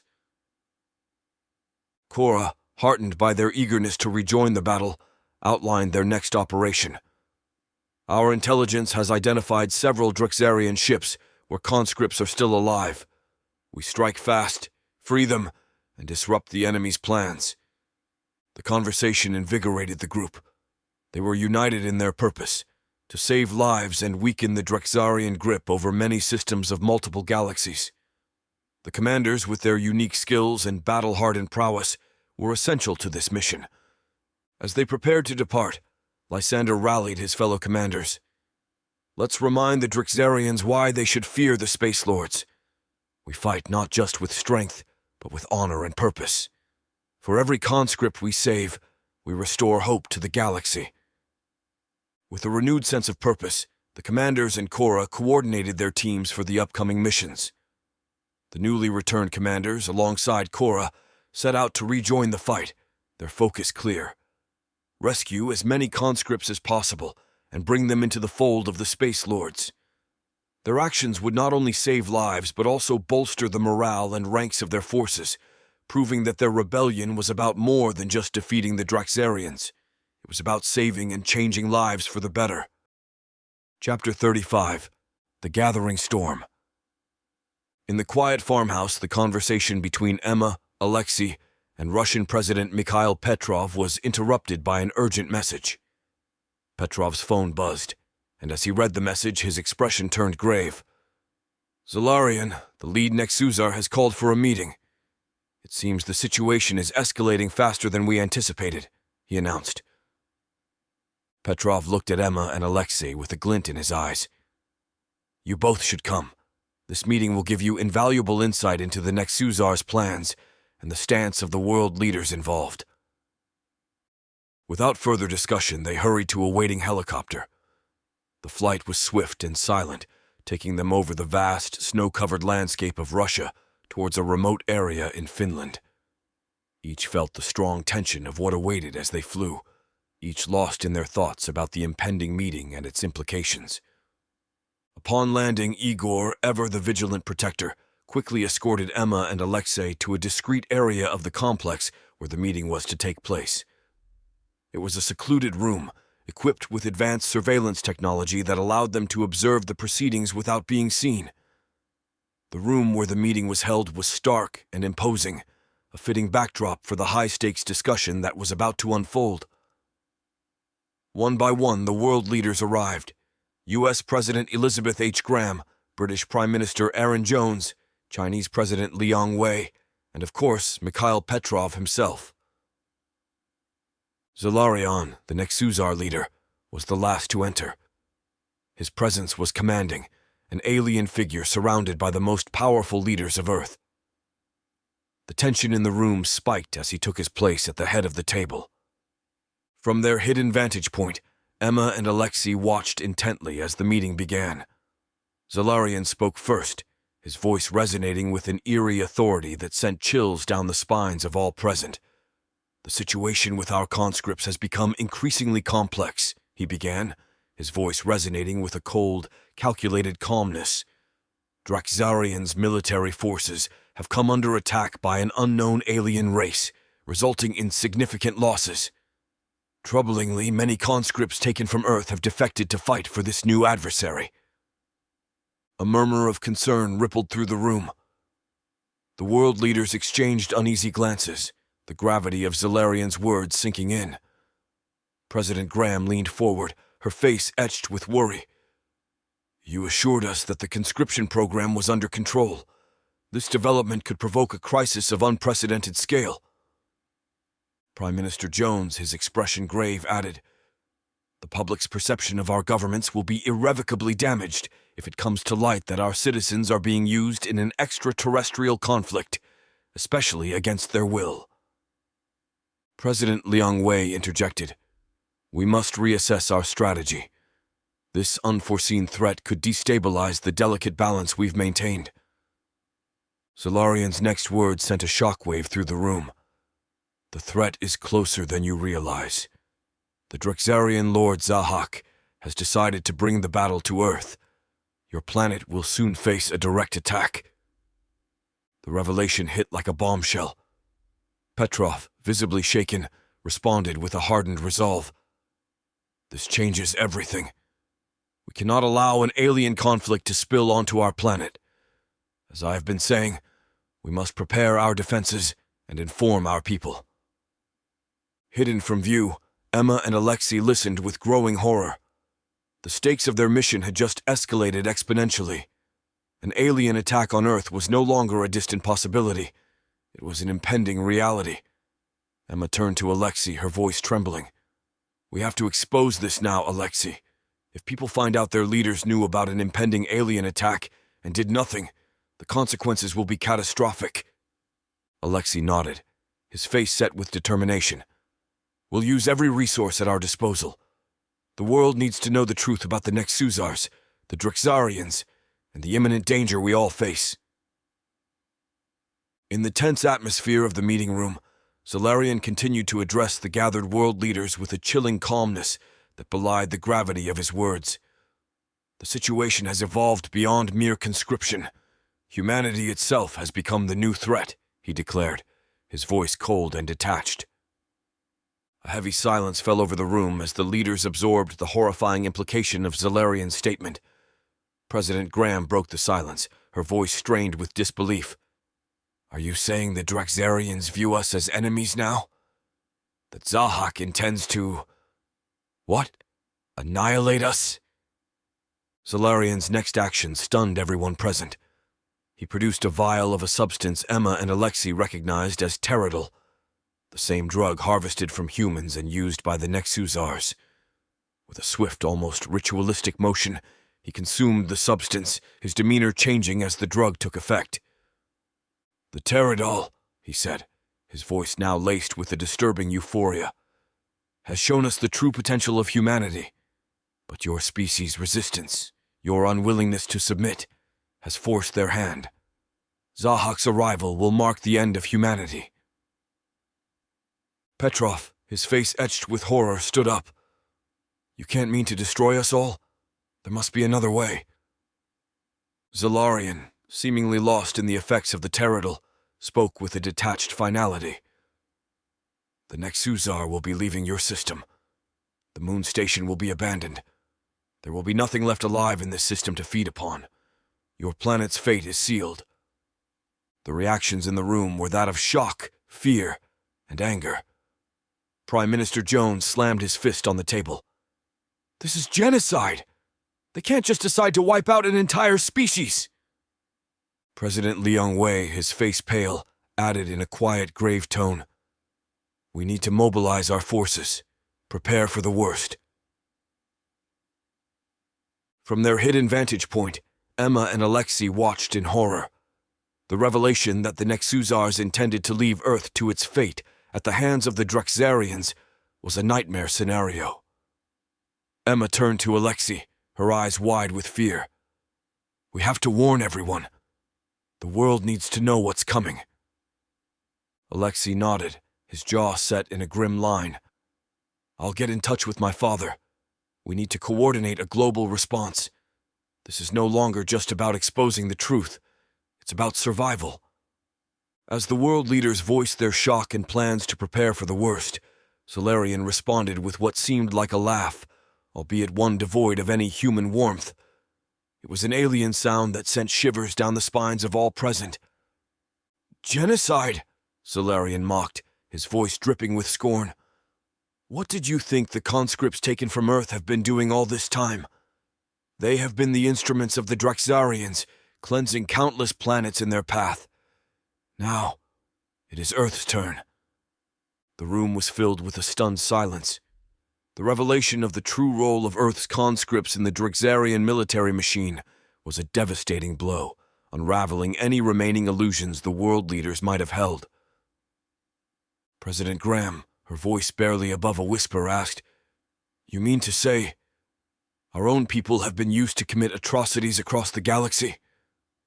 Solarian's eyes gleamed with a cold light.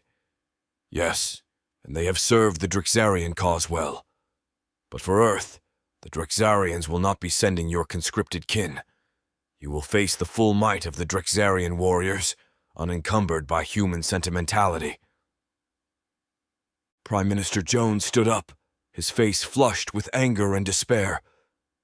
This is a betrayal of the highest order. We were led to believe that our cooperation would spare us from conflict, not doom our planet. Solarian, seemingly unfazed by the emotional reactions around him, turned to leave. The Nexusars have no further use for Earth. Your fate is now in the hands of Zahak. Prepare as you will. As Solarian exited the room, the world leaders were left grappling with the enormity of what they had just learned. Each within the room feeling fear, betrayal, and a dawning realization of the true scale of the threat facing Earth. Hidden away, Emma and Alexei felt a profound sense of urgency and dread. The information they had gathered was more critical than ever. It was not just about revealing the truth anymore. It was about mobilizing a defense against an impending alien invasion. Emma turned to Alexei, her voice firm despite the fear. I know I keep saying this, but we need to get this information out there, now more than ever. People need to be prepared for what's coming. Alexei nodded in agreement, his expression one of grim disbelief. I'll contact my father immediately. We'll need every resource and ally we can muster. This is a fight for our very survival. As they made their way out of the complex, the weight of their task was heavier than ever. They were no longer just whistleblowers. They were part of a last line of defense against a threat that could end life on Earth as they knew it. As the meeting disbanded, the world leaders left with a sense of urgency and dread. The battle to save Earth from the Drixarians was about to begin, and Emma and Alexei were at the heart of it. The revelation of the Nexusar's information and the imminent threat posed by the Drixarians had changed everything. The world was on the brink of an unprecedented crisis. Emma and Alexei, realizing the weight of responsibility on their shoulders, hurriedly made their way out of the complex. The information they had gathered was more crucial than ever. It was no longer just a story. It was a call to arms, a rallying cry for humanity to unite against a common enemy. Their next steps were clear: disseminate the information, alert the public, and join the global effort to prepare for the coming conflict. The battle to save Earth from annihilation had begun. Chapter 36. Desperation in the Dark. As the war against the Drixarians raged on, the Space Lords, under the leadership of Cora, Spartan Commander Leonix, Roman Commander Varro, and Rook, engaged in a series of relentless assaults, each returning with newly captured ships. However, the nature of their victories took a grim turn, revealing the Drixarians' increasing desperation. Cora's ship was the first to dock, her team weary but resolute. As they disembarked, she was met by Leonix and Varro, who were preparing their teams for the next sortie. We've secured another Drixarian vessel, Cora reported, but found it devoid of any conscripts. It appears they've changed their tactics. Leonix, his brow furrowed in concern, responded, The same with us. The ships we've taken were empty. It's as if they've vanished. Varro added grimly, The Drixarians we captured confirmed our fears. They've been sending conscripts into the void of space, a tactic to prevent them from joining us or being saved. The revelation sent a chill through the commanders. The Drixarians, in their cruelty, were now sacrificing their own conscripts to thwart the Space Lords' efforts. The mood was somber as they discussed their next move when Rook's ship arrived. The vessel bore the scars of a fierce battle, and Rook himself seemed fueled by an even deeper anger than before as he joined the other commanders. His fury was pronounced. The Drixarians are ejecting conscripts into space, Rook stated, his voice seething with rage. We were too late to save them. They were jettisoned just as we breached their ship. Cora, seeing the torment in Rook's eyes, placed a hand on his shoulder. Rook, this is a tragedy, but we cannot let it consume us. We must stay focused on our mission. Rook shook off her hand, his gaze steely. Focused? They're murdering innocents to spite us. Our mission has changed, Cora. It's no longer just about freeing conscripts. It's about ending this, once and for all. Leonix interjected. But how? They're resorting to tactics we can't predict. We're fighting an enemy that values nothing, not even their own. Varro, ever the strategist, suggested. We need to strike at their command structures, disrupt their chain of command. It may slow down these extreme measures. Rook nodded, his mind racing with plans of retribution. Then that's what we'll do. We'll make them pay for every life they've taken, for every conscript lost to the void. Rook's anger and frustration were evident as he broached the subject of their elusive adversary. We need to start with Zahak, he declared, his voice firm. I've interrogated countless Drixarians, beheaded those who wouldn't talk, but none could or would reveal his whereabouts. Cora, understanding Rook's impatience but concerned about his aggressive methods, responded calmly. It's likely they were either too loyal or believed they faced death regardless. Your tactics, while forceful, might not be the most effective in extracting information. She paused for a moment, gauging the reactions of her fellow commanders. However, I managed to glean some valuable intel. One of the Drexarian technicians, under less extreme conditions, revealed Zahak's possible location. The commanders gathered closer, their interest piqued. Cora continued. According to the technician, Zahak has been operating from a hidden command center, located in a nebula known for its dense gas clouds and treacherous gravitational anomalies. It's a fortress, not just in defenses, but in its concealment. Rook's expression shifted from anger to keen interest. Do we have coordinates? Yes, but they are approximate. The nebula's properties make it difficult to pinpoint the exact location. We'll need to navigate carefully, Cora replied. Leonix weighed in. A hidden fortress in a nebula. It's a challenging target, but not impregnable. We can plan a strategic approach, utilize our best pilots to navigate the anomalies. Varro added, We should prepare for heavy resistance. Zahak won't leave his stronghold unprotected. This could be our most challenging assault yet. Rook nodded, his resolve hardened by the prospect of confronting Zahak directly. Then we prepare thoroughly.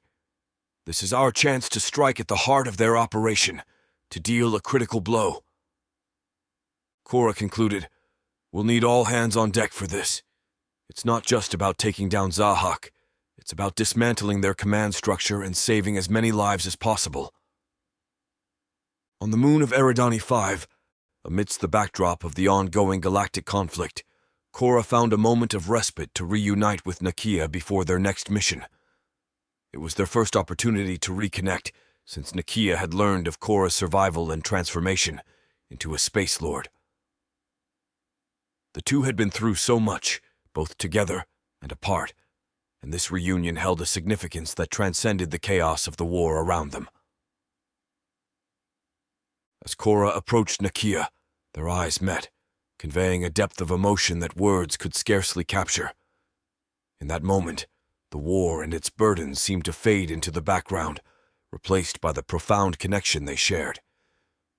Nakia stepped forward, her expression a mixture of relief, love, and a tinge of disbelief. Cora, she said softly, her voice barely above a whisper. I had feared the worst. Seeing you then, alive and standing before me, it's almost surreal. Cora reached out, gently taking Nakia's hands in hers. I know, Nakia. There were times I wasn't sure I'd make it back to you. But here we are, against all odds. Her eyes shone with an intensity born of their shared trials and unspoken promises. Their hands clasped, they stood in silence for a moment, simply savoring each other's presence. The connection they shared, forged in the fires of struggle and separation, shined bright in the darkness of war. Cora leaned in, her voice a soft murmur. I've missed you more than words can say. Throughout all this chaos, all the battles and loss, thoughts of you were my anchor, my reminder of what we're fighting for. Nakia smiled, a warmth spreading through her at Cora's words. And you were mine. Every day, every battle. It was the hope of seeing you again that kept me going. They embraced, a long, heartfelt reunion that spoke volumes of their enduring love and commitment. In each other's arms, they found a peace that had become a rare commodity in their lives as Space Lords. It was a moment of tranquility and profound affection, a respite from the relentless demands of their roles in the rebellion. As they parted from their embrace, their gazes locked once more, a silent promise exchanged. No matter what happens, no matter where this war takes us, Cora said, her voice firm yet tender, know that my heart is and always will be with you. Nakia nodded, her resolve strengthened by Cora's words. And mine with you. Together, we'll see this through to the end. With their mission looming on the horizon, their time together was brief, but it was a reminder of what they were fighting for, a future where they could be together without the shadow of war hanging over them. As they prepared to part ways, each to their respective duties, They shared a final, lingering kiss, a seal on their promise to each other. The war against the Drexarians would continue, but for Nakia and Korra, their love was an unbreakable bond, a light guiding them through the darkest of times. Chapter 37. New Appointment. The relentless pace of the war and the increasing complexity of their operations had made it evident that the Space Lords required a more defined leadership structure. Recognizing the need for unity and strategic direction, the Sirens of Tenebris convened a council of the Space Lords commanders to address this crucial issue. In the heart of the command center on Eridani 5, the Sirens made a decisive announcement. The time has come to appoint a leader who can guide you through these tumultuous times. You need someone with vision, courage, and the ability to unify your forces, one of the Sirens proclaimed. After a moment of contemplative silence, another Siren announced, "We have observed the progression of this war and the roles each of you have played," declared one of the Sirens, their voice resonating with authority. "Korra has demonstrated exceptional leadership and has upheld the principles that define us as Space Lords. Therefore, we appoint her as the Galactic Warden of the Space Lords, the guiding star of our rebellion." The title Galactic Warden carried with it not only a sense of authority, but also a symbolic connection to the cosmos they fought to protect. It was a fitting title for Korra, whose vision had become a beacon of hope for many. The announcement was met with nods of approval and murmurs of agreement from the gathered Space Lords and commanders, except for one. Rook, consumed by his thirst for vengeance, remained distant and unresponsive. His once clear vision for liberation had become clouded by a singular desire for retribution against the Drexarians. Korra, accepting her new role, addressed the assembly. "I am honored and humbled by this appointment. Our fight is not just against the Drexarians, but for the future of all beings oppressed. We will continue our mission with renewed vigor and strategy, focusing on liberating those under Drexarian control and dismantling their oppressive regime." After the meeting, Korra approached Rook, hoping to bridge the growing divide between them. "Rook, I know you have reservations, but we need to be united in our efforts. Our actions must be for the greater good, not driven by vengeance alone." Rook, his gaze distant and cold, replied abruptly, "Your strategies may work for the others, but I've seen what the Drexarians are capable of. My path is set. I will stop at nothing to see them pay for what they've done." Korra, seeing the depth of Rook's resolve, felt a pang of sorrow for her old friend. "Rook, don't let your need for revenge blind you to our true purpose. We're fighting for a cause greater than ourselves." Rook turned away, his mind set on his own course of action. "We all have our roles to play, Korra. Mine is to ensure that the Drexarians never forget the Space Lords." As Rook walked away, Korra stood watching, a sense of foreboding filling her. Rook's path of vengeance was leading him further away from the ideals they had once fought for together. The challenge of her new role as Galactic Warden was clear. She had to lead the Space Lords towards their ultimate goal of liberation while navigating the internal struggles that threatened to tear them apart. Korra, now the newly appointed Galactic Warden of the Space Lords, convened with the Sirens of Tenebris to discuss their ambitious plan to pursue Zahak in the nebula. She laid out the details of their intended assault, confident in their strategy and the opportunity to strike at the heart of the Drexarian command. However, as she finished outlining the plan, the Siren whom Lysander had playfully named Mitch interjected, his tone grave and filled with foreboding. "Galactic Warden Korra, I must caution you against this course of action. What you're describing is a trap, one that we, the Sirens of Tenebris, have encountered in our own rebellion against the Drexarians." The room fell silent, the commanders turning their attention to Mitch, sensing the importance of his words. Mitch continued, his voice a solemn echo of the past. "Many cycles ago, we were given similar information about Zahak's whereabouts. Eager to end his reign, we ventured into a nebula much like the one you're targeting." He paused, as if the memories were painful to relive. The nebula's gravity wells and time distortions proved far more treacherous than we anticipated. As we delved deeper, our ships began to lose control.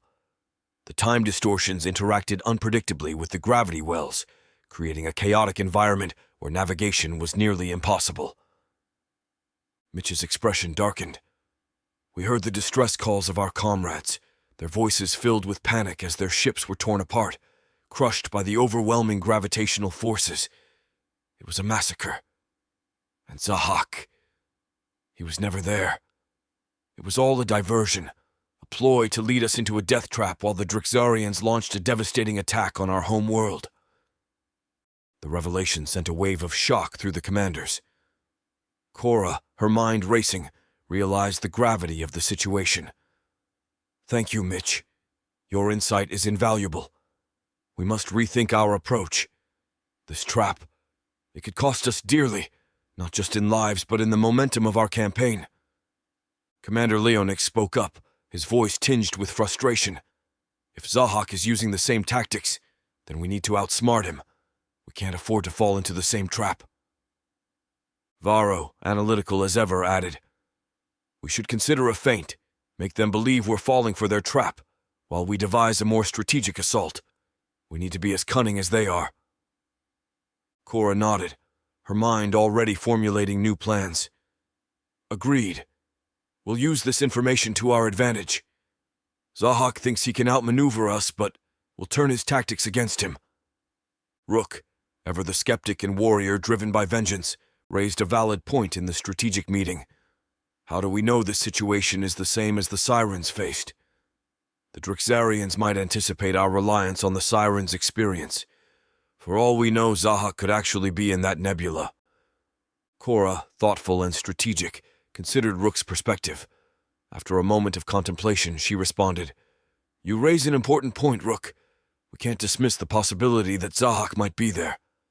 To ensure we cover all our bases, we'll need a plan that accounts for both scenarios.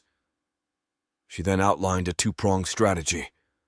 Firstly, we'll stage an assault on the nebula, or at least make it seem like we're committing to an attack. This will draw their attention and resources, keeping them focused on defending Zahak, whether he's there or not. Cora turned to Rook, acknowledging his eagerness to lead the charge. Rook, I know you'll want to head the team attacking the nebula. But remember, this could be a diversion. We need to be cautious and ready to adapt. Rook nodded, the fire of revenge in his eyes. I understand the risks. My team and I will lead the assault. We'll be ready for whatever we find. Cora stood at the central command console, ready to address the entire contingent of Space Lords through their newly enhanced psychic communication system. This technology, a marvel of siren engineering, allowed for not just the transmission of messages, but also emotions and mental images, creating an almost instantaneous and deeply connected network among the Space Lords. As she initiated the communication, a wave of focused attention swept through the ranks of the Space Lords, their minds linking in a unified web of consciousness. Space Lords, this is Galactic Warden Cora, she began, her voice resonating within the minds of her comrades. The upcoming mission to the nebula is fraught with danger. The gravity waves and time distortions present a significant risk, and there's a high probability that this is a trap set by the Zahak and the Drexarians. A brief pause followed her words, the gravity of the situation settling in the minds of her listeners. She continued, Despite the risks, we need volunteers for this mission. There was a moment of hesitation, the Space Lords weighing the dangers against their duty. But when Cora added, Rook will be leading the assault, a surge of responses erupted. Nearly a quarter of the Space Lords shouted out, their voices echoing in the physical and psychic realms, For the fallen we strike. Cora, sensing the wave of devout emotions and the underlying current of vengeance, carefully filtered out her own emotions from the psychic link. She could feel the eagerness of many to follow Rook, driven by a shared desire for retribution. Thank you, she continued, her voice steady and commanding in the minds of the Space Lords. Your bravery and commitment honor us all. Turning her attention to the next phase of the plan, Cora assigned two of her most trusted commanders to a critical task. Nakia and Lysander, you will lead the scout ship to the Earth system. Your mission is to observe and report any Drixarian movements. We must be vigilant. If the nebula is indeed a trap, it's likely that the Drixarians will attempt an offensive against Earth, mirroring the tactic they used against the Sirens' homeworld. Nakia and Lysander acknowledged their orders, understanding the importance of their role. We'll be your eyes and ears, Nakia responded through the psychic link, her motivation clear. Any sign of a Drixarian move against Earth, and we'll alert you immediately. Lysander added, We'll ensure that the scout mission is carried out with precision. You can count on us, Galactic Warden Cora. She elaborated on the role of the scout ship. If our scouts detect any movement towards Earth, they will immediately notify us and Rook. That will be our signal to abort the Nebula mission and redirect our forces to defend Earth. The plan was met with nods of approval from the commanders. It was a balanced approach, blending offense with caution, ensuring they were prepared for multiple outcomes. Leonix spoke up. We'll need to coordinate our forces carefully, ensure seamless communication between the teams. Varro added, and timing will be critical. We must synchronize our actions to maintain the element of surprise. Cora concluded the meeting. This is a complex operation, but we have the skills and the resources to execute it. Let's proceed with caution and stay vigilant. We're not just fighting for victory. We're fighting for the future of our homeworld. Chapter 38. New Horizons. In the aftermath of the epic battle, as the dust settled aboard ship, the reality of their newfound freedom began to sink in. Cora addressed the former conscripts. Her words resonated deeply with Ethan, Jackson, and Maria, each grappling with their transformed lives in the wake of her announcement. Ethan stood amongst the throng of warriors, his mind a whirlpool of emotions. His journey from the depths of despair, driven by the pressures and addiction of social media, to this moment of liberation, was nothing short of extraordinary. He remembered the bleak days when ending his life seemed like the only escape, only to be thrust into an alien war, his body augmented with technology beyond comprehension. The battles, the cleansing of planets, the relentless struggle for survival had occupied his every waking moment, leaving little room to dwell on his past life.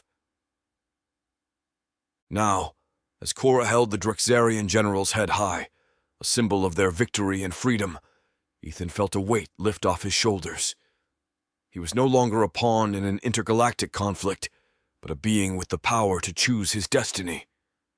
The allure of his former life, the one dominated by virtual likes and shares, seemed trivial and distant. He had evolved, become something more than just a human.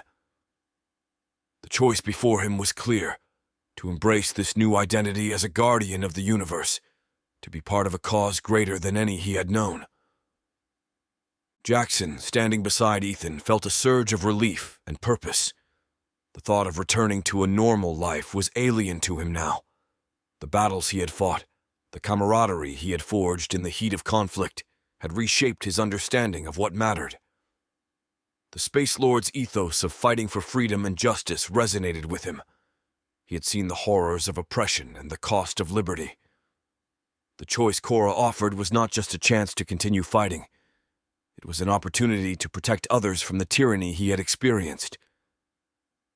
Maria, a few steps away, reflected on her journey.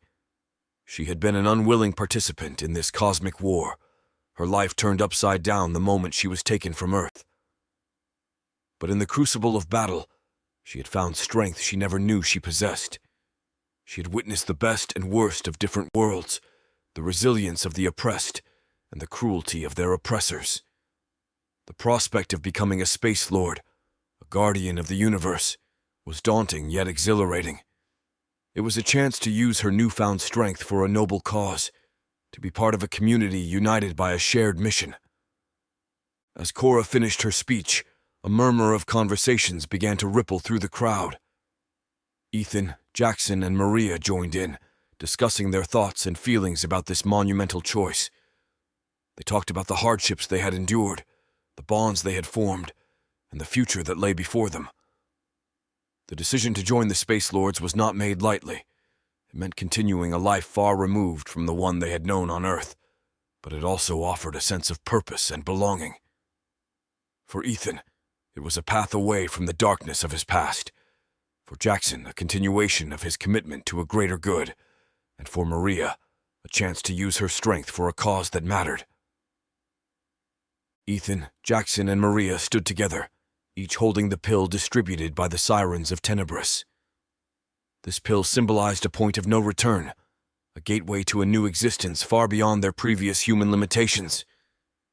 The decision to take it was profound, marking not just the end of their subjugation, but the beginning of a life dedicated to a higher purpose. Ethan held the pill between his fingers, his thoughts of past and future. The weight of his old life, with its shadows of despair and addiction, felt like a distant memory. In its place was a sense of empowerment and clarity.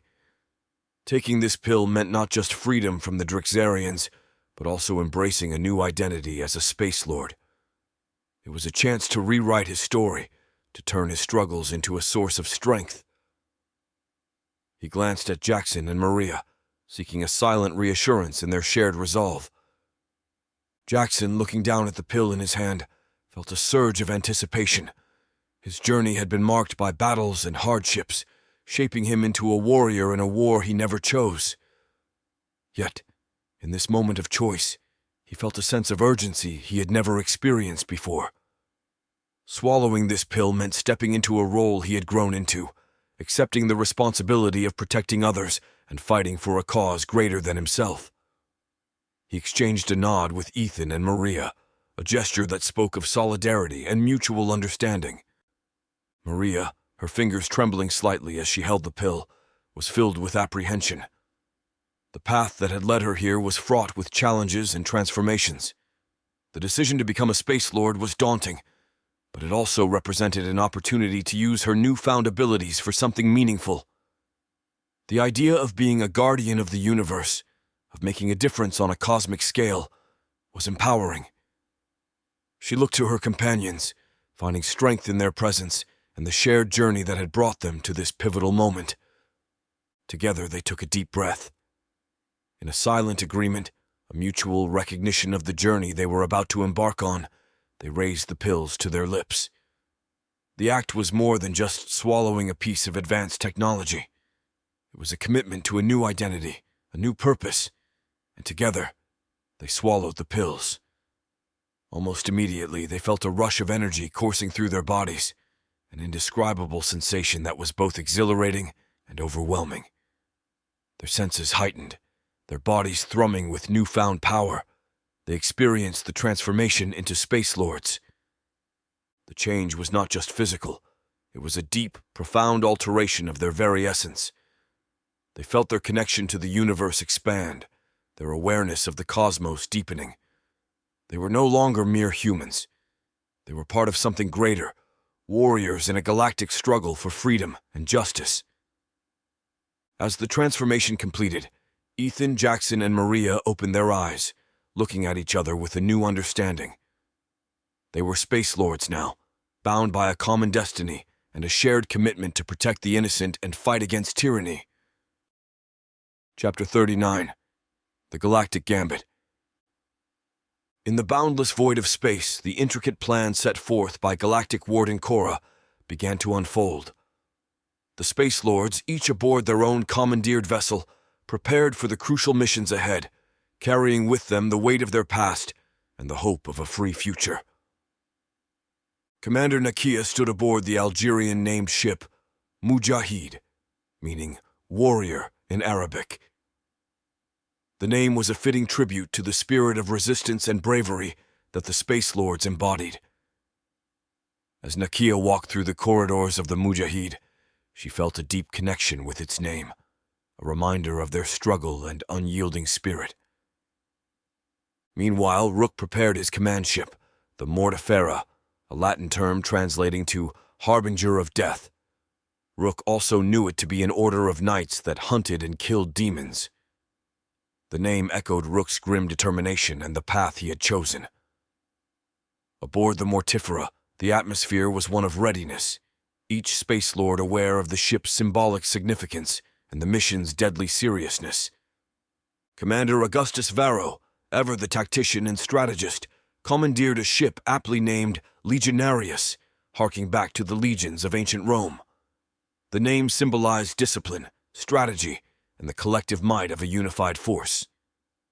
Varro's leadership style, akin to that of a Roman commander, resonated with the ship's name, inspiring his crew with a sense of historic valor and purpose. As these ships, each with their own symbolic name and crew of warriors, set off from their base, the vastness of space seemed to embrace them. The tension aboard each vessel was a silent acknowledgement of the high stakes and the unpredictable nature of their endeavors. Commander Nakia, aboard the Mujahid, addressed her crew with empathy. "Remember why we fight," she said. "For freedom, for those we've lost, and for a future free from tyranny." On the Mortefera, Rook's presence was a constant reminder of the mission's gravity. "Stay focused," he told his crew. "We have one goal, to strike a decisive blow against our oppressors." Aboard the Legionarius, Lysander rallied his team with strategic insights and reminders of their collective strength. "Together, we are more than just fighters. We are the architects of our own destiny," he proclaimed. With the Mujahid and Mortefera disappearing into the cosmic expanse, they carried not only the Space Lords on their crucial missions, but also the symbolism of their names, a warrior spirit, a harbinger of death to their foes, and the disciplined might of warriors. The mission had launched with the Legionarius, and the rest of the Space Lord fleet laying in wait for where the battle will progress. The critical scout mission to Earth's solar system was divided between two vessels, Lysander's Vigilantia and Nakia's Mujahid. Each ship, equipped with stealth technology and advanced sensors, had its own role in this vital operation. Their mission was to monitor any potential Drexarian activities and to serve as an early warning system for Earth. Lysander's Vigilantia, a sleek vessel designed for reconnaissance and intelligence gathering, made its way to the outer reaches of the solar system. The crew, a blend of seasoned Space Lords and skilled technicians, worked in quiet efficiency, their every action measured and precise. Lysander, a commander of strategy and free-spirited, oversaw the operations with a meticulous eye. Nakia's Mujahi took a position within Saturn's rings, utilizing the planet's majestic natural defenses as camouflage. Nakia guided her ship with a firm yet thoughtful hand. The crew of the Mujahid, inspired by her leadership, remained vigilant and focused, their senses attuned to the slightest hint of Drexarian presence. From their respective vantage points, the two ships maintained a constant vigil. The psychic communication network linking Lysander and Nakia allowed for immediate and seamless sharing of information and observations. Despite the physical distance between them, their coordination was flawless, their minds united in purpose. The tension aboard both vessels was great. For the crew of the Mujahid, hidden among the ice and rock of Saturn's rings, the stakes were acutely felt. Nakia, often gazing towards Earth, felt a deep connection to their mission's significance. "We stand guard for our home," she reminded her crew. "Our vigilance here ensures the safety of billions."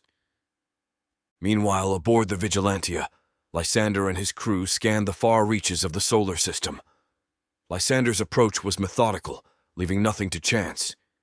"Every sensor sweep could be the one that alerts us to their approach," he stated calmly. "Stay sharp. Our readiness here could be the key to the galaxy's fate." The two scout ships, Vigilantia and Mujahid, represented the eyes and ears of the Space Lords in their home solar system. Their mission was a testament to the strategic depth of their rebellion and the importance of Earth in the cosmic struggle against the Drexarians. As days passed with no sign of the enemy, the crews maintained their watchful state, aware that the situation could change at any moment. They were the silent guardians in the vastness of space, their vigilance a shield against the darkness that threatened to engulf their world. Aboard the Mujahid, Nakia initiated a transmission to communicate with Cora, who was stationed in the Crinis cluster, in a galaxy renowned for its unique celestial phenomena. Galactic Warden Cora, this is Nakia aboard the Mujahid, she began, her image flickering into view on Cora's console. We've been monitoring the solar system and the Nexusar base on the moon. There's been no movement or signs of activity for days. It's eerily quiet. Cora, her face illuminated by the soft glow of the command center screens, nodded in acknowledgement. Understood, Nakia. Keep up the vigilance. It's possible they're aware we're watching and are holding back. We can't afford to let our guard down. Affirmative, Galactic Warden. We'll maintain our position and continue monitoring, Nakia confirmed before ending the transmission. Once the communication link was closed, Nakia turned her attention to Lysander, who had been silently monitoring the exchange via their psychic link. The stillness of their mission in Saturn's rings provided a rare opportunity for reflection. Lysander, his gaze fixed on the swirling colors of Saturn outside the viewport, spoke first. It's remarkable how much everything has changed. As a Spartan taken from Earth centuries ago, I never imagined a world like this. Alien races, advanced technology. It's been a journey of constant adaptation. Nakia, looking out into the vastness of space, nodded in agreement. I understand. Where I come from in Algeria, life was simple, grounded in traditions and the little we had. But I was always fascinated by technology, by the stories in movies. That curiosity made the transition here somewhat easier for me. She paused, her mind drifting back to the moment of their transformation. But the real game-changer was the download of information we received during our conversion. From Earth humans to conscripts, and now to Space Lords. It's like living several lifetimes in one. Lysander turned to face her, a hint of a smile on his face. Indeed, that influx of knowledge, the understanding of languages, cultures, technologies, it was overwhelming but empowering. We've become more than what we were, capable of understanding and fighting in a war that spans galaxies, when in my time travel from village to village was a struggle. Nakia, enjoying her view into the depths of space, continued the conversation with Lysander, her thoughts turning to the marvels of their current technology. It's fascinating when you think about it, she mused. The way we used to communicate back on Earth seems so primitive in comparison to what we have now. Thinking about speaking with Cora over such vast distances. Lysander nodded, intrigued by where her thoughts were leading. Indeed, the limitations of distance and time were significant hurdles. Exactly, Nakia agreed. A message from Earth to where we are now, using conventional means, would take hours, if not days, depending on the method. But with the quantum entanglement communication system we have now, it's instantaneous. It doesn't matter if we're in the next galaxy or across the universe. The connection is always there, immediate. Lysander reflected on her words, appreciating the advanced technology that had become an integral part of their lives. Quantum entanglement. It's one of the most significant advancements we've encountered. It's not just a tool for communication, but a symbol of our unity and coordination as Space Lords. It transcends the very fabric of space and time. Nakia looked back at the console, her mind still on the remarkable capabilities they now possessed.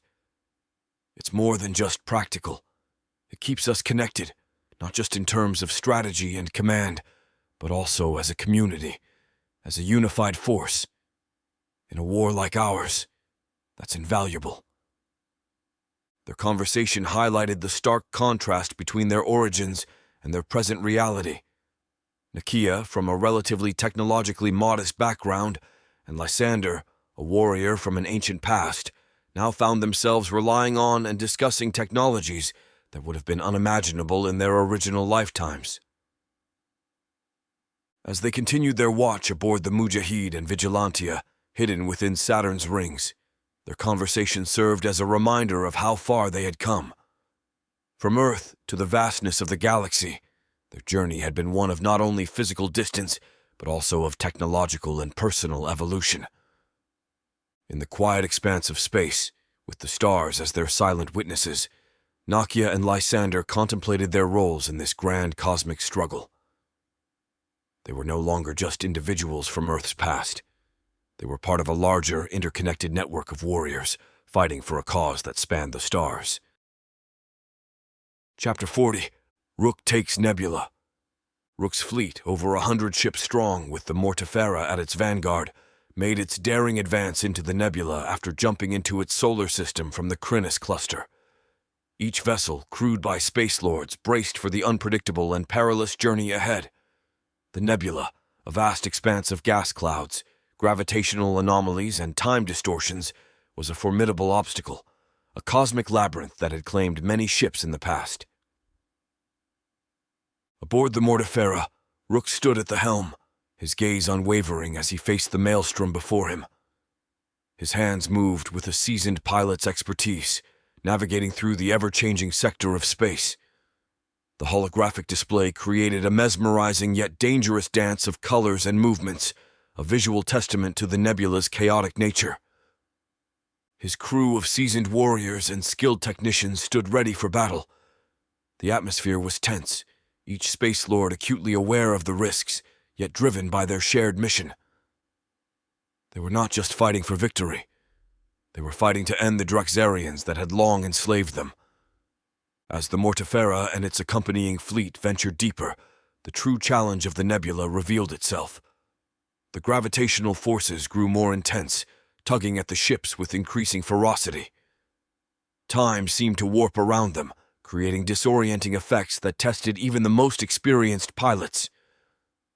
Rook, his focus unwavering, issued commands with calm authority. "Steady," he called out. "Adjust thrusters to compensate for the gravity wells. Keep formation tight."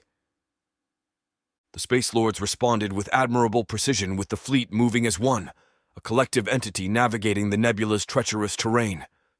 Despite their preparation, the nebula was relentless.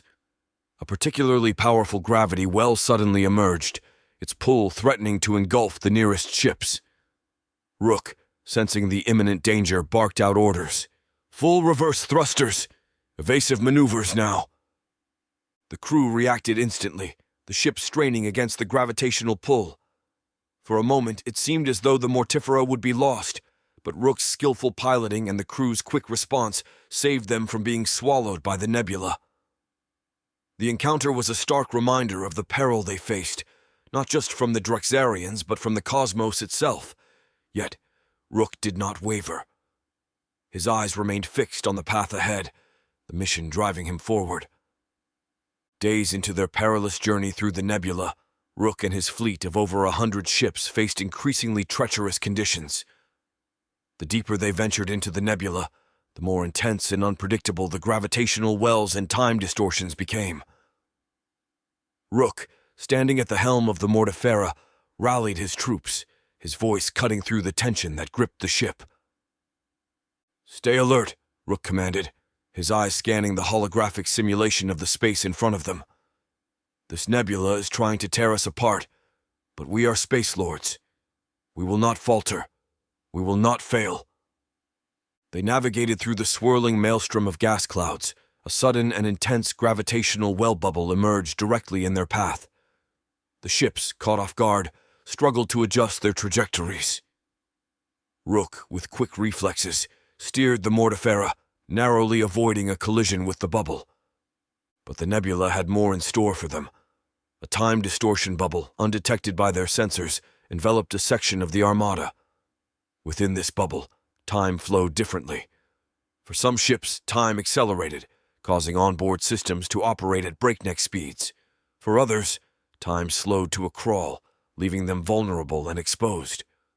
The Mortifera, caught in one of these time distortion bubbles, experienced a rapid acceleration of time. This sudden shift put immense strain on the ship's propulsion drive, a sophisticated system designed for normal space-time conditions. The drive, unable to cope with the accelerated temporal flow, began to fail, its components overheating and malfunctioning. "Engineering report!" Rook barked into the comm system, his voice steady despite the growing crisis. "Commander, the propulsion drive is failing," came the frantic reply from engineering. "The time distortion is overloading the system. We're trying to compensate, but it's falling apart." Rook's mind raced for solutions. Divert all non-essential power to the drive. Keep us moving at all costs, he ordered, his gaze fixed on the chaos unfolding outside. The crew worked feverishly to stabilize the drive, rerouting power and attempting manual overrides. Around them, other ships in the Armada faced similar challenges, some drifting helplessly, others spinning out of control. Despite the dire situation, the Space Lords refused to succumb to panic. Trained for the harshest of conditions, they fought to regain control of their ships. With the Mortifera steadying its course, emerging from the tumult of the time distortion, Rook's eyes narrowed on the holographic display that dominated the command center. The screen, a complex web of data and visualizations, showed an alarming increase in gravitational well bubbles. They pulsed and swirled around them, a minefield of cosmic anomalies that threatened to ensnare the fleet. Rook, sensing the escalating danger, reached out through their psychic communication system, his mind connecting with the other Space Lords commanders across the fleet. "Report in," he demanded, his mental voice projecting urgency. "Has anyone identified a Draxarian base or ship amidst this chaos?" The responses came in quick succession, a chorus of negatives that painted a grim picture. No sign of the enemy, just an ever-increasing number of gravitational wells that complicated their mission. Rook's jaw tightened. The absence of Draxarian forces was as concerning as their presence would have been. It suggested that they were either exceedingly well hidden, or this was indeed the trap they had feared. "Stay alert," Rook broadcasted to the fleet. "We proceed, but with caution. Keep an eye out for any anomalies that don't fit the pattern." The fleet continued to navigate the treacherous expanse of the nebula, their ships weaving and dodging through the gravitational wells. Each pilot displayed remarkable skill, handling their vessels with a blend of precision and daring that was characteristic of the Space Lords. Despite their careful progress, the density of the gravitational wells was rapidly becoming overwhelming. The nebula seemed to be closing in on them, its natural dangers amplified by the potential threat of a hidden enemy. Rook, at the helm of the Mortifera, kept a steady hand on the controls, his mind working furiously to chart a course through the increasingly hazardous environment. His eyes flicked back and forth between the view screen and the navigational data, analyzing, predicting, and adjusting their trajectory with every new challenge. The situation was a test of not just their physical capabilities, but their mental resilience. The unknowns of the nebula, coupled with the absence of the Draxarian threat, created a tension that hummed through the fleet. Every Space Lord knew the stakes. They were not just navigating a celestial hazard, but potentially walking into an elaborate trap set by a cunning and ruthless enemy. Rook's gaze was fixed on the holographs displaying the chaotic dance of the nebula when he signaled his communications officer. "Get me Galactic Warden Cora," he ordered, his voice resonating with the importance of their situation. Within moments, the quantum entanglement communication link established a connection, bridging the vast distance between Rook's fleet in the nebula and Cora in the Crinus cluster, bridging the gap between their psychic system and vastness of space. "Cora, this is Rook," he began, his voice clear and focused. "We're deep in the nebula, but so far there's no sign of Zahak or any Draxarian base. The journey's been hazardous, with gravitational wells and time distortions at every turn, just as the Sirens of Tenebris said it would be." Cora's response filled with concern. "Rook, how are your ships holding up? We've had no activity in the home system, according to Nakia's reports. The decision is yours. Continue the search or pull back and regroup in the Crinus cluster." Rook contemplated the options, weighing the risks against the potential gains. "There are 3 possibilities," he replied. "First, Zahak is observing us, making sure we're committed to this search before attacking Earth. Second, he's here, but we haven't located him yet. Or third, the information we received was a deception. I don't trust anything sourced from a Draxarian." Cora, understanding Rook's skepticism, offered words of encouragement. "Your caution is wise, Rook, but remember, we've come this far by trusting in our instincts and our ability to adapt. Whatever decision you make, know that you have the full support of the Space Lords. We trust your judgment." Rook, bolstered by Cora's words, made his decision. "We'll continue the search a while longer. If Zahak is here, we'll find him. If it's a trap, we'll be ready. I won't lead my fleet into disaster, but I won't turn back on a hunch. We need to be certain. Cora acknowledged his resolve.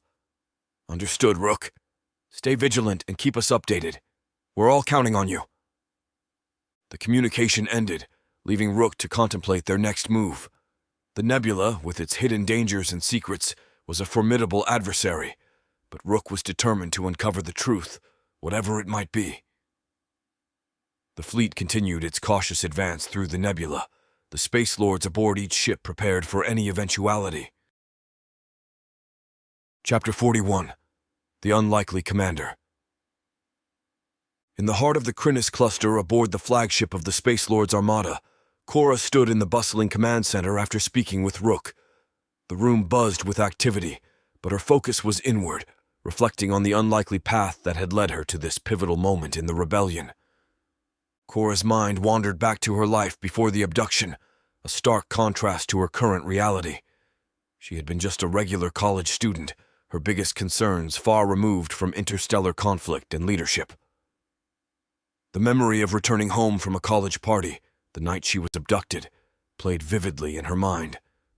It was a twist of fate, a random act that had catapulted her into a life unimaginably different from anything she had known. As she stood amidst the advanced technology and strategic maps of the command center, Cora marveled at the journey that had transformed her from an ordinary student into the galactic warden of the Space Lords. It was a role she had never envisioned for herself, yet one she had embraced with a sense of duty. Her rise to leadership was not born out of ambition, but out of necessity. Thrust into the brutal reality of the Drexarians' execution force, she had witnessed the senseless slaughter of her fellow conscripts. It was a turning point for Cora, a moment that awakened a deep-seated sense of justice and compassion within her. She recalled how, in those early days, she sought to communicate with the hostile forces, desperate to find a way to stop the carnage. Her efforts, though initially futile, had laid the groundwork for what would become a full-fledged rebellion. Now, as she oversaw the operations of nearly 1 million of the cosmos's most technologically advanced soldiers, Cora felt the weight of her responsibilities. Each decision she made, each order she gave, impacted countless lives. The Armada before her, a diverse fleet of commandeered and repurposed Drexarian ships, was a physical manifestation of their rebellion's growth and resilience. As she refocused on the task at hand, Cora's determination hardened. She was no longer just a girl caught in the wrong place at the right time. She was a leader, a symbol of hope for a better future, and the guiding force of a rebellion that sought to free the galaxy from tyranny. Cora's connection to her commanders and teams was a constant flow of information and emotion. Through the Quantum Entanglement Network, she monitored the progress of Nakia and Lysander's scout mission and Rook's perilous journey through the nebula. Her heart raced with each update, and moments passed as the tension rose. The outcome of these missions would significantly impact the rebellion's future and the galactic struggle against the Drexarians.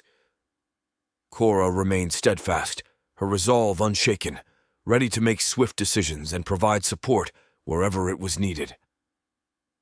The fate of the rebellion, Earth, and countless lives across the galaxy hung in the balance as the Space Lords navigated the complexities of their most daring and dangerous missions yet. The situation in the nebula had reached a critical juncture. Rook's urgent message to Cora conveyed the escalating danger. "We've lost a ship," Rook reported, his voice strained with the weight of command. "It was caught in a time distortion and then crushed by a gravity well. We're pressing forward, but the risks are increasing. Any signs of activity in the home system?" Cora's heart raced as she processed Rook's update. "Hold for a minute, Rook. I'm checking now." She quickly established a link with Nakia, who was stationed aboard the Mujahid in Earth's solar system. "Nakia, report. Any signs of Drexarian activity?" Cora's voice was urgent, tinged with apprehension. At first, Nakia's response was reassuring. "All clear so far, no." But her report was abruptly cut off. In front of her, the calm of space was shattered as multiple ships emerged from portals, the signature of folded space technology used by the Drexarians, and now them. Cora's mind raced. This was the moment they had feared. Nakia, identify those ships. We need to know what we're facing. Nakia relayed the ship identifiers. A grim picture emerged. The Drexarian fleet, large and heavily armed, was positioning itself for an assault on Earth. Cora didn't hesitate. Rook, pull back your fleet immediately. Zahak is attacking Earth, just as the Sirens of Tenebris predicted. They must have been waiting for you to proceed after losing ships. We need you here. Rook's response was immediate. Understood, Cora. We're disengaging and heading back. This was a diversion after all. The Drexarian was speaking the truth. Rook maneuvered the Mortifera to retreat from the nebula. He issued commands to the rest of the fleet. The Space Lords, their mission in the nebula unfulfilled, turned their ships around, each one now racing back to defend their home system. Back in the Krynos cluster, Cora coordinated the defense efforts. The armada of Space Lord ships, once in standby, sprang to life, preparing to make the jump to Earth's solar system. Every Space Lord knew the stakes. This was not just a battle. It was a fight for their home, for Earth, the cradle of humanity. As the Space Lords' ships engaged their drives, ready to confront Zahak's forces, Cora stood firm, her resolve unshaken. This was what they had been preparing for, a chance to defend their home and strike a significant blow against the Drexarians. In the command center, Cora's mind was a whirlwind of tactics and contingencies as she processed the sudden shift in their situation. With Zahak's forces staging for their attack on Earth and Rook's fleet en route from the nebula, time was of the essence. Her first course of action was to mobilize the Space Lords' elite attack troops stationed at strategic points with access to the throne room portals. These portals, a key asset in their strategy, allowed for rapid deployment across vast distances of space. Activate the portals, Cora commanded. We'll hit them before they can fully organize their assault. The troops, prepared for immediate action, activated the portal controls. However, to their dismay, they found the portals unresponsive. A sinking realization hit them. Their ships had been cut off from the network, rendering the portals inoperative. Cora's brow furrowed in frustration, but she wasted no time dwelling on the setback. If the portals are down, we adapt. Order the Armada to make the jump to Earth's system. We'll engage them there. The message was relayed swiftly, and the Space Lords' Armada, a formidable collection of commandeered Drexarian ships and vessels refitted with advanced technology, prepared for immediate Rosenbridge jump. With the Armada made the transition in space, Cora's mind was abuzz with strategies. The loss of the portals was a significant blow, but she knew the importance of maintaining momentum and focus. The Space Lords had faced adversity before, and had always found a way to overcome. From Earth's solar system, Nakia's voice crackled over the communications link. Cora, the Drexarians are deploying. It looks like they're preparing for a full-scale assault. Cora responded, her voice calm yet authoritative. Hold your positions. The Armada will be there soon. We'll engage them on our terms. Chapter 42. The Battle for Earth. The Drexarian fleet, unaware of the approaching Space Lords' Armada, continued its ominous advance towards Earth. The fate of the planet hung in the balance, with only Nakia and Lysander's ships helplessly waiting for the rest of the Armada. The Space Lords' Armada, a formidable assembly of ships and warriors, emerged from the portal into their home system, only to confront a harsh reality of cosmic warfare, the time distortion between galaxies. This time, a day had elapsed since their departure, a critical period that had given the Drexarians a significant head start in their invasion of Earth. Cora, standing strong in the command center, grappled with the implications of this temporal disparity. As conscripts under Drexarian rule, time had been an irrelevant concept, a mere backdrop to their endless battles. But now, as free beings fighting for their home and future, every second held profound significance. The realization that they had lost a day was a heavy blow.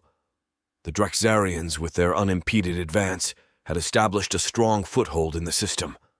Earth, the cradle of humanity and the symbol of the rebellion's struggle, was under siege. Cora's methodically assessed the situation. The throne room portals, their strategic advantage for rapid deployment, were blocked, nullifying their plan for a surprise counterattack. She knew they had to adapt quickly to the changing battlefield. Cora, aware of the pressure of the situation, swiftly instructed her communications officer to establish a quantum link with Rook. As the connection solidified, she wasted no time. "Rook, report your status. Where are you?" Rook's response was immediate, tinged with frustration. "We're still in the nebula, Cora. Exiting is slower than anticipated. The time distortions and gravitational wells make it impossible to jump safely. We're navigating out manually, but it's a painstaking process." Cora's concern deepened. "Understand.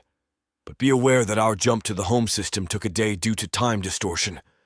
Time is not on our side, Rook. We need you here as soon as possible."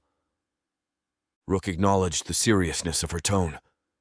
"We're pushing as fast as we can, Cora. We'll be there."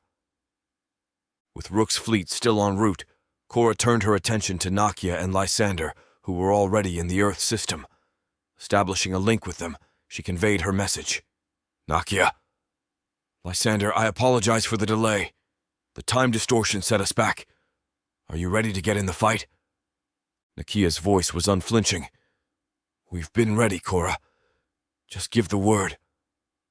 Lysander added, "We've maintained our positions, but it's been tough watching the Drixarians advance. We're eager to turn the tables." Cora, inspired by their readiness, replied, "The word is given. Engage at will. Rook's fleet is still en route, but we can't wait. We'll start the counteroffensive now." Nakia and Lysander acknowledged the order, their ships bristling with anticipation. The time for waiting was over. The battle for Earth was already underway, and they were about to join the fray. "Advance all fleets," Cora commanded, her voice firm and authoritative. "Engage the Drexarian forces. We cannot let them gain any more ground." The order rippled through the armada, each ship powering up its engines and weapon systems. The Space Lords, despite the setback, were prepared to fight with the ferocity that had become their hallmark. The ensuing battle was a spectacle of lights and explosions, a chaotic dance of advanced weaponry and tactical maneuvers. Cora also activated the Mosquito Squadrons, specialized units equipped for agile and rapid assaults within a planet's atmosphere. These squadrons, named for their ability to swarm and strike with precision, were an essential part of their strategy to disrupt the Drixarian assault on Earth. The Space Lords' ships moved forward while attacking, closing in on the Drixarian fleet that orbited Earth. With the Armada engaged in fierce combat with the Drixarian forces, a new challenge quickly emerged. It was Spartan Commander Leonix who first brought the dire news to Cora's attention. His voice, usually steady and calm, carried a note of urgency over the psychic communication link. "Cora, we have a problem," Leonix reported. "The Mosquito Squadrons are grounded. Something's blocking the portals to Earth. We can't get them through." Cora's mind raced. The Mosquito Squadrons were crucial to their strategy. Without the portals, their ability to attack ground operations was severely compromised. "Keep trying to open the portals. I don't know how, but they have found a way to block them, and you need to discover how to unblock them," Cora instructed, her voice firm despite the mounting pressure. "We need those squadrons on the ground. In the meantime, work on a solution. We can't afford to lose this advantage." Leonix acknowledged the order. "Understood, Warden. We'll do everything we can." As the communication ended, Cora turned her attention back to the broader battle, her mind working through possible solutions. The Mosquito Squadrons were essential for their plan to repel the Drixarian invasion, but their ships were not designed to withstand the heat and stress of atmospheric re-entry. Getting them to Earth undetected and intact was a puzzle that needed a rapid solution. An idea began to form in Cora's mind.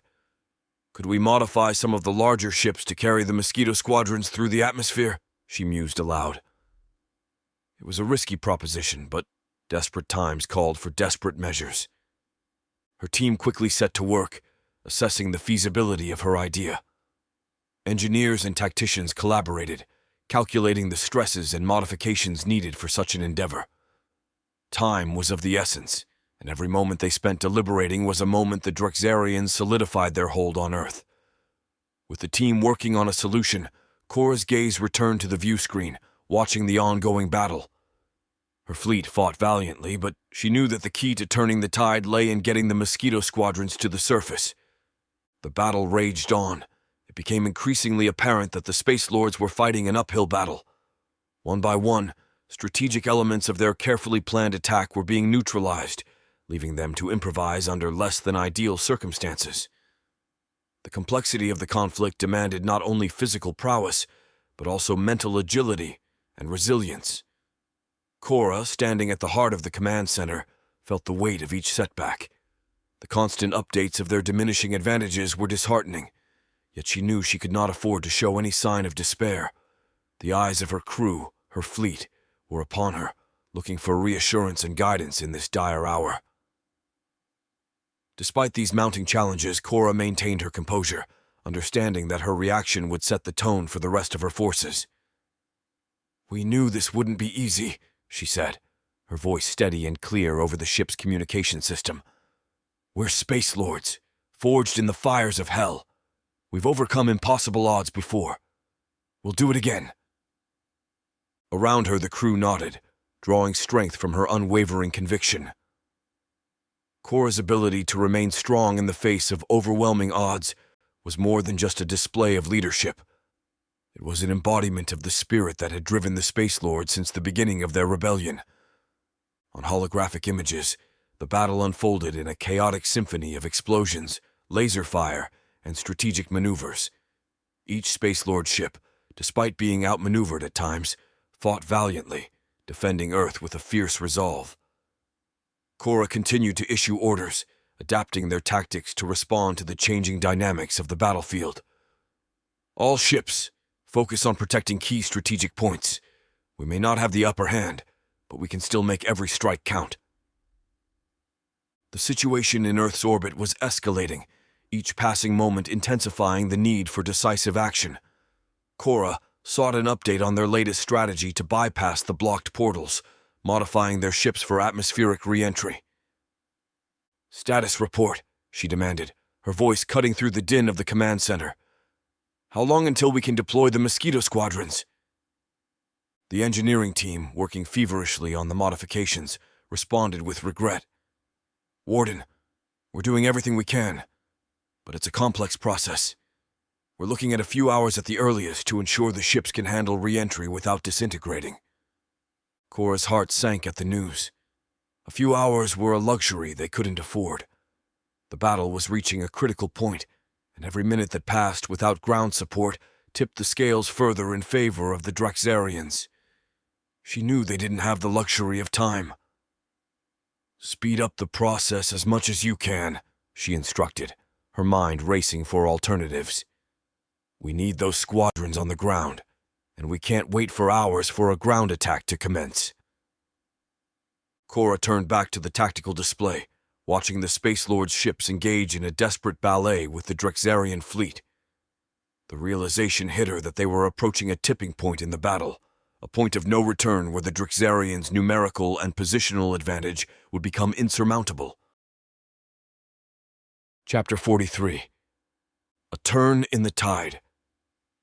Rook's fleet, having navigated the treacherous expanse of the nebula, made an unexpected breakthrough. The portal jump to the home system, a maneuver fraught with uncertainty due to the unpredictable nature of time distortions, proved to be more favorable than anticipated.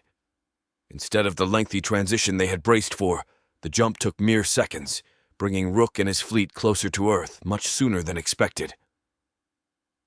As the fleet materialized in the solar system, Rook wasted no time. "Engage immediately," he ordered, his voice filled with a relentless desire to confront the Drexarians. His ships, battle-ready and thirsting for action, plunged into the fray, bolstering the Space Lords' defense with fresh vigor. In the midst of the chaos, Nakia contacted Rook, updating him on the critical situation. "Rook, we've hit a major snag. The ship-to-ship portals are blocked, and we can't launch the mosquito squadrons. We're struggling to get boots on the ground." Before Rook could respond, Cora reached out to him on a private channel. Her voice was calm, but underscored with necessity. "Rook, our situation is dire. Do you have any ideas on how to engage the enemy on the ground? They're swarming the cities, and we're at a disadvantage." Rook was about to suggest a high-risk strategy when Lysander's voice cut through the link. "I think I found the source of the blocked portals on Earth," he reported, his tone fueled with excitement. Cora and Rook's attention shifted immediately to Lysander. "Go ahead, Lysander," Cora urged. "I've detected a signal emanating from a Drexarian command ship in low Earth orbit. It's projecting some kind of field that's jamming the portal network," Lysander explained. "If we take out that ship, it might restore our portal access." Rook's strategic mind quickly processed the information. "That's our target, then. We hit that command ship with everything we've got. It's a long shot, but it might be our only chance to turn this around." Cora agreed. "Do it, Rook. We'll coordinate our efforts from here. This could be the breakthrough we need." Rook relayed the plan to his fleet, the ships adjusting their targets to focus on the Drexarian command ship identified by Lysander. The battle intensified as Space Lords vessels converged on their new objective, unleashing a barrage of firepower. Meanwhile, on Earth, the Drexarian forces, unaware of the Space Lords' change in strategy, continued their ground assault. The fate of the cities and their inhabitants hung precariously in the balance. Back in space, as the Space Lords' armada engaged the Drexarian command ship, a fierce battle ensued. Every Space Lord aboard the fleet knew the importance of this mission. Taking down the source of the portal jamming could turn the tide of the entire battle. Rook, leading the assault, was a figure of fierce vengeance. His ship, the Mortifera, spearheaded the attack, cutting through the Drexarian defenses with precision and fury. The command ship, heavily guarded and fortified, was a formidable opponent, but Rook and his fleet pressed on relentlessly. As Rook's fleet concentrated its firepower on the Drexarian command ship, Cora's vessels formed a protective barrier around them. Their objective was clear: to shield Rook's fleet from counterattacks, allowing them to focus their efforts on the critical mission. The command ship, stationed in low Earth orbit over Moscow, was a fortress in the sky. Despite the relentless assault from Rook's ships, it seemed impervious to their attacks.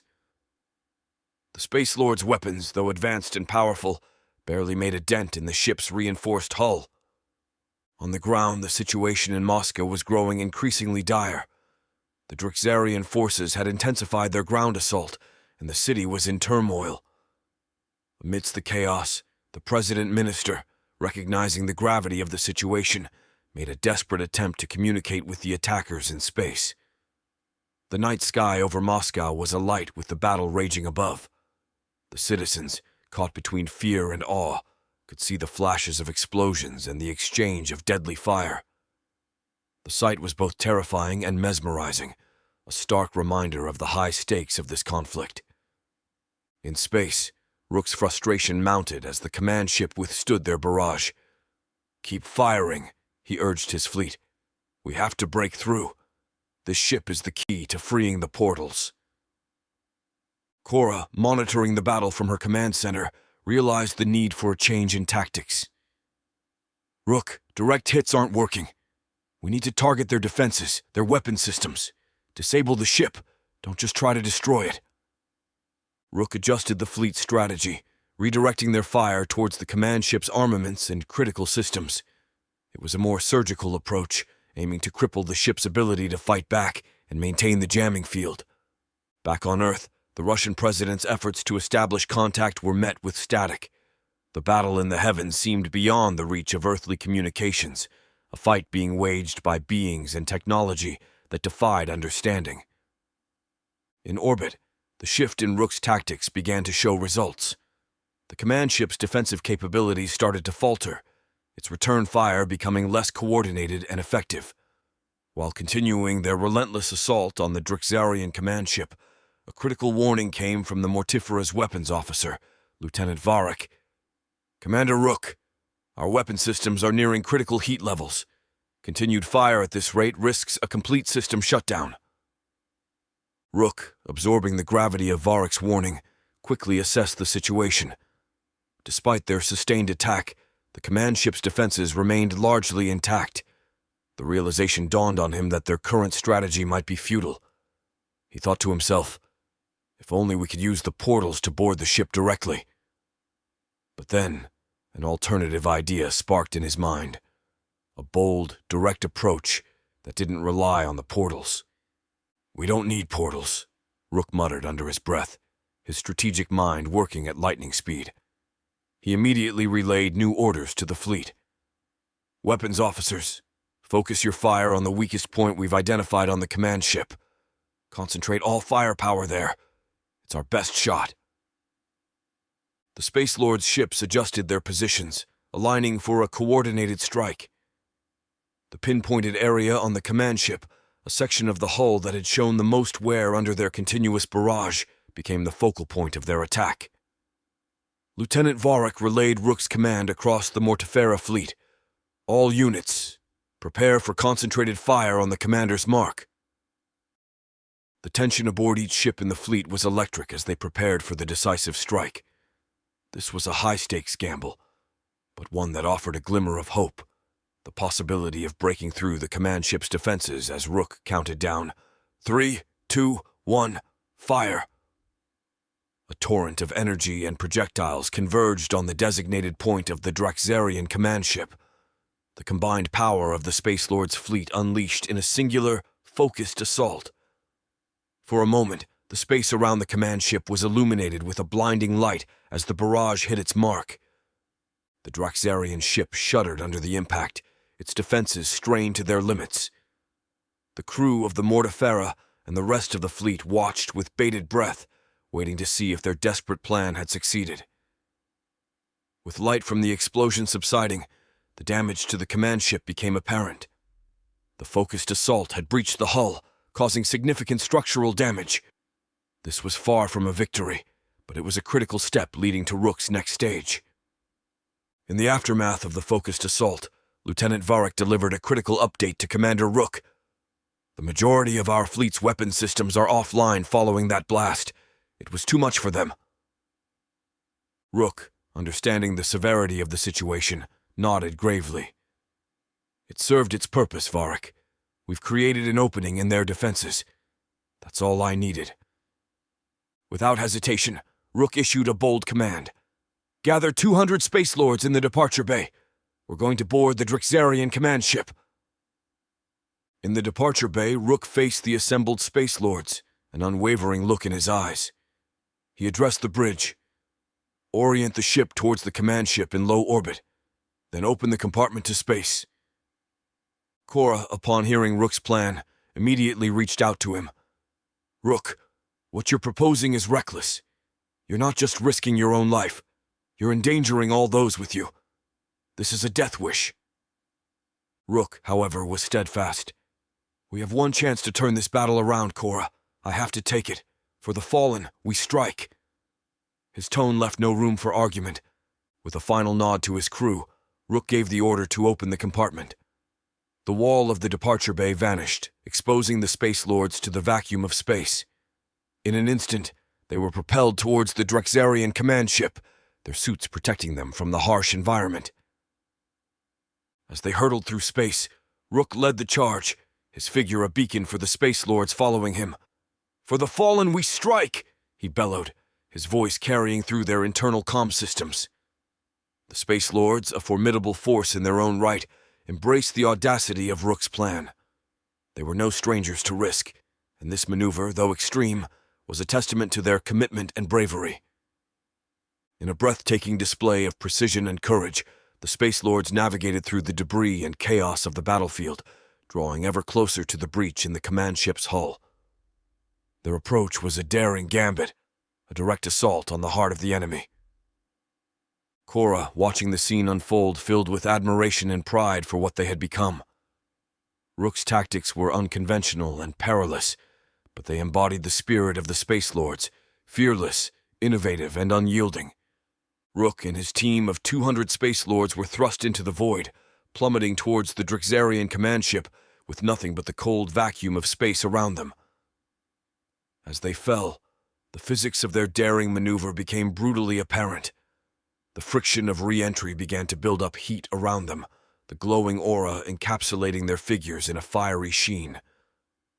Doubts crept in as they all wondered whether their advanced suits, despite their recent upgrades, could withstand the heat and the impact at terminal velocity. The descent was a harrowing experience, a true test of their armor's capabilities and their own resolve.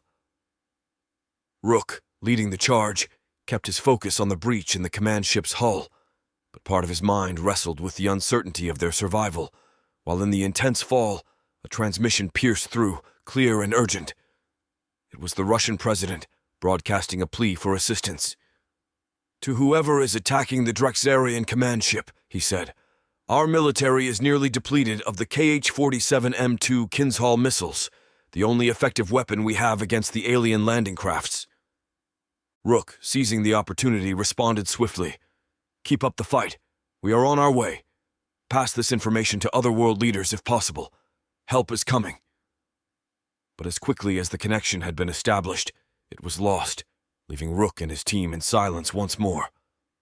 As the command ship's surface loomed closer, Rook and the Space Lords braced for impact, each warrior mentally prepared for the worst, the possibility of their suits failing, resulting in a catastrophic end to their mission. The final moments before impact were tense, each Space Lord instinctively rotating to land feet first, a maneuver that offered the best chance of survival. Doubts and fears swirled in their minds. Would they survive the impact, or would they meet their end as mere specks against the vastness of the command ship? With a thunderous bang that resonated through their suits, the Space Lords made contact with the hull of the Drexarian ship. To their relief and surprise, the advanced technology of their suits absorbed the impact. The inertia dampeners activated at the critical moment, reducing the force of the landing to a mere jolt, akin to stepping off a high ledge rather than crashing at terminal velocity. Rook was the first to regain his bearings. He quickly surveyed his surroundings and the condition of his team.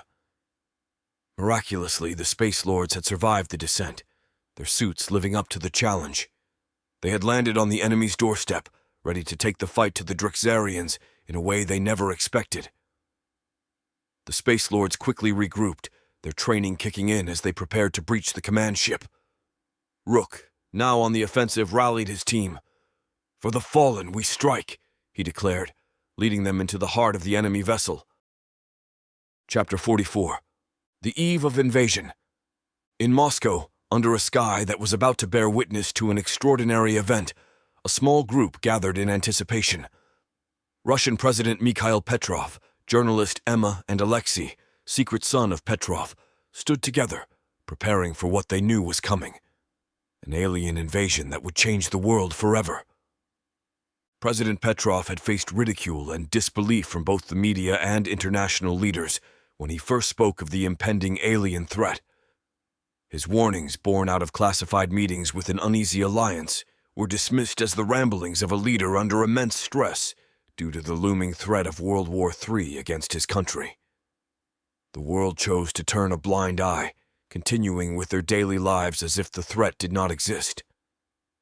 Emma, whose articles had once exposed the secret alliance between world leaders and the aliens, found herself facing a similar wall of skepticism. Her investigative reporting, which shed light on the dark dealings and the subsequent dissolution of the alliance, was mocked and disregarded by her peers. The notion of an alien invasion seemed too far-fetched, a story better suited for science fiction than the front pages of newspapers. As the three of them stood together, they shared a sense of isolation in their knowledge, a burden of truth that had been too easily ignored by the world. But their conviction in what was about to happen never wavered. The night sky was clear, the stars twinkling innocently, unaware of the drama that was about to unfold. Then, without warning, the tranquility was shattered. Distant lights appeared, growing brighter and more numerous. Ships, unmistakably alien in design, began to emerge, dotting the night sky like a new constellation. The appearance of the ships was undeniable proof that the warnings had been valid. Across the globe, people gazed up in awe and fear, realizing that the world was about to face an unprecedented challenge. The media, which had once ridiculed the idea, now scrambled to report on the unfolding events, their tones shifting from skepticism to desperation. In Moscow, the initial shock quickly gave way to a flurry of activity. President Petrov, with a grim sense of vindication, began to coordinate a response. "Thank God we had already started preparing our people," he said, his voice steady despite the chaos. "This is not just Russia's fight.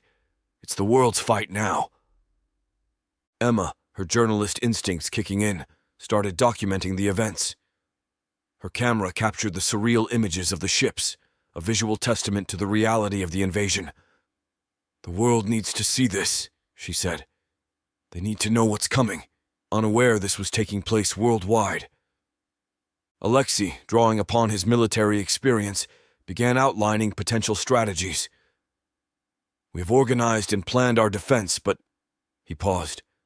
"This is unlike any enemy we've faced before." As the night progressed, the gravity of the situation became increasingly clear. The world was under an alien invasion, a threat that transcended borders and politics. The disbelief and mockery that had once greeted the idea were now replaced by a unifying sense of panic. In the face of the alien fleet, humanity found itself united by a common enemy. The realization that they were not alone in the universe, and that the other inhabitants were not friendly, was a wake-up call that reverberated across the globe. The eerie stillness of the night was abruptly shattered, as smaller spheres of light began to detach from the larger ships hovering in low Earth orbit. Like a swarm of deadly fireflies, they dispersed in all directions, signaling the beginning of the invasion. President Mikhail Petrov, journalist Emma, and Alexei stood together, witnessing the unfolding horror. Their eyes were fixed on the skies, tracking the descent of the smaller lights, a sense of dread building with each passing moment. Then reports started flooding in from across the globe. Tall, black-clad beings, Drexarians, were emerging from the landing crafts, unleashing a wave of destruction upon anyone they encountered. The invaders moved with ruthless efficiency, their advanced armor rendering them nearly impervious to conventional weapons. Emma's voice trembled as she relayed the reports. "They're slaughtering everyone. There's no stopping them." Her words filled with fear as the reality of the situation was sinking in. Alexei, his face set in a grim expression, analyzed the reports. "Our standard weapons are useless. We need something more powerful." His mind raced, searching for a viable solution in the face of such a formidable enemy. It was then that the site where Petrov, Emma, and Alexei were gathered came under attack. Their first sighting of the Drexarians was a chilling experience. Tall and imposing, the alien invaders advanced with a terrifying purpose, their weapons cutting down any resistance with ease.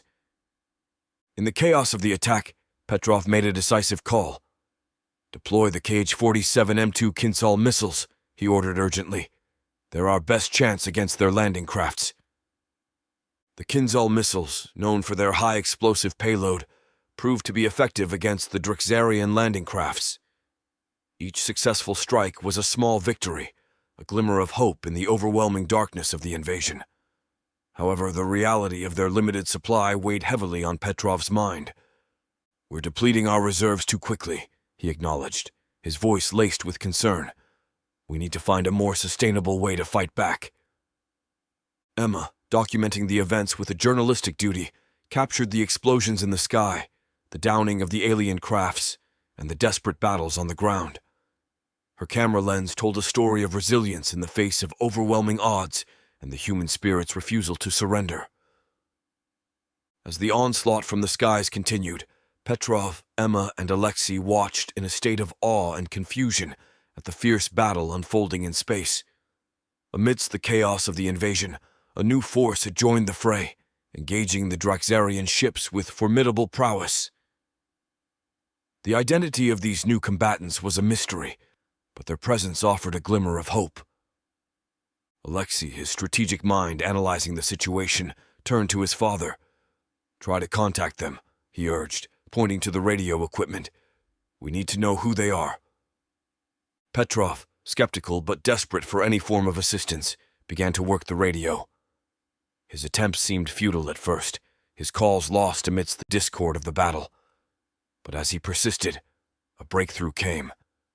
Just as hundreds of small fireballs entering the atmosphere streaked towards the large Drixarian ship in low Earth orbit, Petrov's radio crackled to life. He repeated his message. To whoever is attacking the Drixarian command ship, our military is nearly depleted of missiles, the only effective weapon we have against the alien landing crafts. Each held their breath as they waited for a response. Then, a voice came through the static, clear and resolute. Keep up the fight. We are on our way. Pass this information to other world leaders if possible. Help is coming. The words were a lifeline in the darkness, a promise of aid in their direst hour. Petrov, Emma, and Alexei exchanged looks of relief and renewed determination.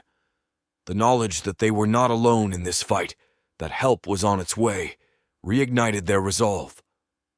Petrov immediately began relaying the message to other world leaders, his voice urgent but steady. This is President Petrov of Russia. We have made contact with a force attacking the Drixarian command ship. They have advised us to keep fighting and have promised assistance. I urge all nations to coordinate our defenses and prepare for their arrival. Emma, her camera still recording, captured this moment of unity and cooperation. Her reporting had always been driven by a search for the truth. Alexei, his mind racing with possibilities, began to outline potential strategies to hold off the Drixarians until the promised help arrived. We need to focus on defensive positions, conserve our resources, and protect our civilians.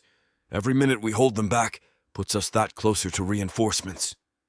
The skies above continued to blaze with the conflict between the Drixarians and the mysterious new force. Below, the people of Earth rallied, fortified by the knowledge that they were not alone in their struggle. As the night wore on, the anticipation grew. The world waited for the arrival of the mysterious saviors. In Moscow, Petrov, Emma, and Alexei stood together, their eyes fixed on the heavens. They, like the rest of the world, were ready to welcome the reinforcements and join forces in the fight for Earth's future. Chapter 45. Descent to Earth. Cora watched in awe as Rook and his team of Space Lords successfully landed on the Drixarian command ship. Their audacious skydive from space had opened a new avenue of attack, one that Cora was quick to seize upon. With renewed vigor, she set forth a bold plan, a massive deployment of Space Lords to Earth's surface. She initially intended to lead the ground assault herself, driven by a desire to be at the forefront of the battle. However, Nakia and her Sirens of Tenebris counterpart, Mitch, intervened. "You're needed here, Cora," Nakia insisted. "Your ability to see the entire battlefield and coordinate our forces is invaluable. I'll lead the ground attack in your stead." Mitch echoed Nakia's sentiment. "Your leadership has been our guiding star, Cora. From here you can make decisions that could turn the tide of this battle."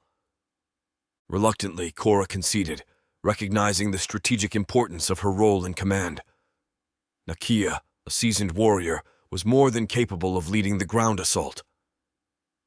As preparations for the deployment began, Cora turned her attention to the communication systems. She had overheard Rook's brief exchange with the Russian president and knew the importance of establishing a direct line of communication with Earth's leaders. "Open a channel to President Mikhail Petrov," Cora instructed her communications officer. Within moments, the line was connected. "President Petrov, this is Galactic Warden Cora of the Space Lords," she began, her voice clear and authoritative. "We have heard your call for assistance. Watch the skies for our troops. They'll be coming in hot, ready to join the fight against the Drixarian forces." On Earth, Mikhail Petrov received the transmission, a glimmer of hope amidst the chaos. "Understood, Galactic Warden," he replied. "We'll be ready to coordinate with your forces. Your assistance comes in our darkest hour." With the communication concluded, Cora turned back to the task at hand. Half of the Space Lords prepared for their descent to Earth, each equipped with advanced armor and weaponry, ready to engage the enemy in close combat. The atmosphere in the departure bay was charged with anticipation. Nakia, now at the helm of the ground operation, addressed her fellow Space Lords. "For Earth, for freedom, We strike. Now let's do what we thought would never happen. Return to the planet of our birth. Space Lords, she declared, her voice resonating with power as the Space Lords launched themselves into the void. Their descent to Earth was a spectacle of courage and precision. They plummeted through the atmosphere, a cascade of fiery trails marking their path. In the heart of Moscow, under the waning cover of night with the first hints of dawn streaking across the horizon, President Mikhail Petrov, alongside Emma and Alexei, stood watching the sky in awe. Moments before, Petrov had put down the radio after speaking with Galactic Warden Cora, puzzled by her cryptic message about the Space Lords coming in hot. As they looked up, the meaning of Cora's words became startlingly clear. The sky, transitioning from the dark veil of night to the early light of dawn, was suddenly alight with thousands of fiery trails. Small fireballs, like shooting stars in reverse, were plummeting towards the Earth. These were the Space Lords, descending from the heavens in a spectacular display that was both terrifying and mesmerizing. Emma, gripping her camera, couldn't help but stare in wonder. Each streak of fire represented a Space Lord, coming to join the fight against the Drexarian ground troops that were closing in on their position while slaughtering everyone in their wake. Alexei, standing beside her, murmured in disbelief, "It's like a meteor shower, but these are our saviors." Petrov, watching the spectacle, felt a surge of hope. This was the assistance he had been promised, arriving in a manner befitting a science fiction tale. The Space Lords, once just a distant rumor, were now a vivid reality, raining down from the sky to join the battle for Earth. Below them, the city of Moscow was a battleground. The Drexarian ground troops, ruthless and relentless, advanced through the streets, their alien technology wreaking havoc. Buildings lay in ruins, and the area around them filled with the sounds of battle. The whine of energy weapons, the roar of explosions, and the cries of the city's defenders. But the arrival of the Space Lords brought a new dynamic to the fight. As they landed, the fiery trails dissipated, revealing the figures of black-armored warriors, with chests donning a golden phoenix and sword, ready for combat. With precision and speed, they engaged the Drexarian forces, their advanced weaponry and tactics immediately shifting the balance of the ground battle. Emma, Alexei, and Petrov watched as the Space Lords swiftly turned the tide against the invaders. Each landing was followed by a flurry of activity as the Space Lords moved to outflank and overpower the Drexarians. The dawn light slowly spread across Moscow, illuminating the city that was now a symbol of Earth's resistance. The arrival of the Space Lords, a dramatic and awe-inspiring sight, was a signal of hope in the darkest of times as the battle raged on. Petrov, Emma, and Alexei knew that this was a pivotal moment. The Space Lords' intervention had given them a fighting chance, a glimmer of hope that they could repel the alien invaders and reclaim their city, their home, their planet. In orbit from her command center, Cora surveyed the grim situation unfolding on Earth. The Drexarians had landed an overwhelming number of troops, swarming major cities and engaging in fierce combat with the defenders. Despite the valiant efforts of the Space Lords and Earth's military, they were not outmatched, but outnumbered. Cora's heart sank as she realized the scale of the challenge they faced. Needing an update from the front lines, she reached out to Rook, who was leading the mission aboard the Drexarian command ship. "Rook, report your status. What's the situation with the jamming device and the deployment of the Mosquito squadrons?" Rook's response came with a symphony of a heated battle. "Cora, we're pinned down.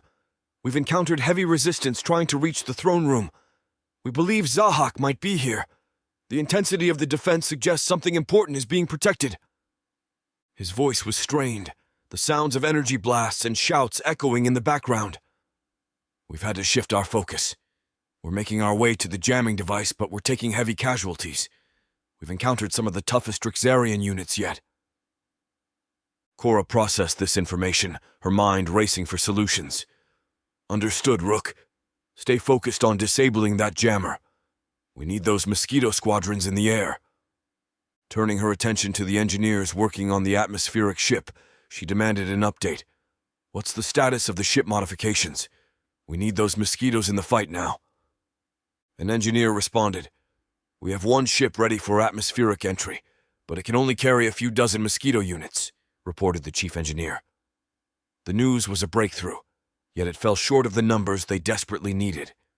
The situation compounded when the ship's captain reported significant losses. We've lost most of our pilots in a recent Drexarian attack, he informed Cora, his voice tinged with defeat. Before Cora could respond, Lysander's voice broke through the link, brimming with excitement. I have enough Space Lords on board the Vigilantia, including myself. We're preparing to dock. Have my pill ready. It's time for a little morphing into a Siren of Tenebris. Meet me there, Mitch, old buddy. Excitement underlined Lysander's words, a stark contrast to the dire situation. His readiness to undergo the transformation into a Siren of Tenebris and join the fight personally reflected the eagerness he held within after first seeing Cora dimorph after exiting the Siren of Tenebris craft. Cora, recognizing the potential in Lysander's proposal, quickly gave her approval. Make it happen, Lysander. We need every advantage we can get. Lysander's ship, the Vigilantia, maneuvered to dock with Cora's flagship. Utilizing their ship-to-ship portal, a rapid transfer began. Lysander, along with Mitch and a contingent of Space Lords, moved to the mosquito carrier ship named the Peregrine. The scene in the departure bay of the Peregrine was one of hurried preparation and intense focus. The Space Lords, understanding the gravity of their mission, readied themselves for deployment. Lysander, standing among them, awaited the transformative pill that would morph him into a Siren of Tenebris, a process that would grant him enhanced abilities to operate the mosquitoes designed for Siren of Tenebris characteristics. Mitch, already in his Siren form, approached Lysander with the pill. This will change you, make you stronger, he said, handing over the small, glowing capsule. Are you ready for this? Lysander nodded, and without hesitation tossed the pill into his mouth. For Earth, for freedom, he affirmed, swallowing the pill. Within moments, his body began the remarkable transformation, his form reshaping, his capabilities expanding. As Lysander morphed, the Space Lords around him looked on with a blend of awe and encouragement. They were witnessing a fusion of human and alien technology, a symbol of their united front against the Drexarians. With the transformation complete, Lysander stood beside Mitch, now his equal in battle. The two shared a nod of mutual respect before turning their attention to the mission at hand. The Peregrine, now carrying a formidable force of mosquito pilots and 2 Sirens of Tenebris, prepared for its descent to Earth. The Space Lords aboard braced themselves for the challenges that awaited them on the surface. The ship began its atmospheric entry. Cora watched from her command center, her heart full of hope and anxiety. This mission, a daring descent with a newly formed team of extraordinary warriors, was a critical part of their strategy to turn the tide in the battle for Earth. The Peregrine, a sleek and formidable vessel of the Space Lords' fleet, commenced its daring descent through Earth's atmosphere. Its hull glowed red-hot as it sliced through the air, a meteoric presence against the backdrop of the blue sky. Inside, the Space Lords and the newly transformed Lysander, now a Siren of Tenebris like Mitch, braced themselves for the mission that lay ahead as the ship penetrated the denser layers of the atmosphere. The turbulence increased, but the Peregrine's advanced design and the skill of its pilot ensured a controlled and steady descent. The Space Lords, now morphed into Siren of Tenebris, were ready in the dart like crafts, their focus unwavering. Lysander and Mitch joined as one inside their mosquito waited the signal to deploy, their enhanced forms an embodiment of the extraordinary alliance between the Space Lords and the Sirens of Tenebris. Finally, the Peregrine reached optimal altitude. The moment had arrived to deploy the mosquito squadrons.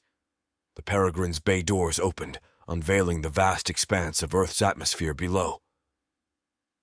Within, the Space Lords and the Sirens of Tenebris, including Lysander in his newly transformed state, prepared to launch in their mosquito crafts. These dart-like vessels, specially designed for agility and speed, were perfectly suited for atmospheric combat. With a decisive signal from Lysander, the squadron launched. The mosquito crafts, sleek and nimble, shot out from the Peregrine, piercing the sky like arrows. Each craft, engineered for precision and maneuverability, activated its flight systems, stabilizing their descent and allowing the pilots to navigate with expert control. As the Mosquito Squadron descended, they quickly identified their targets, the Drexarian landing crafts that had been terrorizing the globe. The Space Lords, now in control of these advanced crafts, engaged the enemy with lethal precision. The sky was ablaze with the exchange of laser fire and missiles, the mosquitoes weaving through the Drexarian crafts, exploiting their superior agility to outmaneuver their larger foes. Lysander, encapsulated within a craft with Mitch, led the charge. Their transformation into Sirens of Tenebris granted them enhanced capabilities, making them a formidable presence on the battlefield. They moved with extraordinary speed and strength, striking critical points on the Drexarian crafts, causing catastrophic damage with each hit. The aerial combat was intense and strategic. The Space Lords in their mosquito crafts darted around the enemy, dodging incoming fire and responding with accurate and devastating counterattacks. But there were still many more than these few could handle. Back in orbit, the Peregrine ascended to rejoin the Space Lords' fleet, its mission of deploying the Mosquito Squadron a resounding success. The crew aboard the Peregrine watched the battle unfold, proud of their contribution to the critical phase of the conflict. Chapter 46. Siege of the Command Ship. In the labyrinthine corridors of the Drexarian command ship, Rook and his Space Lords were embroiled in a ferocious conflict. Their mission: to disable the jamming device crippling their portal network. The ship, a fortress in space, bristled with Drexarian soldiers, each corridor turning into a high-stakes battlefield. Rook, a masterful combatant and tactician, led his team with a deadly focus. The Space Lords in their cutting-edge armor moved with lethal precision, their weapons discharging concentrated bursts of energy. Every step forward was contested fiercely by the Drexarian defenders, their alien weapons spitting fire and death. The air crackled with the exchange of energy blasts, the walls of the ship scarred by the ferocity of the combat. Rook and his team advanced relentlessly, cutting through the enemy with a blend of ruthlessness and strategy. The Space Lords, a unit forged in the heat of countless battles, demonstrated why they were the elite of the rebellion. As they neared the chamber housing the jamming device, the resistance intensified. Drexarian elite guards, clad in formidable armor, emerged, wielding weapons that spat arcs of searing plasma. Rook, recognizing the escalation in threat, signaled his team to adapt their tactics. A brutal melee ensued, the Space Lords engaging the Drexarian guards in close-quarters combat. The clash of armor and the hiss of energy blades filled the corridor. Rook, at the forefront, engaged a Drexarian commander in a vicious duel, their blades clashing with sparks and fury. Meanwhile, a team of Space Lords engineers fought to reach the jamming device. Covering each other, they advanced under a hail of enemy fire, their goal within reach. The device, a pulsating mass of alien technology, was heavily guarded, but the engineers, skilled in both combat and technology, began their work to dismantle it. Back in the melee, Rook finally overpowered the Drexarian commander, his energy blade piercing through the enemy's armor. With the commander down, the Space Lords pushed forward, breaking through the last line of defense as the engineers, now at the device, worked frantically to disable it. They dodged enemy fire, their fingers flying over the alien controls, bypassing security protocols and deactivating the jammer's core. The ship trembled as the device powered down, its ominous hum fading into silence. Rook, upon seeing the success, opened a comlink to Cora. "The jammer is disabled. Our path is clear." Cora, receiving the news amid the chaos of the orbital battle, felt a surge of victory. "Well done, Rook. This is the break we needed. Deploying the Mosquito Squadrons now." The mission aboard the command ship, fraught with danger and fought with valor, was a testament to the Space Lords' prowess. With the jamming device disabled, Rook and his team prepared for the next phase of their mission, aboard the Drexarian command ship. The battle was far from over, and Rook knew they needed every advantage they could muster. Turning to his team, Rook issued a new command, one that would turn the tables on their Draxarian oppressors. "Activate adrenaline packs," he ordered, his voice resolute. "It's time we rid this solar system of every Drax-Z." The adrenaline packs, a part of their armor that the Draxarians had originally installed for harvesting chemicals to create the drug Teradol, had been repurposed by the Space Lords. Now, they served as a means to enhance their physical abilities in combat, boosting strength, speed, and endurance when needed most. One by one, the Space Lords activated their packs. A rush of energy surged through their bodies, their senses heightened, and muscles reinforced. This transformation, a symbolic reversal of their past exploitation, empowered them to fight harder and faster against their foes. Rook, feeling the adrenaline coursing through him, led the charge as they continued their mission.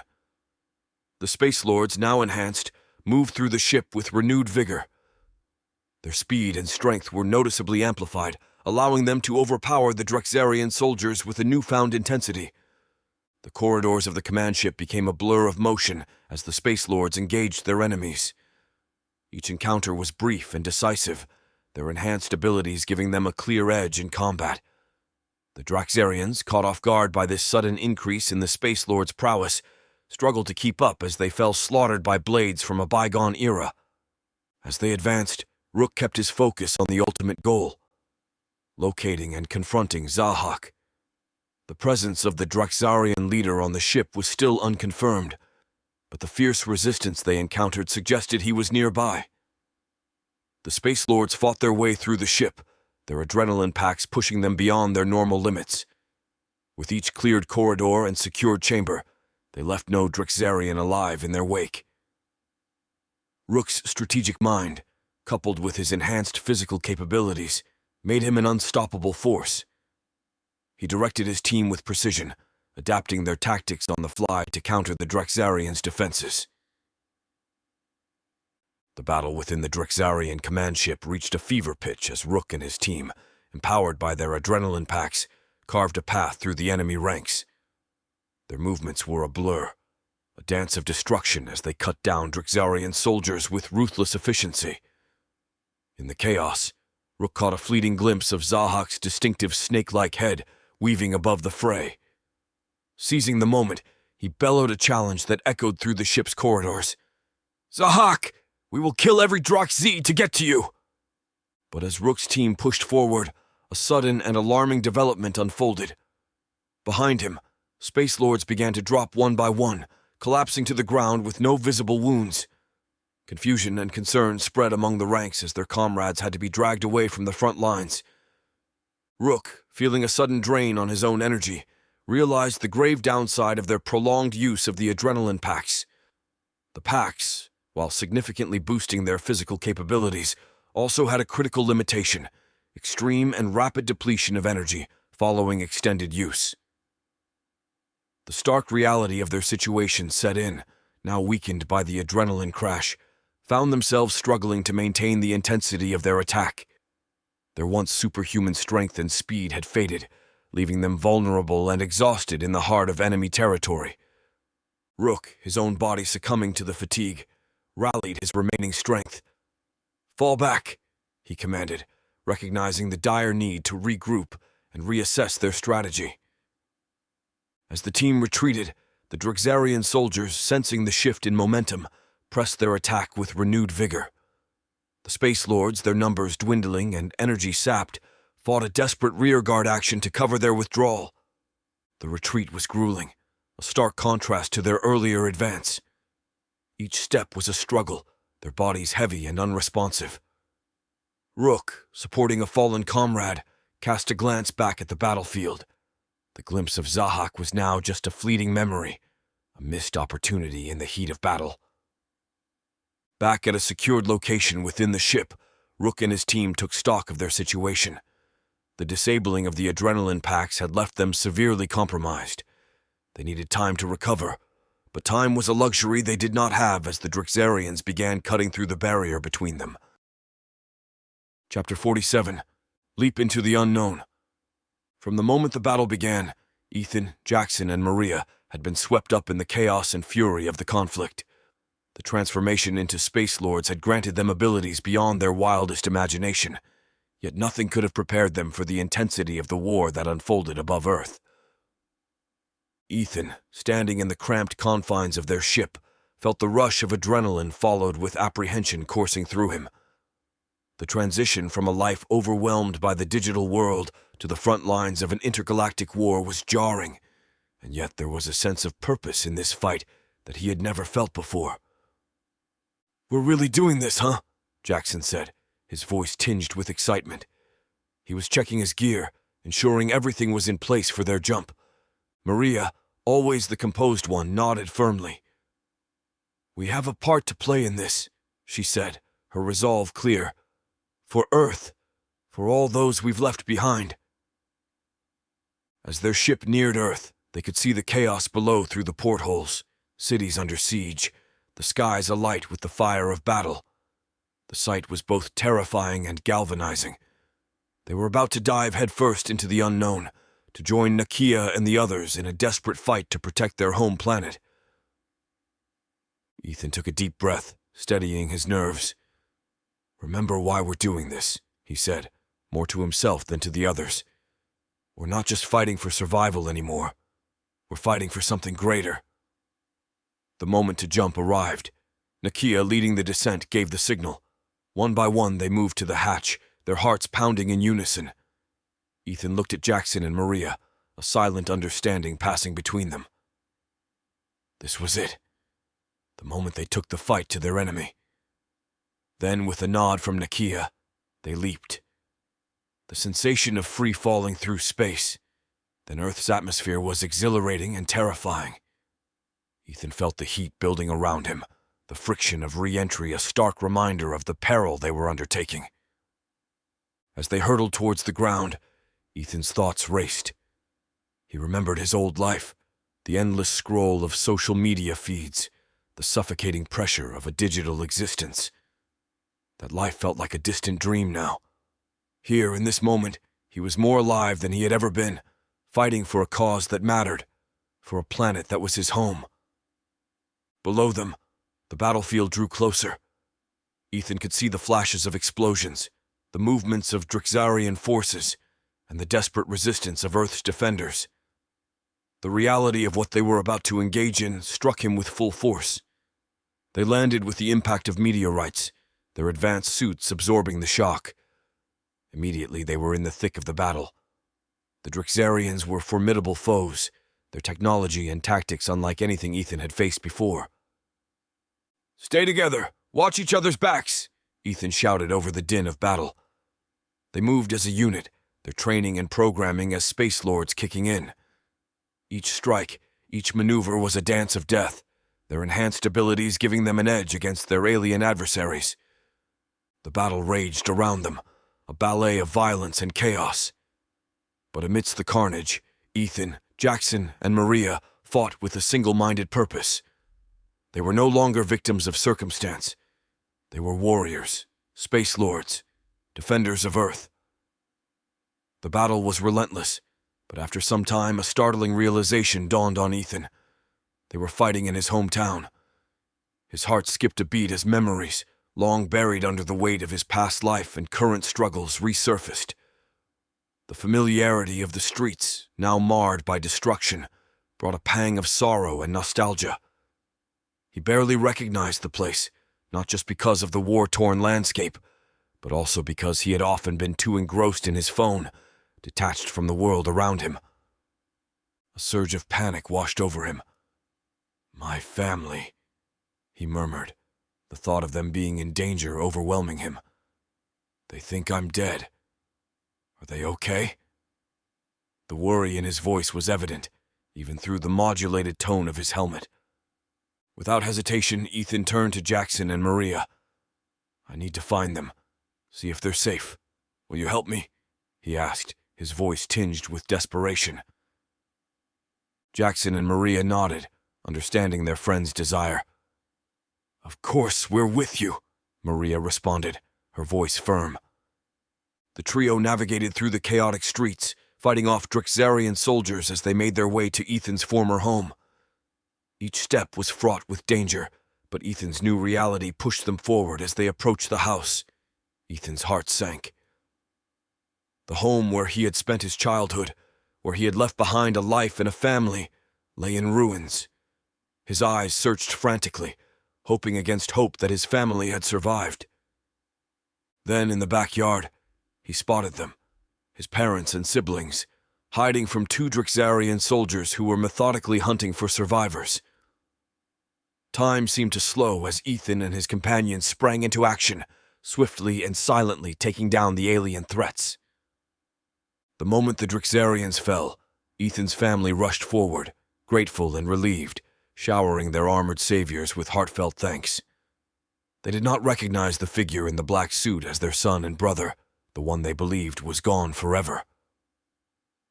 Behind his face shield, a tear rolled down Ethan's cheek. The emotional turmoil was intense. Should he reveal his identity? After all the pain and anguish he had caused them with his departure and suicide note, would this revelation bring them closure or deeper sorrow? Ethan wrestled with the decision, the weight of the moment heavy on his shoulders. His family was alive. That was what mattered most. But as they looked at him, unaware of the man beneath the armor, he felt an ache for the connection he had lost, for the time that could never be reclaimed. In the end, Ethan chose to remain silent about his identity. This battle, this war, was bigger than his personal struggles. He was a Space Lord now, sworn to protect Earth and its inhabitants. Perhaps one day when the world was safe again, he could return to them, not as a troubled son, but as a guardian who had helped save their world. Chapter 48. Command from the Stars. High above the chaos of the Earth's surface, aboard her command ship, the Vanguard, Cora watched the unfolding battle with a strategic eye. The situation was dire, but the recent successes, including Rook's disabling of the jammer, had given them a glimmer of hope. Now, it was time to capitalize on that momentum. Cora's voice was calm but firm as she communicated with Nakia, leading the ground assault. Nakia, prioritize civilian protection. We need to shield as many people as possible. Air cover is on its way. Rook came through for us. Nakia, coordinating the forces on the ground, acknowledged the order. Understood, Cora. We'll hold the line and keep the civilians safe. Turning her attention to the fleet, Cora issued her next set of orders, her mind a whirlwind of tactics and contingencies. All available pilots, launch in your mosquito crafts immediately. Target Drexarian landing crafts and ground forces. Provide support to our troops and disrupt the enemy's advancements. The response was immediate. Across the fleet, pilots swallowed their pills and boarded their mosquito units. The sleek, dart-like crafts launched from the ships, exiting through portals and entering Earth's atmosphere to join the fray. Their mission was clear: provide air support, attack Drixarian ground forces, and defend the planet's beleaguered defenders. Cora then addressed the captains of her ships. I want offensive maneuvers against the Drixarian ships. Pair up, 2 of our ships against 1 of theirs. Maximize the damage and knock them out of the battle faster. The ship captains responded with a chorus of affirmatives. The Space Lords' vessels, maneuverable and armed to the teeth, began their aggressive assault. 2 ships converged on each Drexarian vessel, unleashing a barrage of firepower. The strategy was effective, as Drexarian ships began to falter under the concentrated attack. Cora stood surveying the battle, her eyes flicking between the various screens displaying the conflict's many fronts. It was then she heard it. A faint whisper, almost imperceptible, like a ghostly echo in the vastness of the command center. She turned, searching for the source, but found no one nearby. The whisper came again, more distinct this time. Images flashed through Cora's mind. Rook and his team, beleaguered and outnumbered, Drixarians closing in on them. It was more than intuition. It was as if she was momentarily connected to the distant struggle, feeling the seriousness of their plight. Cora knew she had to act. The majority of her forces were already engaged, leaving her with limited options. But there was one resource yet to be tapped: Spartan commander Leonix and his warriors. Their ship had been damaged early in the battle and personnel redistributed, but he still had a skeleton crew. She reached out to him without hesitation. "Leonix, how many men do you have ready to deploy?" His response came swiftly. "A few dozen, Warden." A smile flickered across Cora's face. A few dozen Spartans against a few hundred Drixarians, she mused. Hardly seems fair for them. Gather what adrenaline packs you can and meet me in the Vanguard's departure bay immediately. Leonix's reply was laced with eagerness to get back into the fight. Bad day to be a Drixarian. He then hurried off to gather his Spartans. In the departure bay of the Vanguard, Cora and Leonix's elite squad of Spartans assembled. Each warrior was a paragon of strength and discipline, their presence alone exuding confidence and resolve. They equipped themselves with the adrenaline packs, ready to enhance their already formidable capabilities. Cora addressed the Spartans, her voice firm and inspiring. "We have a critical mission. Rook and his team are in dire need of support on the Drixarian command ship. We're going to provide that support. Spartans, your reputation precedes you. Let's show the Drixarians why." Leonix stepped forward, his armor gleaming under the bay lights. "Spartans, today we fight not just for Earth, but for our brothers and sisters in arms. For Rook, for the fallen, for victory." Cora issued a final directive to the assembled Spartans. "Hold off on using your adrenaline packs," she instructed. "We need them to revive Rook and his team once we reach them. Our priority is extraction and support." The Spartans, understanding the critical nature of their mission, nodded in agreement. They were seasoned warriors, adaptable and ready for any challenge. Each was armed with a spear, a weapon chosen for the effectiveness of their explosive powers. Cora then ordered the activation of one of the mosquito portals. "We're going in hot. Expect resistance as soon as we land. Follow my lead," she said, her tone steady and commanding. The portal whirred to life, creating a gateway through space, aimed directly at the Drixarian command ship. One by one, starting with Cora, the Spartans sprinted and dove headfirst into the portal, propelled towards their target at incredible speeds. Emerging from the portal, the Spartans hurtled towards the command ship, their bodies slicing through the vacuum of space. As they neared the breach in the ship's hull, Cora led the charge, hurling her spear with deadly precision. The weapon soared through the breach, finding its mark among the Drixarian guards stationed inside. One after another, the Spartans followed suit, launching their spears with unerring accuracy. Each throw resulted in the elimination of a Drixarian guard, clearing their path for entry. Landing inside the command ship, Cora and her team swiftly materialized their swords, ready for the close combat that awaited them. The corridors of the ship were a maze, but they were guided by their link with Rook, a beacon leading them to their beleaguered comrades. The Spartans moved with purpose, their training and discipline evident in their coordinated movements. They encountered pockets of Drixarian resistance, but the element of surprise was on their side. Each engagement was swift and decisive, the Spartans cutting through their adversaries with the skill and ferocity that had forged their legendary reputation. As they navigated the ship's corridors, the sounds of battle growing nearer, Cora's thoughts were with Rook and his team. The link between them pulsed like a steady heartbeat, guiding them ever closer to their objective. Finally, they reached the chamber where Rook and his team were holding out. The scene was one of desperation. The Space Lords, exhausted and outnumbered, were on the brink of being overwhelmed. With a battle cry, Cora and the Spartans burst into the chamber, turning the tide in an instant. The Drixarians, taken aback by this sudden reinforcement, faltered under the renewed assault. Cora quickly made her way to Rook, offering him an adrenaline pack. "We've come for you. Time to get back in the fight," she said, lending him a hand. Cora, standing among the aftermath of the rescue, surveyed Rook and his team. They were drenched in the blood of their Drixarian foes, a testament to the ferocity of the battle they had endured. Her comment, half joking yet laced with strategic insight. "Maybe if you allowed a few to surrender, they wouldn't be so eager to kill you." Rook, revitalized by the adrenaline but still bearing the weariness of battle, met Korra's gaze with a fiery star. "Never," he replied firmly. "I saw Zahak. He's here.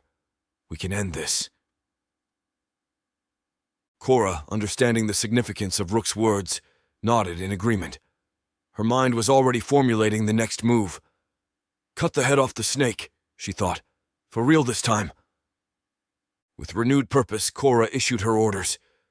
"We attack the throne room. It's time to confront Zahak directly." The combined force of Space Lords modern and ancient, led by Korra, Leonix, and Rook, made their way through the corridors of the command ship towards the throne room. The path was fraught with resistance, but their combined might was overwhelming.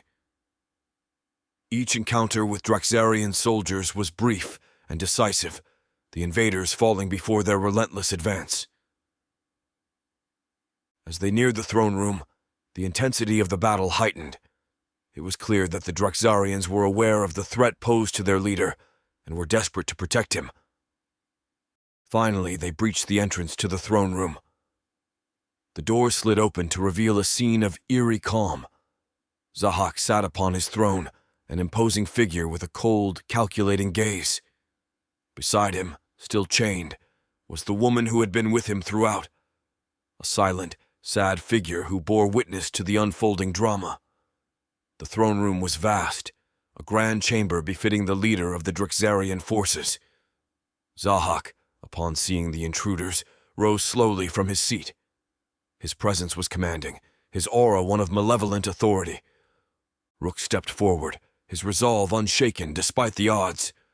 "Zahak," he called out, his voice echoing in the chamber. "Your reign of terror ends today." Zahak's response was a chilling smile. So, the conscripts have come to challenge their master. How quaint. In the tense atmosphere of the throne room, Korra faced Zahak with a steely expression. "Surrender, Zahak," she demanded, her voice echoing with authority. Her demand was met with a scornful laugh from the Draxarian leader, his contempt evident. Rook, fueled by a deep-seated desire for revenge, ignored his weakened state and charged at Zahak with a battle cry. But his efforts were in vain. Zahak, with a swift movement of his snake-like appendage, struck Rook, sending him crashing into the wall. The impact was a stark reminder of the Space Lords' depleted strength following their earlier adrenaline drain.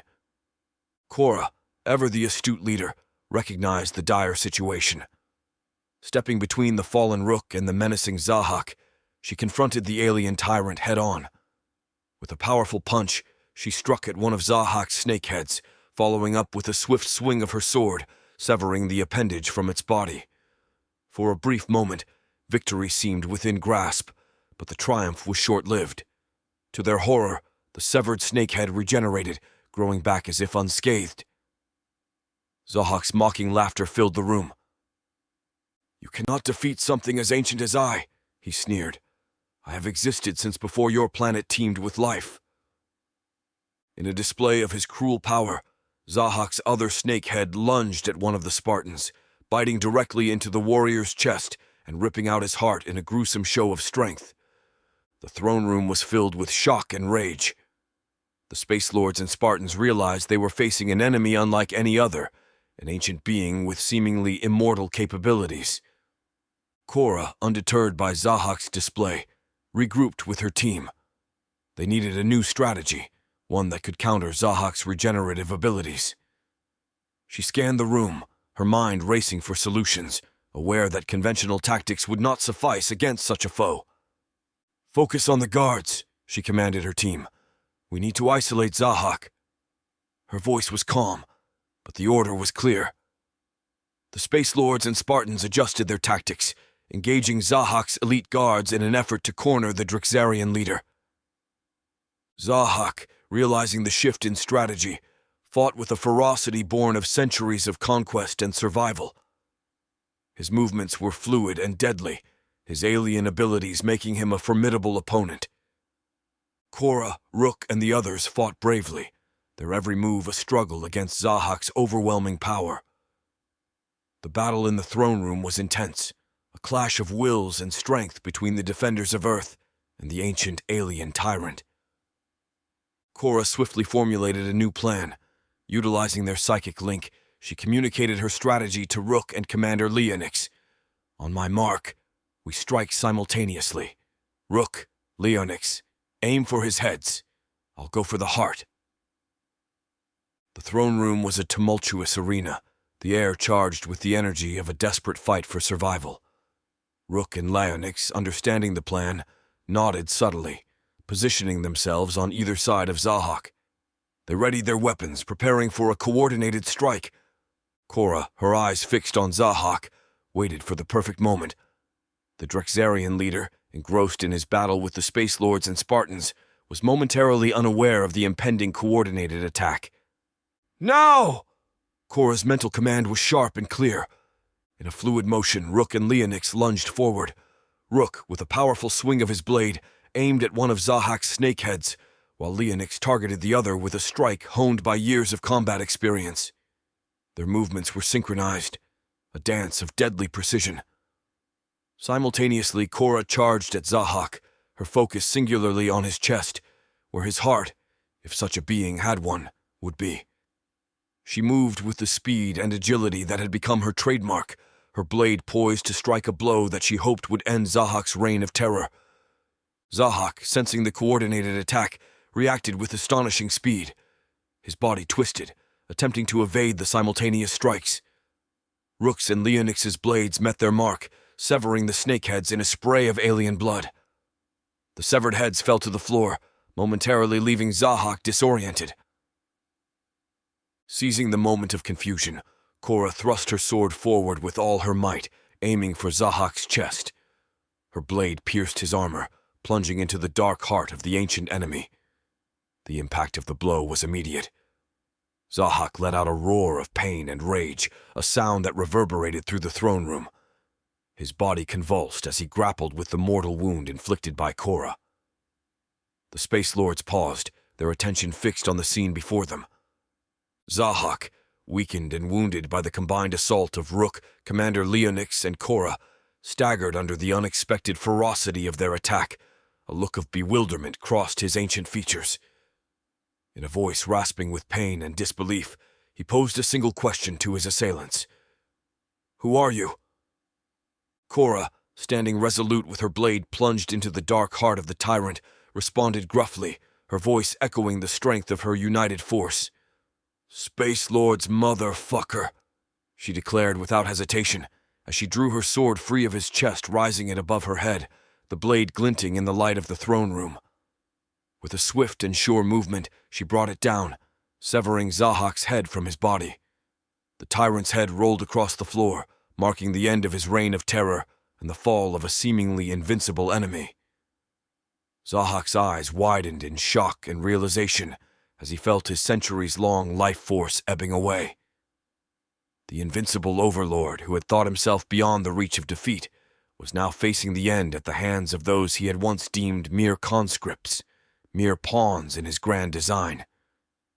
In the aftermath of the fierce confrontation with Zahak, Cora's attention shifted to the woman who had been chained beside the tyrant for as long as anyone could remember. The woman, with a calm demeanor that belied the chaos that had just unfolded, began to unlock the chain that bound her. She moved with a purposeful grace towards the ship-to-ship portal located in the throne room. Cora, puzzled by the woman's actions, called out to her, "What are you doing? You're free now." A moment of confusion was evident in her voice. "Wait, did you just unlock yourself?" The woman paused, turning her head slightly to glance over her shoulder at Cora. Her eyes held a depth of knowledge and power that was unsettling. "You defeated only what you thought I was," she said, her voice carrying a chilling calmness. "The likes of you can never defeat me, Space Lord." With those enigmatic words, she stepped through the throne room portal, which snapped shut behind her, cutting off any chance of pursuit. The finality of the portal's closure resonated through the room, leaving a tangible sense of unease in the air. Rook, reacting to the sudden turn of events, rushed over to the spot where the portal had been, his fists pounding against the wall in frustration. "No, it can't be!" he shouted, the realization dawning on him as well. Cora, her mind racing, pieced together the shocking truth. The woman they had seen chained beside Zahak was not a prisoner or a mere bystander. She was Zahak, or at least an integral part of him. The creature they had fought and defeated was nothing but a puppet, a diversion crafted to conceal the true nature of their enemy.